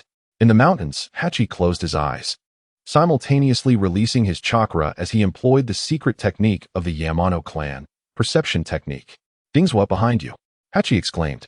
Suddenly, Dingswa swung his fist, his arm transforming into a tree trunk thick and extending 5 meters, striking towards an unseen presence behind him. As Tsuyu emerged, he witnessed a shadow descending from the sky, prompting him to activate the 8th Thunder Divine Realm instantly. Dingswa's arm was obstructed by an invisible vacuum fissure. However, this opportunity was seized by Riku, who swiftly formed new seals. Shadow Strangulation Technique. This powerful assassination ninjutsu, belonging to the Nara clan and an evolution of the shadow imitation technique, saw his shadow split on the ground, transforming into 2 tendrils that lunged at Tsuyu's neck. Tsuyu's gaze flickered momentarily before he executed a leap to escape the battlefield. The shadow technique, after all, relied not on space but on the shadows cast in sunlight, making it impervious even to the 8th Thunder Divine Realm. Hachi called out, "Riku, to your side." Understood. Riku leaped into the air, extending his hands toward his weapon pouch. In an instant, 6 shurikens materialized between his fingers, launching towards the surroundings. Shadow Manipulation Shuriken Shadow Clones. In that fleeting moment, 6 shadow clones emerged, formed from the night's shadows. Though they could not attack, they left traces on the ground. Shadow Decapitation. The moment Tsuyu appeared, the nearest shadow surged forward, charging at him. Annoying. Tsuyu frowned, feeling akin to a cornered rat, weary of evasion. Fallen Star of Kinyosei. With a resounding cry, he swung his ninja blade mid-air, cleaving the ground between himself and his adversaries, creating a deep pit. The presence of the pit slowed the shadow technique considerably, granting Tsuyu the opportunity to retreat. He nimbly leaped back, planting his ninja blade into the ground. 8th Thunder Divine Slash. The heavens darkened, enveloped in black and purple lightning, as thunder rumbled violently in the sky. A flash of electricity crackled, followed by a thunderous roar. Dingswa, alarmed, shouted, "This move is perilous. Riku, be cautious." "I am aware." Riku hurriedly attempted to retreat, but at that moment, Tsuyu advanced, pulling the ninja blade from the ground, infused with boundless power. In a mere instant, having undergone multiple amplifications, he could now create a speed disparity of several times with his opponent upon launching his attack. As the domain unfolded, Riku's countenance changed dramatically. His movements were sluggish beyond belief. "I shall take charge." At this critical juncture, Akito Dingswa struck his waist pouch, releasing a dozen soldier pills into his mouth, his blood surging as his body expanded several-fold. Multiplication Technique. Butterfly Bullet Critical Hit. Yet, before his technique could conclude, his form transformed into a fiery red. And at an astonishing speed, he shrank down, chakra enveloping him like steam, racing towards Riku. Hachi continued to form seals, declaring, "Heart-turn technique." He did not connect himself with the moon of the abyss. Rather, he linked the moon with Dingswa of the Chiyo family. As long as Dingswa suffers harm, the moon will endure the same affliction. This exemplifies the cooperation among the 3 great clans, a legacy passed down through generations, capable of wielding power far surpassing that of the 3 individuals combined. Lightning surged forth, and in an instant, the moon appeared before the 2. Simultaneously, a pair of enormous wings fluttered faintly in front of him, seemingly aiming to envelop him. Dingswa let out a thunderous roar and charged toward the moon. At that moment, however, the moon vanished once more, soundlessly, along with the accompanying thunder. What? Dingswa stood in stunned silence, bewildered by the turn of events. In the next instant, a hand emerged from a distance of 10 meters, gently sweeping past, and 2 masked figures appeared simultaneously. Ryukyu's breath caught as he suddenly realized that the situation was far worse than he had imagined. Dingswa had burned through a significant amount of body fat, becoming considerably thinner. He collapsed on the ground, seized by Hai and Ryukyu. Ryukyu inquired solemnly, "What is your objective?" Obito adopted a nonchalant demeanor, responding, "If you are asking me, It is simply that the ninja world has been devoid of interesting events for far too long. The lightning and spatial chakra in the palm of the moon dissipated. He had not anticipated Obito's arrival at this moment. However, it was fortuitous, as it prevented both sides from suffering mutual destruction. The combined strength of the Inuzuka, Nara, and Akimichi clans proved to be more formidable than he had anticipated. He possessed the capability to dismantle their strategy, but deemed it unnecessary. Regarding the Uchiha coup, he felt no guilt. You have seen it. Danzo seeks to annihilate the clan, and I am aiding the Uchiha. The Hokage will return and have his own plans. Rukyu insisted. The moon chuckled lightly. The former Hokage, you say?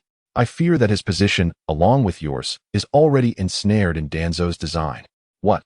Rukyu was taken aback and turned to glance towards the Shadow Hall. A rustling sound of leather armor echoed, and dozens of figures clad in rude attire surrounded the five. In Konoha village, flames soared high into the sky.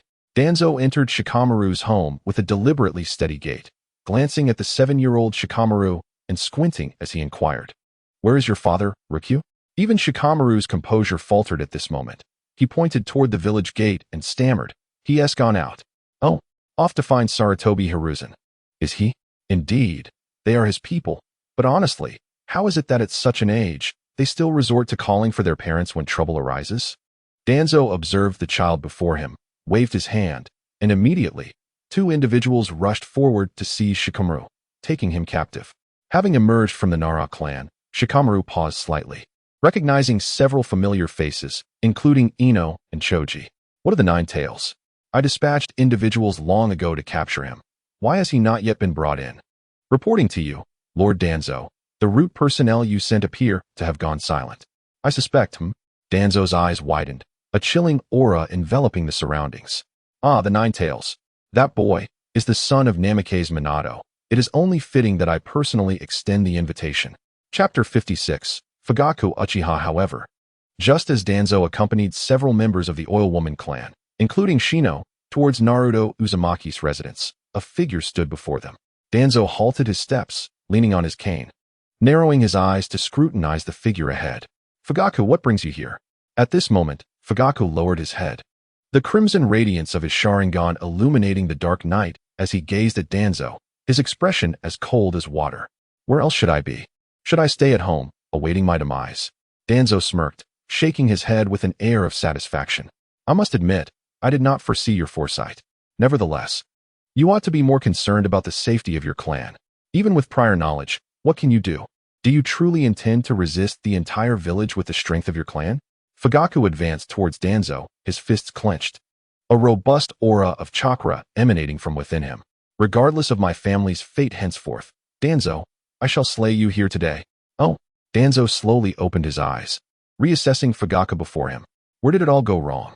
I had anticipated you would come to negotiate, yet here you are, accusing me directly. Humph. What if I told you that it is your beloved son, Itachi Uchiha, who will bring about the annihilation of the Uchiha clan tonight?" Danzo spoke ominously. In that instant, a blaze of fury ignited within Fugaku. He raised his head, his Sharingan spinning like a windmill. "Ah, so you have indeed awakened your Manjiki Sharingan. I had foreseen this. You have long been plotting for this day." Danzo merely paused for a moment, unfazed. After all, despite Fugaku's low profile in recent years, he had claimed countless lives during Konoha's countless battles with foreign nations. As the clan leader, his awakening of the Manjiki was entirely expected. "Then, Fugaku, what marvels can your ocular techniques bestow upon me?" "Magnet." Fugaku's Manjiki flickered instantaneously.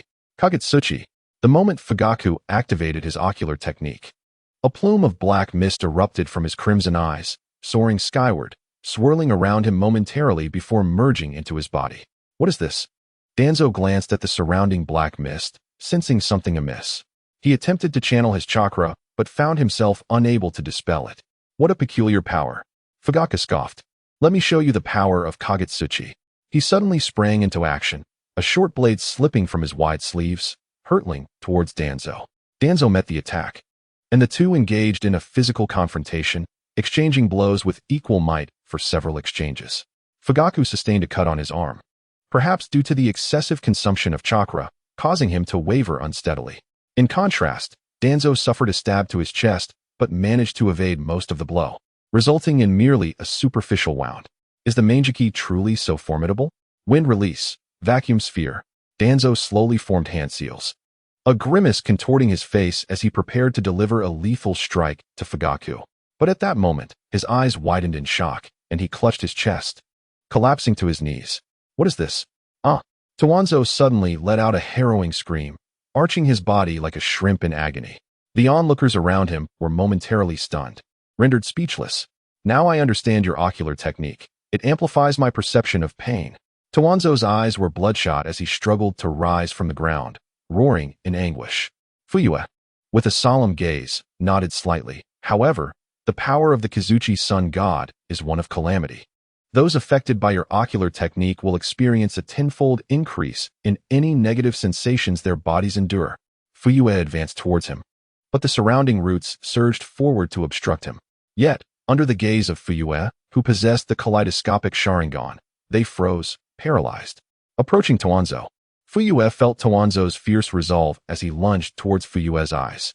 Fuyue frowned and placed a foot upon Towanzo's shoulder, causing him to feel as though he had been struck by a freight truck, collapsing to the ground with a piercing scream. Fuyue, holding a blade, positioned it against Towanzo's chest, observing the fear etched in Towanzo's eyes. He shook his head. Your grave error lies in treating my two sons as mere pawns. With a swift thrust, the blade pierced Towanzo's chest. Fuyue twisted it gently, eliciting an even more anguished wail from Towanzo. He emitted a dying lament, his breaths heavy and ragged, his voice now hoarse and nearly silent. Yet, within Fuyue's gaze resided only cold indifference. He had deliberately avoided the heart, opting instead to pierce the area adjacent to the diaphragm, enveloping Towanzo in a suffocating death without immediate demise. This was his method of punishment. Is this all you can endure? How fortunate for you. Fuyue remarked coldly as Towanzo's breaths grew fainter, nearing cessation. Turning his attention to the surrounding root organization, Fuyue refrained from further action and glanced towards the outskirts of Konoha, preparing to depart, bidding farewell to the village as he headed towards the place revealed by the masked man. Suddenly, a tremor surged through his chest, an icy sensation enveloping him entirely. He looked down to see a long blade protruding from his abdomen. Is this Izanagi? Fuyue turned back to Towanzo, regret filling his eyes. He had sensed from the thoughts of his brother in the moon that Towanzo possessed the Sharingan and could activate Izanagi, yet in the heat of battle, he had forgotten this crucial detail.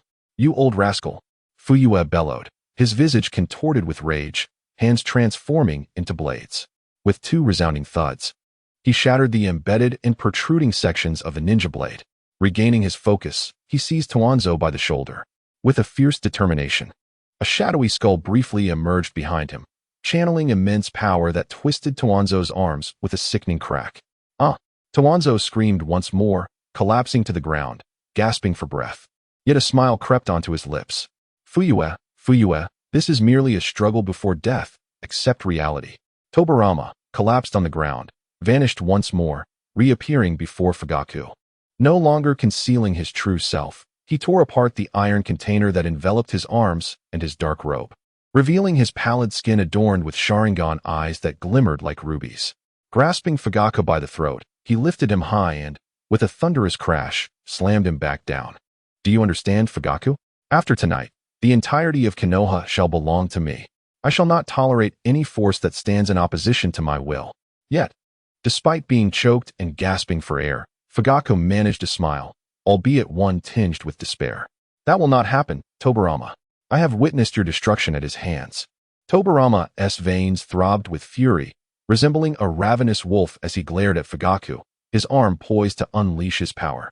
Suddenly, a sharp cry pierced the air, and a shuriken, shaped like a willow leaf, shot forth, piercing his wrist.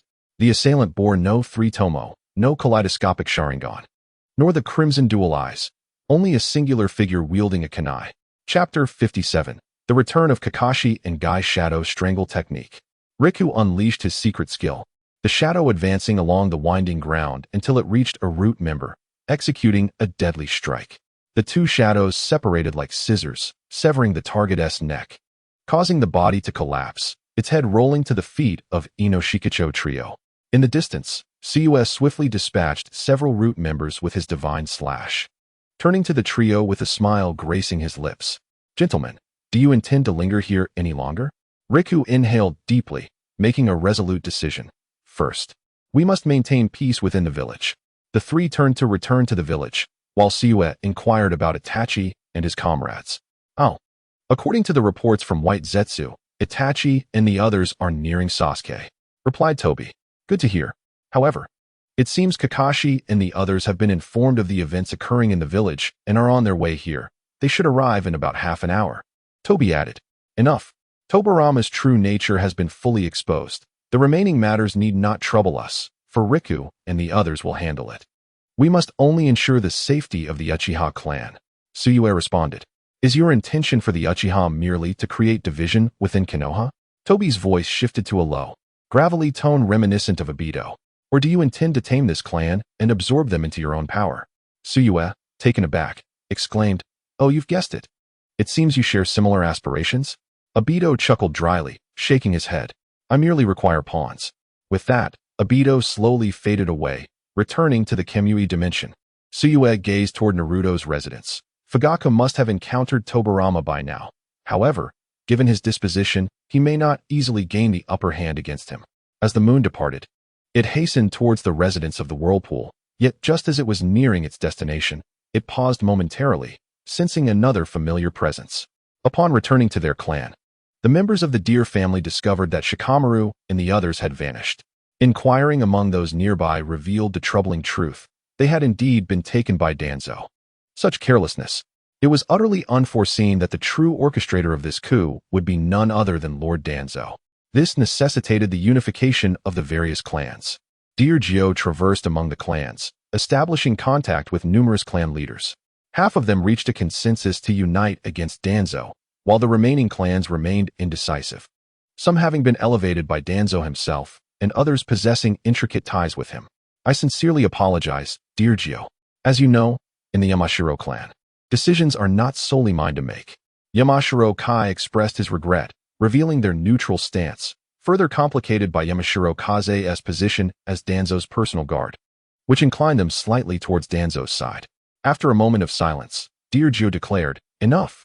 Let us proceed to meet Lord Danzo. Outside the Uchiha residence, a conflagration raged, with those possessing the Sharingan clashing violently with root members throughout the streets of Konoha, the flames soaring into the sky. The Umbu found themselves in a quandary. They were to obey Danzo's commands and engage with the Uchiha's guard forces, yet dear Gyo, as the Hokage's assistant, had ordered them to suppress root. The leaders of the various Umbu units received contradictory orders, leaving them at a loss for a decision. Thus, dear Gyo issued another command: protect the civilians. Regardless of the circumstances, safeguarding the ordinary inhabitants of the village from harm was always the right course of action. Consequently, Konoha found itself in disarray, with the guard forces and root engaged in battles, while the Umbu focused on shielding the populace from the ensuing chaos. As time progressed, the conflict neared its conclusion, with both the Uchiha clan and root suffering heavy losses. Several kilometers from the village, Kakashi and Might Guy beheld the distant flames stretching towards the horizon, their hearts filled with shock. Indeed, the third Hokage's suspicions were confirmed. Had the Uchiha clan engaged in combat with Lord Danzo? Kakashi suddenly halted. Wait. It seems there are others nearby. What? Guy, whose forte lay in taijutsu, lacked Kakashi's perceptive prowess afforded by the Sharingan. It appears to be the Uchiha clan. Moments later, Kakashi's senses sharpened, yet his expression shifted dramatically. What is happening? Why are there so many Uchiha forces outside the village? With a cautious gaze, Kakashi exchanged a knowing glance with Might Guy, and in an instant, they vanished from their position, reappearing atop a tall cluster of trees. They observed a long procession of Uchiha clan members below. What has transpired? Guy inquired. Regardless, we must intercept them. The Hokage will return shortly. Just as they prepared to act, Uchiha Itachi, at the forefront of the line, suddenly lifted his head. He turned to his companion, Uchiha Rain, and spoke softly. You all should proceed ahead in this direction. I need to attend to some matters. With that, Uchiha Itachi formed hand signs and vanished, intercepting Kakashi and Guy, who were poised to engage. Esteemed seniors, Itachi nodded slightly to them. Itachi, where are you headed? Kakashi, having worked alongside Itachi in the Umbu for quite some time, recognized his inclination towards peace, and his expression softened upon seeing him. Itachi, feeling somewhat exasperated, recounted the sequence of events, prompting Kakashi to furrow his brow in concern. So, it is indeed Master Danzo who intends to target the Uchiha clan. That is quite understandable. Guy chimed in. To act in such a manner while Lord Hokage is away is truly unbecoming of a spirited man. Have you considered how old Master Danzo is this year? Kakashi retorted, at a loss for words. Therefore, I implore you both not to hinder me. I simply wish to lead the Uchiha clan away from Konoha to seek a new place to establish ourselves, Itachi stated, his gaze lowered and his tone indifferent. After this incident, he had grown weary of the world, even though he was aware that the two before him meant no harm. Regardless, the relocation of the Uchiha clan is no trivial matter, Itachi. Now that we have returned, Lord Hokage will arrive before dawn. It would be best to discuss this then, Kakashi suggested. Itachi sighed, a faint smile playing at the corners of his mouth. Kakashi, please do not put me in a difficult position. Kakashi, taken aback, found Itachi somewhat unfamiliar, yet resolutely shook his head. No, Itachi, your current state is quite peculiar. I must wait for Lord Hokage's return to make a decision. Itachi pondered. My state? I simply comprehend the feeling that accompanied Shirsue's departure. Kakashi, if you insist on stopping me, then we shall have to fight. With that, Uchiha Itachi raised his head, his patterned eyes suddenly flaring to life. Kakashi and Guy simultaneously exclaimed, You have awakened the Manjiki? Kakashi's expression grew complex. He had not anticipated Itachi's depth of concealment. In that case, I must apologize. He swiftly removed the forehead protector concealing his left eye, revealing a crimson gaze. Meanwhile, Guy, sensing the conversation was unproductive, fell silent and positioned himself before Itachi, feet planted firmly. I apologize. The three transformed into streaks of light, weaving through the night. Kakashi and Guy maneuvering to engage Itachi in combat, and astonishingly, Itachi held his ground. The battlefield quickly shifted from the treetops to the ground. And as Guy executed a leaf whirlwind to push Itachi back, Kakashi swiftly formed hand signs and struck the ground. Earth style, earth flow wall. The force of the terrain shifted. A massive 3-meter-long earthen block erupted beneath Itachi's feet, simultaneously ensnaring him with Kakashi's chakra. Seizing the opportunity, Guy surged forward. His hands stacked together, delivering a powerful punch towards Itachi. Bang! With a muffled thud, Itachi was forced back. And Kakashi swiftly completed the hand seals for his body flicker technique, appearing directly before him. Boom, boom, boom. A bolt of lightning danced and trembled in Kakashi's hand, instantly unleashing a cacophony of chirping from the Chidori, akin to an engine revving up. A sharp crack resonated as he channeled a significant amount of lightning chakra, piercing through Uchiha Itachi's body. Success, Kai murmured, yet an unsettling feeling crept over him. Indeed, the genius of the Uchiha clan possesses formidable jinjutsu, Kakashi suddenly remarked, a glimmer of resignation flashing in his eyes. What do you mean? Kai inquired. Our battle just now was merely an illusion. Itachi, pierced by the Chidori, lay on the ground without a drop of blood escaping, calmly nodding in acknowledgement. To see through my jinjutsu. You have demonstrated an ability that surpasses ordinary members of the Uchiha clan. Flattery, Kakashi retorted, his focus sharpening as his Sharingan activated once more, dispelling the mists of deception. The three of them remained poised on the branches, standing against the wind. Kai chuckled wryly. So it is, I still cannot fathom the combat styles of you geniuses. However, thanks to my years of battling alongside you, Kakashi, I have developed a certain resistance to Jinjutsu masters.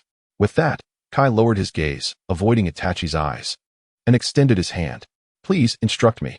After speaking, he executed a leaf gale, unleashing a swirling tempest towards Itachi in this tangible reality.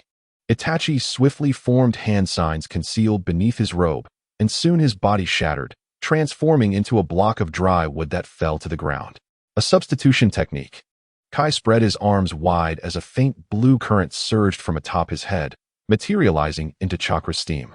Eighth gate, the fourth gate of pain, open. In that moment, Kai resembled a ferocious tiger, and even Itachi, with his composed demeanor, displayed a flicker of caution. Here I come, Kai shouted, leaping into the air like a great rock. The strength of 1,000 pounds surging beneath his feet as he charged toward Itachi. Itachi stepped back half a pace and formed hand signs. Fire style, Phoenix Fire Jutsu. Fire style, Great Fireball Technique. The intensely burning flames erupted outward, accompanied by 4 ignited shuriken hurtling forward. The searing heat flushed Kai's face momentarily, yet he showed no signs of retreat. Instead, he executed a 180-degree spin in midair, unleashing an even greater torrent of chakra that enveloped his body. Sixth gate. Open. Seeing this, Kakashi shouted in alarm, "Are you out of your mind?" Kai, however, laughed heartily. "To battle a formidable warrior of the Uchiha clan is my honor. This is the perfect moment to ignite my youth. Itachi, be cautious. I shall etch a vivid mark in your memory."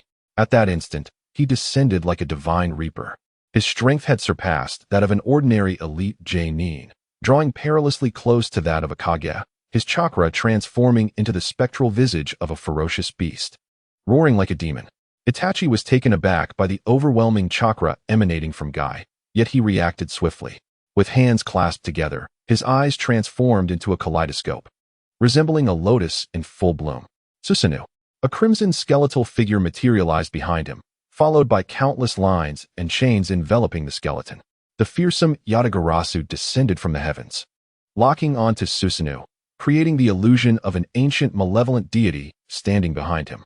Guy, having opened the 8th gate, approached rapidly. Itachi raised his hands, and the Yatagarasu Susanoo conjured a sword and a shield seemingly out of thin air. Is that the divine artifact, the Yata mirror and the Totsuka blade? Kakashi pondered, momentarily stunned. Although Itachi's Susanoo was only twice the height of a person, its divine aura was palpable and intimidating. With a thunderous crash, the Yata mirror collided with Guy, causing the ground to tremble. As Guy's power was absorbed, an immense force surged forth from the scarlet Yata mirror. Furrowing his brow, Guy was utterly astonished by Itachi's sudden and extraordinary tactics. He clasped his hands together in defense, retreating several meters just to stave off the onslaught of his own power. Itachi then spread his arms wide, and the Susanoo mirrored his movements, raising its hand as the Totsuka blade shot upward before descending towards Might Guy. Guy? Kakashi sprang into action, quickly forming hand seals and positioning himself before Guy. In that instant, his 3-tomo Sharingan fused into a scythe-like kaleidoscope. Kimui, the Totsuka blade, infused with Susanoo's chakra, was absorbed by Kimui, unleashing a powerful explosion that sent all 3 combatants flying. Itachi fell to the ground, utterly drained from the vast chakra expended to summon Susanoo, his hands pressed against the earth, sweat trickling down his forehead and neck. On the other side, Kakashi and Guy fared little better. Kakashi, not being a Uchiha, had already expended immense chakra merely by activating his Sharingan, and using Kimui would likely confine him to bed for the next week. Surprisingly, Guy emerged in the best condition among them, though his state was still precarious. Having only known how to unleash his power in combat, this was the first time he had borne the brunt of his own strength, nearly incapacitating him. Thus, the 3 found themselves in separate positions, each observing their surroundings and seeking new opportunities. At that moment, a voice of surprise echoed from nearby. A figure clad in a pristine white robe, with a purple sash tied around its waist, appeared before them. "Ah, have I missed something?" Kakashi, Guy, and Itachi froze, recognizing the individual before them as Orochimaru, who had defected from the village years ago and consistently ranked high on the wanted list. What was he doing here? Orochimaru, seemingly aware of their bewilderment, spoke coolly, "Do not misunderstand. I have no involvement in tonight's events." Kakashi and Guy sighed with relief, but Orochimaru's next words sent their hearts plummeting. "I am here because I heard that I could trap Hiruzen Sarutobi. I must kill him to avenge myself." "What? You intend to target the Hokage? I will not allow you to succeed." Kakashi struggled to rise, his voice sharp with authority as he prepared to advance once more. Yet his body betrayed him, unable to facilitate further movement. Just as Orochimaru was about to retort, a firework ascended from the heart of Konoha, and several individuals discerned with clarity that it was the unique assembly signal from Danzo of the Root. Chapter 59. Would release. Root exploding burial within the village of Konoha. Danzo gripped Fugaku's neck, his visage twisted with malice, intent on snapping the other's neck with brutal force. Suddenly, several shuriken pierced through his arm, causing him to stagger backward, only to witness the scarlet glimmer reigniting in Fugaku's gaze. Dojutsu Katsuzuniki. The excruciating torment, magnified manifold, urged Danzo to consider severing his own arm. Clutching his limb, he roared in agony, eyes bloodshot as he scanned his surroundings. A shadow emerged behind Fugaku, who turned to see, momentarily taken aback. "You've returned?" The newcomer, shrouded in black satin, wielded a ninja blade in one hand while the other twirled several leaf-shaped shuriken, nodding gently at Uchiha Fugaku, clan leader. The visitor was none other than Shursui, who had departed from Konoha earlier. He had chosen not to replace his lost Sharingan, opting instead for solitary training. Over the past 6 months, he had adapted to combat without relying on his eyes. Devoid of the Kodoame Tsukuyomi, he remained the formidable Shursui capable of slaying elite J-nin in an instant. He had traversed further on his path and devised a combat style uniquely suited to his distinctive speed. Danzo grimaced, saliva trickling from the corners of his mouth, his furious roar echoing as he was engulfed by unrelenting pain. He believed victory was assured, having deactivated Izanagi at the outset. He could not restore his injuries as there were no records in his Sharingan. "I want you dead. I want you dead." In a fit of rage, Danzo produced a pitch-black box from within his robe. With a swift motion, a radiant light erupted from it, soaring into the heavens. The root members, freed from Fugaku's Jinjutsu, witnessed Danzo's woeful state and surged forward to shield him. Danzo, steadfast in his stance, pointed vehemently at Fugaku. "Kill them. Kill them both. Whoever slays them will be unconditionally promoted to elite J-nin. The future commander of the root shall be theirs." Upon hearing Danzo's promise of such immense reward, the root members' eyes ignited with fervor as they regarded Fugaku and Shursui like lambs awaiting slaughter. The firework that had burst in the sky resonated simultaneously with the combat occurring in various locales, causing the root personnel to halt their actions in unison and rush toward the heart of Konoha. All that remained were the Uchiha clan members engaged in battle, momentarily frozen in confusion, uncertain of the unfolding events. Wrapping his injured hand in bandages and activating Izanagi once more, Danzo charged toward Fugaku. As long as he could eliminate the caster, the curse upon his wounds would dissipate. Wind release, vacuum sphere. Wind release, air bullet. Wind release, vacuum wave. Danzo expended half of his chakra in a relentless barrage of 3 formidable attacks aimed at the 2 adversaries. As the figure of Shursui subtly shifted, he cautioned Fugaku, "Be careful." Subsequently, he clasped his hands together, unleashing a wave of enigmatic chakra. His form split into 2, then into 6, until 6 identical Shizuis materialized. Each Shursui maintained the same stance, with 3 advancing towards the surrounding members of Root, while the remaining 3 encircled Danzo. Fugaku summoned every ounce of his strength, channeling chakra into his palms. Fire release, great fire annihilation. Crimson flames erupted around him, colliding with 3 formidable spheres of wind-imbued chakra. The force sent Fugaku sprawling, propelled by the violent conflagration entwined with the fierce gusts until he was cornered against the wall. Although he managed to withstand Danzo's lethal assault, he was left breathless. Gasping for air, a few members of Root rushed forward to support him. Simultaneously, the likes of Kakashi and others arrived. Witnessing Fugaku's grievous injuries while observing Shursui's relentless assault on Danzo, with 3 shinobi blades gleaming ominously, Danzo tilted his head skyward, letting out a primal roar as he invoked his final secret technique, a power bestowed upon him by the cells of Hashirama. Wood release, tree root burial. His right arm began to swell grotesquely, transforming into an enormous, deformed appendage. Simultaneously, its pale hue deepened to a rich brown. His skin grew coarse, protrusions sprouting outward, writhing, ultimately evolving into a new, gnarled root that could scarcely be termed an arm. The root surged upward, effortlessly piercing through the 3 Shizuis, who vanished in a series of dull thuds. At this juncture, it appeared Danzo had reached his limits, yet he remained wide-eyed, summoning the last vestiges of chakra within him. He laughed maniacally, bellowing, "Come forth. Today, I wish to see who can slay me. Come, kill me, or I shall ascend to the throne." At this moment, half of Danzo's body had transformed into a colossal tree, its indistinct canopy obscuring the moonlight and shrouding everything in darkness. Danzo surveyed the onlookers, his gaze fixating on Kakashi.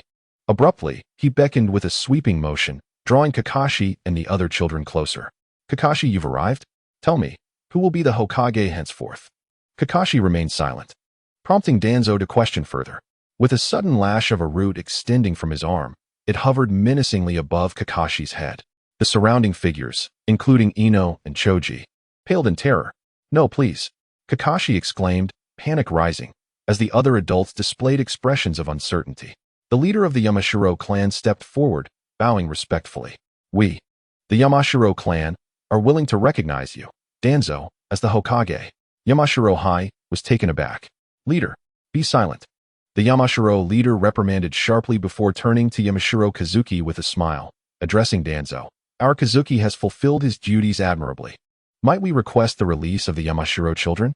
Danzo nodded in satisfaction, glancing aside as the children, including Ino, were released. Ino rushed to Yamashiro Hai's side, crying out, "Daddy!" The expression on Lu Jio's face deteriorated further. The three manifestations of Ji Shui were all clones. His instantaneous movement differed from others, as he was not merely a singular entity with multiple duplicates, but rather could seamlessly transition between each clone.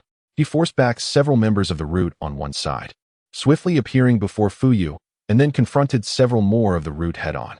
With a single strike, he dispatched one and solemnly inquired, "Patriarch, are you unharmed?" Fuyu looked down at his abdominal wound, noticing an unexpected trickle of black blood. He let out a bitter laugh and cautioned, "Be careful, his blade is poisoned."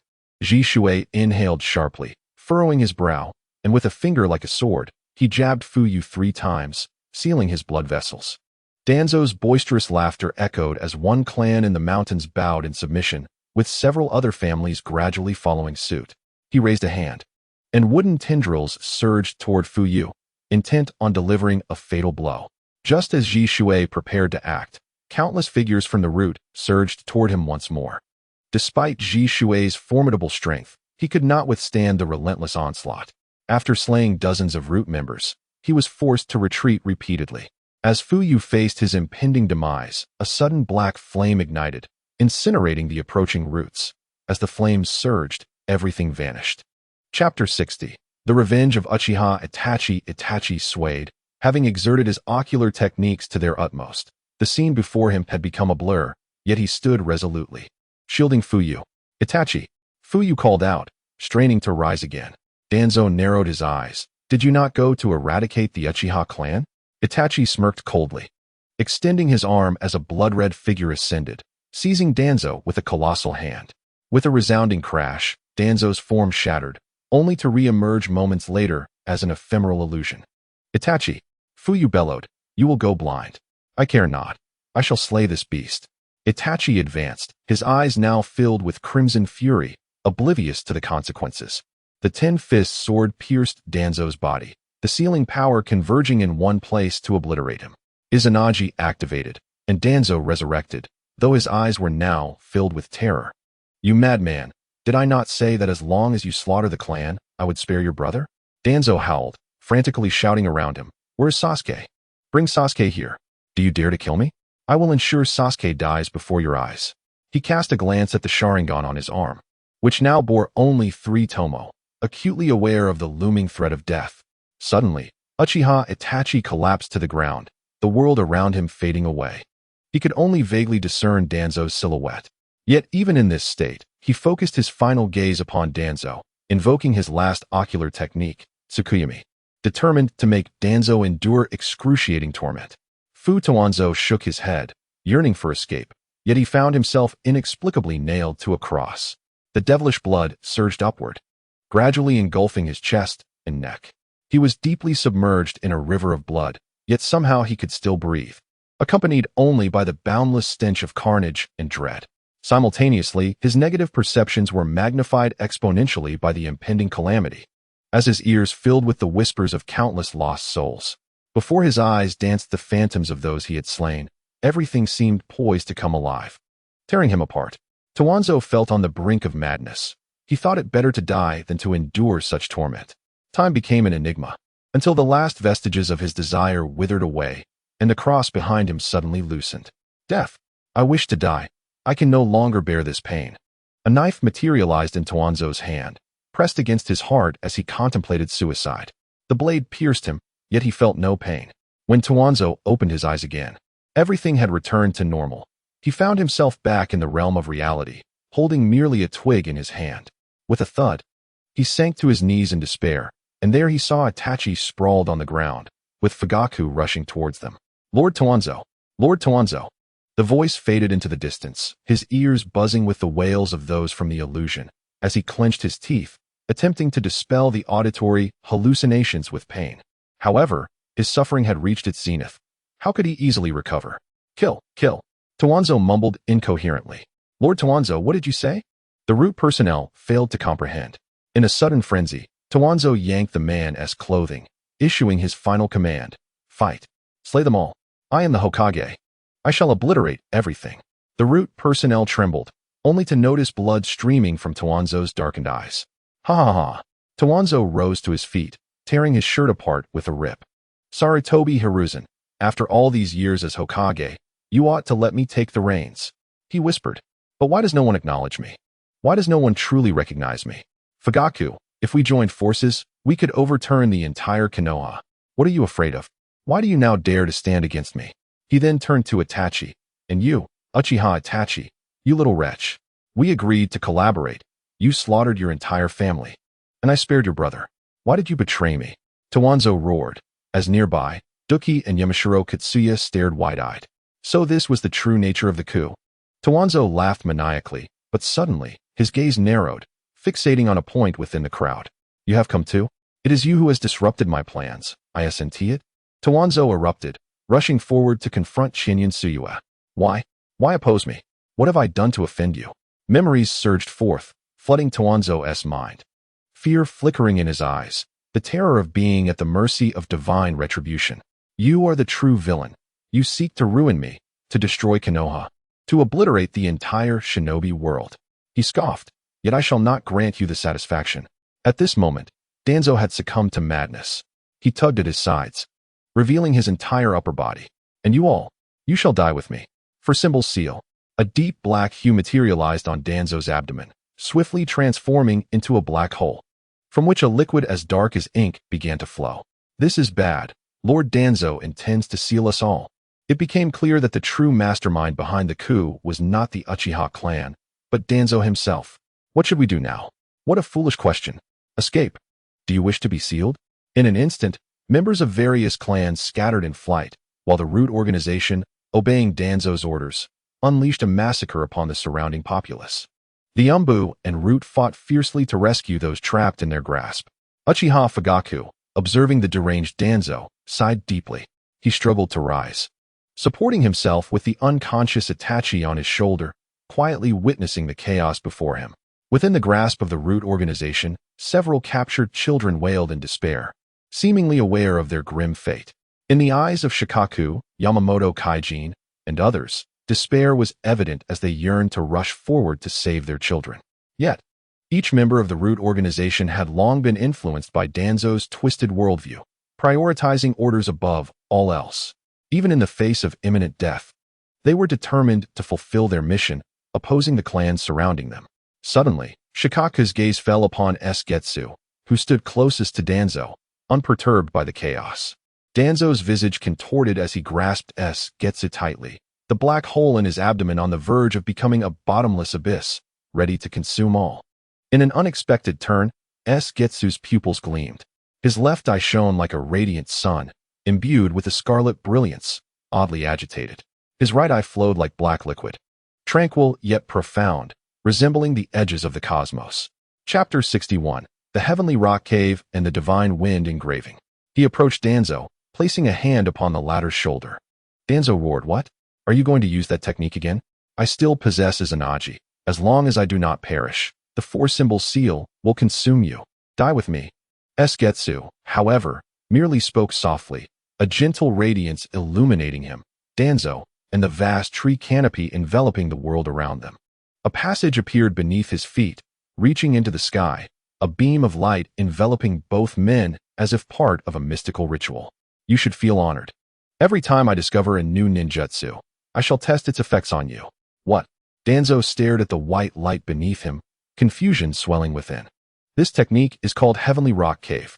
With a flash, the white light enveloped both men, and in an instant, they vanished from the realm, leaving behind a multitude of bewildered onlookers. What just happened? The clan stood frozen in shock, and soon, a similar beam of white light pierced the heavens a few kilometers away from Konoha, illuminating the surroundings in an instant. as Sujetsu and Danzo descended simultaneously. Danzo surveyed his surroundings and questioned, "You have brought me out of the hidden village?" A smile graced Sujetsu's lips as he replied, "The four symbol seal. A sacrificial sealing technique using human life. I wonder if you can still activate it after I have stripped away your vitality." He continued, "This technique is called the Divine Wind Engraving." With that, the hand Sujetsu had placed on Danzo's shoulder revealed countless runes resembling chains on its back. Simultaneously, Danzo's physique underwent a transformation. His once robust muscles withered rapidly, his spine curved, and in an instant, he appeared aged. "You are of similar age to Sarutobi Hiruzen, yet you seem much younger. This must be due to that eye of yours." Sujetsu's voice echoed in Danzo's ears. Danzo struggled to lift his gaze, only to find it exceedingly difficult. As he looked down at his hands, arms, and body, his pupils filled with terror. This is the Divine Wind Engraving, an advanced temporal ninjutsu that can seize the remaining time of your life. This is your true form, now that you lack Hashirama's cells. As Danzo gazed down, he noticed a small puddle at his feet, revealing his aged, skeletal visage. No, this can't be. His abdomen, previously spewing black liquid, had now dried up, devoid of any excess life force to consume. "I still have my Sharingan. I will not fall this easily." Sujetsu blinked innocently. "Ah, I see. Perhaps my earlier description was a bit misleading. I have not taken your time. Rather, I have accelerated it to thousands, even millions of times its normal flow. Your Izanagi time has long since elapsed." Sujetsu's smile at that moment resembled that of a demon. Danzo's eyes widened, his form resembling that of a skeleton. As he muttered incessantly, "No, this is impossible. How could this happen?" Sujetsu's gaze swept over him before he turned to leave. "Are you not going to kill me?" Danzo murmured in despair. "Go find Orochimaru. He is near the village. Seek him out and have him replace your Hashirama cells. Trust me, even after all that has transpired tonight, Sarutobi Hiruzen will not kill you. Remain hidden deep within Konoha. We shall meet again." As Danzo departed, Root was left leaderless, and the Umbu, along with several prominent clans, no longer hesitated, swiftly eliminating the remaining members of Root to rescue the younger generation. Is Lord Danzo still alive? Shikaku and the others regarded Sujetsu with complex expressions, aware that he had orchestrated the events of the night, while also recognizing that it was Danzo's ambition that led to his downfall, with Sujetsu merely fanning the flames of his desires. "Let us just say he is still alive," Sujetsu replied nonchalantly. Itachi awoke, albeit in a dreadful state, hardly distinguishable from blindness. Shusui's ears perked up as he approached Sujetsu. "Is it you? All that has transpired tonight, was it your doing?" Sujetsu smiled gently. "So? What do you think of the outcome? Are you satisfied?" Shusui remained silent, contemplatively lost in thought. Suyu remarked, "However, I must ask, why have you not replaced your eyes?" Jishui, engaging in self-deprecation, replied, "Even with the most formidable illusion techniques, I find myself unable to direct my own aspirations. It may be wiser to extricate myself from this situation. During this time, I have pondered deeply and come to realize that my previous notions were rather myopic. The safety of a clan or a village pales in comparison. As long as I cannot alter the shinobi world, the flames of war shall inevitably be rekindled. I seek a path that requires no bloodshed, no manipulation of hearts, yet can still save lives. Have you found it?" Suyu inquired softly. Jishui shook his head but smiled. "It should be soon." Fuyu interjected, "Jishui, now that the Uchiha clan has relocated, will you not return? Your presence would bring me considerable reassurance." Jishui shook his head apologetically. "I'm sorry, clan leader, but I wish to wander a bit longer. Only then might I discover the answers I seek within." Fuyu pursed his lips, choosing not to press the matter further. Suyu smiled gently as he approached both Fuyu and Jishui, who turned his gaze toward him. "I apologize," Fuyu said. Under the influence of the Konoha Tsukumi, he was utterly loyal to Suyu, who understood the nature of his apology. Given his current state, he would inevitably lose control over the Uchiha clan, rendering the use of Konoha Tsukumi a waste. Suyu chuckled and shook his head. "It is fortunate you were not ensnared by Danzo's schemes." "And what of you?" he asked Itachi. Itachi lifted his head, his expression mournful yet adorned with a smile. "Is Sasuke well? He should be encountering our clan members now." Suyu replied. Itachi nodded, falling silent. Uchiha Fuyu hesitated for a moment before speaking. "I intend to transplant my eyes to Itachi. What do you think, Suyu?" Upon hearing this, Itachi raised his head, eager to refuse, but was halted by Fu Yu's intervention. "Stay still. I have my reasons," he continued, addressing Su Yu. "I am grievously injured, my ocular techniques having been overexerted like Itachi's. The Uchiha clan has made countless enemies, and as we sever ties with Konoha, we face even greater peril. I now realize that within the Uchiha clan, aside from Jishui, only Itachi possesses the foresight that even we parents lack. You require overwhelming power to instill fear." Itachi's face contorted in struggle until Fu Yu added, "As for your mother and me, after this ordeal, we wish to avoid further conflict. Itachi, consider this as my request to you, will you?" Itachi lowered his head, refraining from further discussion, while Su Yu had no objections, prompting Fu Yu to break into a hearty laugh. Thus, the so-called coup within the Uchiha clan was, in truth, Danzo's attempt to seize power under the guise of aiding the Hokage, culminating in Danzo's demise. Simultaneously, on another front, the old Hokage encountered Kakashi and Might Guy. Arriving at the village gate, the old Hokage stood at the entrance of Konoha, observing the raging flames around him as he listened to the report from the Umbu captain. His expression darkened instantly. Chapter 62. The return of the old Hokage. Danzo has gone too far. The old Hokage's body trembled with chakra, his hand gripping the pipe, shaking uncontrollably, his aged visage radiating immense fury. Nevertheless, having occupied the Hokage position for several decades, he swiftly regained his composure and inquired once more to seek clarity. "You say that Danzo's attempt to eradicate the Uchiha clan was unsuccessful, and now they have severed ties with Konoha?" "Indeed," replied the Umbu. "This aligns with my conjecture." The old Hokage scoffed. "I presume Danzo mustered all his root forces in a bid to dominate the various clans, yet failed to restrain the Uchiha." The old Hokage and his companions hastened to the heart of Konoha, where they observed a congregation of individuals. Dujin stepped forward to relay the recent developments to the Hokage. Furrowing his brows, the Hokage's gaze fell upon Tsukuyomi, his eyes glinting with intensity. Tsukuyomi, exuding an aura of equal strength, met the old Hokage's stare unwaveringly. Kakashi and Guy were momentarily taken aback. They had not anticipated Tsukuyomi's presence here, especially Kakashi, who recalled the after-effects of using Kimui just half a year prior. Hearing Dujin's account, Tsukuyomi remarked without hesitation, "If you wish to express gratitude, monetary compensation will suffice." The corners of the old Hokage's mouth twitched slightly as he responded coldly. "However, is it not your handiwork that has led to such significant losses for Konoha?" Tsukuyomi replied with a faint smile. "Are you implying that the Umbu and Root should have collaborated to eliminate the Uchiha?" Fugaku and Itachi exchanged glances, their expressions shifting. The old Hokage promptly refuted, "Certainly not. I had dispatched Kakashi and Guy in advance precisely to stabilize the situation. I never anticipated that I would be one step too late." Tsukuyomi lazily remarked, then, "Should not the Hokage's priority now be to console the families of the deceased and injured, to seek justice against Danzo, and to restore Konoha? Is there still time to engage in banter with me?"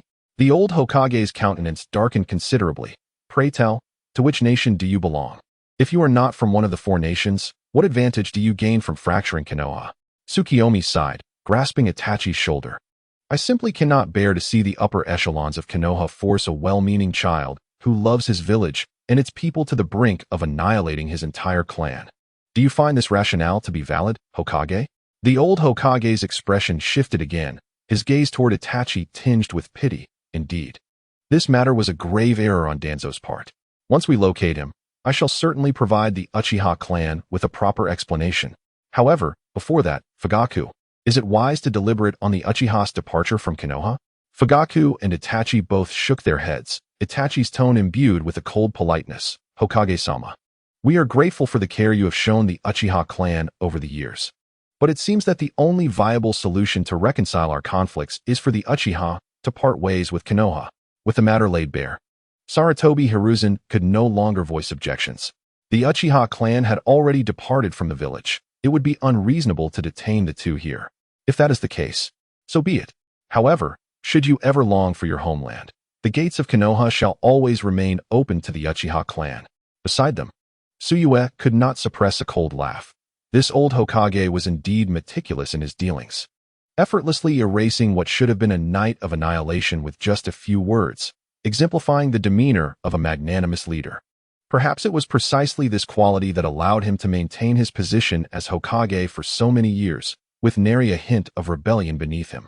Sarutobi Hiruzen then turned to Siwa. Regardless of the circumstances, you have greatly assisted Konoha this time. You are indeed a friend of the village. If you would deign to remove your mask, the gates of Konoha shall be open to you in the future as well. This old fox. Suyue merely smiled.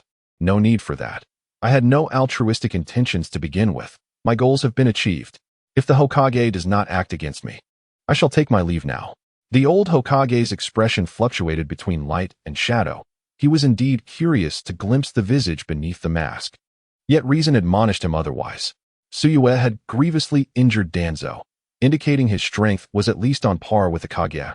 Not only would he not gain any advantage, but it was quite possible he could fall victim to that enigmatic space-time chakra of his. Additionally, the village, ravaged by disaster, required someone to steer its course. Sarutobi Hiruzen suddenly felt overwhelmed, realizing that a mere visit to Sunagakure had returned him to such a chaotic situation. A sudden question arose in his mind. How did Sunagakure know the timing of his departure from Konoha? Could it be that Suyue had ties with Sunagakure? The relationship between Sunagakure and Konoha was neither particularly good nor bad, so if he were truly from Sunagakure, why would he go to such lengths to scheme against Konoha? If Konoha's strength waned, it would be Sunagakure that would suffer the most. Regardless, to him, this unexpected turn of events indeed signified a significant loss of power for Konoha. Not only had the formidable Uchiha clan departed, but nearly all of Root had perished, and even his own Umbu had been gravely weakened. Sighing, the old Hokage finally clasped his hands together. I should have invited you all to the Hokage's hall for discussions, but the recent turmoil in Konoha has been quite distressing, and there are many matters to attend to, so I shall not keep you. Please feel free to depart. With that, the old Hokage urgently convened a high-level meeting with the leaders of various clans in Konoha. Meanwhile, Suyue and the others began to exit. Itachi, bearing Fugaku on his back, staggered forward. His eyes had now returned to their original state, though the crimson patterns now bore additional speckles previously unique to Fugaku. Father, did you already know of my collaboration with Danzo? Itachi gazed at the fragmented future drifting before him, his heart heavy. Fugaku smiled faintly. Having transplanted his Manjiki Sharingan to Itachi while donning a pair of ordinary three-tomo Sharingan himself, in that moment, he shed the burdens of over a decade, feeling an immense sense of relief. Indeed, from the moment you joined the Umbu, the night banquet had already foreseen this. However, I never spoke of it to anyone. The night banquet referred to his other Manjiki ability that allowed him to glimpse fragments of the future. To be honest, I had thought you would be the one to reverse the fate of our clan's calamity. Itachi contemplated the moonlight, shaking his head slightly. He is formidable. Even if I exert myself to the utmost, I may not defeat him. He then added, however, now that I have fused with my father's Manjiki Sharingan, I believe I possess the strength for a fight. Fugaku smiled faintly. Itachi, trust me, once surpassed by him, there is no possibility of catching up. Uchiha Itachi halted his steps, and before he realized it, dawn had broken. The two had already crossed the borders of Konoha village. Before them lay a tranquil bamboo forest, where members of the Uchiha clan stood silently, their gazes fixed upon the duo. At the forefront, Uchiha Sasuke rushed towards them, throwing himself into Itachi's embrace. Brother, are you all right? I was so worried.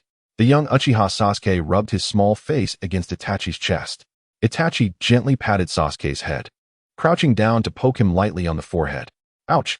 Sasuke exclaimed, glaring at Itachi with a pout.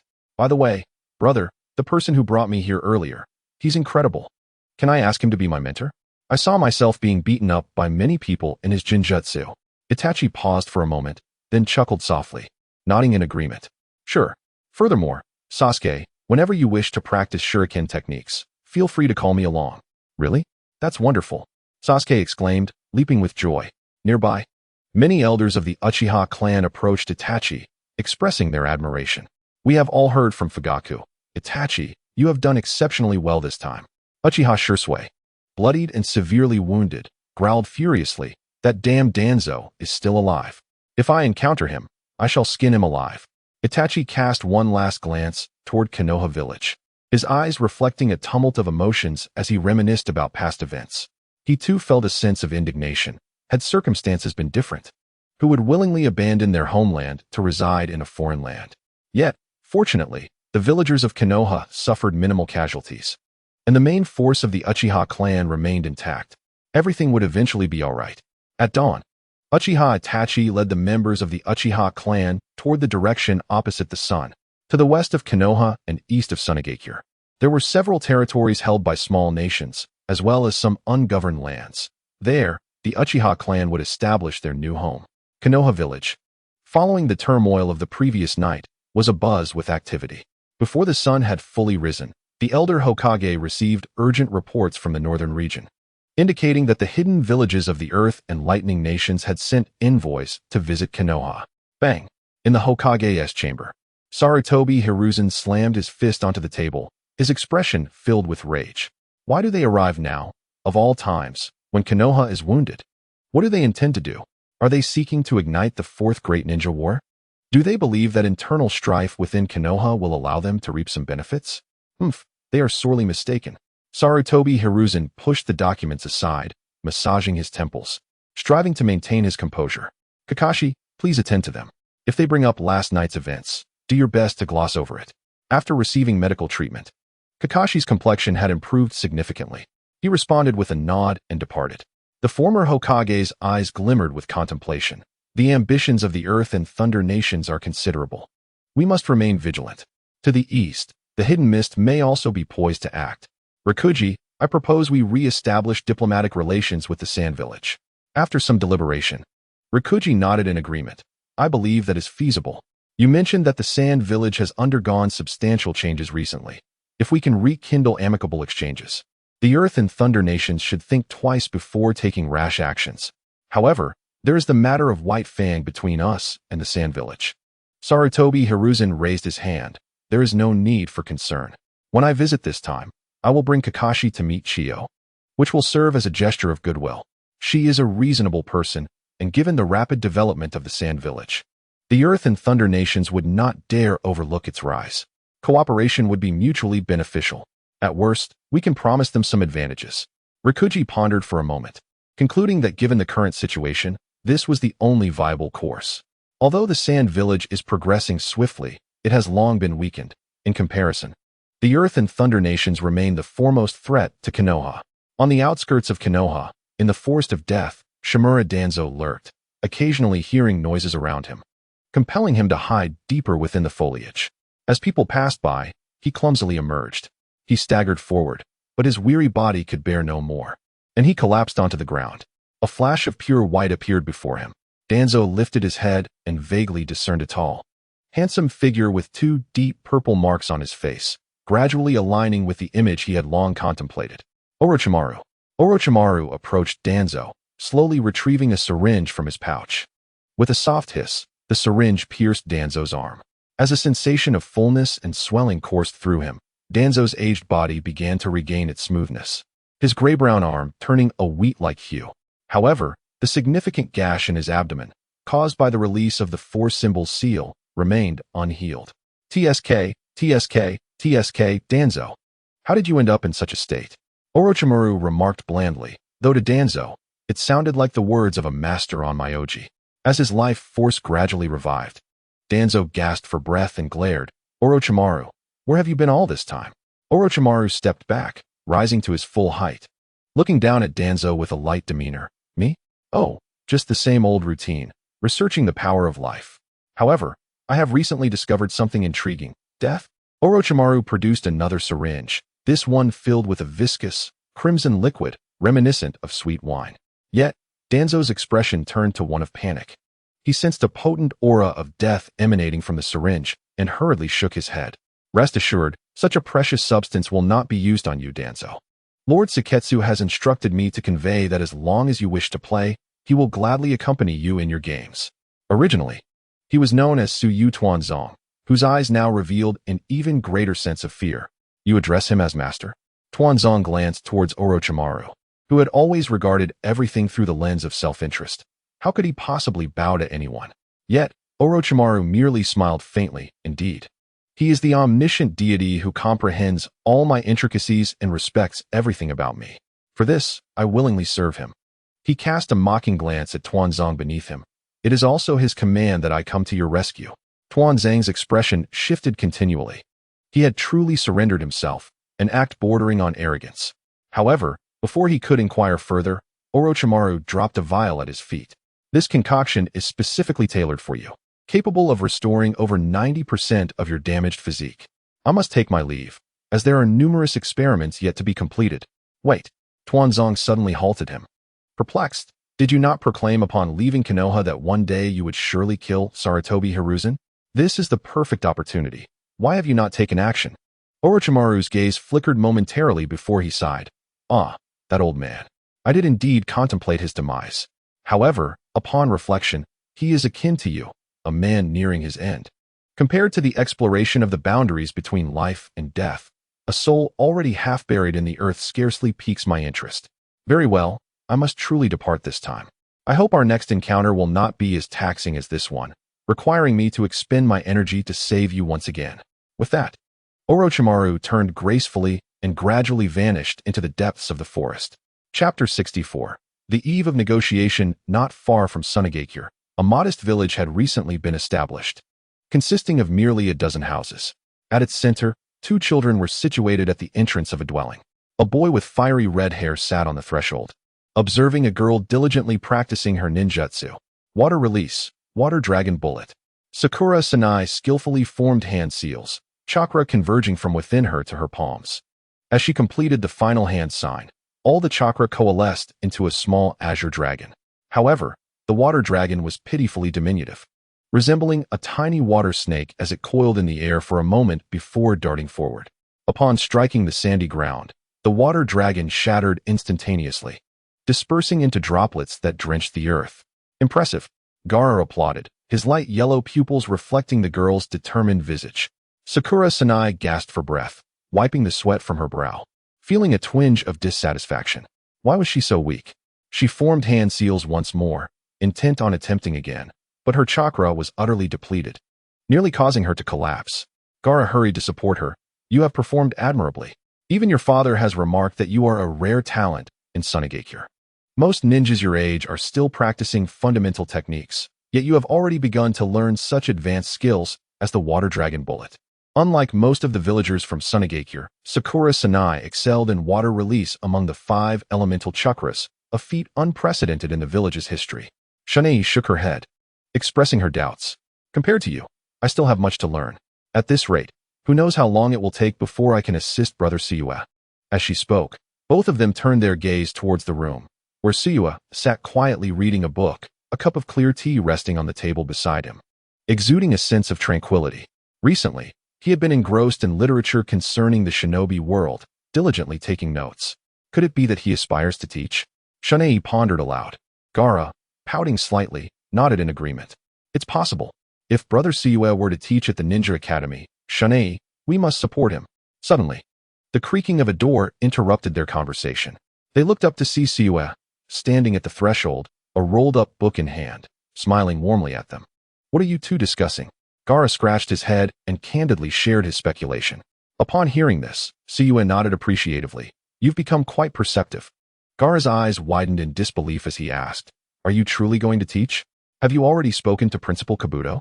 Suyue walked over and playfully tapped Gaara's head, casually responding, Who said I would be teaching in Sunagakure? Then where are you going? Both Gaara and Shanei inquired simultaneously. Suyue retrieved a note from his book, saying, Here, this was sent to me by your father this morning. Take a look. Gaara accepted the note, and Shanei leaned in to read as well. They exchanged glances, incredulous. You're going to teach in Konohagakure? Suyue grinned. It's not confirmed yet. Konohagakure is likely concerned about Kyumo and Iwa taking advantage of the situation. So they sent Shikaku and Kakashi to negotiate with us and discuss forming an alliance. However, the formal talks will take place in 3 days. Konoha mentioned conditions for exchanging students, and I thought it might be prudent for your father to also sign an agreement for exchanging teachers. I want to go too. Gaara exclaimed, his enthusiasm ignited, his eyes wide with excitement. After a brief moment of hesitation, Shanei raised her hand. I want to go as well. Suyue glanced at them with a smile.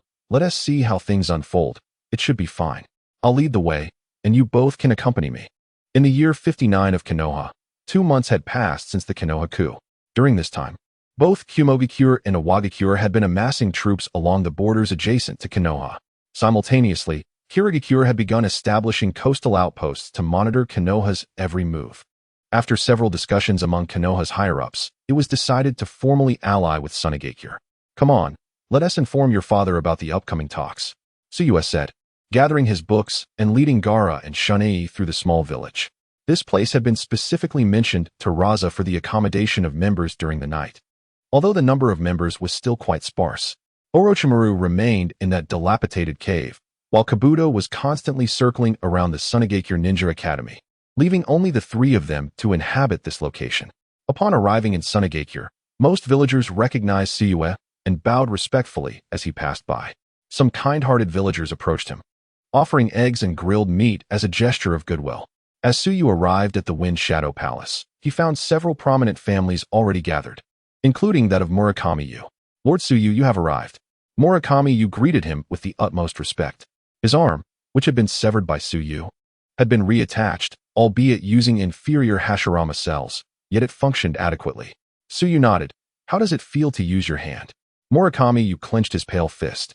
"It feels excellent. Ever since regaining this arm, I have noticed a significant reduction in chakra consumption while performing ninjutsu." Tsuyu nodded in acknowledgement and approached Luo Sha, waving his hand casually. "Please, continue. I am listening." Luo Sha raised his hand slightly, and everyone took their seats. "I reiterate, Tsunegakure is strong enough now. We need not ally with Konoha. If the other three nations seek to pry into Konoha, we could benefit as the fishermen," spoke the eldest daughter of the Onide clan, Oni Ri-Chintian, an exceptional jonin, second only to her clan leader in strength. "I support Miss Qingtian's assertion. We are not strangers to Konoha's ways. An alliance would merely serve to exploit us as pawns in their struggle against the other three nations, allowing them to navigate their weakness," remarked a bald man, the leader of the Shinro clan, known for his expertise in the sand sea tracking technique. "I concur. The intentions of Konoha are well known, and we must not allow ourselves to become mere pieces on their chessboard." Luo Sha rested his elbows on the table, fists supporting his chin. As he listened to the cacophony of unified voices, he turned his gaze towards Tsuyu. However, upon hearing their fervent discourse, Tsuyu could not help but chuckle, drawing the attention of all present. "Lord Tsuyu, did we say something incorrect? Why do you laugh without reason?" Tsuyu shook his head, observing the confident assembly, and gently spoke. "Before we proceed, I wish to pose a question to everyone present. How well do you understand the strengths of Konoha and the other four nations?" "The strength of Konoha? We are all veterans of the Third Great Ninja War, well aware of Konoha's might. In its prime, Konoha stood unassailable against the four nations, with the likes of White Fang, Hatake Tsukuyomi, wielding his blade across the ninja world, and Might Guy, who decimated most of the 7 ninja swordsmen with a single kick. Their power was indeed formidable. But what of it now? Lord Tsuyu, the times have changed. White Fang, Might Guy, the Yellow Flash, none of these illustrious figures remain, and Konoha is no longer the Konoha of old. Now, Konoha is embroiled in internal strife, with even the formidable Uchiha clan having departed. What storms can mere juniors stir?" Tsuyu considered the impassioned speaker for a moment, then replied, "I believe you are Bantaro, the leader of the Nagamine clan?" "Indeed, I am surprised that Lord Tsuyu remembers me." Bantaro responded with a respectful clasp of his hands. With a chuckle, Suketsuki remarked, "When the reforms were first introduced, you were the first to stand in opposition." "I certainly remember." Ban Tsujiru's face flushed crimson, yet he boldly acknowledged, "Indeed, I was short-sighted at that time, failing to grasp the intentions of the esteemed.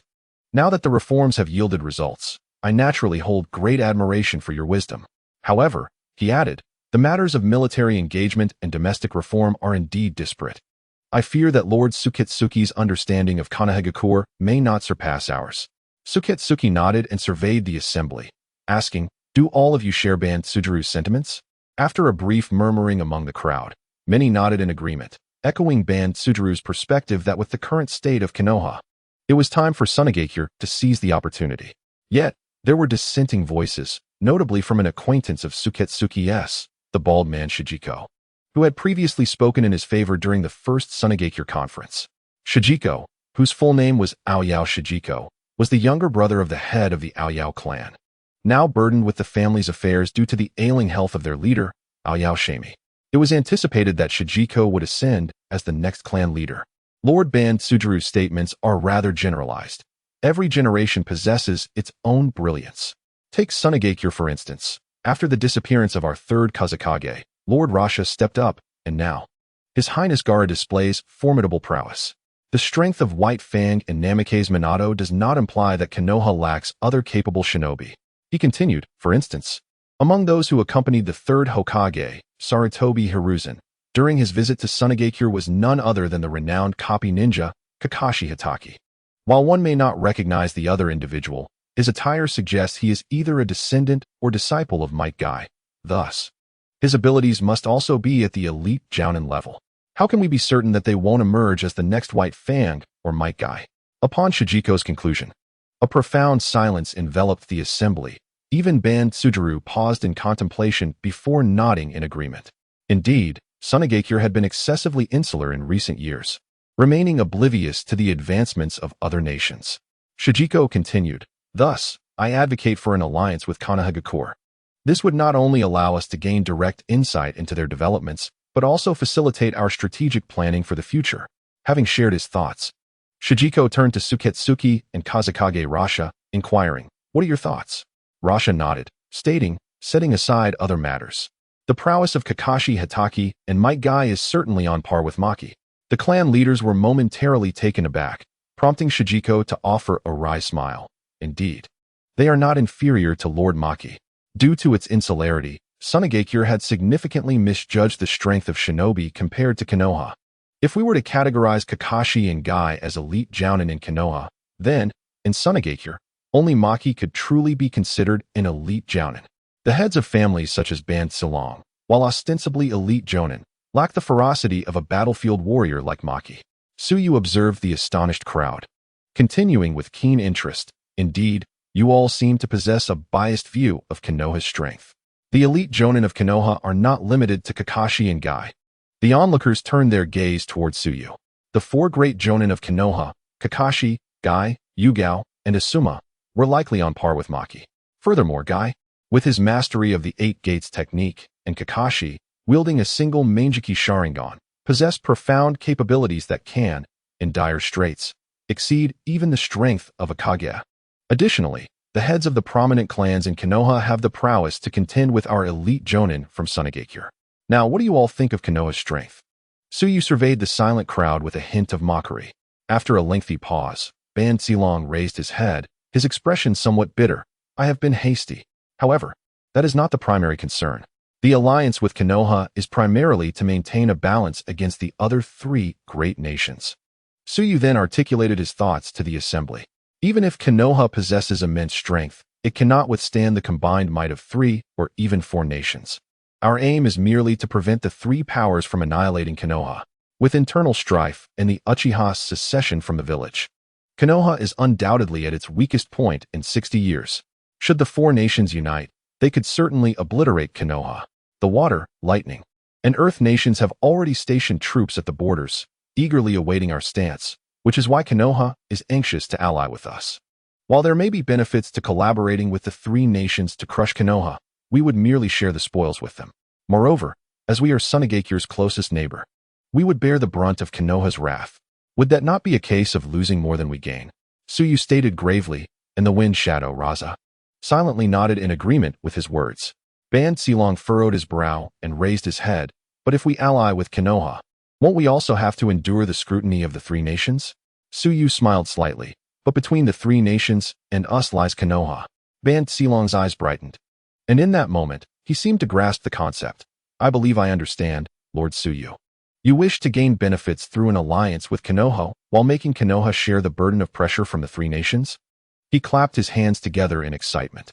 In this manner, the 3 nations and Konoha will be engaged in a mutual balance, allowing us to develop in secrecy without the loss of a single soldier. In this ebb and flow, we can swiftly catch up to, and even surpass, the military might of the other 4 nations. Tsuyu nodded in satisfaction. Precisely, we must leverage this situation, negotiating with Konoha under the pretext of the 3 nations alliance, while using Konoha's influence to dissipate the animosity of the 3 nations. Chapter 66. Conversations on the balcony as they exited the Wind Shadow Hall. The members of the 5 great families continued their fervent discussions. The Wind Shadow and Lord Tsuyu undoubtedly intended to strike a significant blow against Konoha. I never anticipated that after so many years, there would come a day when the Hidden Leaf Village would actively seek an alliance with us. It appears that Lord Tsuyu possesses quite an expansive vision, seemingly intent on elevating our sand village to become the next Hidden Leaf, the next dominant force in the ninja world. However, if this momentum continues, surpassing both the Cloud and Leaf villages may soon be within our grasp. At present, Tsuyu and Rasha stand by the window of the Shadow Palace, with Maki standing resolutely beside them, akin to a steadfast tree stump. It would be prudent to extract some benefits from the Leaf Village, ideally in a manner advantageous to the Sand Village. I should return in a few years, Tsuyu mused. Gazing at the radiant sunlight outside, Rasha nodded thoughtfully, pausing before inquiring. As Gaara is a Jinchuriki, if you bring him along, might the Leaf villagers harbor any ulterior motives? The Jinchuriki, in the ninja world, serves as a formidable deterrent akin to nuclear capabilities. Thus, Tsuyu's suggestion to take Gaara to the Leaf village could be perceived as handing over the nuclear button to the enemy. Why such distrust in your son? Tsuyu retorted with a grin, directing his gaze at Rasha. I have faith in my son, yet I fear unforeseen circumstances, Rasha replied. Tsuyu stroked his chin, chuckling. It's curious.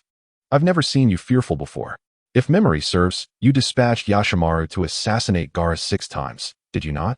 Rasha's face flushed with embarrassment. That was in the past. After all, he is my son, and those attempts were born of desperation. Tsuyu yawned, patting his slightly parted lips with his hand. Rest assured, your son's abilities far exceed what you might assume. Believe me, upon his return from studying in the Leaf, his prowess will surpass yours. Rasha nodded affirmatively. Of course I believe. I have never doubted his potential.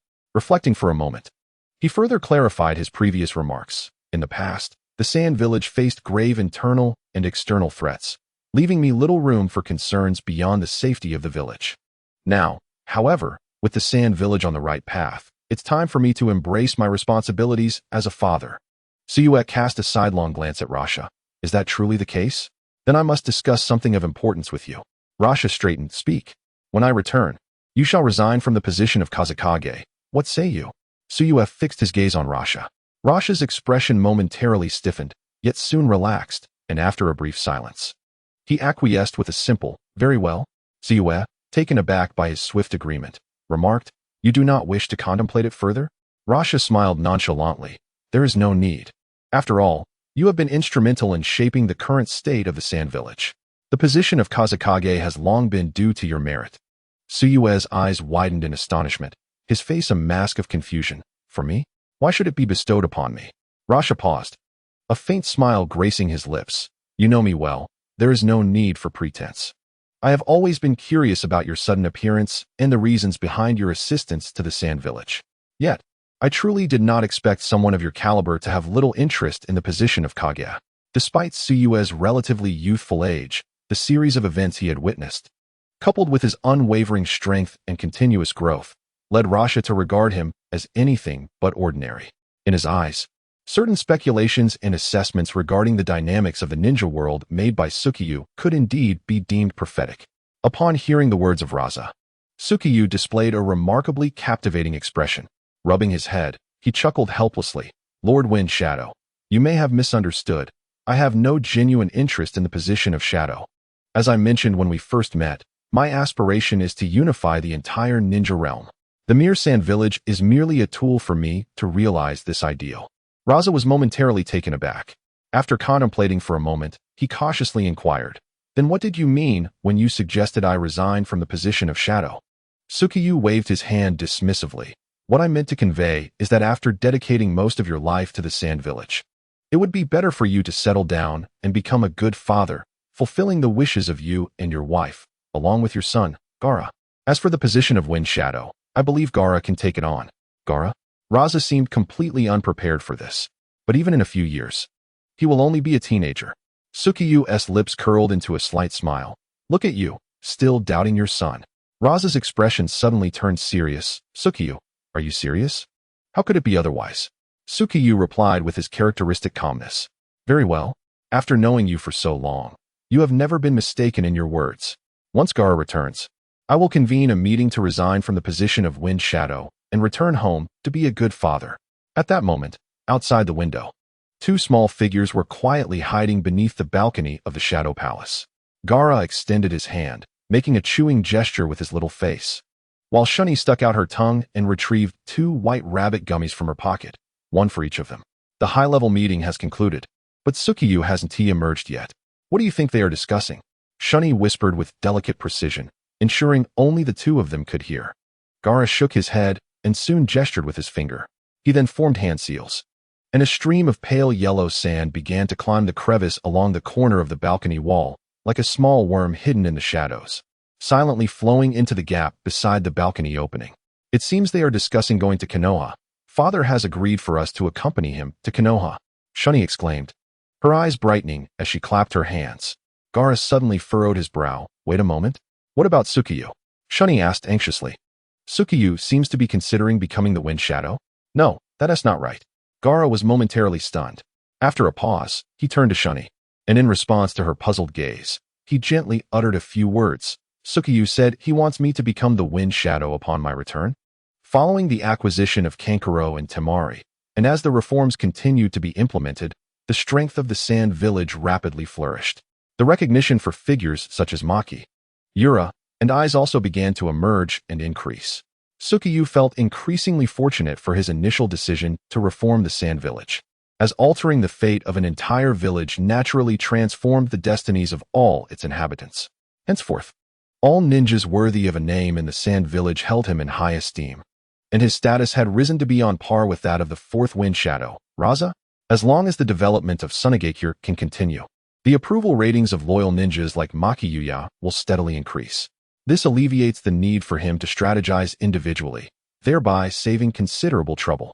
Before the Night of Annihilation, as he made his way to Konoha, his approval rating barely surpassed 800, unlocking the ninjutsu techniques of Amaterasu's Passage and Kamikaze Strike. Amaterasu's Passage is a technique of long-distance spatial displacement, distinct from teleportation, as it creates a spatial conduit at its origin, allowing the transfer of any object within that space. However, having only recently unlocked it, he can currently establish a spatial domain merely within a meter radius, sufficient to transport only one or two individuals at best. The distance is also limited. Previously, transporting Danzo from the village of Konoha over several kilometers was already at the edge of his capabilities.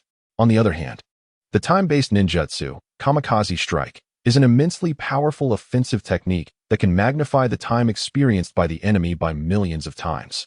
While only a few seconds may pass externally, for the adversary, it feels as though decades have vanished in an instant. This technique imposes a tremendous physical burden on him, which explains why he had been discreetly darting about without engaging in combat that day. Just utilizing Amaterasu's Passage and Kamikaze Strike depletes nearly all of his chakra reserves. Initially, he regarded Kamikaze Strike as somewhat impractical. As a high-damage technique, its lengthy activation time coupled with the massive chakra expenditure required to deal with a single opponent seemed unwarranted. In his view, it paled in comparison to the swift satisfaction offered by the Godslayer technique. However, an idea soon dawned upon him. If Kamikaze Strike could accelerate the passage of time, could it not also drain the speed of his Anaji? Thus, he sought out Danzo as a test subject, and it was confirmed that under the influence of Kamikaze Strike, Danzo's numerous Sharingan were depleted in less than half a second. In a sense, this skill is indeed formidable, serving as yet another nemesis to his Anaji, second only to his Izanami. This journey to Konoha allowed Tsukuyomi to reaffirm his prowess. He could stand his ground against elite shinobi without faltering. Yet, such accomplishments were still far from sufficient. Setting aside other considerations, given his current chakra levels and the ninjutsu techniques at his disposal, he would be no match for Nagato of the Six Paths. Moreover, his space-time ninjutsu belongs to the ocular techniques category, should he encounter the fourth Reikage, renowned for his unparalleled speed. It would be exceedingly difficult to devise a countermeasure if his velocity exceeds Tsuyue's visual perception. I require greater approval ratings to expand the range of my offensive techniques, such as Starfall and Godslayer. The approval ratings for Sunagakure are nearing their limit, and to gather the additional 800 necessary, I must venture to Konoha. In this regard, Tsukuyomi feels quite helpless. The unlocking of space-time ninjutsu indeed appears to follow a pattern of exponential doubling. To reach the next level of ninjutsu, he still needs nearly 10 more individuals. With a soft sigh, Tsukuyomi addressed Rasha. I shall not partake in the alliance discussions with Konoha. From this day forth, I will merely be an ordinary instructor at Sunagakure. I understand, Rasha nodded. As Tsukuyomi stepped out of the Kazakage's chamber, he paused, soon joined by Gaara and Shinjisuna.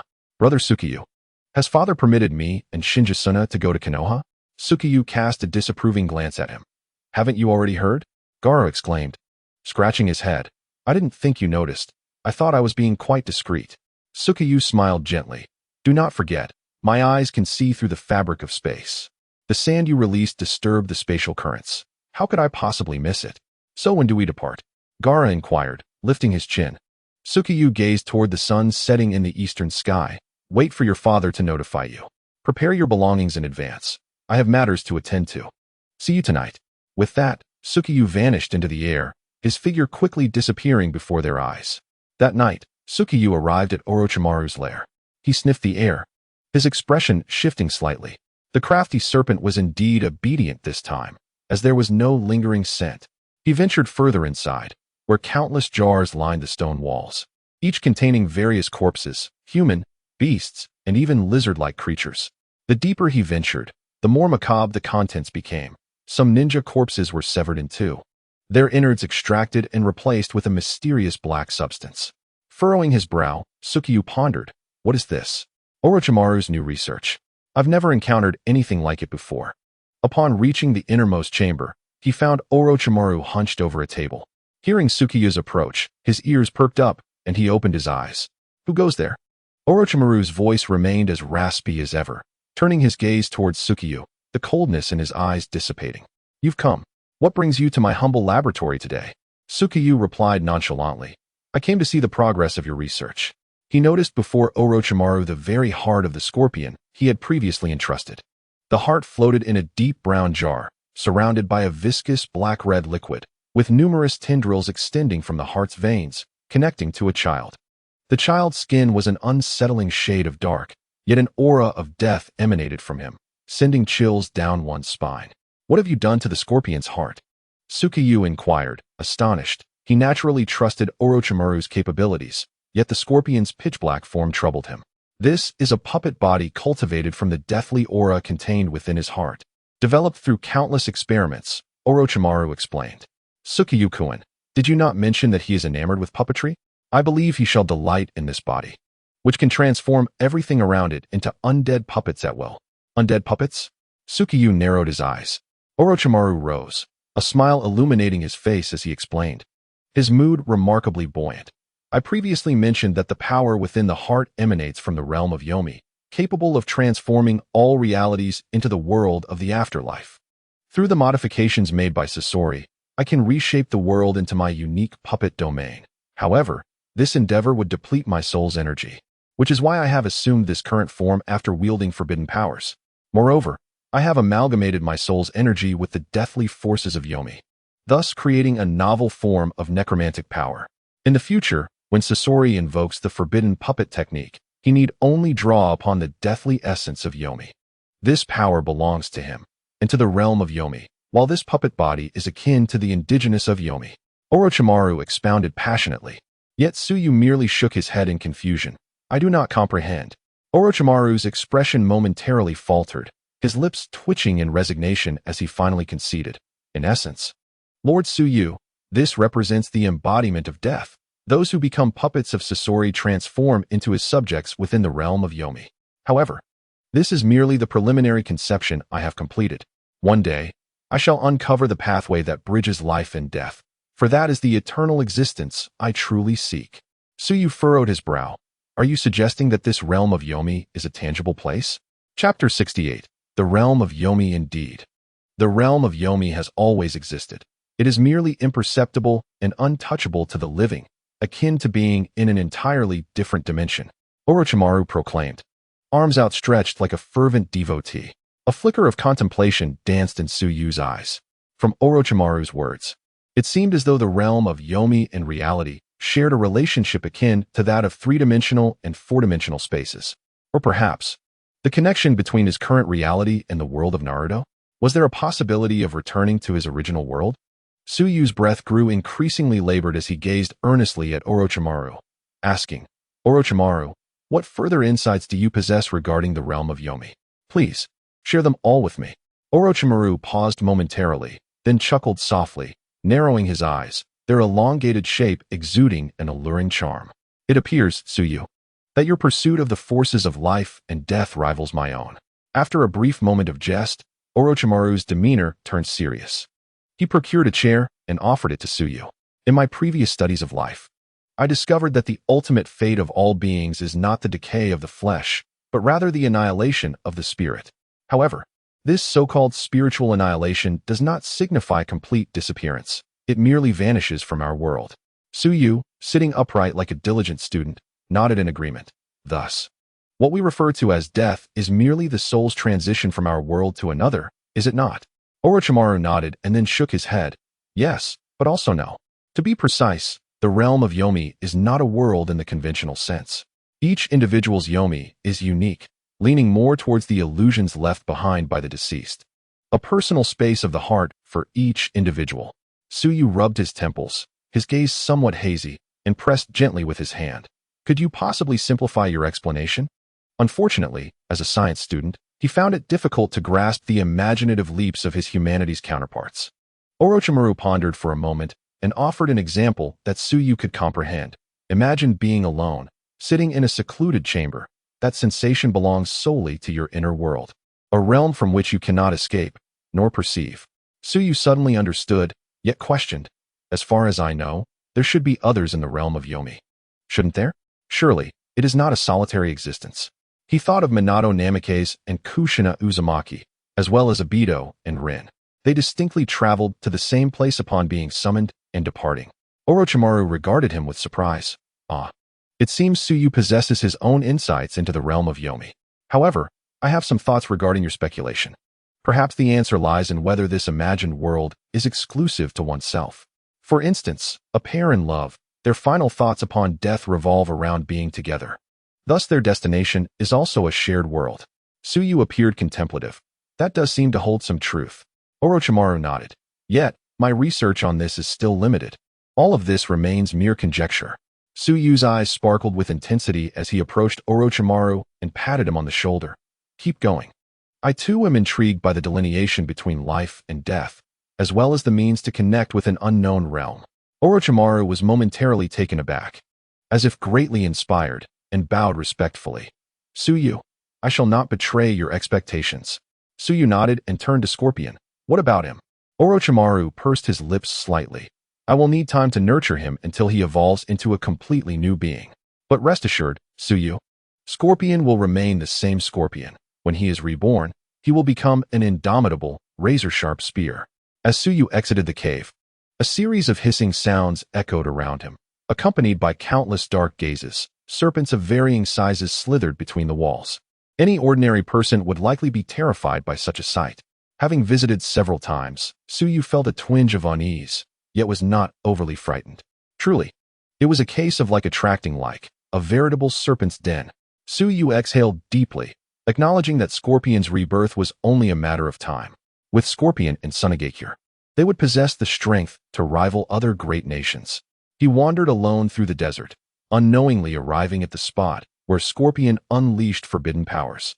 Eerie, creaking sounds echoed intermittently, and the desert remained a desolate yellow, utterly transformed into a puppet world. On the heavy deck, puppets crafted from the 100 machine performance stood like soldier figurines, perfectly aligned. Was this a realm of the dead belonging to an individual? How intriguing. Tsuyu walked straight ahead. This was the second time he had come perilously close to death in this world. And on both occasions, he had been saved by Obito. Ah, Tsuyu, what brings you here? Are you feeling lonely and bored?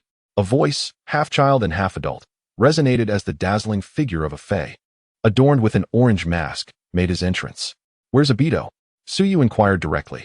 A fae paused momentarily, then let out a series of cackling laughs, sticking out his tongue and making a silly face. Who is Obito? Please call me the magnificent and invincible Mr. A. Fae.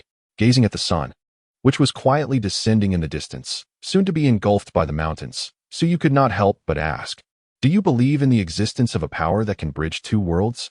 A Fae fell silent for a moment, then responded in a hoarse and icy tone. What do you mean? For instance, breaking through the dimensional barrier.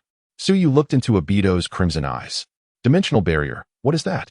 Tsuyu tapped his head and reclined against the wooden deck. It refers to another world, a world entirely different from this one.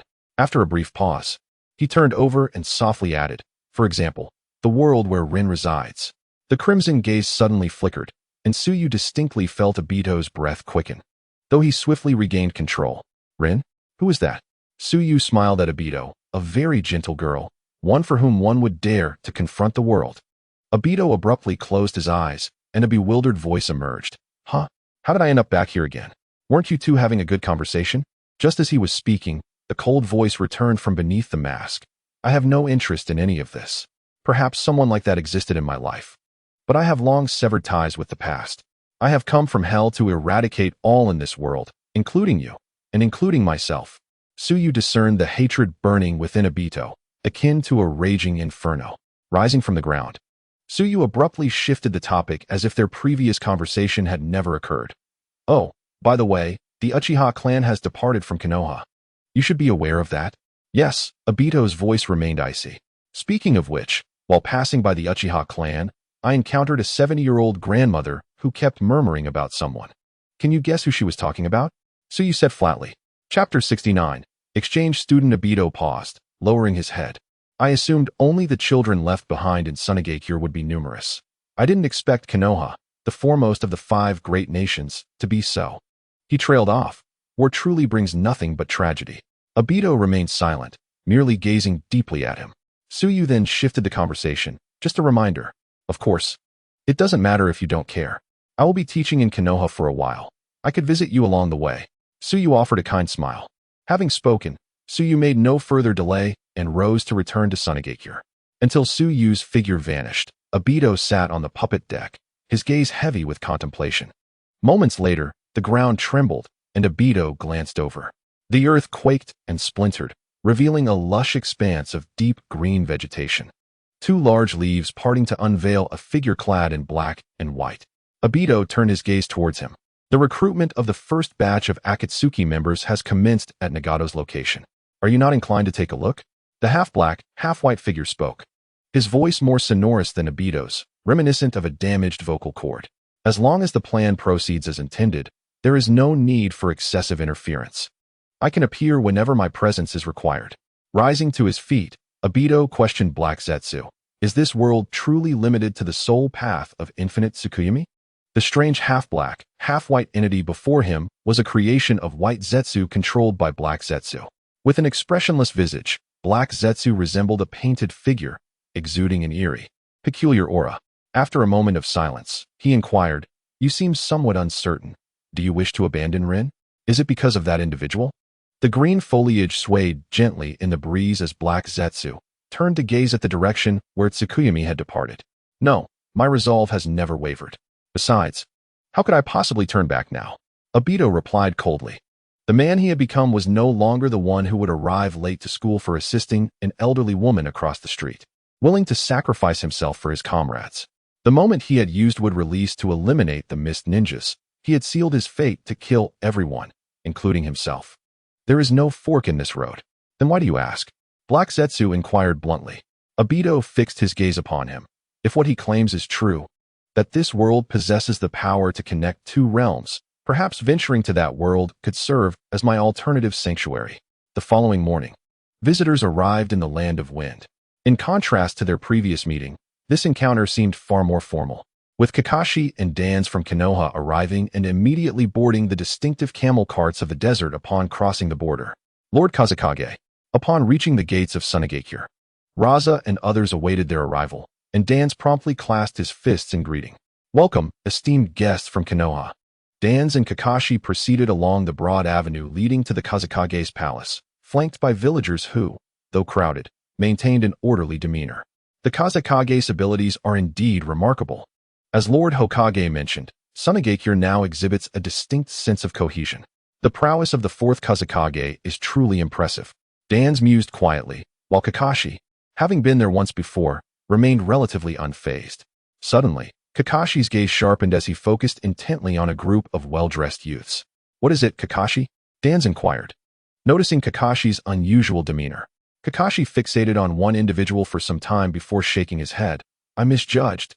Yet that person's presence bears a striking resemblance to one of the masked figures who visited Konoha." Dan's brow furrowed immediately as he turned to look, shaking his head. "That seems unlikely. How could someone capable of manipulating us so effortlessly merely be a teacher from Sunagakure?" Kakashi nodded, dismissing the concern, and the two followed Raza towards the Kazekage's palace. "However, the individual at the front does seem somewhat familiar. Have I encountered him before?" Dan pondered aloud, continuing to question. Kakashi responded directly. "Indeed, the current head of the Sunagakure Ninja Academy is D, who was once a part of our Konoha roots. However, after reaching his teenage years, he traversed various nations as a spy." "I see," Shikamaru exclaimed, realization dawning upon him. "It is quite evident that Lord Danzo's methods are rather aggressive. But I never anticipated he would choose to remain in Sunagakure." Observing Kakashi and Shikaku's figures receding, Tsukuyomi sighed in relief, thankful that he had not been recognized. His concern did not stem from fear of being harmed by the two renowned ninjas, but rather from the potential enhancement of his reputation through association. Should he inadvertently jeopardize Konoha's standing, it would indeed be a grave misfortune. The meeting between the two villages persisted for 3 hours. As noon approached, the Kazekage led the two out of the Shadow Hall to engage in mutual exchanges around Sunagakure. By evening, Tsukuyomi, Gaara, and Tsuneyuki were summoned to the Shadow Hall. Alongside Tsukuyomi were 2 other instructors from the academy, all donned in identical attire, accompanied by 4 children of 7 or 8 years of age. Kazekage Raza's expression was grave as he glanced at Kakashi and Shikaku, stating, "These are the teachers and students from Sunagakure who will be visiting Konoha, including my own child, Gaara. Please ensure their well-being." Shikaku stood, nodding as he surveyed the group with sincerity. Of course, this exchange is a testament to the friendly relations between Konoha and Sunagakure, and we shall endeavor to fulfill our duties diligently. As for our Konoha, we will be sending 3 students, Hyuga Niji from the Hyuga clan, Yamanaka Ino from the Yamanaka clan, and my son, Nara Shikamaru. From this day forth, Konoha and Sunagakure shall be allies, with a written agreement to attest to this. Kakashi's gaze remained fixed on Gaara, and once Shikaku concluded, he addressed Raza. "If my memory serves me correctly, this young lord is the Jinchuriki of the One Tail, is he not?" Raza nodded affirmatively. "Indeed. Gaara has been sealed with Shikaku since birth."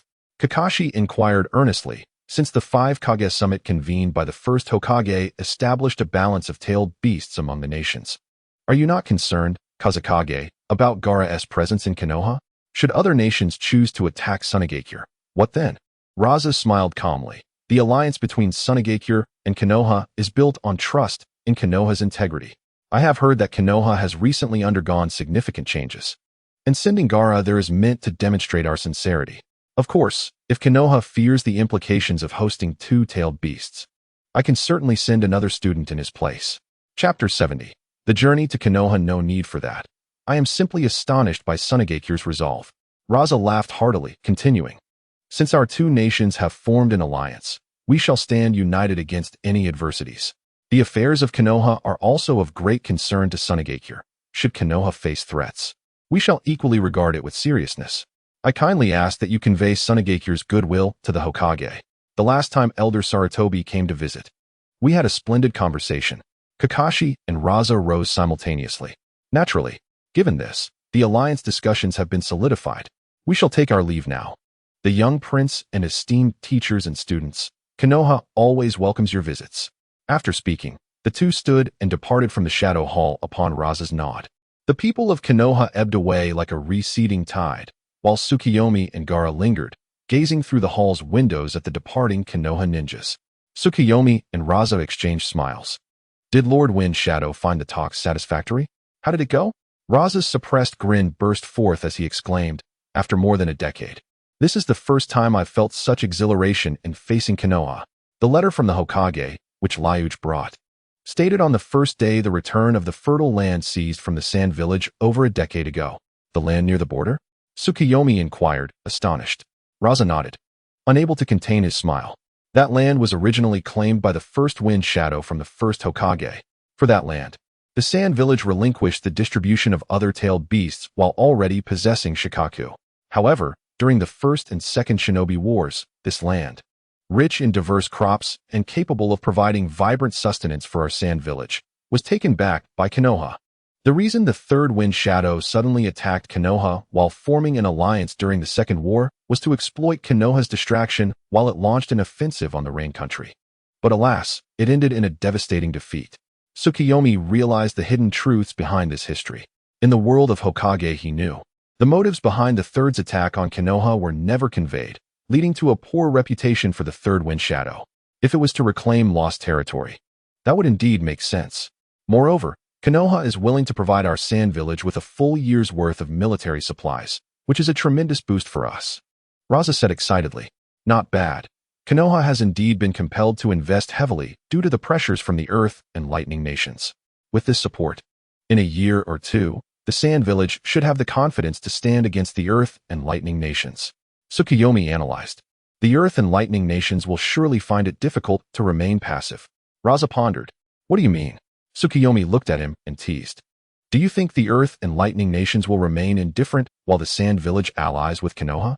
The shinobi world is currently divided among the 5 great nations, with balance being paramount. If one side gains enough power to overwhelm the others, the remaining factions will invariably seek to suppress it. This explains why Konoha has always been the focal point during several shinobi wars. Now that Konoha and the Sand Village have allied, either the Earth and Lightning nations or the Earth, Lightning, and Water nations will surely form their own alliances to counter Konoha's resurgence. Tsukuyomi waved his hand dismissively and continued. However, we need not concern ourselves with that. The focus of the Earth and Lightning alliance will undoubtedly be directed at Konoha, and when that time comes, Konoha will certainly seek our assistance, placing us in a position of power. Upon hearing this, Luo Sha nodded involuntarily. I understand. Henceforth, I shall adhere to the initial principle you established, to enrich the nation, strengthen the military, and attract talent from all corners of the world. Tsuyu expressed great satisfaction with Luo Sha's attitude. Precisely. In the vast expanse where the yellow sands met the woods, 2 ninjas adorned with gray headbands stood rigidly, resembling wooden stakes. At a certain moment, one of them slightly opened his eyes as a group of individuals approached from the horizon, where the yellow sands met the sky. Who are you? Tsuyu inquired, producing the alliance document between Sunagakure and Konohagakure, along with the exchange papers, and handed them to the ninja. The Konohagakure ninja briefly perused the documents before stepping back. Ah, so you are guest from Sunagakure. Please come in. Tsuyu nodded, stowing the papers back into his pocket. He then asked, My brothers, how is the situation in Konoha these days? We have our duties to uphold and cannot discuss matters unrelated to them.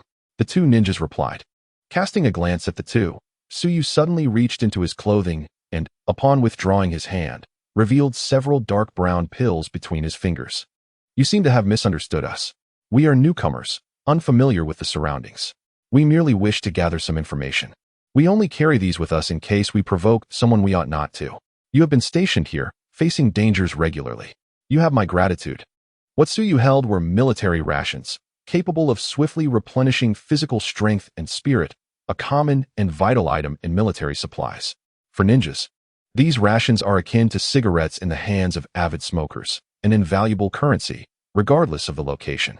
The guarding ninja cast a sidelong glance at the military rations in Tsuyu's hand, his expression subtly shifting.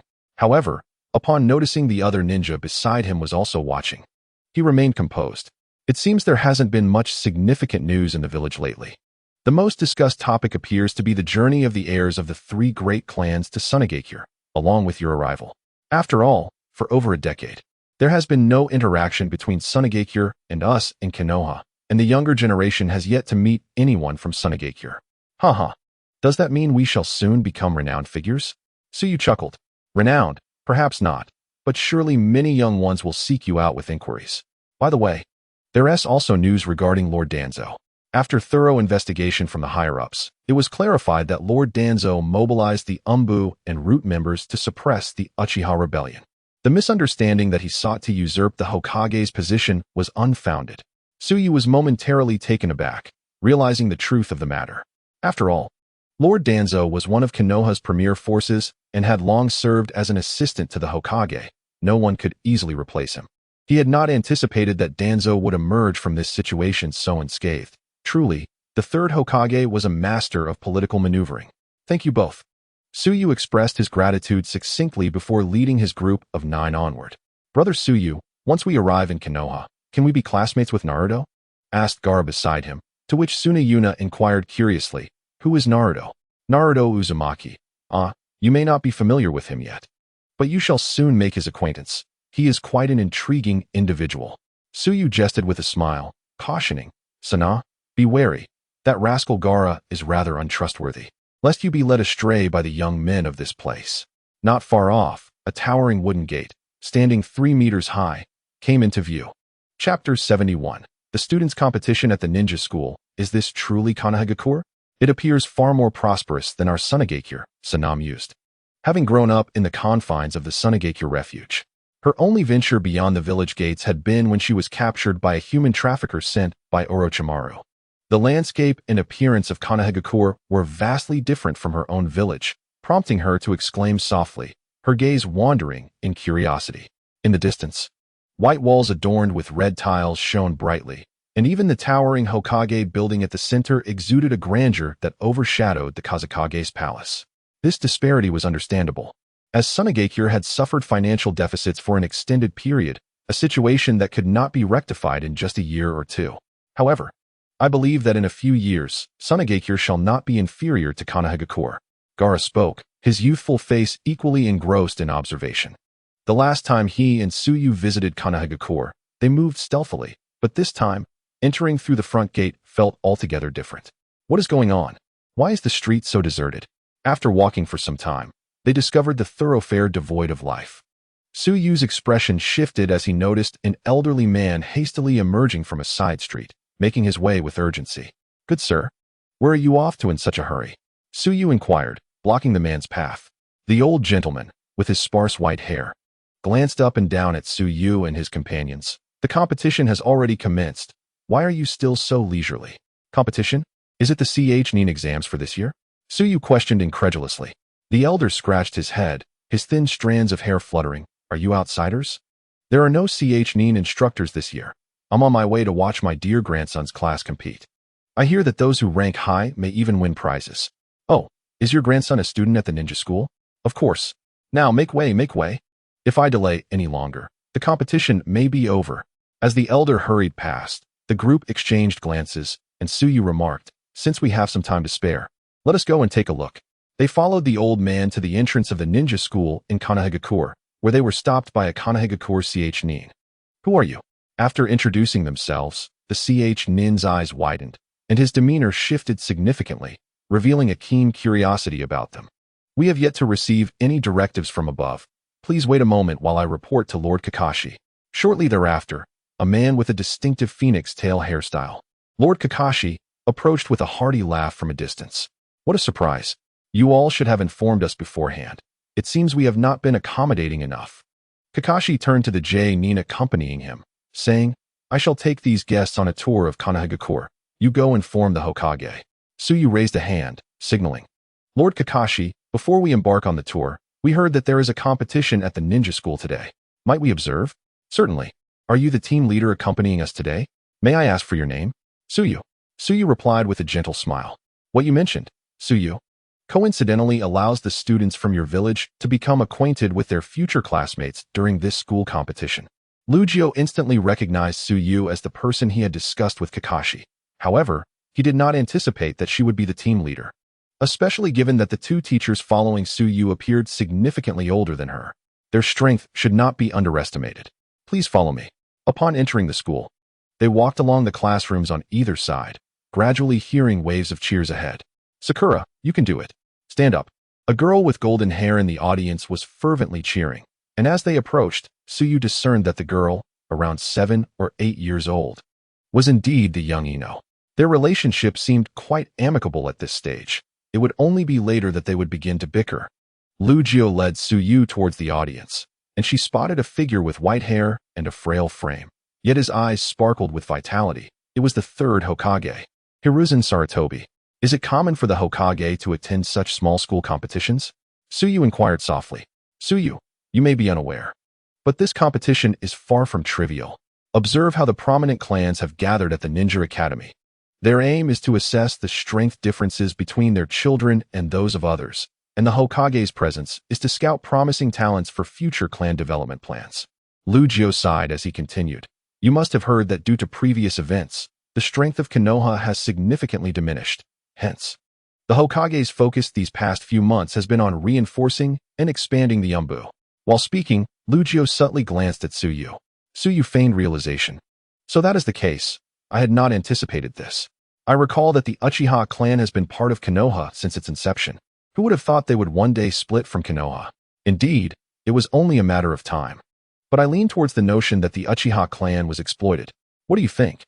As he spoke, Lugio scrutinized Tsuyu intently. A test, perhaps?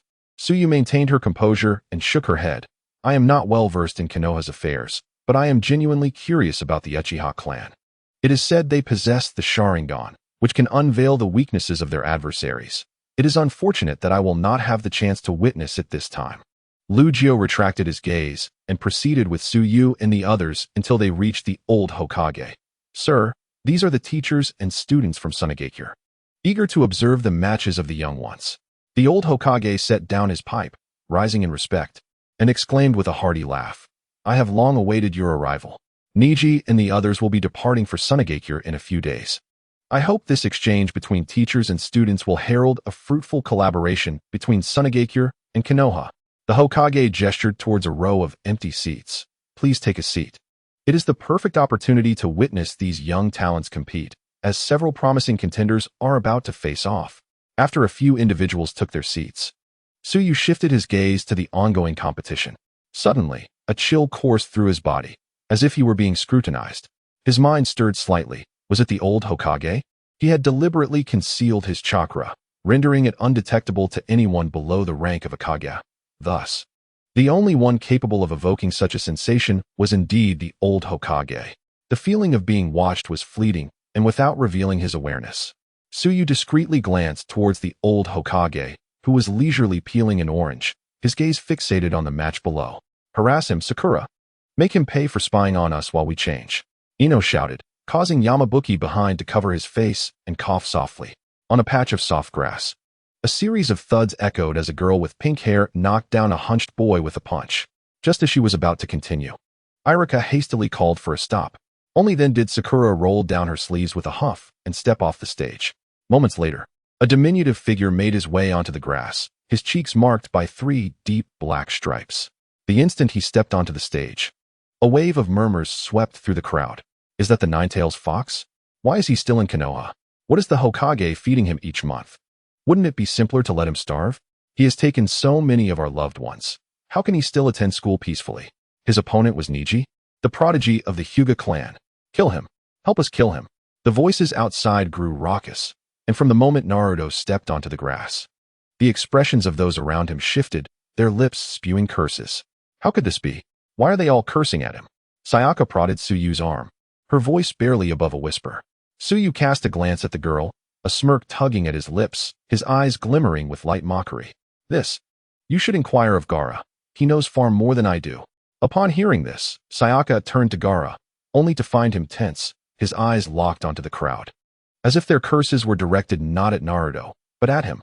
Like me, he too is regarded as a monster by the world. Sayaka, do you recall when we first met, and I asked you if you were afraid of me? Sayaka nodded. I do.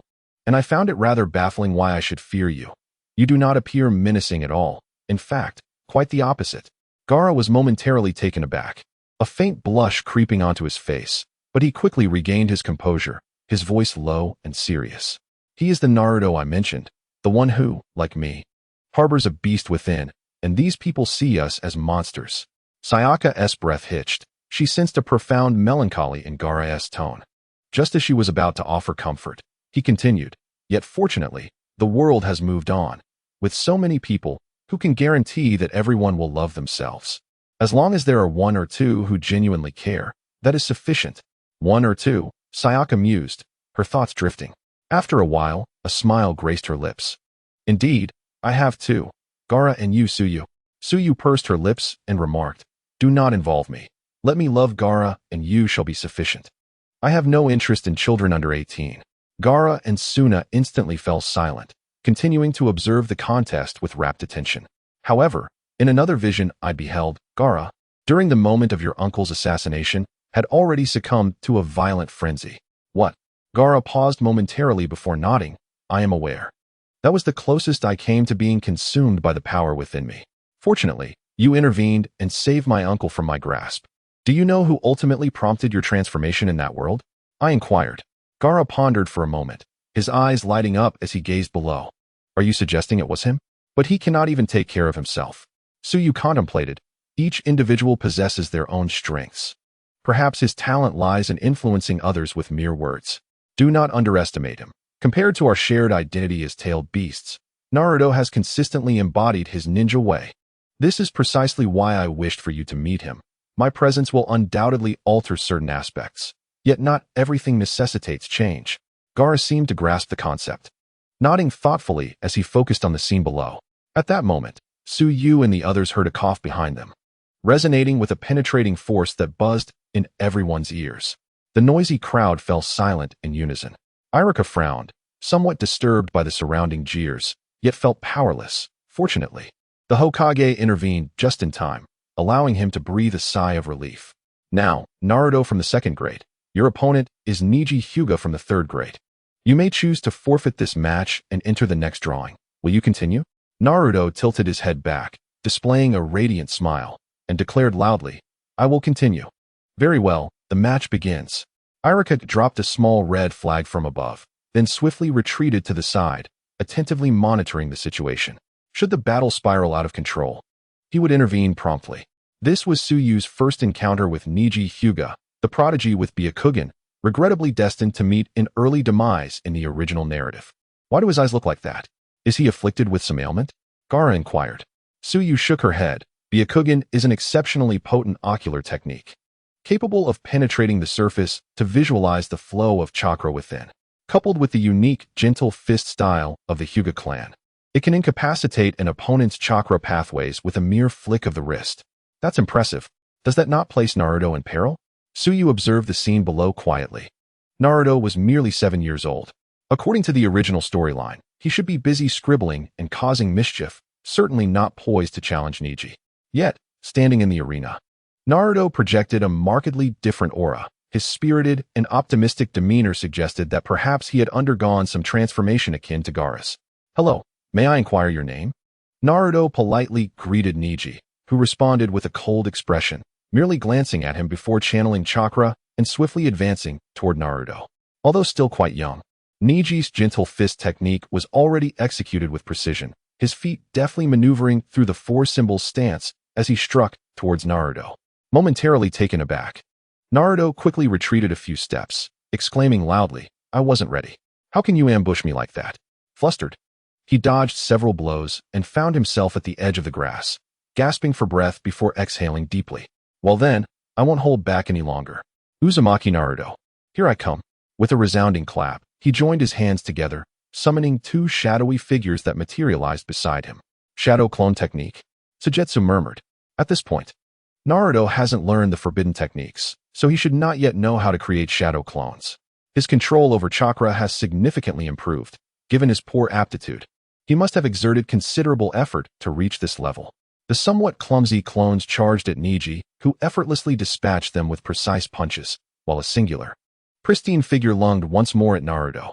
With a swift motion, Naruto remained unfazed, launching 2 black shurikens that forced Neji to retreat. Seizing this opportunity, Naruto advanced, forming hand seals as he declared, prepare to experience my self-created ninjutsu, super ultimate invincible overwhelming death strike. As he spoke, a glowing sphere of chakra flickered in his hand, radiating brilliance. Chapter 72. Neji vs. Naruto. At the moment Naruto shouted the name of his jutsu, Neji, standing opposite him, visibly paused, involuntarily whispering, What? However, Naruto beamed with pride as the color of the chakra sphere in his hand deepened, coalescing into a size slightly larger than a soccer ball. Surprised, aren't you? This is my own invention. I discovered that by concentrating the chakra within my body and then channeling it into my fist, I could unleash power several times greater than a regular punch. So how about it? It's not too late to concede. In the audience, Guy and Kakashi sat beside the old Hokage, both taken aback upon seeing the chakra sphere in Naruto's hand. This attack resembles the fourth Hokage's jutsu, Guy remarked. Kakashi, you haven't taught this kid the Rasengan, have you? Kakashi turned to him with a bemused expression, retorting, just because I'm a student of Minato-sensei, doesn't mean I can perform the Rasengan. Guy, surprised, asked, aren't you known as the copy ninja? Is there a jutsu you can't perform? Kakashi shook his head, of course. I excel in chakra manipulation and elemental transformation, which grants me a natural sensitivity to the 5 elemental techniques. Ironically, this type of attack, relying purely on non-elemental chakra, is my weakness. So, you mean to say that Naruto learned this on his own? Guy queried. Kakashi shrugged, who knows? But his method of naming techniques truly reflects his parentage. He is indeed Minato-sensei's son. Hearing Naruto's words, Neji contemplated for a moment before shaking his head. No, this is merely a simple accumulation of chakra. To me, it is nothing but a desecration and waste of chakra. Such reckless expenditure may very well deplete your chakra reserves in a single strike. Upon hearing Neji's derisive remarks, Naruto felt a surge of embarrassment and shouted, "This is merely the inception of my self-created ninjutsu. I will refine it little by little." Neji's expression remained as frigid as eternal ice. Dismissing Naruto's defense with a scornful smile, he extended his hand, proclaiming, "You are no match for me." Naruto roared in response, charging at Neji with a chakra sphere firmly grasped in his hand, unleashing a powerful punch. A fierce gust of wind erupted between the two. Yet Neji's countenance did not waver. He merely raised his hands, positioning his legs shoulder-width apart. With a sharp clap, Neji brought his palms together, and in the next instant, he forcefully spread them apart, unleashing a more potent whirlwind from his palms. In an abrupt moment, Naruto's chakra sphere collided between Neji's hands, which then swiftly twisted, redirecting Naruto's attack into the surrounding air. Another sharp clap echoed as Neji seized Naruto's arm, leaving him momentarily stunned. On Neji's icy visage, the veins around his eyes bulged ominously. Byakugan activated. This ability allowed him to perceive the very essence of things, rendering Naruto's chakra nodes on his arm vividly apparent.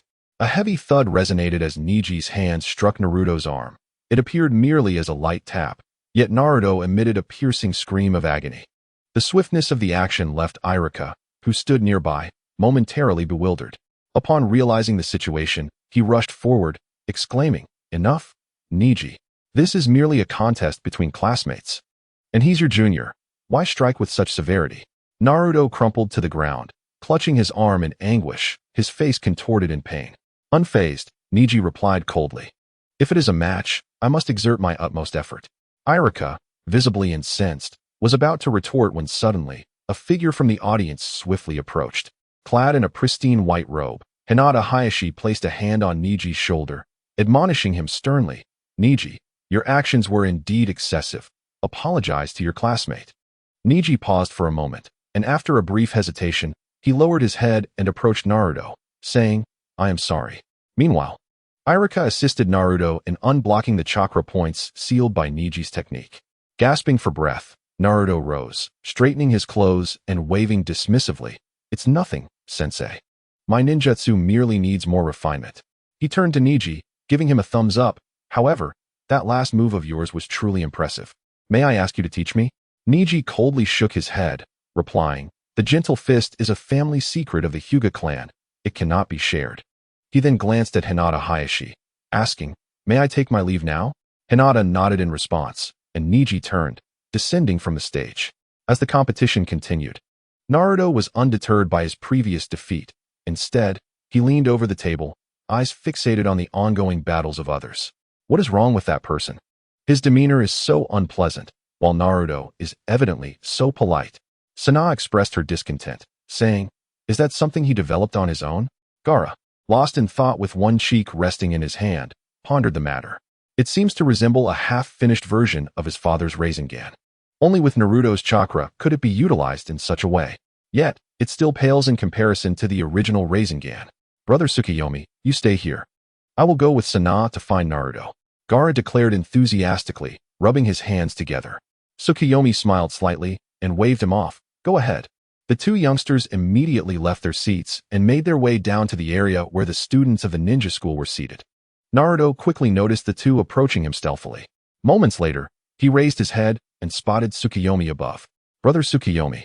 Naruto waved his hand, mouthing the words without sound. But Tsukuyomi easily deduced he was calling for him. Tsukuyomi reciprocated with a wave, and Naruto grinned widely, appearing quite pleased as he engaged in lively conversation with the two beside him. Tsukuyomi, it seems these two students you brought are quite familiar with Uzumaki Naruto. Have they met before? Shikaku suddenly approached Tsukuyomi, posing the question. Tsukuyomi quickly realized this was likely another test from the head of the Nara clan. Indeed, their last encounter was rather clandestine.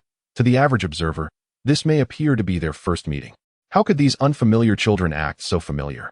Fortunately, Tsukuyomi had prepared for this, calmly explaining, Gaara just mentioned to me that he and that boy seemed to share a special resonance, perhaps due to some connection within them. Shikaku paused, contemplating for a moment before revealing an expression of realization. So that's how it is. Oh, did you come to a conclusion, Mr. Shikaku? Tsukuyomi inquired. Shikaku nodded. I believe it is because they are both Jinchuriki, sharing a common source of power, which might be the resonance you speak of. Feigning surprise, Tsukuyomi responded. Could it be that this child is also a Jinchuriki? After receiving an affirmative answer from Shikaku, Tsukuyomi nodded in understanding. No wonder. You know, due to the circumstances of being a Jinchuriki, Gaara has been quite lonely since childhood, and I suspect this yellow-haired child feels similarly. If they could bond, it would be quite beneficial. Shikaku nodded in agreement. If that is the case, then it's excellent. Our boy also has a good relationship with Naruto. If you have time one day, feel free to bring a few children to our home for a visit. Tsukuyomi laughed heartily, quickly nodding.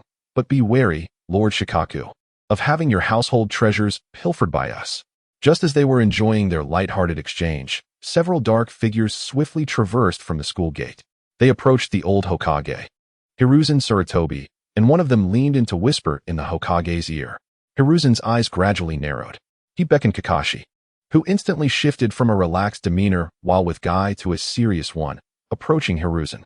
After Hiruzen issued a directive, Kakashi's expression grew more solemn as he called Shikaku over, and together they departed with the Umbu. As Tsuyu gazed towards the direction in which the two had departed, he pondered what had transpired. Returning to his seat, he noticed Gaara approaching. Tsuyu, may I request something of you? Gaara inquired earnestly. With a smile, Tsuyu replied. What is it? Could I join them in their playful endeavors? Absolutely not. Tsuyu firmly rejected, rolling his eyes at the young boy. Do not think I am unaware of your intentions. You seek to find Niji to avenge Naruto, do you not? Gaara pouted, displaying a reluctant demeanor. Most of them are still children who have yet to master the basic transformation technique. Your strength is too formidable. A mere misstep could cause them harm. However, it might be beneficial for Sanai to give it a try. Having spent time with you, she often feels inadequate. Perhaps this would help her regain her confidence among her peers. Gaara's eyes lit up, and he proclaimed, That sounds splendid. It would be best if she could compete against the girls. I adore watching girls engage in playful skirmishes. Tsuyu shot him another disapproving glance before rising to approach Irika. Is that you? Irika blinked in surprise, clearly recognizing him. Greetings, Irika-sensei. We shall be colleagues from now on. Irika scratched his head and chuckled. So, you are the instructor from Sunagakure. Last time, you deceived me into believing you were Naruto's brother. Tsuyu nodded earnestly. That, I did not lie about. I truly am his brother. Once I officially commence my duties, I shall treat you to a meal, at which point I will explain everything. For now, I would like to request your assistance. Tsuyu conveyed his desire for Sanai to participate in the competition. Irika nonchalantly responded, That is quite simple. Coincidentally, there is a girl of the same age who has drawn a blank lot this round. I will inform her, and she can compete against your student. Thank you. Tsuyu expressed his gratitude and walked over to Sanai and her companions. Little Sanai, it is your turn. Do not bring shame to Sunagakure. I will do my utmost. Sanai replied, somewhat timidly, as she was not in Sunagakure and surrounded by unfamiliar gazes, her steps tinged with apprehension.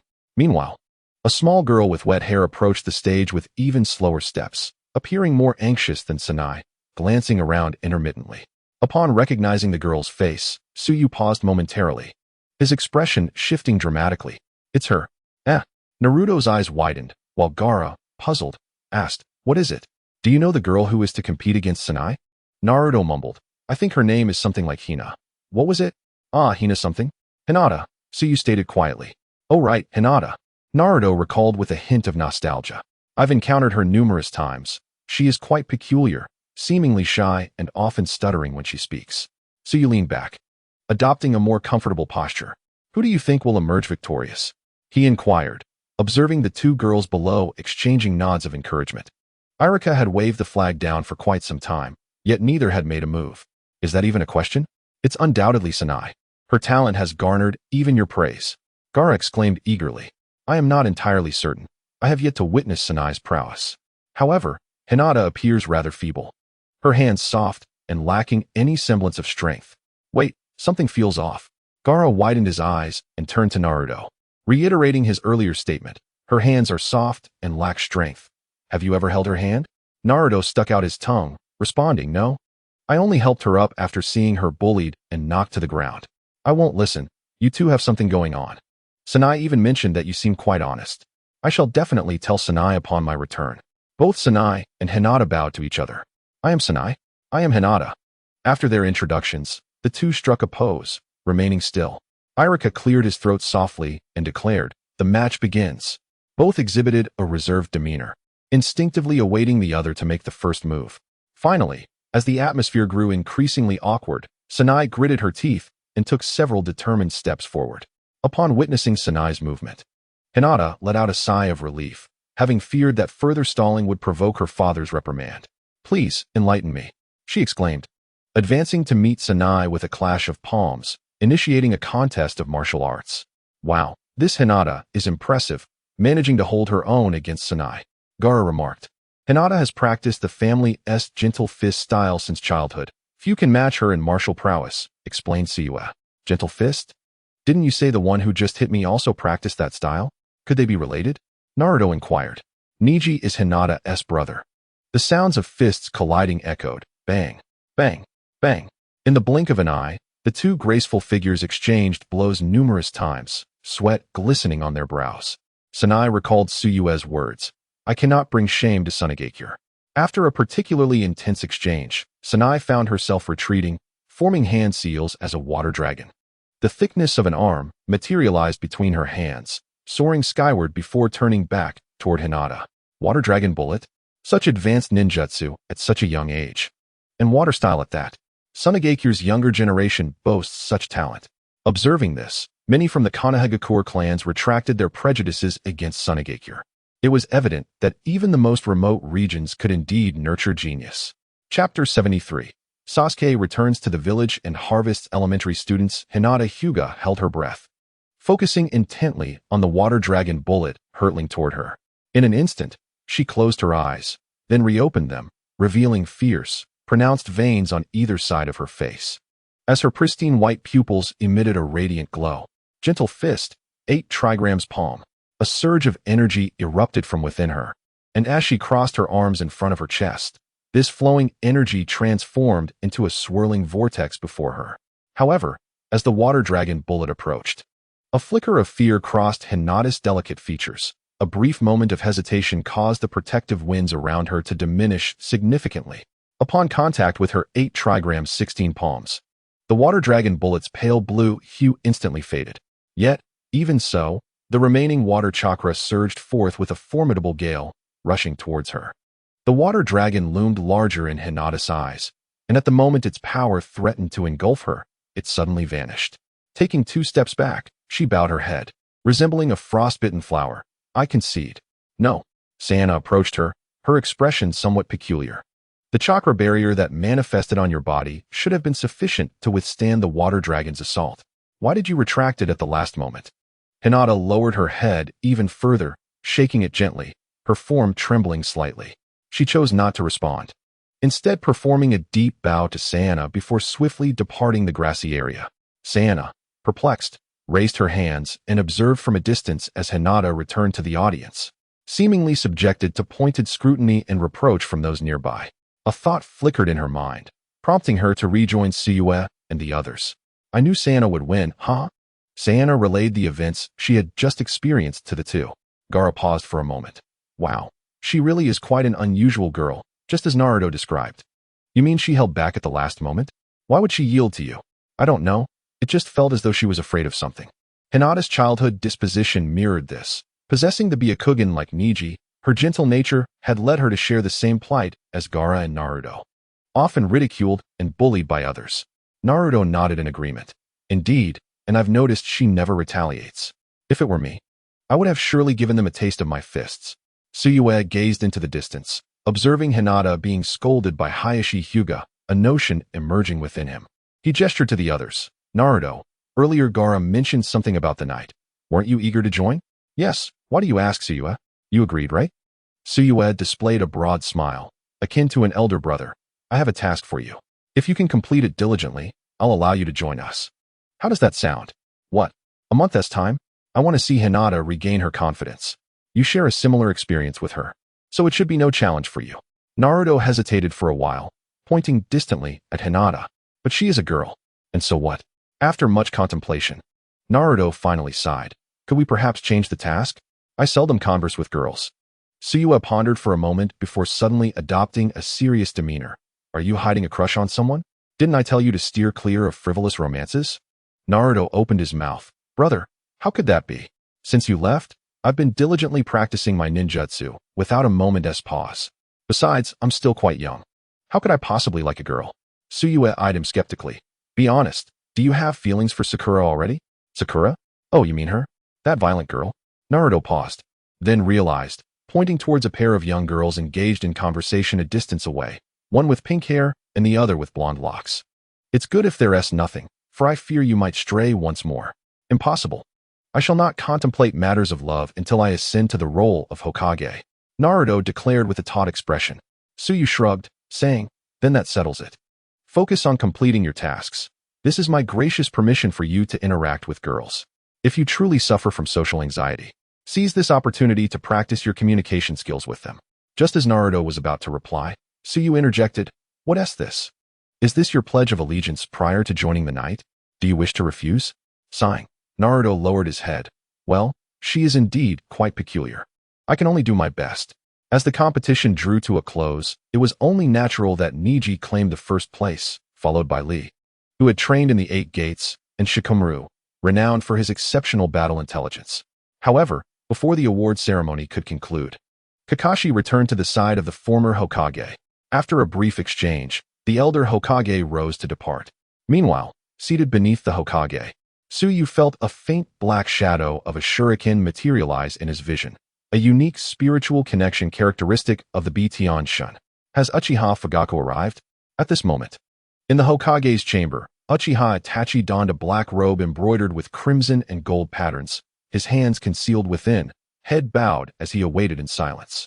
Beside him, Uchiha Fugaku had shed the authoritative demeanor of a clan leader. His expression was calm, lined with subtle wrinkles, his gaze sharp yet warm. He rested his hands on the shoulders of a young boy, around 7 or 8 years old, his eyes fixed toward the entrance. Flanking them, several Umbu shinobi remained ever vigilant. As the former clan leader of the Uchiha clan and a once celebrated genius of Konoha, their presence in the village was akin to a summit between nations. Itachi, Shinyan Tsuyu is presently in Konoha, Fugaku remarked, straightening Sasuke's collar before continuing in a low voice. Itachi's deep gaze shifted slightly, and he subtly nodded. In the distance, a group approached with urgency, the former Hokage along with Kakashi and others. Upon their meeting, Itachi rose, nodding respectfully to the elder Hokage, neither overly humble nor arrogant. Hokage. Sarutobi Hiruzen understood the significance of this address, realizing that Itachi, once a devoted ninja of the village, had now completely severed ties with Konoha. Itachi, you have arrived. The elder Hokage took a seat across from Itachi and gestured for his companions. Kakashi promptly instructed a nearby Chunin to serve freshly brewed tea before the two. I wish to facilitate Sasuke's continued education in Konoha. In exchange, I shall offer a favor on behalf of the Uchiha clan to Konoha. What say you? Itachi directed his gaze toward Sasuke. The elder Hokage paused, his expression softening considerably. What favor? The Uchiha clan has always been part of Konoha, though they have distanced themselves. It is the fault of us elders. It should not involve the children. Let Sasuke return and remain in his original class, shall we? Itachi nodded, remaining silent for a moment, before asking expressionlessly, I have heard that the Land of Lightning has been amassing troops at the border. Does the Hokage have any insights on this matter? Speaking of this matter, a trace of weariness flickered in the Hokage's eyes. Rest assured, you still care for the village as before. Konoha has formed an alliance with Sunagakure, and I am diligently training the Umbu members. If we endure this period, Konoha will be able to recuperate. That is indeed reassuring. Itachi nodded, pausing momentarily before continuing. Hokage, the Uchiha clan cannot return to the village. However, should Konoha encounter trouble, it is tantamount to a matter concerning the Uchiha family. Having made this assurance, Itachi rose, his ample robes concealing his lithe figure, leaving only the profound demeanor befitting the leader of the Uchiha clan. This was not merely a promise to the Hokage, it was a pledge to the citizens of Konoha. Saru Hiruzen sighed and nodded, I understand. The village has wronged you as well. If the Uchiha clan faces peril, I shall personally lead a contingent to assist. With that, Itachi and Fugaku stood to leave, while the old Hokage instructed Kakashi to personally arrange for Sasuke Uchiha's re-enrollment. Sasuke, upon your return, there will undoubtedly be much gossip among your classmates. Have you thought this through? Itachi half-squatted, gently tapping Sasuke's head with his fingers. It doesn't matter. I just want to grow stronger. And didn't you say that Master Esketsu is here? I'll seek him out if anything arises. Itachi smiled gently. Go on. With his backpack slung over his shoulder, Sasuke entered the ninja academy under Kakashi's guidance, while Fugaku and Itachi turned to leave. A few miles from the gates of Konoha, the two men halted in unison. Fugaku looked up, spotting a figure perched on a tree trunk. Esketsu, it is good to see you again. Esketsu leaped down, landing before them. It seems you have found a secure place for the Uchiha clan. The land of grass is currently in turmoil. My father and I have decided to settle there, and in the coming months, I will learn from you and work to restore the village. The land of grass lies between Konoha and Iwagakure. You surely still wish to protect Konoha? Itachi remained silent for a moment before nodding gently. Whether it is Danzo's desire to annihilate the Uchiha clan or the rebellion within our own ranks, it is all a political game among the elite. The citizens of Konoha are innocent, and I do not wish to see the place where I grew up consumed by the flames of war. Indeed, I understand. Itachi continued. In the period ahead, our clan will be quite busy. After all, we left Konoha alone, and we will not return. We must hasten to rebuild our home. I brought Sasuke to Konoha after hearing from my father that you would be coming. I did not expect to encounter you today. He mentioned that you promised him you would teach him ninjutsu when you left. Esketsu laughed heartily. No problem, but I must warn you. I am a rather strict teacher. Fugaku's voice was calm and steady. Sasuke's talent is not on par with Itachi's. I will rely on you more in the future. After parting ways, Esketsu swiftly returned to Konoha using the translocation technique.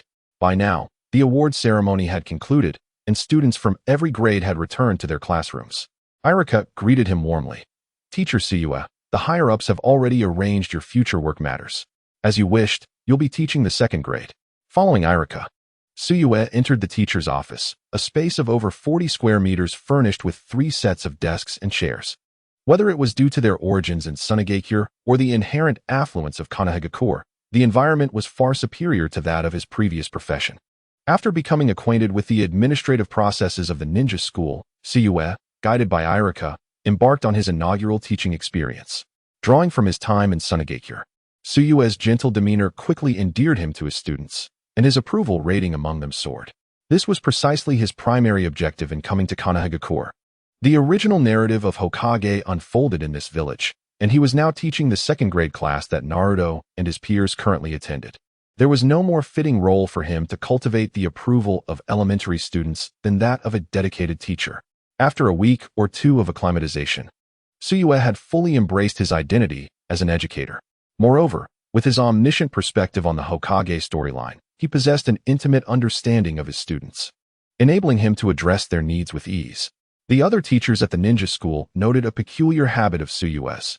Each day after school, he would randomly select a student for a post-class conversation. Typically, such discussions were reserved for those students struggling academically, where teachers would offer admonitions or supplementary lessons, often with little effect. Tsuyue, however, was different. Every child emerging from his office was either beaming with joy or radiating excitement. Irika, a teacher dedicated to his students' success, found himself somewhat perplexed by Tsuyue's methods. Seizing an opportunity during a private conversation between Tsuyue and Choji, Irika stealthily approached the office door, peering through the partially closed gap to observe. What he witnessed left him momentarily stunned. Tsukuyomi was seated comfortably in his chair, leaning forward with a smile. His gaze fixed intently on Choji, who sat across from him at the desk. There were no textbooks for remedial lessons, no lesson plans to guide Choji's studies, nor any earnest exhortations on the importance of diligent learning. Instead, the desk was laden with an array of snacks, barbecue-flavored chips, shrimp-flavored sticks, crispy treats, and an abundance of puffy biscuits. Slow down, take your time, there's plenty more. Tsuyue's vibrant green eyes sparkled, resembling a gluttonous piglet munching on its treats. Thank you, Teacher Tsukuyomi. You are the best teacher I've ever encountered. Choji mumbled, stuffing another generous handful of snacks into his mouth. Meanwhile, a cascade of shimmering text appeared and vanished on the panel before Tsukuyomi. Recognition value, recognition value, recognition value.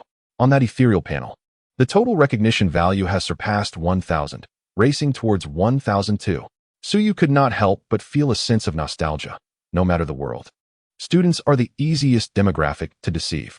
In just under a month, 3/4 of the students have achieved a recognition value exceeding 50, and children like Ding Xi, who are easily won over, have astonishingly reached 80. However, there are also many who harbor suspicion towards him or possess inherently introverted or aloof personalities, such as Shikamaru and Niji, who has already departed from Konoha for Suna. Overall, the recognition value is steadily increasing. Chapter 74. Because I am Uzumaki Naruto, are you saying that every time you summon students to your office after school, it's to buy food for Ding Xi? Teach Sakura how to fight and play chess with Shikamaru? Irika's eyes widened. He could not fathom that the reason Tsukuyomi could connect with the students was due to bribery. After Ding Xi left, Irika could not contain his curiosity and burst into the office to confront Tsukuyomi. You're too late. The snacks have all been devoured by Ding Xi. Here, have some tea. Tsukuyomi gestured to the tea he had just poured for Ding Xi, who hadn't touched it, too preoccupied with his chips. That is true, but not entirely. Additionally, I have drawn numerous bizarre ninja tool secret techniques for Tenten, taught Ino how to apply makeup, and assisted Kiba in selecting higher quality dog food. Among many other things, the easiest to bond with was Lee. All it took was to praise his spirited youth. The most challenging was Shino, given his fondness for insects, which is rather unfortunate for me, as I suffer from a phobia of clusters. Tsukuyomi shrugged casually. You truly go to great lengths.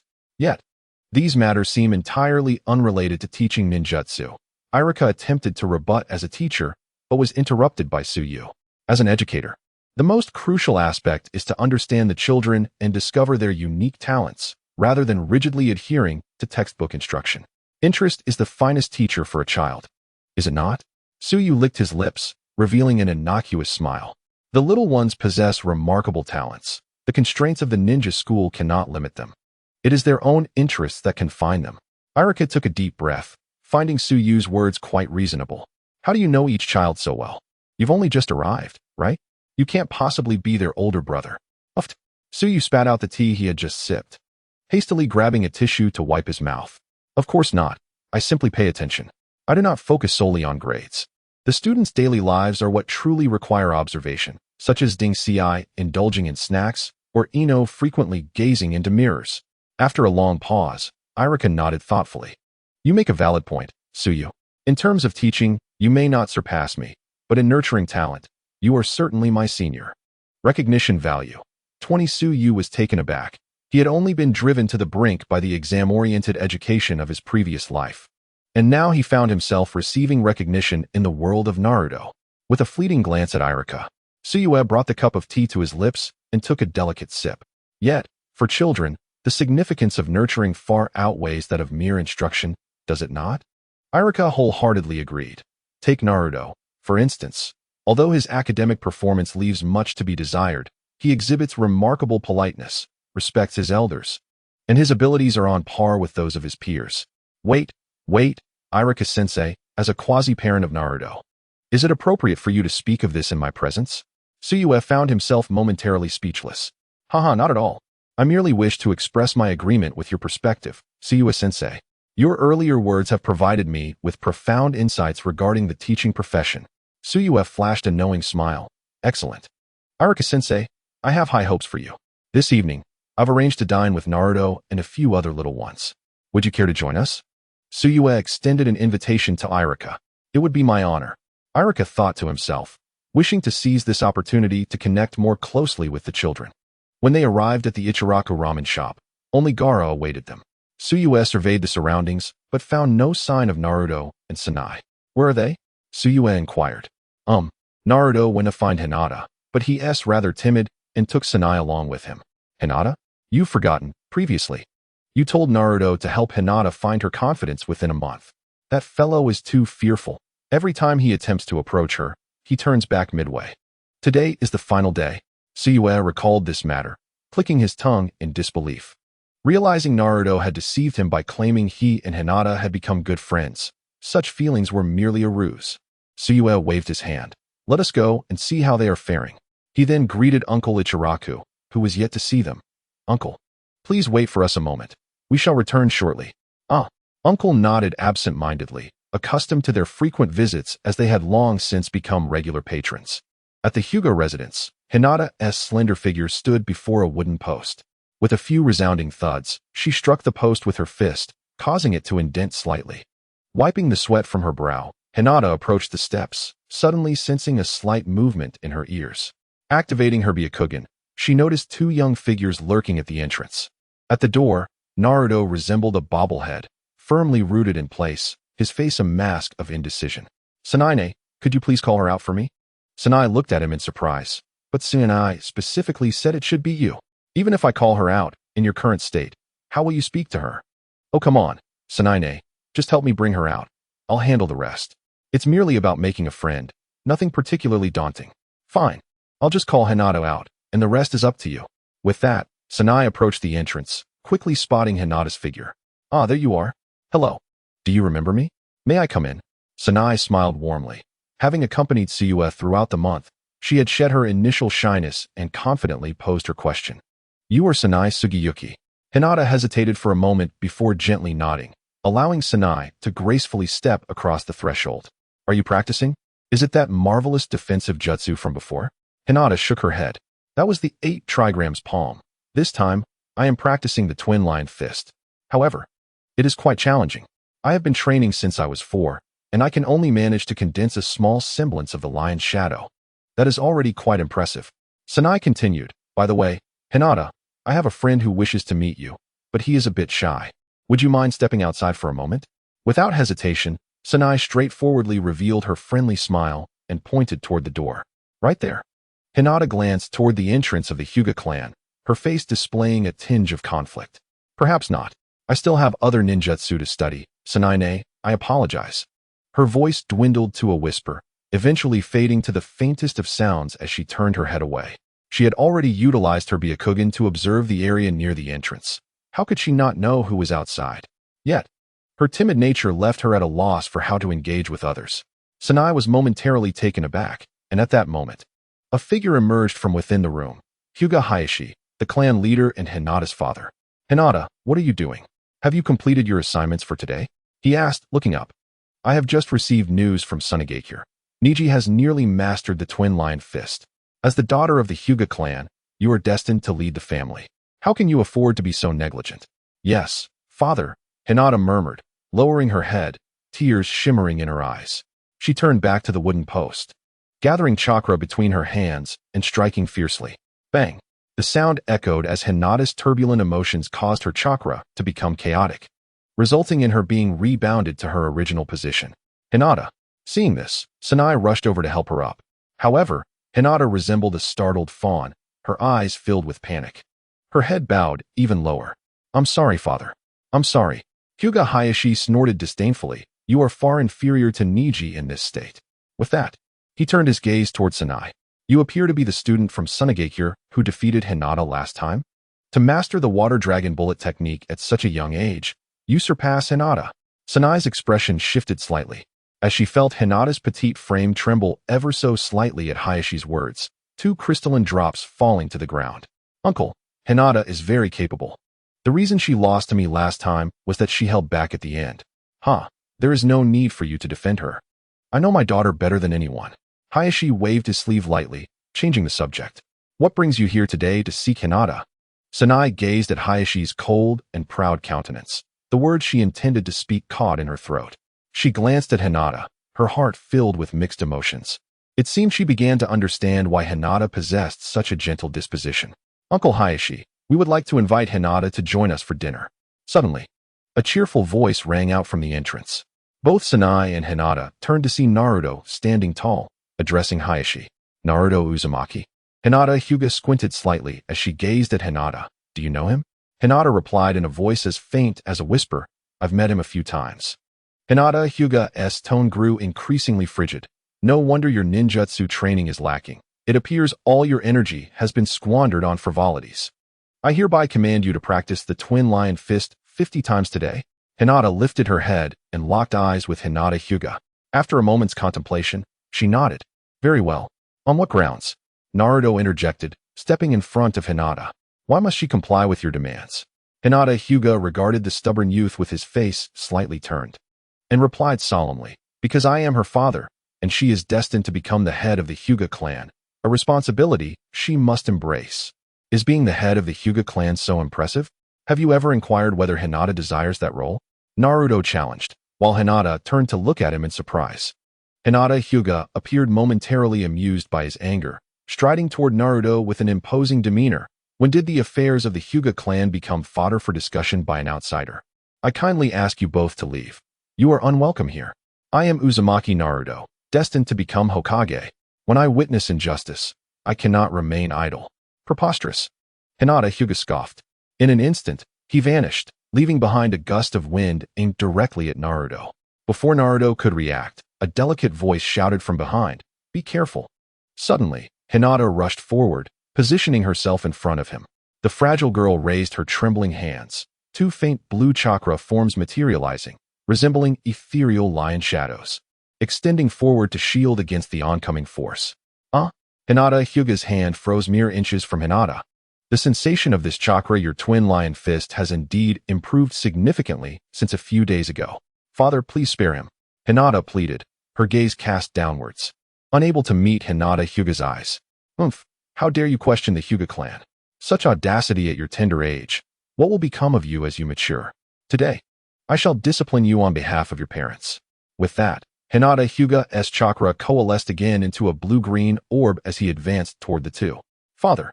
Hinata attempted to argue, but felt a weight descend upon her shoulder.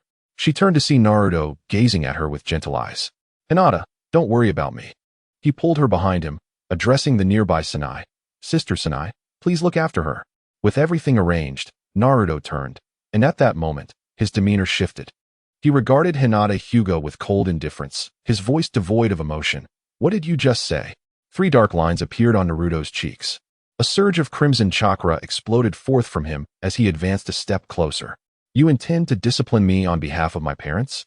Hinata Hyuga's breath caught in his throat as he suddenly recalled the identity of this youth, feeling a pang of regret for his earlier words. After all, Naruto's parents were none other than the 4th Hokage and the Jinchuriki, who perished during the Nine Tails crisis. His expression shifted to one of complexity in an instant, torn between the desire to apologize and the weight of his identity as the leader of the Hyuga clan. His gaze flickered slightly, and he exhaled deeply. "What will you do?"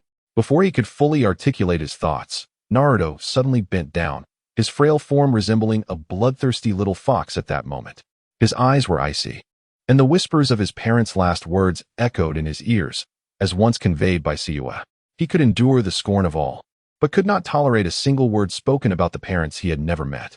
The crimson chakra surged within him, enveloping his entire being, transforming Naruto into a streak of red light as he charged at Hyuga Hisashi. True to his status as clan leader, Hisashi displayed formidable strength, effortlessly sending the chakra-infused Naruto flying with a mere wave of his hand. Yet, like a resilient cockroach, Naruto rolled and sprang back to his feet. Lunging once more at Hisashi, his teeth sharpened, and his claws grew fierce. Each assault diminished the protective winds generated by Hisashi's 8 trigrams technique. Ultimate unmatched overbearing death technique. Naruto roared, as 2 blood-red tails erupted behind him with a thunderous sound, exuding the ferocity of a beast as he charged at Hisashi again. The blood-colored chakra sphere in his hand grew larger, resembling a setting sun, its dying light consuming all in its path. This time, even Hisashi, an elite Genin, felt a flicker of apprehension in his eyes. Heavenly return. With his hands lowered, Hisashi ceased to underestimate his opponent and invoked the Hyuga clan's defensive secret technique. As he uttered the incantation, a gale tenfold stronger than before surged from beneath him, and his body began to rotate, transforming into a whirlwind. The blood-red chakra sphere in Naruto's hand collided with the whirlwind barrier, as if striking a mirror. Heavenly Return, the signature ninjutsu of the Hyuga clan, allowed him to merge his chakra with the surrounding air, rebounding the attack back at its source. With a soft thud, Naruto was instantly flung away, his immense chakra rebounding onto himself, an impact far beyond his fragile frame could withstand. Blood spewed from his mouth and nose as he was hurled backward.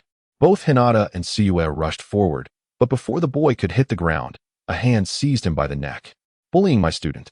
Surely that undermines the dignity of a clan leader?" A cold voice resonated, and with a thud, Tsukuyomi caught the bloodied Naruto and brought him to the ground. Despite this, Naruto continued to struggle. "Let go of me.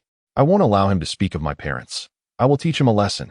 He resembled a stubborn wild beast, his face marred by blood, yet his eyes still ablaze with an indomitable spirit.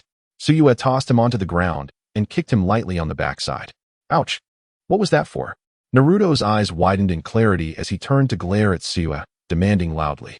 Tsukuyomi cast a fleeting glance at him and remarked, "Go cool off. To defeat the Hyuga clan leader, you at least need to unlock your fourth tail." Naruto, filled with resentment, glared at Hyuga Hisashi, his eyes glinting with ferocity. Tsukuyomi turned his gaze towards Hisashi, who furrowed his brow in return, and said, "You are Chinyan Tsukuyomi, the teacher of several children." Tsukuyomi slightly inclined his body. "Hinata has always performed admirably in her studies and diligently practiced ninjutsu. So I specifically invited the two of them to dine with Hinata. I did not anticipate a dispute with you as the clan leader. I sincerely apologize." "Ah, I see. Hinata has yet to complete her homework today, so it would be best to postpone the meal to another day." Tsukuyomi smiled gently and nodded. "Since Miss Hinata has matters to attend to, we certainly shall not impose further.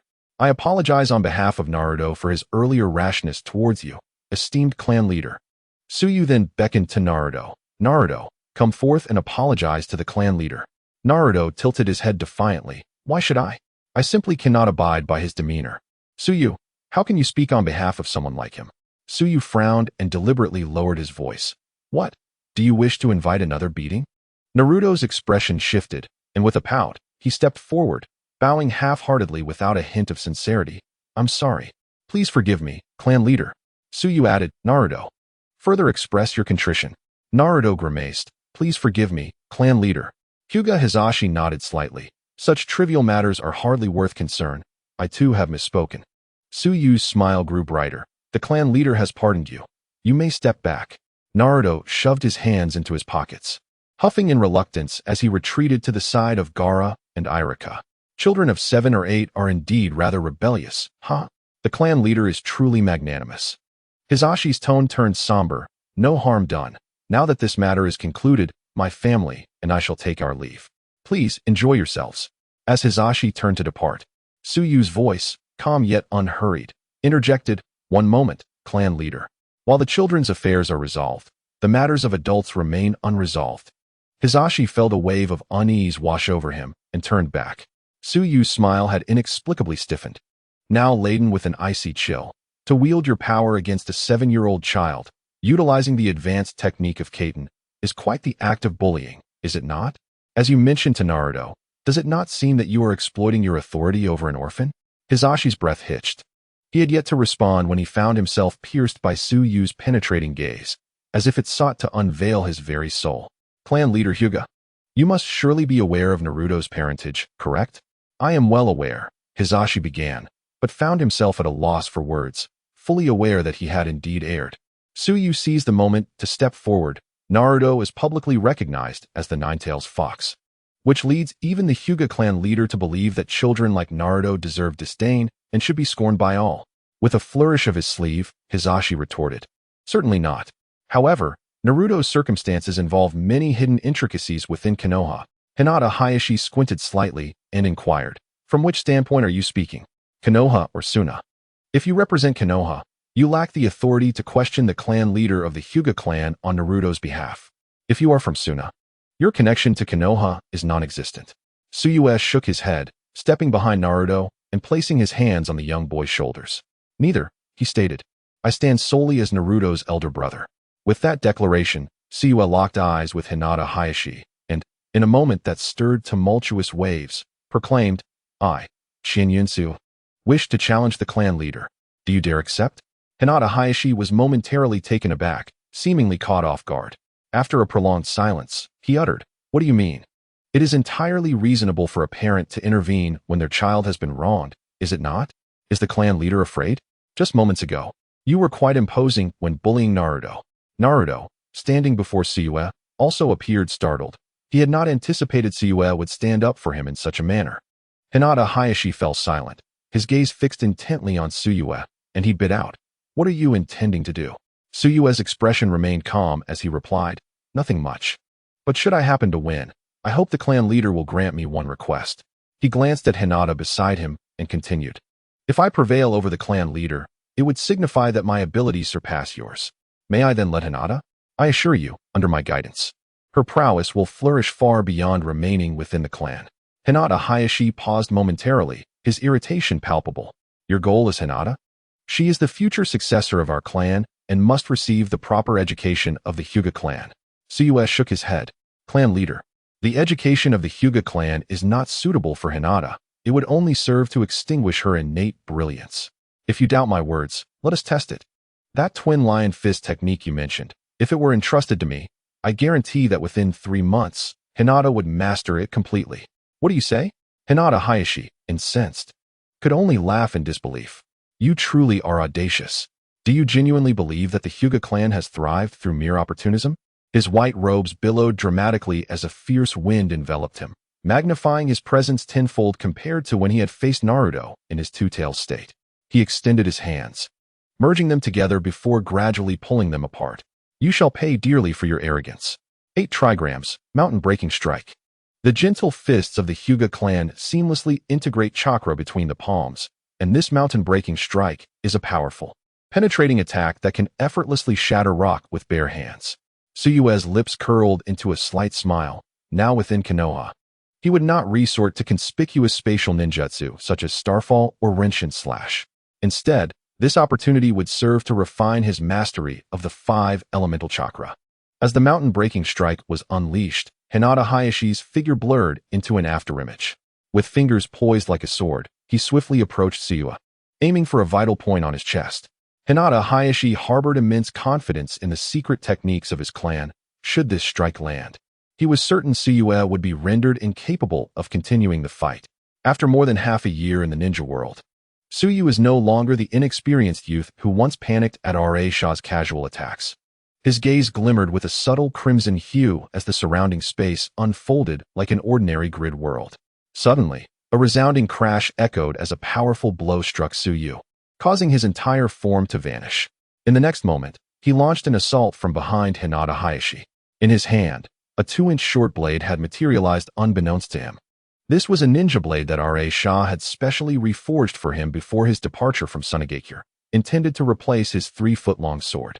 After all, as he was to become a teacher in Konoha, carrying a large sword would be rather ostentatious. With a swish, the blade sliced through the air, emitting a delicate sound. In the blink of an eye, its glimmering edge was poised at the nape of Hinata Hayashi. Yet at that moment, a stream of white chakra surged from behind him, enveloping his entire being in an instant. Tsuyu's blade met the chakra, and he felt a slight numbness in his grip. This was a rebound from the heavenly return technique. Hinata Hayashi spun with a deceptive swiftness, his eyes manifesting the same grotesque blood vessel patterns as Niji and Hinata. His eyes, pure and flawless, resembled a full moon, radiating a sacred glow.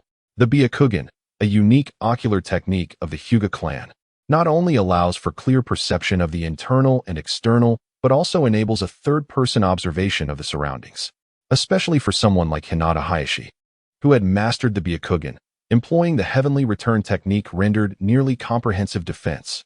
8 trigrams, 64 palms. Hinata Hayashi's voice thundered as he unleashed a rapid series of hand movements, his palms multiplying into pairs until they swirled around him in a flurry of 64 palm shadows. What is happening? Exclaimed Naruto in astonishment. Is Uncle Hayashi some kind of monster? How could he have so many hands? It's the 8 trigrams palm. My father has mastered it to the point of executing 356 palm shadows simultaneously. Gaara responded analytically. But will Tsuyu be in danger? It looks like he's being overwhelmed by Hinata's father. Naruto glanced at Gaara with concern. Gaara let out an involuntary scoff. You underestimate Tsuyu far too much. He is simply constrained here, unable to fully utilize his space ninjutsu. Hinata's gaze darted between the two combatants. Worry etched across her features. She wished to intervene, but was at a loss for words. Water release, water dragon bullet technique. Earth release, earth flow dragon technique. Fire release, dragon flame bullet technique. Combined release of the three natures. Tsuyu swiftly formed hand seals in front of his chest. After several advancements, his chakra now rivaled that of a typical Kage level. And the chakra consumption for ordinary elemental ninjutsu was minimal. A fire dragon surged skyward first, its intense flames crackling as they ignited the air. Simultaneously, a water dragon and an earth dragon charged from either side toward Hinata Hayashi. The earth dragon appeared ferocious, like a menacing deity, while the water dragon was graceful. Its form elegant. The technique known as the three escape joint bombs is a lower-tier variant of the legendary 5 elements joint bombs employed by the venerable Hokage Sarutobi Hiruzen. By amalgamating 3 distinct nature transformations into a singular release, it boasts the capacity for a nearly omnipresent area of effect strike. An explosive sound reverberated through the air. As the ground was marred with deep craters, the commotion swiftly resonating throughout the Hyuga clan. Numerous members of the Hyuga tribe rushed forth, only to find their clan leader engaged in combat with an intruder, leaving them momentarily frozen in astonishment. What is happening? How could someone dare to battle with the clan leader on our territory? This individual's mastery of ninjutsu is remarkable, indeed. Few in the entirety of Konohagakure possess such adept control over chakra. Alas, he has encountered the clan leader. The leader has perfected the heavenly spin technique, rendering him impervious to the 5 elements techniques. As predicted, before the words could fully escape his lips, Hyuga Hayashi's body quivered, and a more potent whirlwind enveloped him. At that very moment, the dragon projectiles from 3 directions were all thwarted. The 3 dragon heads, as if entering a mirror realm, turned skyward just as they were consumed by the tempest, their attacks reversing under the influence of the heavenly spin, hurtling back toward the assailant, Tsukuyomi. Tsukuyomi calmly observed the 3 dragon shadows racing toward him, the space around him trembling before he unleashed a sudden burst of speed. In an instant, the dragon shadows appeared to plunge into a quagmire, their velocity drastically reduced. With an outstretched arm, Tsukuyomi waved forward, and the blade-like shimmer, akin to a radiant rainbow at dusk, effortlessly severed the 3 dragon heads. His gaze, sharp and unwavering, fixated on a particular point around Hyuga Hayashi. In a flash, he executed a swift hand sign, his figure vanishing only to reappear above Hyuga Hayashi's head. With blades in hand, he emanated an aura as piercing as a spear, channeling terrifying chakra through the tip of his blade as he lunged toward Hyuga Hayashi. Foolish waste of energy, he thought, ready to mock. However, his words faltered midway as a flicker of fear crossed his eyes. Years of battlefield experience honed his 6th sense, compelling him to evade to the side. The gleam of the blade burst forth, radiating a brilliant white light, as Tsukuyomi's short blade plunged directly into Hayashi's defensive formation, narrowly missing his shoulder. Hyuga Hayashi furrowed his brow, silently observing Tsukuyomi as he regained his footing. After a prolonged silence, he spoke. Were you probing for weaknesses in the heavenly spin with your earlier technique? Tsukuyomi straightened his blade, resting it against his arm, and nodded. Have you faced the Hyuga clan before, or is this mere conjecture born of the moment? Hyuga Hayashi's frown deepened. It was evident that he had been bested in their earlier exchange. As the leader of the Hyuga clan, he was acutely aware that the heavenly spin did not provide an unassailable 360-degree defense. That seemingly impenetrable bastion had a critical vulnerability, a single degree where the technique faltered. Yet, this was a closely guarded secret of the Hyuga clan, leaving Hayashi perplexed. Chapter 77, Countermeasures. Since one dares to seek counsel from the clan leader, it is evident that meticulous preparations have been made. The heavenly spin, the signature technique of the Hyuga clan, is not something I would neglect to guard against. Your strength is not to be underestimated. You must hold a significant position even in the Sand Village, remarked Hyuga Hizashi. I'm alright, haha. I'm rather accustomed to a laid-back lifestyle, which makes me ill-suited for the rigid structure of a ninja system. Teaching and enjoying time with children suits me much better, replied Tsukuyomi with a smile. Chief, shall we continue the spar? Surely, you have yet to reveal all your abilities. Hisashi pressed his lips together, stating, knowing even the weaknesses of the Byakugan, to continue fighting would only be to invite humiliation upon oneself. With a focused gaze, Hisashi lifted his head to look at Tsukuyomi. Do you truly have a connection with the fourth Hokage? Tsukuyomi chuckled lightly. In a sense, yes. Although the jutsu I have developed is my own. Its execution has indeed been inspired by the Flying Thunder God technique. After all, the techniques derived from the Forbidden Eyes are unprecedented in the ninja world. He can boast about them as he pleases. Unfortunately, while your strength may rival mine, within the Hyuga clan, your opponents are not limited to just me, Hisashi stated coldly. What you propose will not be accepted. Hinata is destined to inherit the legacy of the Hyuga clan and must be educated solely by its members. Is the chief attempting to be unreasonable? Tsukuyomi felt a surge of anger. After the fight, if there was no agreement, wouldn't it all be for naught? I have never promised you anything, so how could I renege? Tsukuyomi was momentarily at a loss for words, realizing he could not truly confront the clan leader. He pondered a strategy, perceiving the members of the Hyuga clan as stubborn as old mules, leading to Niji's tragic fate. To alter their destinies, one must shatter these chains. However, as an outsider, he could conceive no other means beyond conquest. Surely, he could not simply join the Hyuga clan to instigate reform? Reform? Suddenly, an idea struck Tsukuyomi as he glanced at the somewhat timid Hinata. Perhaps the key to breaking the chains lay within the Hyuga clan itself? Perhaps Hinata was the pivotal factor in determining the fate of the Hyuga clan? Taking a deep breath, he declared to Hisashi, in that case, we shall take our leave. After finishing his statement, Tsukuyomi turned to his companions and signaled them to depart from the Hyuga clan. Brother Tsukuyomi, are we truly leaving just like this? What about Hinata? Naruto asked anxiously as they stepped outside. Tsukuyomi shot him a glance. What is the worry? She is the princess of the Hyuga clan. Is it really your place to be concerned? But that father of hers is truly absurd. I have never believed in fate. I refuse to let Hinata be subjected to such brainwashing any longer. Huh, what is this? Using rules to constrain clan members is a common practice among most ninja families. What truly astonishes me about the Hyuga clan is the caged bird technique. Tsukuyomi succinctly explained the caged bird technique to his companions.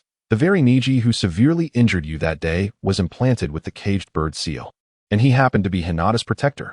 To you, destiny may indeed seem ethereal, yet for the Hyuga clan, particularly those of the branch family, the term destiny is a palpable curse that intertwines itself throughout their lives. Those who are ensnared, akin to birds trapped within a cage, shall never again experience the essence of freedom. Naruto appeared to have opened a floodgate of words, chattering incessantly. No wonder I felt such an odd emotional turmoil when battling against you. Growing up in such an environment must inevitably mold one into a cold and rational monster. Gaara chuckled lightly. Naruto, you yourself are referred to as a monster by others. How can you speak of others in such a manner? It is entirely different. Tsukui, I implore you, find a solution. Tsukui rubbed his temples and addressed the group. It is not that I am unwilling to effect change, but the hierarchical structure of the Hyuga clan has persisted for ages. Only a shift within the clan can bring about true transformation. Our only recourse is to liberate Hinata from this control, even if only temporarily. The most effective strategy is to inform Hayashi Hyuga that only by breaking free from familial constraints can Hinata's potential be fully realized. Gaara, standing with his arms crossed, inquired, what do you intend to do? Perhaps we could enlist Irika's assistance. Tsukui gazed ahead as the group returned to Ichiraku Ramen, where Irika awaited them. Irika waved at the group. You're back. Weren't you supposed to find Hinata? Where is she? Tsukui sighed deeply, his brow furrowing, and spoke to Irika in a tone laden with exasperation. I truly did not anticipate that such a family would exist in the Hidden Leaf Village. It is quite disheartening. Tsukui sighed heavily once more, prompting Irika to express his curiosity. What has transpired? Tsukui parted his lips, hesitating to articulate his thoughts, but under Irika's persistent prodding, he cautiously replied. As we approached their home, we discovered that Hinata's father was, astonishingly what? Tsukui cast a glance at him, his voice dripping with cynicism. He was committing domestic violence against Hinata. It is utterly despicable. What? Irika sprang to his feet, grasping Tsukuyomi's arm. How could this be? If my memory serves me, Hinata's father should be the esteemed leader of the Hyuga clan, a seemingly gentle and refined individual. How could he harbor such tendencies in secret? Tsukuyomi quickly placed a hand over Irika's mouth. Shoo, lower your voice. He then released a heavy sigh. Indeed, I was equally astonished. A person of such virtuous stature would resort to domestic violence against a child, merely due to Hinata's unfulfilled academic expectations. Irika furrowed his brow. This is unfathomable. Although Hinata exhibits a notable deficiency in genjutsu, the assessments of such skills in ninja school are minimal and should not have significant repercussions. Tsukuyomi, are you certain that Hinata is enduring domestic abuse? If you don't believe me, ask them. Tsukuyomi pointed to Naruto and the others behind them. As they witnessed Tsukuyomi's increasingly exaggerated claims, they stifled their laughter, biting their lips and nodding vigorously in agreement. Irika observed that the faces of the three children were flushed, akin to witnessing something utterly unbelievable, and he felt no doubt about their reactions. So this is how it is. I have long harbored a curiosity regarding Hinata, who hails from a prominent family, yet possesses a gentle disposition. If she has been subjected to prolonged oppression and domestic violence at home, it could indeed render a child exceedingly introverted. If this is the case, as educators, it is imperative that we conduct an in-depth interview with her parents. However, Tsukuyomi waved his hand dismissively. Oh, there's no need for that. I actually comprehend the intentions of the Hyuga clan leader. Every parent yearns for their child to succeed. Hoping for their flourishing, they simply employ misguided methods. But it is entirely wrong to allow domestic violence against children, exclaimed Irika. Tsukuyomi, I previously regarded you as a responsible teacher. I refuse to believe you would remain indifferent to a child being bullied. Tsukuyomi pondered for a moment, as if contemplating deeply. Irika, I have an idea I wish to discuss with you. What is it? I propose that we establish a tutoring class in addition to our regular lessons. Hinata's father believes her academic performance is unsatisfactory, does he not? If we teachers exert ourselves to enhance her learning, we fulfill our responsibilities while alleviating her parents' concerns. Wouldn't that be a win-win situation? Irika's eyes sparkled with excitement. That is indeed an excellent suggestion. However, Tsukuyomi, this will undoubtedly require you to invest more effort. What nonsense? Tsukuyomi retorted, raising his chin and gesturing grandly. Everything is for the sake of the child's development. Irika nodded vigorously. Yes, everything is for the child's growth. Tsukuyomi, you are truly a remarkable teacher. I have resolved to emulate you in my future career in education. With a subtle smile, Tsukuyomi cleared his throat and waved his hand. Irika, I shall count on you to take the lead on this. As I am not yet well acquainted with the organizational structure of the Konoha Ninja Academy, rest assured, I will handle it. Tsukuyomi exhaled deeply, unable to suppress a glance at Naruto, who was voraciously devouring his meal nearby, and he mused silently. For your happiness, I am truly pouring my all into this. The following day, after school at the Ninja Academy, students packed their bags and departed as usual. Once most of the classroom had emptied, a petite figure in the last row finally stood up to gather her stationery and books. At that moment, at the classroom entrance, 4 figures stood, 1 large and 3 small. 3 of them remained at a distance, their eyes fixated intently on the lone boy with yellow hair. Naruto pressed his hands against his chest and took a deep breath, stepping forward a few paces. Yet, just as he neared the doorway, he suddenly halted, turned around, and strode back to the group. Oh no, this is too awkward. And with what happened last night, how am I supposed to address it? He grumbled. At that moment, Gaara and Shino simultaneously expressed their astonishment, while Naruto's face flushed crimson as he clenched his fists, casting a final hopeful glance at Getsu. Getsu smirked, questioning, what are you looking at? I have already stated that this is your last opportunity. Hinata will be out shortly. If you do not seize this moment, you might as well abandon any thoughts of joining the night organization. With his hands shoved into his pockets, Getsu's gaze revealed a hint of cold indifference. Naruto gritted his teeth and slowly shuffled to the door, attempting to bolster his own courage. Come on, Naruto, it's just a little stutter. Am I really afraid of her? He inched away from the door, spotting Hinata's delicate figure as she finished packing her bag, preparing to leave. Hinata glanced towards the classroom door, wondering why it felt as though someone had been watching her moments ago. Naruto retreated a few steps, thinking, no, I'm a grown man. If I rush out to find her, it might easily be misconstrued as predatory behavior. A battle of wills raged within his mind. While in the distance, Getsu and the others had retreated to a corner. Gaara and Shino hid behind the wall, covertly observing, while Getsu sat on the stairs behind them. What a coward Naruto is, boasting about his bravery. If he ever becomes Hokage, he might even avoid diplomatic conversations with foreign women, Gaara remarked, exasperated. Gritting his teeth, Naruto steeled himself, thinking, I'll do it, come what may. He approached the classroom door, and at that very moment, Hinata emerged, their eyes meeting, one tall and one short, before Naruto's gaze flickered with panic, and he abruptly turned to walk towards the stairs. After taking a few steps, a pang of regret washed over him. He scratched his head, his messy blonde hair standing in disarray. Turning back, he boldly approached Hinata and extended his hand, saying hello. Hinata looked up at him, remaining silent for what felt like an eternity, her cheeks flushing a soft pink, reminiscent of delicate clouds at dusk. She did not reciprocate his gesture, but lowered her head, her mind buzzing with confusion. Why you hello? Ah, I am Uzumaki Naruto. I know you saved me before. Upon hearing her mention this, Naruto rubbed his head sheepishly. About that. It wasn't he really a rescue. Those guys were just so annoying. I intended to teach them a lesson myself. In the distance, Gaara blinked in surprise, recalling Getsu's claim that Naruto had been on the receiving end of a beating during their first encounter with Hinata. Thank you. Hinata's voice was barely audible as she watched Naruto's outstretched hand linger in the air. She longed to grasp it, but her body felt paralyzed. It's nothing, really. Do you always wait for others to finish before you tidy up your things? Hinata nodded, her voice barely a whisper. Why is that? Naruto inquired, puzzled. I'm afraid. Afraid of what? He pressed. I fear encountering unpleasant individuals. If I linger a bit longer, I can avoid them. Naruto paused for a moment, seemingly coming to a realization. Hinata was afraid of being obstructed by those well-behaved children when leaving the campus, just as she had been in the past. Did you often encounter those troublemakers before? Hinata lowered her head, responding with a soft yes. Doesn't your father come to pick you up? Hinata shook her head, remaining silent. How irresponsible. Is he unaware of the bullying you face at school? He knows, she replied, yet he does not protect me. Naruto felt a surge of indignation. Hinata touched her face, her eyes glistening. Father says I should retaliate, just like Neji brother. That guy. Naruto pondered, realizing that, as part of the Hyuga clan's younger generation, Neji had likely faced unfair treatment because of his Byakugan, just like Hinata.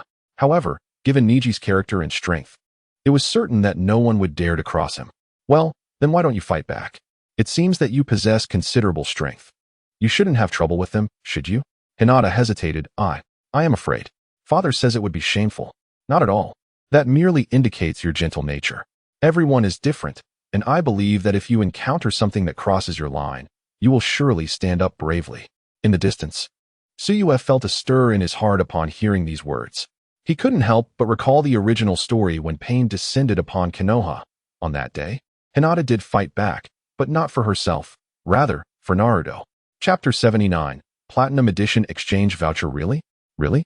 Hinata lifted her small face, a hint of joy appearing on her previously reserved expression. Of course, I have an excellent judgment of character. Do not be overly concerned with others' opinions. I believe each of us possesses our own unique brilliance, don't you think? Hinata gazed intently at Naruto, and after a moment, she sincerely nodded. Yes. Are you going back now? Would you like me to accompany you? The two fell into silence simultaneously, with Naruto's mind seeming to stall as he felt he had forgotten something important. Right? Why had he come to find Hinata in the first place? Hinata hesitated for a moment, then agreed, and they walked toward the door one after the other. As they descended the stairs, several onlookers who had been spying emerged. Wait, where is Naruto going? Didn't we say he should recruit people? Gaara stepped forward, bewildered. Looking at Naruto, it seems he's forgotten what Tsukuyomi said. Shiyusana whispered. Gaara slammed his fist into his palm. I knew this guy was unreliable. After meeting a girl, he's completely distracted, forgetting even what Tsukuyomi entrusted him with. Tsukuyomi walked out from behind them, yawning and waving his hand dismissively. Never mind. Let the blonde go and accompany his girlfriend. Come on, I'll take you two for ramen. Upon hearing that Tsukuyomi was treating them, Gaara's mouth instantly watered, rubbing his hands together. Wonderful. Let us go. Tsukuyomi is treating us. Tsukuyomi shot him a cold glance. What are you saying? Have I ever treated you less? Meanwhile, on Hinata's side, with Naruto's assurance, it seemed nearly certain. The main concern lay with her father, and that would depend on Irika. As she spoke, Tsuyu approached the window in the corridor and observed Naruto, with his golden hair, and Hinata, who was noticeably shorter, making their way toward the entrance, engaged in cheerful conversation. Relieved, he descended the stairs with the two of them. Meanwhile, as Naruto and Hinata neared the Hyuga clan's residential area, Naruto suddenly halted. Oh no! Hinata glanced back, inquiring, "What's wrong?" With a grin, Naruto exclaimed, "I forgot the matter Tsuyu asked me to handle." He turned to Hinata, having grown more familiar with the young girl through their conversation along the way. You see, Tsuyu, or rather, teacher Tsuyu, is discussing the establishment of an after-school tutoring class with Irika-sensei and others. Would you like to join? A tutoring class? Hinata hesitated slightly, unsure of its purpose. It means the teachers will set aside time in the evenings after school to specially tutor us in our studies. How about it? We could even have fun learning together. Naruto enthusiastically explained. Hinata lowered her gaze. I don't want to participate. Naruto was taken aback. Why not? Then realization dawned upon him. I understand now. You're considering your father's stance, aren't you? Don't worry about that. The teachers will speak to him. All you need is your own consent. But perhaps it's better to let it go, Hinata murmured hesitantly. Noticing her inner turmoil, Naruto fell silent as well. After a moment of contemplation, he gently inquired, Hinata, if it were solely up to your heart, would you wish to join? I mean, your own thoughts. Without considering your father's opinion. Hinata bit her lip, unsure of how to respond. At that moment, Naruto placed a comforting hand on her shoulder. Hinata, each of us is an independent individual. If you truly don't wish to go, I have nothing further to say. However, if it is indeed a matter concerning your family, I hope you will reconsider. I want you to seize control of your own destiny, rather than entrust it to the whims of fate. No one can enslave another, even if they are family. Naruto's words resonated with conviction, causing Hinata's heart to tremble intensely. After a long pause, she lifted her head and said, I will think it over. I must go now. Hinata lingered for a moment, as if grappling with a decision, before she dashed to the side, retrieving her backpack from her back on a piece of azure marble. Her small hands rummaged through the bag until she finally stilled, and after a considerable wait, she approached Naruto, cradling a box. This is a collection of some things I gathered for you. I enjoyed our time together. Goodbye. Before she could finish her sentence, the girl swiftly turned and fled. Yet Naruto clearly saw the radiant blush illuminating her cheeks as she departed. In the myriad of words in this world, none could rival the fleeting redness on the girl's face. What is this? Naruto muttered, gently opening the box. His expression shifted from confusion to shock, and then to sheer joy. Wow, I can't believe it. I've struck gold. In a moment of fervent emotion, Naruto found himself at a loss for words. Glancing around and realizing he was utterly alone, clutching the box gifted to him by Hinata, he leapt joyfully in place. The soft lavender box contained a thick stack of platinum exchange vouchers, while Naruto had managed to accumulate a mere handful over 3 or 4 years of instant noodles. Hinata's gift boasted an immaculate collection of nearly 100 vouchers. This treasure was likely even more enticing to Naruto than a few gold bricks laid before him.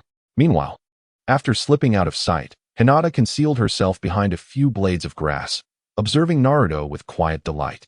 Witnessing his unrestrained joy made her cheeks flush, and a radiant smile graced her face. After a considerable time, once Naruto had disappeared, she emerged from her hiding place, standing thoughtfully in the same spot. That night, Tsukuyomi lay quietly in bed within the exclusive accommodation for teachers at the Konoha Ninja Academy. Although the lodging area was relatively spacious, it was sparsely populated, as the entire village of Konoha resembled a quaint little town, and the ninja who chose to teach lived not far from home. The moon hung high in the star-studded sky, casting playful beams of light through the window panes, painting the walls and floor with silvery strokes. Tsukuyomi activated his mystical ocular panel, observing that the prominent progress bar in the center had filled to 3/4, indicating he was less than a quarter away from advancing his ocular technique. Most of the Sunagakure missions had been completed, with only a few remaining at over 90% completion, steadily rising as time passed. However, the total yield was still around 700. Through his time as an educator, the progress of Konoha's 12 young ninjas had begun to climb. Apart from Naruto, who had reached an impressive 80%, the others lingered in the 30s and 40s. The Uchiha clan father and son duo had contributed significantly, with Fugaku at 100% and Itachi at 60%. Shursui had risen to 20%. following his involvement in assisting the Uchiha clan during their rebellion. As for elite ninjas like Kakashi and Guy, they had not even registered on the scale yet. Chapter 8. The founding of the supplementary class. Once the matters concerning Hinata and Naruto were resolved, Tsukuyomi mused, it would be time to strategize against Kakashi and the others. He gradually succumbed to the embrace of slumber, accompanied by the moonlight. Suddenly, Tsukuyomi's eyes snapped open, ablaze with intensity. He rose swiftly, using a series of instantaneous leaps to arrive at the dense forest beyond Konoha. Beneath the night sky, a figure clad in black robes reclined against a tree trunk. Father said you would sense my approach whenever I neared Konoha, Tsukuyomi thought. Itachi Uchiha's crimson eyes glimmered calmly as he observed Tsukuyomi closing in, his form vanishing and reappearing before him in an instant. Is Shirsue's vision still intact? Itachi inquired softly.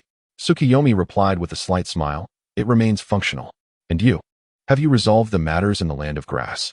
With your eternal Mangeki Sharingan, such trivialities must be child's play for you. The issue has been resolved. I have slain the leader of the grass village and renamed it the Flame Village. While it bears a resemblance to the Rock Village, it matters not. Has the ruler of the land of grass consented to this name change? Uchiha Itachi calmly replied, the land of grass has also transformed into the land of flame. TSK, are you attempting to provoke Konoha?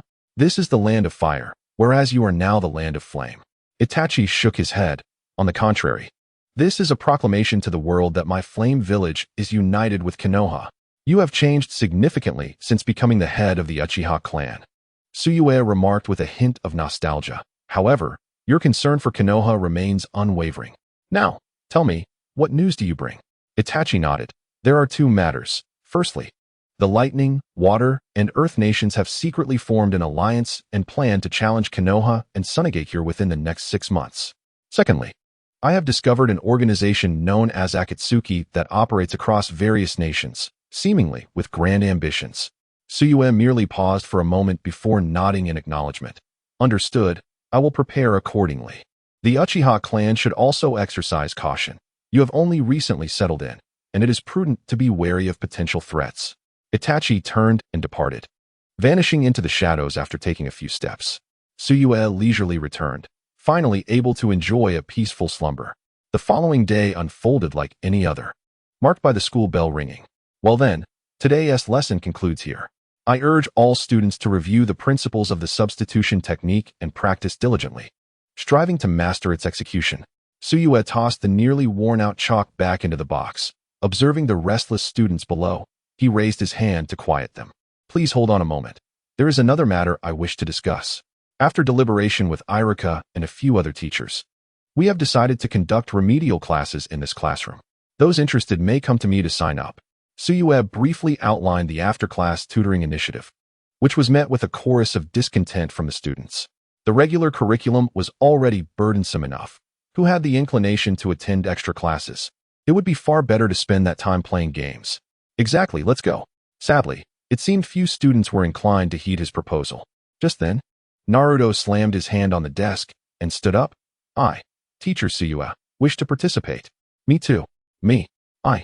Gaara and Tsunayuna raised their hands simultaneously. By this time, several classmates had already left, and those just stepping out turned to mock Naruto upon seeing his raised hand. Naruto, you might as well give up. With your grades, even if you studied 24 hours a day, you wouldn't do well. Naruto scoffed. Nonsense, I aspire to be Hokage.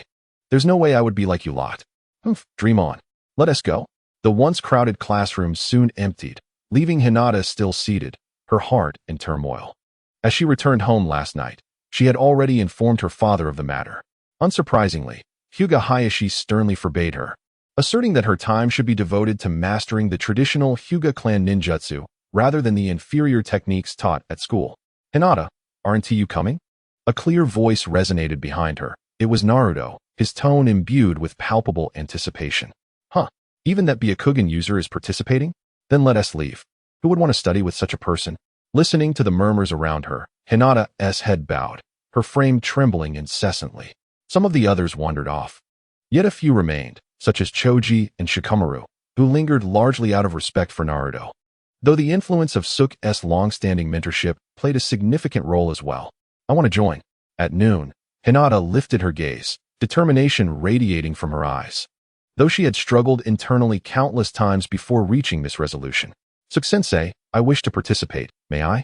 Suk cast her a brief glance. Her expression stern yet her gaze gentle. "Certainly, our study group will be in pairs. You shall team up with Naruto." "Huh." Hinata's head shot up. Believing she had misheard, her ears flushing crimson. "Ah, I'm paired with Hinata? That is splendid. Hinata, I will strive to teach you ninjutsu." Naruto added cheerfully also. "Thank you for your ticket. It was the finest gift I received." "Hiss, Naruto, are you sure you're not the one being taught by Hinata? I don't think you've ever passed any academic subjects," Gaara interjected with a hint of annoyance. "By the way, what ticket are you referring to? What secretive business are you two up to?" "And no, we haven't done anything," Hinata exclaimed, her neck reddening before Naruto could respond. "There's something amiss, Sanai." "What do you think?" "It does seem a bit odd," replied Sanyu Sanai with a gentle smile. "All right, let us proceed with the current group arrangements. I hope everyone can support one another in future studies and life." "Good," Suk proclaimed, waving her hand. "Now let us go. I'll treat you all to some delicious food." Thus, under Suk's exuberant guidance, the group enjoyed a hearty meal at the Ichiraku ramen shop. In the evening, Hinata returned home alone, her slender figure casting a shadow that stretched several meters in the setting sun. As she approached her doorstep, she suddenly froze upon seeing a tall silhouette blocking her path. It was her father, Hyuga Hayashi. "Father." Hinata instinctively lowered her head, but in that moment, Naruto's words echoed in her mind. "Why are you returning so late?" Hyuga Hayashi inquired authoritatively. "I participated in the class's tutoring session. I will likely be home later from now on." Hayashi frowned. "Is it that Irika fellow? It seems I must clarify my previous words with him. I'll have to speak with him again."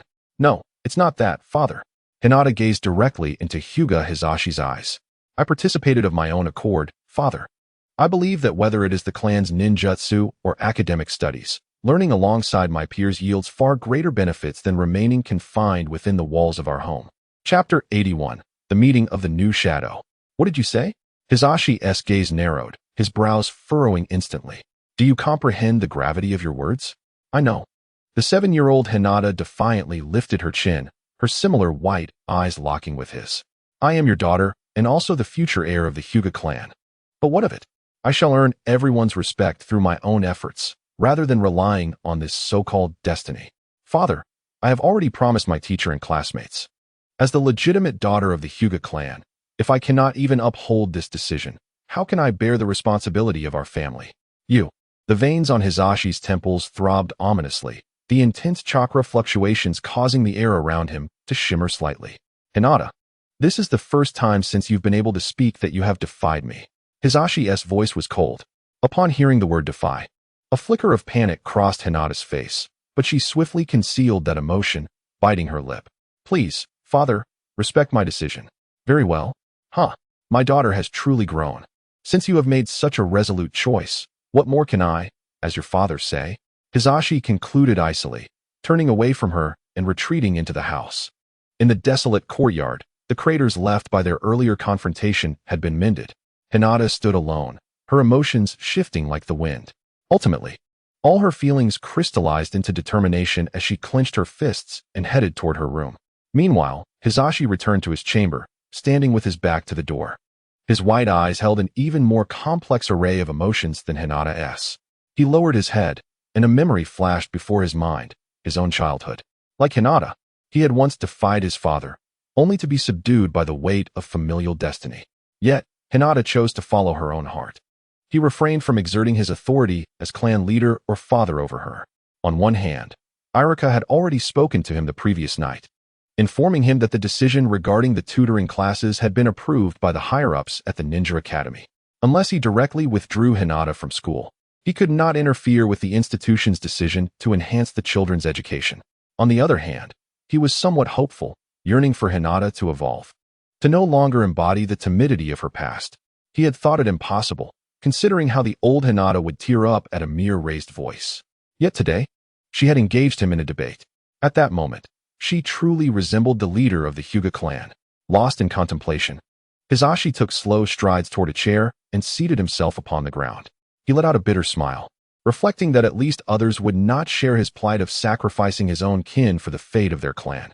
Memories of that autumn several years prior flooded his mind, the day when Konoha and the Cloud Village forged an alliance. There were those who covertly sought to seize Hinata's Byakugan, but he was fortunate enough to uncover their plot in time and acted decisively. However, this act of aggression incited the ire of the Cloud Village, and the envoys pressed Konoha for a resolution. As the leader of his clan, he was unable to intervene directly, ultimately leading to the sacrifice of his collateral relative, Hyuga Hisashi. Each time he recalled this event, an abyss of regret engulfed Hinata Hayashi, consuming him slowly. He loathed his own weakness and equally despised the fatalistic beliefs surrounding the Hyuga clan's destiny. "What would you do if you were in my position?" he murmured, taking a deep breath. "Brother Tsukuyomi, our tutoring class has seen quite an influx of students these past 2 weeks. Perhaps we should consider renaming it to something more sophisticated?" Gaara suggested, tilting his head. When people hear tutoring class, they might envision a group of bookworms devoid of combat prowess. In pursuit of the philosophy that everything should be for the children, Tsukuyomi collaborated with Irika to reorganize an available classroom as the new venue for the tutoring class. Although it was officially labeled a tutoring class, the gatherings primarily revolved around enjoyment and leisure. After several weeks of experimentation, the curriculum had taken shape. On Mondays, Wednesdays, and Fridays, they focused on ninjutsu practice, while Tuesdays, Thursdays, and Saturdays were dedicated to physical training. Sundays were allocated for addressing queries, though few inquiries arose. And thus Sundays gradually transformed into a fixed gathering time for feasting at the ever-popular Ichiraku Ramen. "So what do you all propose for a new name?" "I know. Let us call it the Naruto class. What do you think? Those who join us will surely achieve greatness." Naruto proclaimed loudly, raising his hand. The only response was a chorus of disdainful glances. "What about the Ultimate Storm Elite Genius class? It sounds powerful just saying it." The group fell silent, unimpressed. "What is wrong with that? What name could possibly be better than mine?" They fell into silence, as most had either been orphans or Jinchuriki since childhood. The concept of crafting a name felt far removed from their experiences. "Let us call it the New Shadow Society then." "What on earth is that?" Tsukuyomi explained. "New is a mythical creature, sharing its name with the night. It should be mentioned in the history books of the ninja world that you study in school. If we can develop it further in the future, it could serve as a precursor to night. For now, let us use it as our tutoring class name." Tsukuyomi recalled a book he had read titled Dragon Clan, which mentioned student councils and the Lionheart Society. Thus, the New Shadow Society was inspired by the latter. In mythology, the New possessed the characteristics of various animals, resembling the dragons from the Eastern nation he once knew. "I think it's acceptable. At least it doesn't sound unpleasant." Gaara crossed his arms, adopting an air of superiority. "Then it's settled. From now on, whenever you hear the name New Shadow Society, it will signify that we are united. Understood?" "Understood." A group of individuals responded simultaneously, and Tsukuyomi nodded in satisfaction, gesturing for them to proceed. Upon exiting the school, Tsukuyomi intended to purchase some daily necessities at the bustling intersection, only to be interrupted by a cacophony of shouts ahead. In an age when one ought to endure hardship and diligently practice the art of ninjutsu, you chose to indulge in idleness, resulting in a frail physique that falters at the slightest touch. During the time when one should be tirelessly striving for self-improvement, you opted for lethargy, leading to subpar grades that leave you unable to face your parents at the upcoming meeting. Young ladies and gentlemen, have I struck a chord with your innermost thoughts? If so, please vocalize your sentiments, allowing me to feel your fervor for life, shall we? Following the source of the commotion, Tsukuyomi arrived at a clearing, instantly taken aback by the scene before him. A mere 10 meters away, he observed individuals erecting a rudimentary tent with several deep green and earthy yellow cloths. In front of the tent stood a middle-aged man with a watermelon-inspired hairstyle, donned in a vibrant green bodysuit, who was fervently shouting into a megaphone. Chapter 82. Dancing Youth. If you find yourself lost regarding your future, or if life feels disheartening yet you still harbor hope, then join me in the glorious endeavor of Dancing Youth. Enrollment is free, with elite Jonin instructors guiding you. You need only dedicate a few hours each day, and in return, you shall reap the rewards of a passionate youth. Suddenly, a bottle of water appeared before the watermelon-haired man. "Teacher Kai, have some water. You've been shouting for half an hour. Let me take over." The speaker was none other than Tsukuyomi's acquaintance, Rock Lee, a year senior to Naruto and easily recognizable in his emerald green jumpsuit. The one passionately performing with the microphone was none other than Might Guy, Konoha's elite Jonin. famed alongside Kakashi. What were they up to? Tsuyu's mind was racing as he stood still, observing the scene, while passers-by hurriedly avoided the two seemingly eccentric individuals. Hey! Kai's keen gaze swiftly locked on his Tsuyu, who had been standing motionless for over 10 seconds, and he approached with a burst of speed. Tsuyu felt a gust of wind brush against his cheek as the athletic Might Guy stood before him. Such speed. Is this the prowess of a taijutsu master? Even without unlocking the 8 gates, his speed was nearly at the level of a shadow. You are Tsuyu, the teacher from Sunagakure, aren't you? I recognize you. Upon realizing Tsuyu's identity, Kai seized his hand and led him toward the makeshift tent. Come. I noticed you've been standing here for quite some time. Do you have thoughts about the club I'm forming? A club? Tsuyu was momentarily taken aback, instinctively asking, what is that? Might Guy gestured for Tsuyu to sit on a chair and handed him a form. Take a seat. Let me explain. By the way, what is your name? Tsuyu. Ah, yes, Tsuyu. Might Guy scribbled the name in the designated field on the form. Wait a moment. Tsuyu widened his eyes, abruptly halting Might Kai's hand to prevent the pen from falling. His gaze swept across the top of the form. Dancing youth? What is this all about? Oh, it's just a club, right? Our club is quite popular. Let me jot down your information to secure a spot. Otherwise, it might be taken. Might Kai said with a nonchalant air. However, Tsuyu opened his mouth, and after a long pause, he managed to utter, if I'm not mistaken. You haven't recruited a single person today, have you? Might Kai's hand, clutching the pen, stiffened momentarily before he chuckled lightheartedly. Such things are always the hardest at the outset. Look, Tsuyu, you've already been drawn in by my charming aura. With a sigh, Tsuyu snatched the form from Might Kai's grasp. Mr. Kai, I might consider joining your dancing youth, but you must first explain the details. What exactly is this about? And why are you recruiting? Might Kai's eyes suddenly ignited with fervor. Really? Truly? With a swift motion, he tossed the pen aside and declared, I wish to gather a group of students for teaching. We received an official notice mandating us to recruit a cohort for the academy's training. Tsuyu furrowed his brow. Recruiting students? Shouldn't that be led by graduates from the Ninja Academy? Why are we doing this on the street like a stall? Might Kai clarified. It's different from what you think. Simply put, we are to establish some clubs, created by our elite jonin, who will directly instruct students aged 12 to 50. Regardless of age. Hearing Kai's description, Tsuyu's eyes reflected a hint of confusion. Was this a plot not present in the original story? Suddenly, a thought crossed his mind. He raised his head and looked at Kai, whispering, is a war impending? Kai's expression changed drastically as he glanced around and leaned closer to Tsuyu. How did you know? Did you guess? Kai covered his mouth, and after a long moment, he sighed. Is it really going to come to war? Even you all are being mobilized. Is this situation truly dire? Well, these matters are still under confidentiality regulations, but I have my suspicions. Tsuyu replied. Connecting the establishment of clubs with the potential for war, a notion sparked by Itachi's earlier mention of the Three Kingdoms Alliance. The situation isn't urgent, but the implications are quite serious. You are from Sunagakure, and currently, Konoha and Sunagakure are in a state of diplomatic engagement. It doesn't hurt to inform you. Intelligence from our spies in the Land of Earth indicates that they have formed a covert alliance with the Land of Lightning, seemingly plotting a joint attack on Konoha. The concern flickered in Kai's eyes. If it were just 2 nations, it wouldn't be too bad. But if 3 countries unite, with Sunagakure as an ally, Konoha could still manage a fight. What if even your Sunagakure? Kai's gaze shifted meaningfully towards Tsuyu. But Tsuyu raised his hand decisively. Impossible. Sunagakure has shown its sincerity. Even the one-tailed Jinchuriki is currently in Konoha. Kai nodded. Indeed, but we must remain vigilant. The primary concern lies with the Land of Thunder and the Land of Earth. Their covetous eyes have been set upon Konoha for quite some time. Hence, your establishment of a club is, in essence, preparation for the wars that may lie ahead? Tsuyu inquired.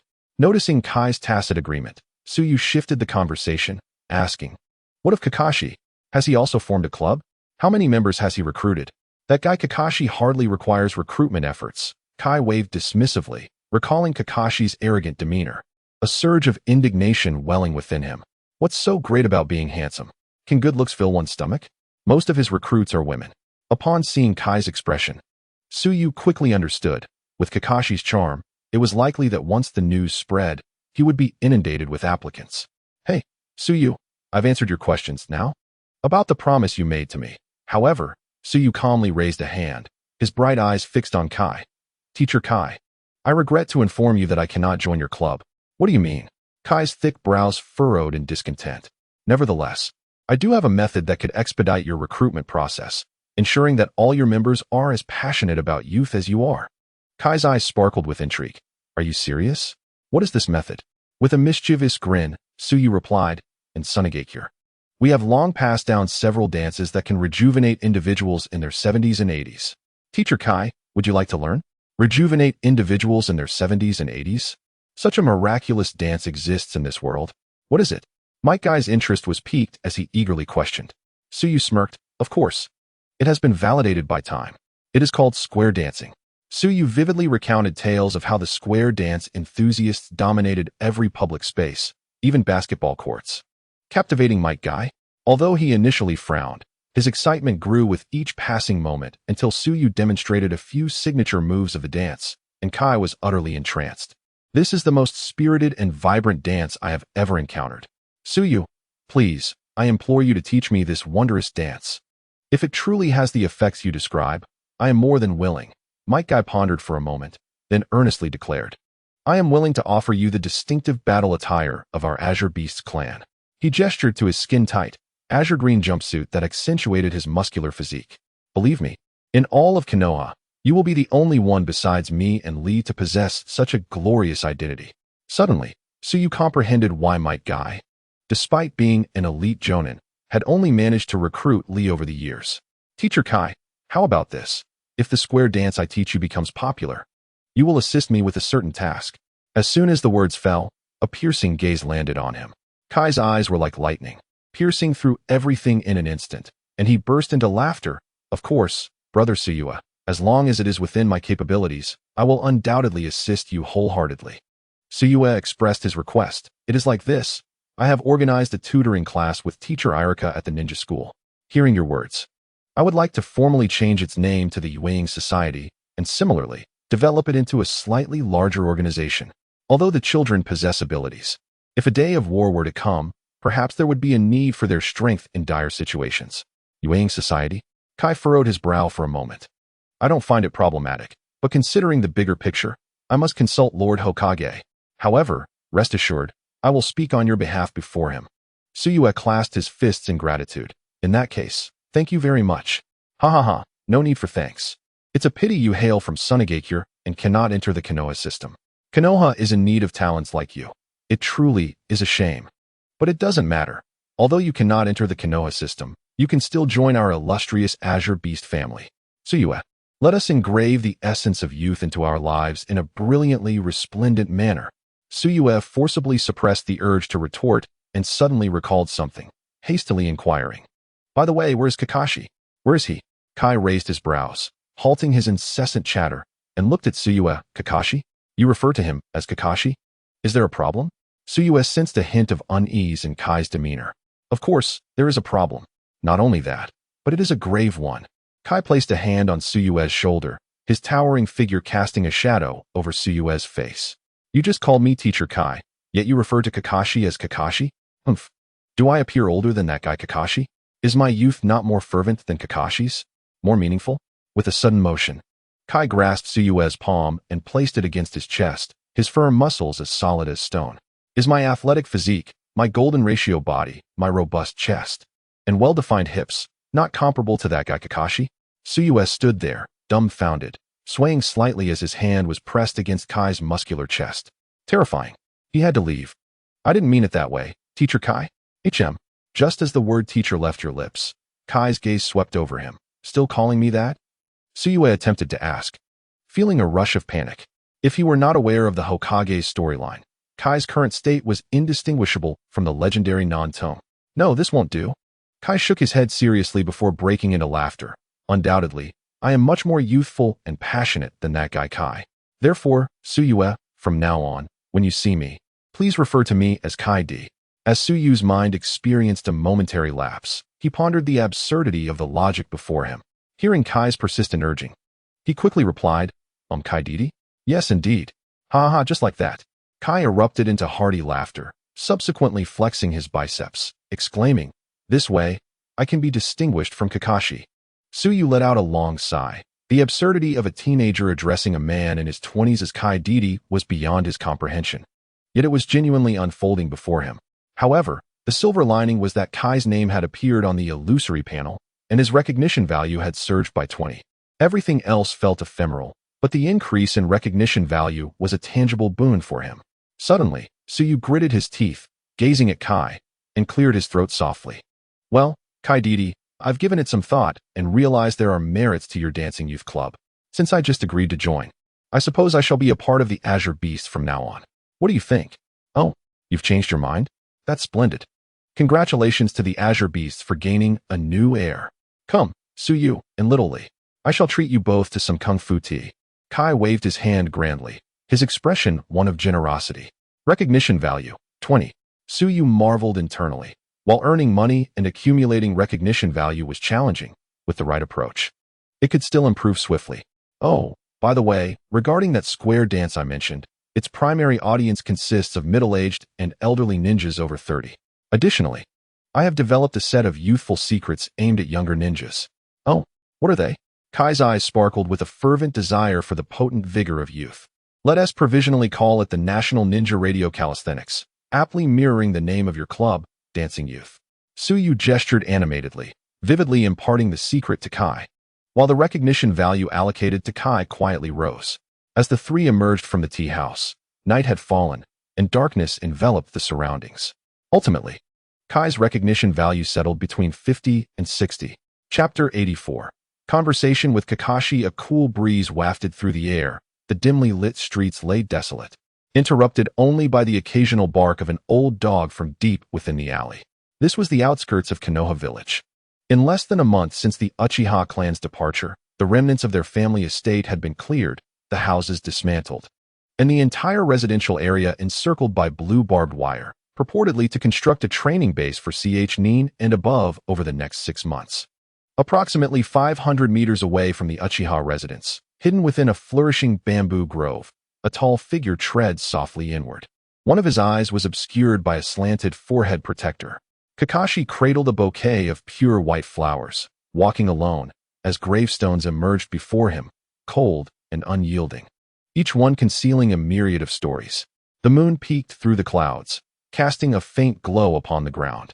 A gentle breeze rustled the leaves as Kakashi approached a modest gravestone, laying the pure white flowers as an offering. After pausing for an extended moment, Kakashi deeply bowed and then approached another tombstone, where the hastily inscribed characters read Uchiha Obito. At that moment, Kakashi's expression turned solemn as he stood for a while, taking a few steps forward to sit beside the monument. Time seemed to stretch indefinitely as the crimson hue gradually brightened and the dark clouds in the sky began to dissipate. Filled with nostalgia, Kakashi eventually rose and departed. Tonight, he had simply come to pay a visit to his friend. As he stepped out from the bamboo grove, Kakashi suddenly sensed something, halting in his tracks. Abruptly, he extended his hand, revealing a short blade, roughly the length of his forearm, with a blade width of about 2 inches. At the moment chakra converged, the blade seemed to extend, manifesting an additional 5 inches of chakra-infused edge. With a swift motion, the blade sliced through the air, severing a large swath of bamboo, producing a crisp, crackling sound. In an instant, Kakashi formed hand seals and advanced, yet all he found were the broken stalks of bamboo, devoid of any presence. This was not the first time he had encountered such an anomaly.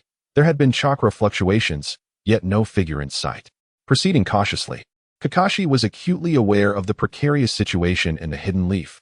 The threat of foreign ninjas infiltrating their territory loomed large. Even though today was a day off for him, he, as a seasoned Nin, would not remain idle in the face of trouble. As he continued onward, his gaze was suddenly drawn upward, and he spotted a figure perched upon a branch. "Is that you?" Kakashi questioned, confusion evident in his eyes. The slender silhouette of Tsukuyomi leaned against the branch, gazing back at him. "Oh, Lord Kakashi, what brings you here? Is there someone you know among the deceased?" Tsukuyomi's eyes flicked over, seemingly surprised as they traced the path Kakashi had taken. "I recall that there is a cemetery ahead, is there not?" Kakashi replied. "And you, Tsukuyomi-sensei, why are you still awake at this late hour?" Tsukuyomi sighed. "Ah, the moonlight is so bright tonight. I couldn't help but feel a pang of homesickness." Kakashi fell silent, the tension in his tone dissipating. The students and teachers from Sunagakure are allowed to return home once a month. It seems you have not returned in the past 2 months?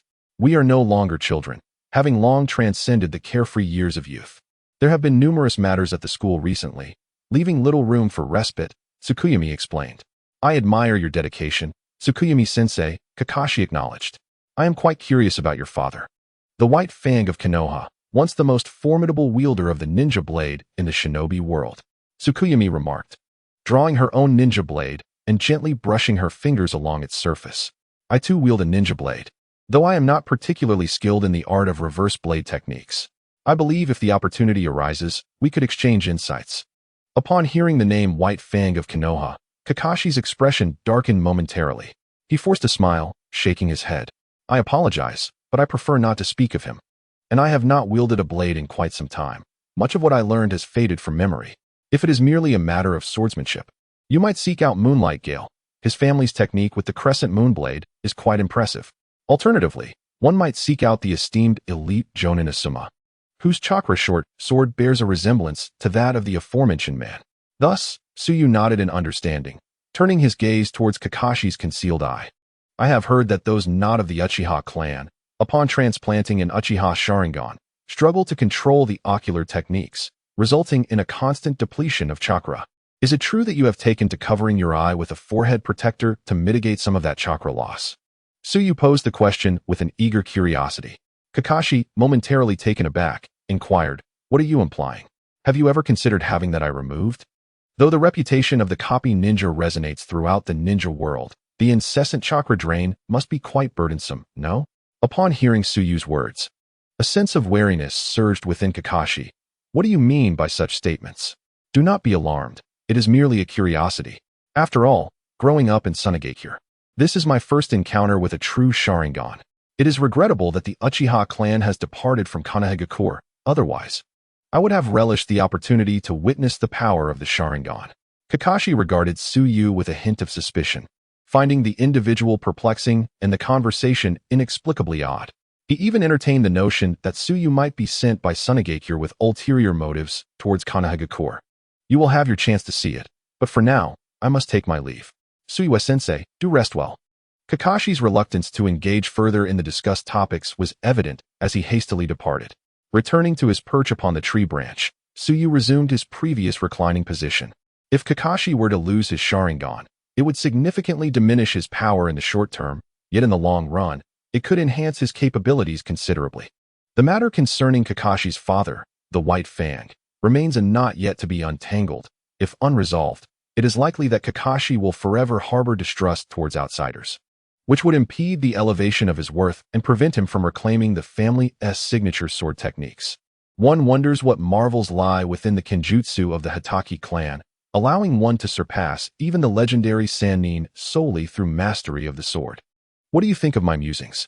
Tsuyu addressed the air, and after a ripple of energy, Obito, donned in his mask, appeared upon the adjacent tree trunk.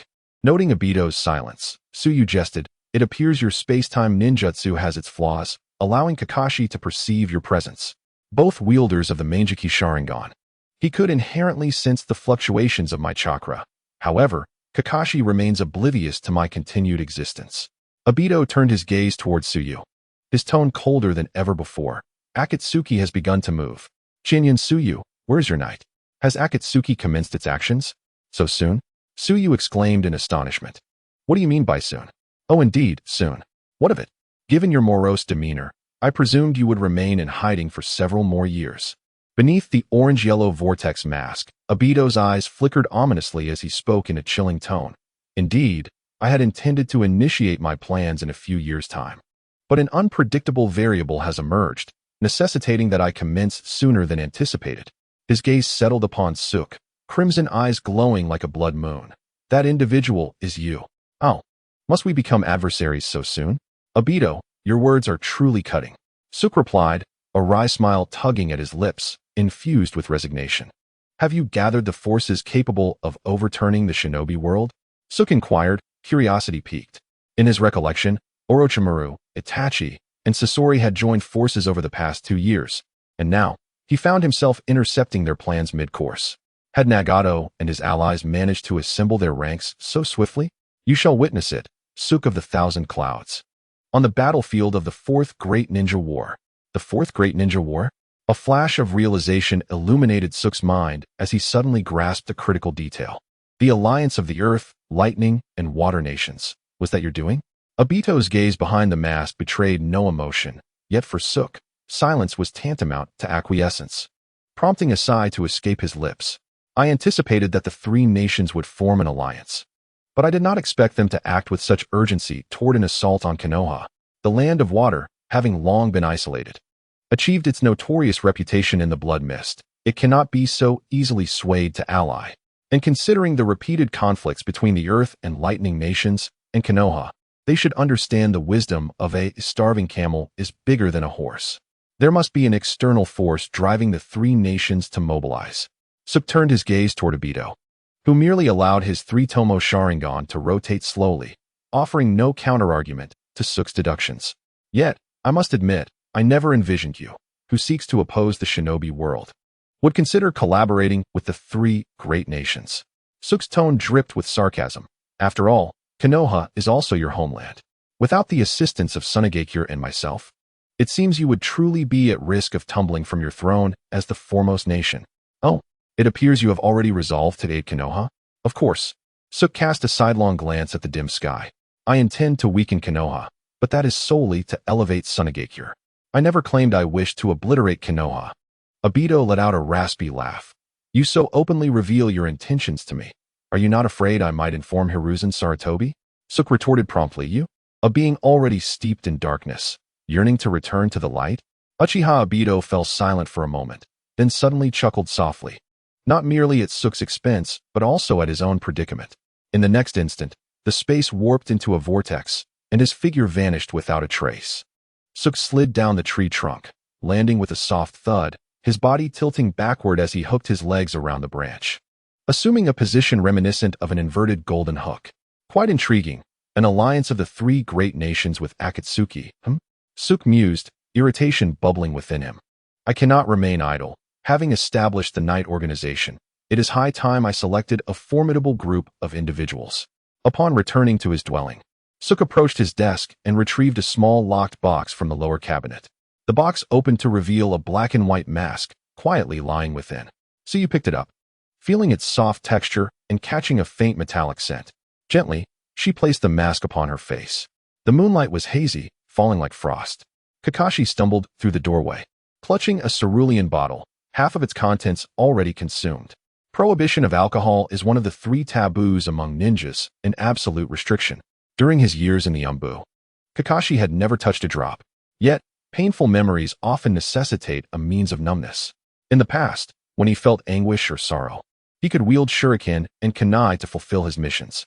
Now, his only role was to be an ordinary elite ninja, serving as the right hand of the Hokage, upholding the peace of the village.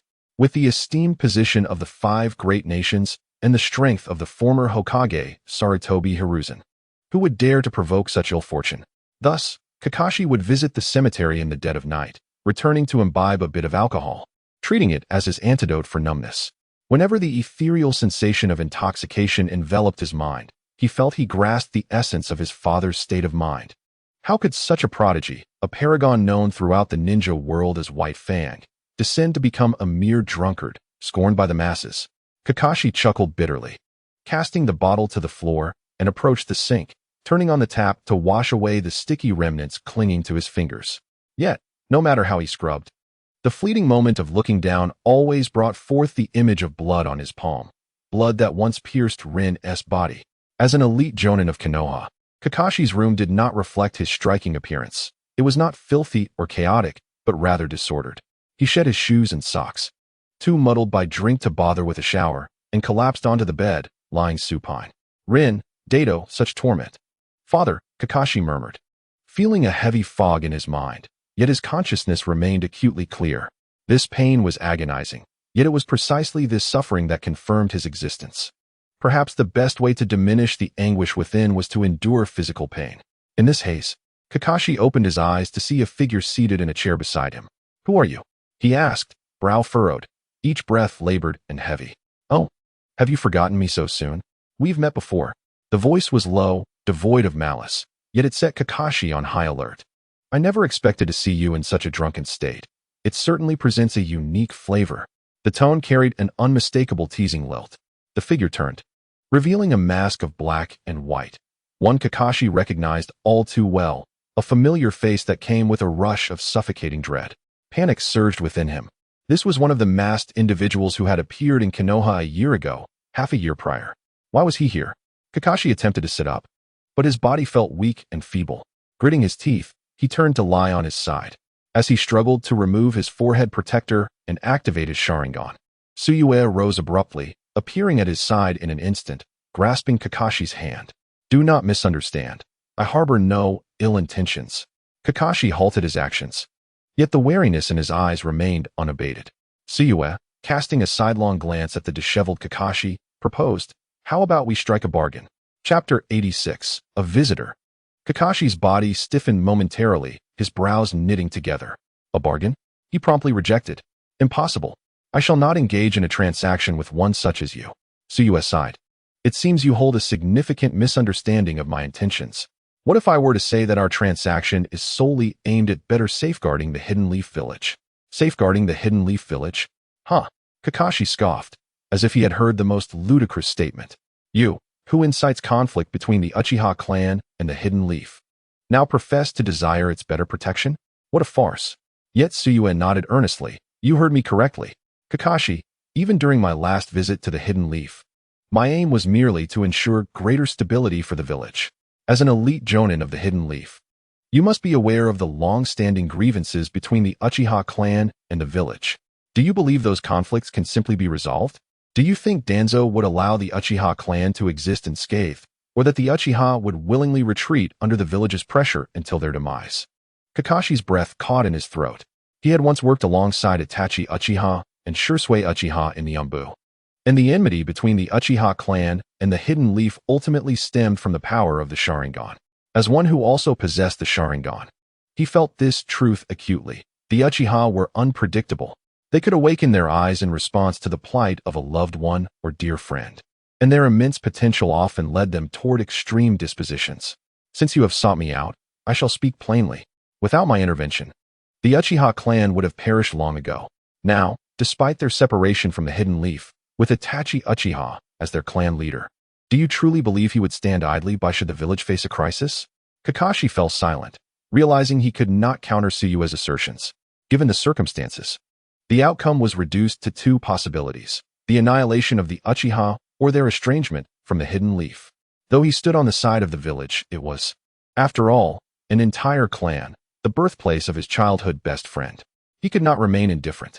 Deep down, you know that attributing the blame for the Uchiha separation and the village's weakened power to me is merely a deflection of the poor management by the higher-ups of the Hidden Leaf. Is it not? Kakashi's senses seemed to sharpen, his brows furrowing for several moments. Sitting upright, he asked, "What is it that you seek?" Seeing Kakashi willing to hear him out, Tsukuyomi nodded in satisfaction. Let us set aside our grievances for now. When you possess the strength to rival me, whether for the village or for your own sake, you are always welcome to seek me out, even to take my life. Now, allow me to disclose the purpose of my visit today. I would like to extend an invitation for you to join the organization I have founded, Knight. Kakashi, what are your thoughts on this? What is it? Kakashi's tone had not improved, yet it was no longer as aggressive as before. It is a force centered around powerful ninjas, aimed at accomplishing tasks that I cannot achieve alone. Such as? Kakashi inquired. To confront an organization known as Akatsuki. This is my current objective. As for what it may evolve into in the future, I remain uncertain. Tsuyu proceeded to introduce Kakashi to the circumstances surrounding Akatsuki, concluding with, I recall that there is an individual named Jiraiya in the Leaf Village. If he were here, he would undoubtedly share the same conclusions as I do. You mean Lord Jiraiya? Kakashi asked intently, as the matter pertained to the safety of the Leaf Village, prompting him to sit upright. Indeed. Kakashi nodded, after a long pause. I must report the situation regarding Akatsuki to Lord Hokage. As you wish. Tsuyu waved his hand and said, regarding the matter of Night, should you decline, you may certainly inform the old Hokage that the masked man who came to the village half a year ago founded this organization. However, if you hear the terms of my proposal and are willing to join, this shall remain our secret. What say you? Do tell. After a moment of internal struggle, Kakashi replied. Tsuyu smiled. Now that is more like it. If you are willing to join the Leaf, I can offer you a chance to meet the person you most wish to see. How does that sound? Tsuyu gazed into Kakashi's eyes, smiling, confident that this proposal would be irresistible to him. Indeed, Kakashi was momentarily stunned upon hearing Tsuyu's words. What did you say? Kakashi sought clarification. Tsuyu reiterated his previous statement, adding, Of course, it need not be limited to one person. You may choose to reunite with someone from your past, provided that they hold significant importance in your life. Images of Rin, Obito, and the gentle old man with white hair flashed through Kakashi's mind. Is that truly possible? Kakashi asked, dazed, turning stiffly to Tsuyu. What must I do? So do you accept? Tsuyu inquired. After a few seconds of hesitation, Kakashi nodded earnestly. Tsuyu moved his chair closer, sitting directly across from Kakashi, locking eyes with him, and placing a hand on his shoulder. Now, clear your mind and follow my will. Kakashi nodded, appearing somewhat anxious, his robust muscles trembling slightly. It begins. Tsuyu's eyes, hidden beneath the mask, transformed into a pitch-black vortex devoid of depth.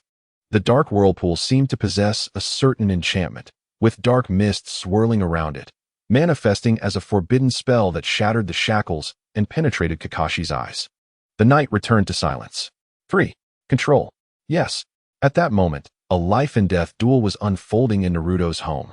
Gaara suddenly drew 4 cards from his hand and slammed them onto the table. Stop struggling. I've already won this round. As the foremost disciple of the illustrious Tsuyu, I have triumphed in this round with unabashed integrity. With that declaration, he cast down his final 4 cards and erupted into a boisterous laughter. Utterly mundane. Every time, he wields a plethora of bombs, leaving no room for enjoyment. Next round, next round. With that, Naruto tossed his cards onto the floor and rose, shuffle the deck. I shall fetch some fruit for our late-night snack. Naruto ambled toward the refrigerator, opening it to find an abundance of fresh fruits and vegetables. Thanks to the presence of Tsuyu and Gaara, gone were the days of hoarding instant noodles alone, and he no longer needed to buy paint for his father and the others to apply their makeup. As he prepared to slice some fruits, a sudden commotion at the door caught his attention. Curious, Naruto approached the door and peered through the crack. A shiver ran down his spine at what he beheld. A figure stood outside, shrouded in a voluminous black cloak, their eyes obscured by blood-stained bandages. The dried blood only accentuated their ghastly appearance, with fingers resembling withered branches. The figure rapped upon Naruto's door. Knock, knock, knock. Chapter 87. The Alliance of Thunder and Earth. Someone is knocking. Naruto, why don't you open the door? The other 2 occupants in the room also heard the sound. Gaara set down the freshly washed cards and leaned his head towards the door. 3 seconds elapsed.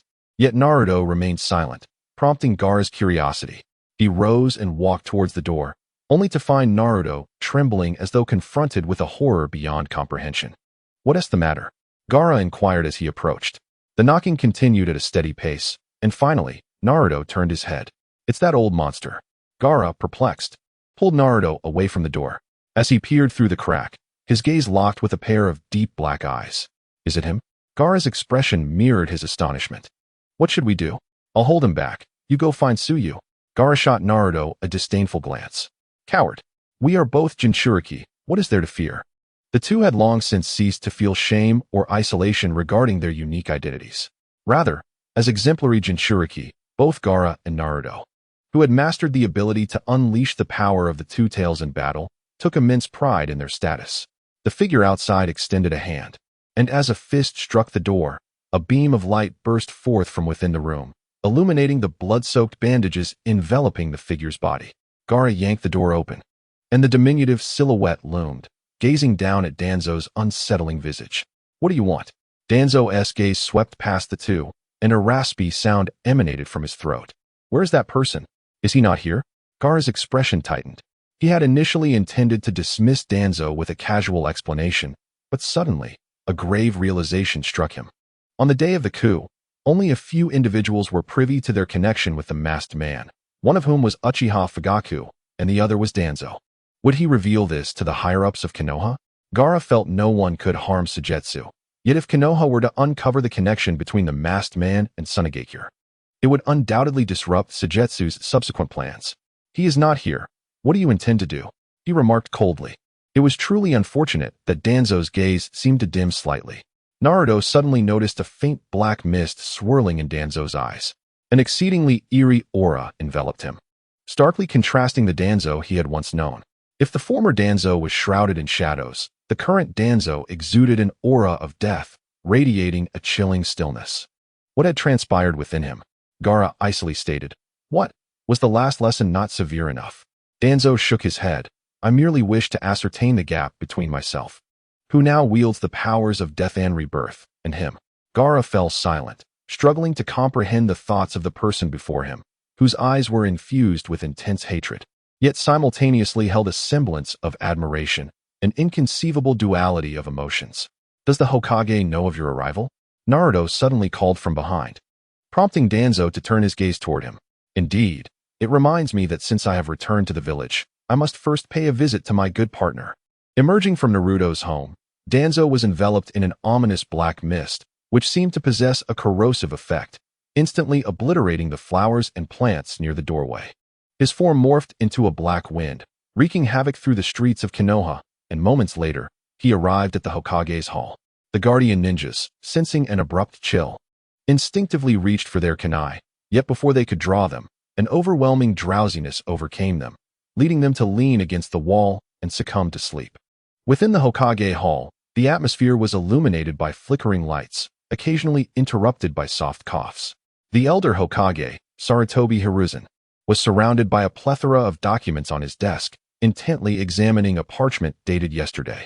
Raising his head, he furrowed his brow and cautiously glanced towards the entrance, where he observed a delicate black mist wafting inside. You have returned, the old Hokage stated calmly. Ha ha ha, Hiruzen, my friend. The black mist gradually coalesced into a human form, ultimately materializing into Danzo. It has been a long time. Indeed, it has been long. You could have entered openly. I have already disseminated the message that your previous actions were merely to quell the coup. The old Hokage replied unhurriedly, gesturing towards a chair before observing Danzo take a seat. Hiruzen, after that incident, I have come to understand much. Perhaps I am destined to dwell in the shadows, forever hiding within the crevices of darkness. You are far too radical. Whether it concerns the Uchiha clan or the position of Hokage, Danzo, do you not think you are acting with undue haste? Danzo shook his head. I have done nothing wrong, nor do I regret it. Perhaps I should have perished. But remember this, Hiruzen, regardless of my actions, my feelings for Konoha are no less than yours. Hiruzen gazed at him in silence, bowing his head. It seems you have gained new powers. What is it? Can you tell me? Ha ha ha. This is all thanks to your precious disciple. Sarutobi Hiruzen fell silent, his eyes suddenly widening. Are you referring to Orochimaru? Has he appeared? Where is he? Hiruzen, you are no longer able to contend with him. He is a genius, no? He surpasses genius. He is far superior to you, to me, and to our imaginations. This power can even rival the original cells he once studied. I seem to understand why he is so invested in those studies and the resentment born from your destruction of all his achievements. However, rest assured, he has lost interest in you and in Konoha. Only matters of life and death can truly stir him now. Dan spread his arms wide, his eyes filled with admiration for Orochimaru. Hiruzen, at some point, had risen to his feet, his gaze as cold as ice. You have changed significantly. Indeed. But what of it? Hiruzen, I have acquired power. I am now stronger than you. That remains uncertain. Hiruzen replied gravely, for the dark aura surrounding Dan's indeed unsettled him. Yet he had his own contingencies. I did not come here to debate. Hiruzen, you are aware of the developments in the land of water, earth, and lightning, correct? I have received more accurate information. The land of Earth has stationed 20,000 allied troops at the border. 20,000. Even during the legendary battle between Earth and Lightning, there were only 5,000 more. From my calculations, this must be the entirety of the land of Earth's military, now close to the borders of Fire and Earth. On the other hand, the land of Lightning has also prepared 10,000 troops, and the Raikage has left the Wind-Lightning Gorge, heading towards the junction of Lightning and Earth. Within a week, in just 1 week, the allied forces of the two nations will march towards Konoha. Hiruzen, do you feel a tremor? Dan's extended his pale hand towards him, madness gleaming in his eyes. Let us, two old men, join forces once more and show them who truly hold sway in the shinobi world. Chapter 88. Sunagakure and Kirigakure. with a Wagakure deploying 20,000 and Kumogakure 10,000. Have they lost their minds? The elder Hokage slammed his hand down, having already imagined the situation as dire, yet still underestimating the resolve of the two great nations. What about Kirigakure? What is their stance? The elder Hokage inquired. Dan shook his head. I am not too clear on that, as Kirigakure maintains a closed stance, making it difficult to investigate. However, I believe our primary enemies remain the Land of Lightning and the Land of Earth. If Kirigakure were to act, Sunagakure would likely be the first target. The elder Hokage agreed, recalling that during the Third War, while Might Guy single-handedly defeated four from Kirigakure, it was Sunagakure that truly diminished their strength on the battlefield. Time is of the essence. I must visit Sunagakure tomorrow. Since you cannot take action, I will have Konohamaru and the others temporarily assume the role of Hokage. Dans, with Konoha's survival at stake, I hope you prioritize the village above all else. Remember, this is the last opportunity one grant you. Dan's deep gaze flickered slightly, a smile creeping across his lips. I understand. After all, you are the Hokage, are you not? The same news reached Sunagakure almost simultaneously. This is attributed to the strategic planning implemented by Tsukuyomi when he first entered Sunagakure, which successfully eliminated internal traitors while simultaneously preventing a significant number of reconnaissance ninjas from infiltrating foreign lands. After expending considerable manpower, the overarching plans of the Thunder and Earth countries reached Sunagakure, igniting a fervent response among the higher-ups. Lord Kazekage, damn it! With Konoha standing guard on their side, let those wretched mist ninjas crawl. At 3 in the morning, during a high-level meeting, Reed Banger slammed his fist on the table. Despite his previous disagreements with Tsukuyomi, the prospect of war instantly stirred his fervent spirit, inspiring those present. We are still unclear about the specific situation in the Land of Water, Lord Kazekage. I suggest sending a reconnaissance team to the Bloody Mist before deploying our forces to ascertain the circumstances and devise our strategy, proposed Aoyao Shikiko, who, unlike Banger's fervor, exhibited a more cautious demeanor. The Kazekage nodded in agreement. A commendable suggestion, but I wonder if Konoha is aware of this information. As allies, such intelligence should surely be shared. Yura, I need you to make a trip. Receiving the order, Yura swiftly activated the ancestral sand-based ninjutsu to journey to Konoha overnight. The Kazekage tapped his temple and regarded the assembled crowd. The Land of Water has a notorious reputation for killing any outsiders on sight, so those we send must possess both audacity and exceptional strength. After a brief hesitation, Maki stepped forward. Lord Kazekage, I shall go? No. You are our strongest elite J-nin and must remain here to handle any unforeseen crises. What about me, my lord? I will go. A young man emerged from the 5 prominent clans, his muscular physique and piercing gaze emanating an aura of fierce determination. You too cannot go. As the current head of the Murayama clan and one of my most valued future leaders of Sunagakure, you must stay with Maki to defend the village. Murayama, you shook his fists in frustration. But my lord, as a man of the clan, I ventured to the Wind and Thunder battlefield during the Third Great Ninja War. How can I now remain behind?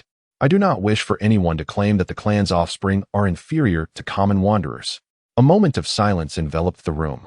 Recalling Tsuyue's words to the 5 clans during a previous high-level meeting, it was unexpected that you would still be troubled by this.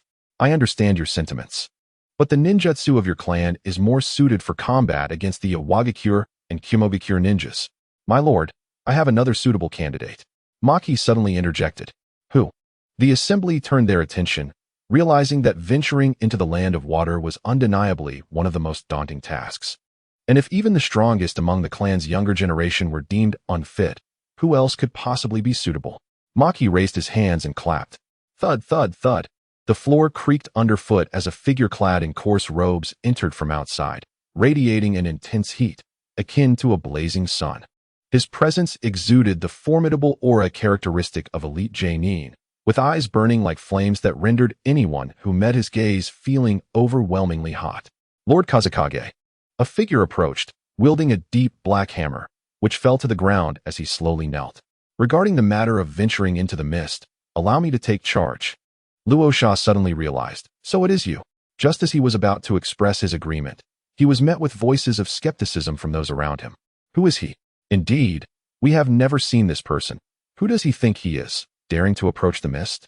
Without a name or reputation. How could he proceed to the mist? Luo Sha chuckled lightly, though his laughter was tinged with resignation. Do you not recall? In the past, we allied with the Mist Village against the Rock. We once sent a formidable warrior to the mist. Of course, I remember, Yi Song. Even to this day, my daughter idolizes her. But the truth was far from what they imagined. It was much more humiliating. I once spoke of this at the Gates of Sand. Now I shall unveil the truth to all of you regarding those events. Luo Sha recounted how he negotiated cooperation with the upper echelons of the mist, sending Yi Song to her fate. Upon hearing this, the crowd fell silent, taken aback by such hidden truths. This cannot entirely be blamed on Lord Fengying. It was that child who bore the brunt, someone remarked, glancing at the boy who resembled the god of flames. You mentioned Yi Song. She is my sister.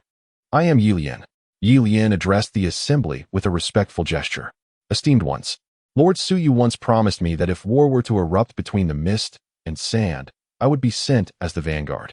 Therefore, this mission should be unchallenged. Correct? The crowd remained quiet until the elite Jonin Maki nodded affirmatively, stating, that is indeed the case. Yi Lian offered his gratitude once more. Suddenly, Luo Sha raised his hand. Yi Lian, since you are to go, I shall amend this order for you. I will dispatch a team of 10 of our finest Jonin, led by the siblings Gue Riqing Tian and Gue Riyin Tian, to accompany you to the mist. Should you encounter anyone from the mist along the way, regardless of their status, take no prisoners. Furthermore, you may command 1/4 of the Sand Ninja forces as your advance unit. I shall entrust the entirety of the conflict with the mist to you and Maki. Yet, I have but one request of you. Ensure that the upper echelons of the mist come to Sand and apologize for the humiliation endured by our village. Yi Lian's tiger-like eyes blazed with fervor. After a year of relentless training in his bloodline limit techniques, he yearned to exact vengeance upon those who had shattered his kin. Today was the day he had awaited. Without hesitation, Yi Lian bowed to Luo Sha. Yi Lian is at your command. Chapter 89. Remembrance of White Fang Part 1. A thick shroud of mist enveloped the surroundings. Kakashi walked quietly along the path, the dense fog obscuring his sight, making it impossible to discern his own feet or the direction ahead. Is this truly what you wish to show me? Kakashi murmured, somewhat disappointed, as he saw no figures around him, yet distinctly heard Tsuyu's voice. The recall can lead you to your own inner sanctum, but it is you who must conceal it. I can do nothing. Are you implying that I should hide it? Kakashi furrowed his brow. What a farce. Kakashi Hitaki, a man of integrity, pondered what there was to conceal. Oh, is that so? He mused. As an elite Jonin of Konoha, knowing full well the threat I pose to the village, and having previously inflicted grave injury upon you, you still choose to heed my guidance and venture here. Kakashi, do you not find this absurd? After a moment of silence, Kakashi continued onward, yet the surrounding mist showed no signs of dissipating. Shall I remind you what you seek in this place? Who do you wish to encounter? The mention of this seemed to agitate Kakashi, who halted in his tracks, lowering his gaze to the ground as a torrent of disordered memories surged through his mind. The fog that cloaked his feet appeared to have quietly receded somewhat. Kakashi, this is your inner sanctuary, a world woven from your own recollections. Yet, it is also a realm of reality. Each person you are destined to meet is very much alive, Sujetsu gently reminded him. What does it matter if it's true or not? The events of years past. I promised you merely to demonstrate that I have long since let go. Sujetsu suddenly let out a light, almost muffled laugh, quickly stifling it. Though the mirth was still discernible. I shall continue to call you Kakashi. What advantage is there in deceiving me? Why must you prove to me that you do not recognize me? Kakashi clenched his jaw as the sealed memories began to drift back into his consciousness. He exhaled softly, anchoring those recollections in a distant time, while the vivid images seared into his heart grew increasingly clear. The mist began to lift. In a desolate room, an elderly man lay sprawled on the floor like a heap of mud. A rat scurried past him, and suddenly, the door burst open with a loud bang, revealing a white-haired boy carrying a bowl of food. Father, eat, get out. The old man bellowed, his furious tone startling the boy. The bowl slipped from the boy's grasp, scattering rice across the floor. The boy quickly crouched to gather the fallen grains, but was met with another hoarse shout from the elder. Get out, do you hear? Get out. Kakashi's shoulders trembled as he stood abruptly, yearning to explain, yet ultimately falling silent. He glanced to the other side, where a man stood, tall and mature, who bore a striking resemblance to him. Help me. The boy's lips moved, though no sound escaped. Yet Kakashi understood his unspoken words. Can he see me? Kakashi inquired into the void. The void responded, he is you. Kakashi fell silent, approaching the white-haired boy, squatting down to pick up the scattered rice, returning it to the bowl, and placing it upon the nearby table. When I was very young, he taught me to pick up food that had fallen, to avoid wasting sustenance, Kakashi murmured, watching as his younger self turned to leave the room. It seemed to convey, the rest is up to you. Still here? What are you waiting for? The elderly man's body convulsed violently for a moment before he slowly turned over. Kakashi noticed that the old man was clutching an empty wine bottle. Father, I have come to see you. Kakashi approached the man lying on the ground, crouched down, and reached for the bottle. Unexpectedly, the old man struggled fiercely, pulling Kakashi into his embrace, reverting to his previous position on the ground. Father, who are you? In a state between dreams and reality, the old man's voice sounded like a murmur. I am Hatake Kakashi, the son of Hatake Tsukuyomi. Hatake Tsukuyomi? Who is that? Hatake Tsukuyomi is a hero of Konoha. The old man let out a scoff, muttering a hero? No, he is not. He is a failure, a sinner, an unforgivable person. I will not allow you to speak of him that way. After a silence of several seconds, Kakashi's voice rang out, firm and resonant. The man on the ground fell silent, and the room was enveloped in stillness. It was hard to tell how long it had been when the old man finally responded. He turned over, lying on his back, his disheveled white hair spread out. He gazed at the pristine ceiling above and murmured, Is it truly you, Kakashi? You have grown so much, haha, that's wonderful. Living alone must be quite hard, right? Hatake Tsukuyomi inquired, finally releasing the wine bottle from his grasp. It rolled and came to a stop against the wall with a resounding crash.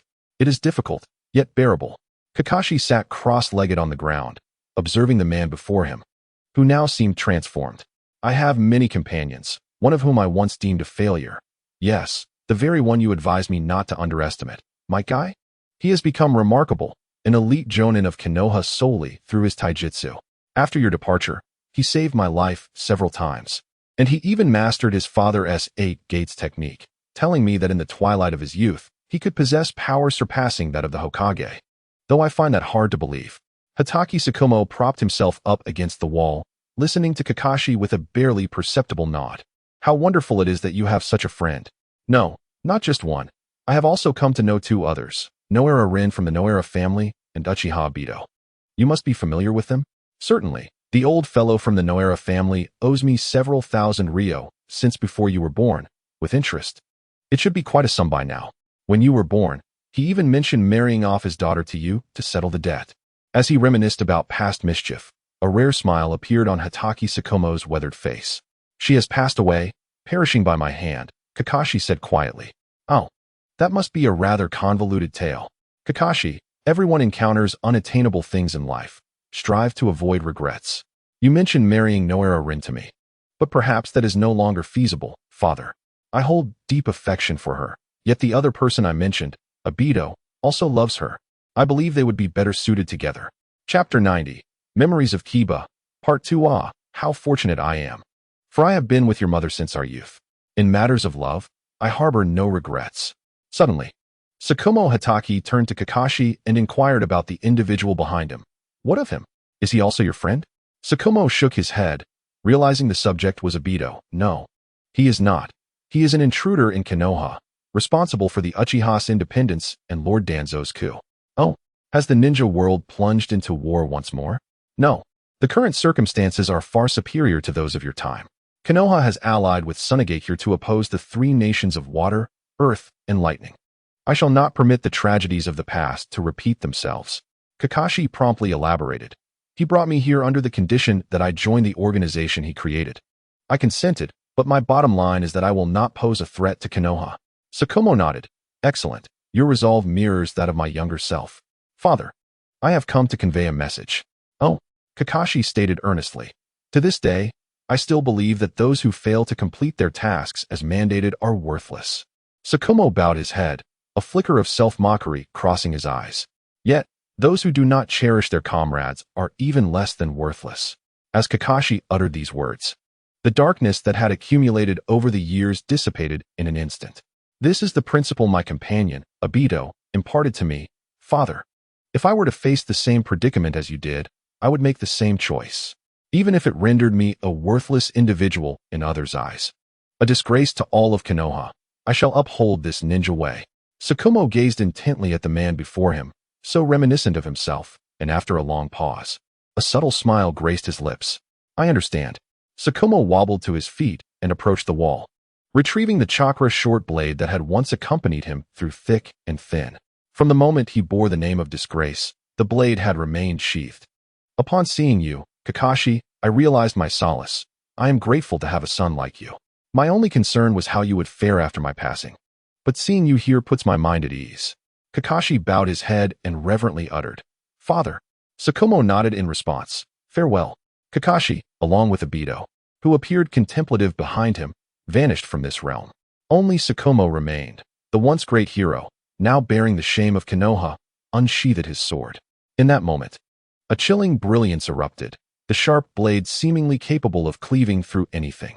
The solitary figure, reminiscent of a decade past when he traversed the battlefield, stood with an air of defiance. He swung gently, increasing in speed. The lingering haze of inebriation could no longer bind him, as if it invigorated him. Tsukuyomi Hatake resembled a wild wolf of the wasteland, the shadows of his blade swirling around him, and in that fleeting moment, he seemed to return to his youth. Kakashi. It took me a long time to comprehend that war and politics are two entirely distinct matters. Whether as a hero, a failure, or a disgrace, I remain unafraid. However, Konoha requires someone to atone for that defeat, to soothe the sorrow of its people. As long as I remain conscious, my brilliance shall inevitably pierce certain souls. As the blade descends, a streak of crimson flows beneath me. On Kakashi's face, tranquility akin to clear water prevails. Kakashi opens his eyes, momentarily dazed. He surveys his surroundings and confirms his return to his original world. Thank you, he sincerely expresses, despite the adversarial nature of their relationship. Are you not planning to go elsewhere? There is no need, or even if there were, I no longer require your assistance. Sujetsu chuckles. Kakashi's inner defenses have crumbled. Having accepted his father's death, he is now willing to confront the losses of Rin and Obito as well, and he no longer feels the need to look back. I misjudged, he muses.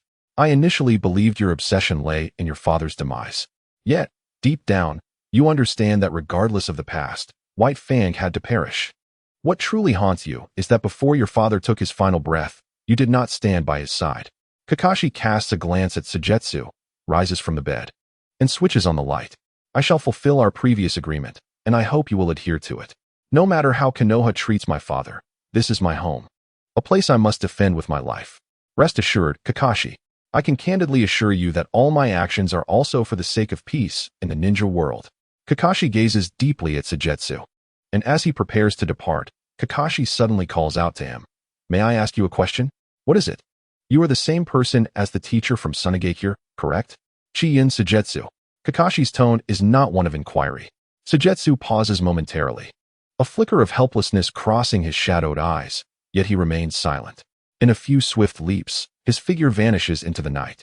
Kakashi quietly watches the direction from which Sujetsu departed, his emotions a tangled web. Unable to sleep, he rises and steps outside. Just as he opens the door, a figure flickers in the distance, approaching him. Kakashi recognizes this as a member of the Hokage's direct Umbu. What has transpired? The Umbu kneels partially on the ground. Senpai, the Hokage has called for an emergency assembly. Please make your way to the Shadow Hall within half an hour. I must inform Kai-senpai and the others. Farewell. After speaking, the Umbu hastily departs, urgency evident in their demeanor. The only circumstance that could incite such urgency from the Hokage is one Kakashi can readily surmise. He removes his forehead protector, the crimson Sharingan, akin to the Grim Reaper's scythe, swirling within his gaze. Kakashi softly murmurs, is war about to commence once more? Returning to his room, Kakashi approaches a long-sealed door. This is his father, Tsukuyomi Hatake's chamber, untouched since his father's passing. Upon opening it, he finds the room to be well-maintained, with little dust. Guided by memory, Kakashi reaches the desk where his father once worked. In the central drawer, he discovers the kunai he recalls from his past. The blade measures less than a foot in length, with the cutting edge spanning 6 inches. Upon the intricately carved scabbard of the dagger, countless fine etchings reveal the storied history of the My father once recounted that this short blade has been passed down through the clan for nearly 10 generations, having claimed the lives of over 1,000. It was only after my father's demise that it was sealed away. Yuet gently tugged at a seam, and the light radiating from the blade was sharp enough to cleave flesh. Landing upon a person would likely rend bone asunder. I am gone, Kakashi whispered softly, before turning to depart. The Shadow Hall was ablaze with light this night, gathering countless ninjas. In stark contrast, the households of Konoha were serene, with infants peacefully slumbering in their mother's arms. Where the light flickered dimly, there would surely be someone standing before a multitude. Chapter 91. The Prelude to War in Konoha. Within the Shadow Hall, the frail figure of the old Hokage sat upright at the foremost seat, with all the elite shinobi of Konoha arranged neatly on either side. Esteemed colleagues, I trust you are all apprised of the situation. In summary, Konoha now finds itself in a precarious state. Regardless of any past biases held by the various clans over recent years, I hope that after this assembly, we can unite in solidarity to weather this storm. Though the old Hokage appeared gaunt, his battle-hardened gaze was sharp as that of a hawk, surveying the assembly. He cleared his throat softly and addressed the two venerable elders beside him. Koharu, Hamura, apart from myself, your qualifications are the most esteemed in our village. Given the current crisis, with the younger generation yet to mature, it is imperative that I remain within the village.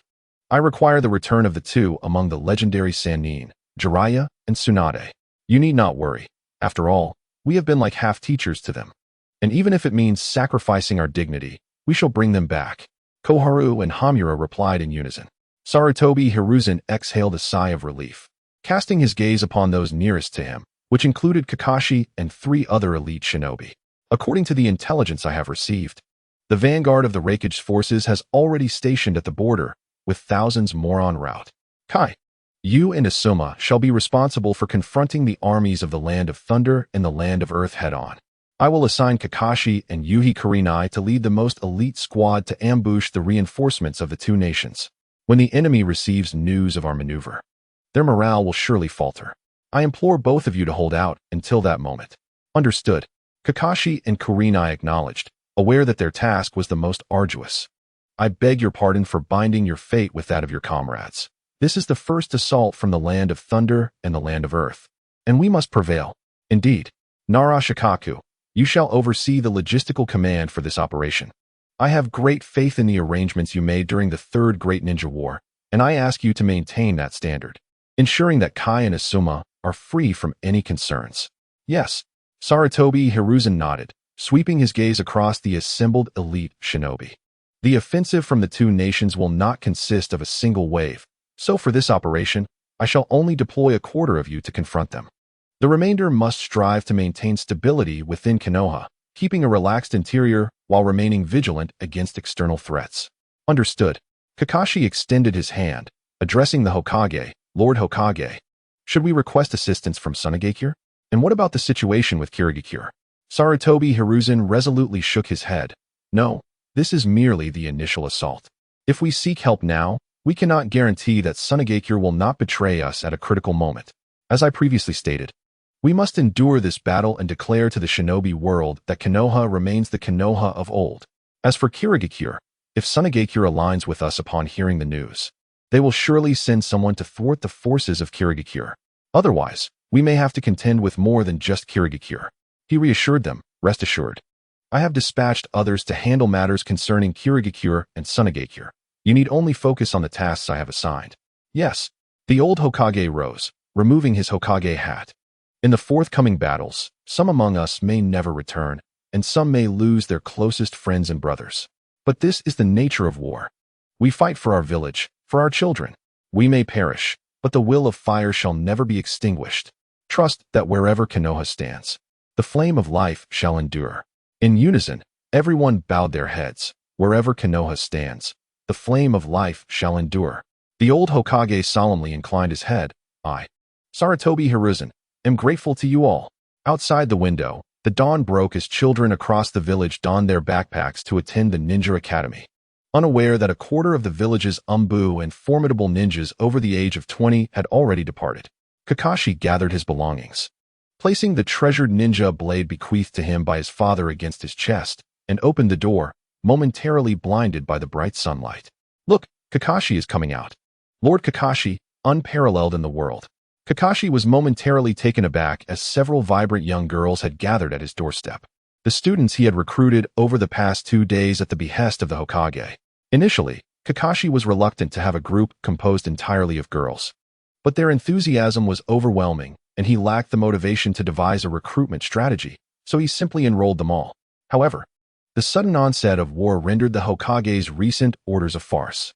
He could only offer an awkward smile. Ladies, I regret to inform you that the Kakashi support squad will conclude today after a brief period of development and glory. I must leave Konoha for an extended period. Farewell. Kakashi waved his hand lightly, weaving through the throng of girls. Is this truly the end? Where are you going? Can I follow you? One girl lamented. Lord Kakashi, how could you be so heartless? Just like that it ends? But I haven't even had the chance to bear children yet. Amidst the cacophony of voices drifting away with the wind, Kakashi's expression grew somber as he spotted Guy waiting for him not far ahead and quickened his pace. Oh, is this the burden of being handsome? Perhaps it is better to be me, as my dancing youth has yet to recruit anyone, thus sparing me from such scenes of life and death. Kai spun around 180 degrees, his melancholic gaze fixed upon the heavens. It's a pity, he lamented, that the vibrant square dance and the spirited radio calisthenics I have just learned have yet to be passed on. However, I have imparted all my techniques to Shaoli, and I trust that even if I perish in battle, he will carry forth my spirit and continue the legacy of youth. Kakashi fell silent for a moment. Before I depart, I must seek out someone. The Hokage mentioned that for this mission to the border, we may choose our own comrades, correct? Who do you wish to bring along? A teacher from the Ninja Academy, Kakashi replied gravely. He had kept his promise and refrained from informing the old Hokage about Shuiwa's situation. Yet he could not allow such a ticking time bomb to remain in the Hidden Leaf Village. Upon arriving at the Ninja Academy, he found Shuiwa engrossed in lesson preparation, scribbling on the blackboard while muttering to himself. Ah, it's Lord Kakashi. What brings you to the Ninja Academy? Shuiwa exclaimed, his warm demeanor a stark contrast to the enigmatic figure behind the black and white mask. Teacher Irika mentioned that my students have made significant progress during my teaching stint and that I can undergo the teacher assessment early. If I pass, I will be able to teach the higher grades, like classes 4, 5, and 6. Chapter 92, Prelude to Great War, Part 2. A beaming smile adorned Shuiwa's face, akin to that of a worker receiving a promotion. In contrast, Kakashi maintained a calm expression as he approached Shuiwa and spoke softly. I have been assigned to carry out a mission behind enemy lines in the land of fire and the land of lightning. Shuiwa, I will take you along. You have 1 hour to prepare, and I shall wait for you at the school gate. With that, Kakashi turned, leaving behind only the silhouette of his retreating figure. Shuiwa tugged at the corners of his mouth. On his panel, Kakashi's approval rating had already exceeded 60. He had not anticipated such vigilance from him. Was he afraid that Shuiwa would deliberately cause chaos in the Hidden Leaf? As Shuiwa exited the classroom, he encountered Gaara. Gaara, come here for a moment. He called out. Gaara, noticing Shuiwa, replied, Ah, Shuiwa, don't you have class today? Sighing, Shuiwa relayed the situation to Gaara, who widened his eyes in disbelief. Wait, are we already going to war? What about Sunagakure? They should be mobilizing as well, right? Shuiwa nodded. It is likely that Sunagakure will confront Kirigakure. But worry not. I have left a contingency in Sunagakure. A ninja capable of countering their techniques will be present, so the battlefield will be secure. I cannot predict how long this conflict will last, so I entrust all matters concerning the village, including the Waikai Council, to you. Gaara raised his fist eagerly. What about me? Can I join the battle? Shuiwa shook his head. Not at this moment. The old Hokage is clearly intent on keeping this information under wraps. You and Naruto should remain safe here. I suspect that the initial wave of assaults from the land of lightning and the land of earth is merely a probe. After encountering resistance, they will undoubtedly regroup and launch a more extensive attack, possibly even employing tailed beasts. Then it shall be my time to shine. Haha. True heroes must be saved for the finale. Under the soft glow of the moon, Tsuyu smiled gently. At the same time, guide Naruto in controlling the 9 tails. It's known that the land of lightning and the land of earth together possess 4-tailed beasts. Understood. Gaara nodded. Tsuyu affectionately ruffled Gaara's hair. And after imparting all necessary instructions, he returned to his chamber to organize his belongings, ultimately stowing his mask into his backpack before exiting the Ninja Academy. Is this truly how we depart? Indeed. Kakashi, whose physique was akin to Tsuyu's, accompanied him to the village gates, where they spotted Guy taking a moment to perform a few push-ups. Ah, it's you, Kakashi. You are bringing him along. Guy? Tsuyu waved, causing Kakashi to momentarily pause in surprise. Guy, however, displayed no signs of embarrassment, thumping his fist against his chest. What? Is Tsuyu acknowledging my youthful spirit? Is there a problem with that? Kakashi turned his face away, unwilling to witness such eccentricity. After traversing several miles, Tsuyu observed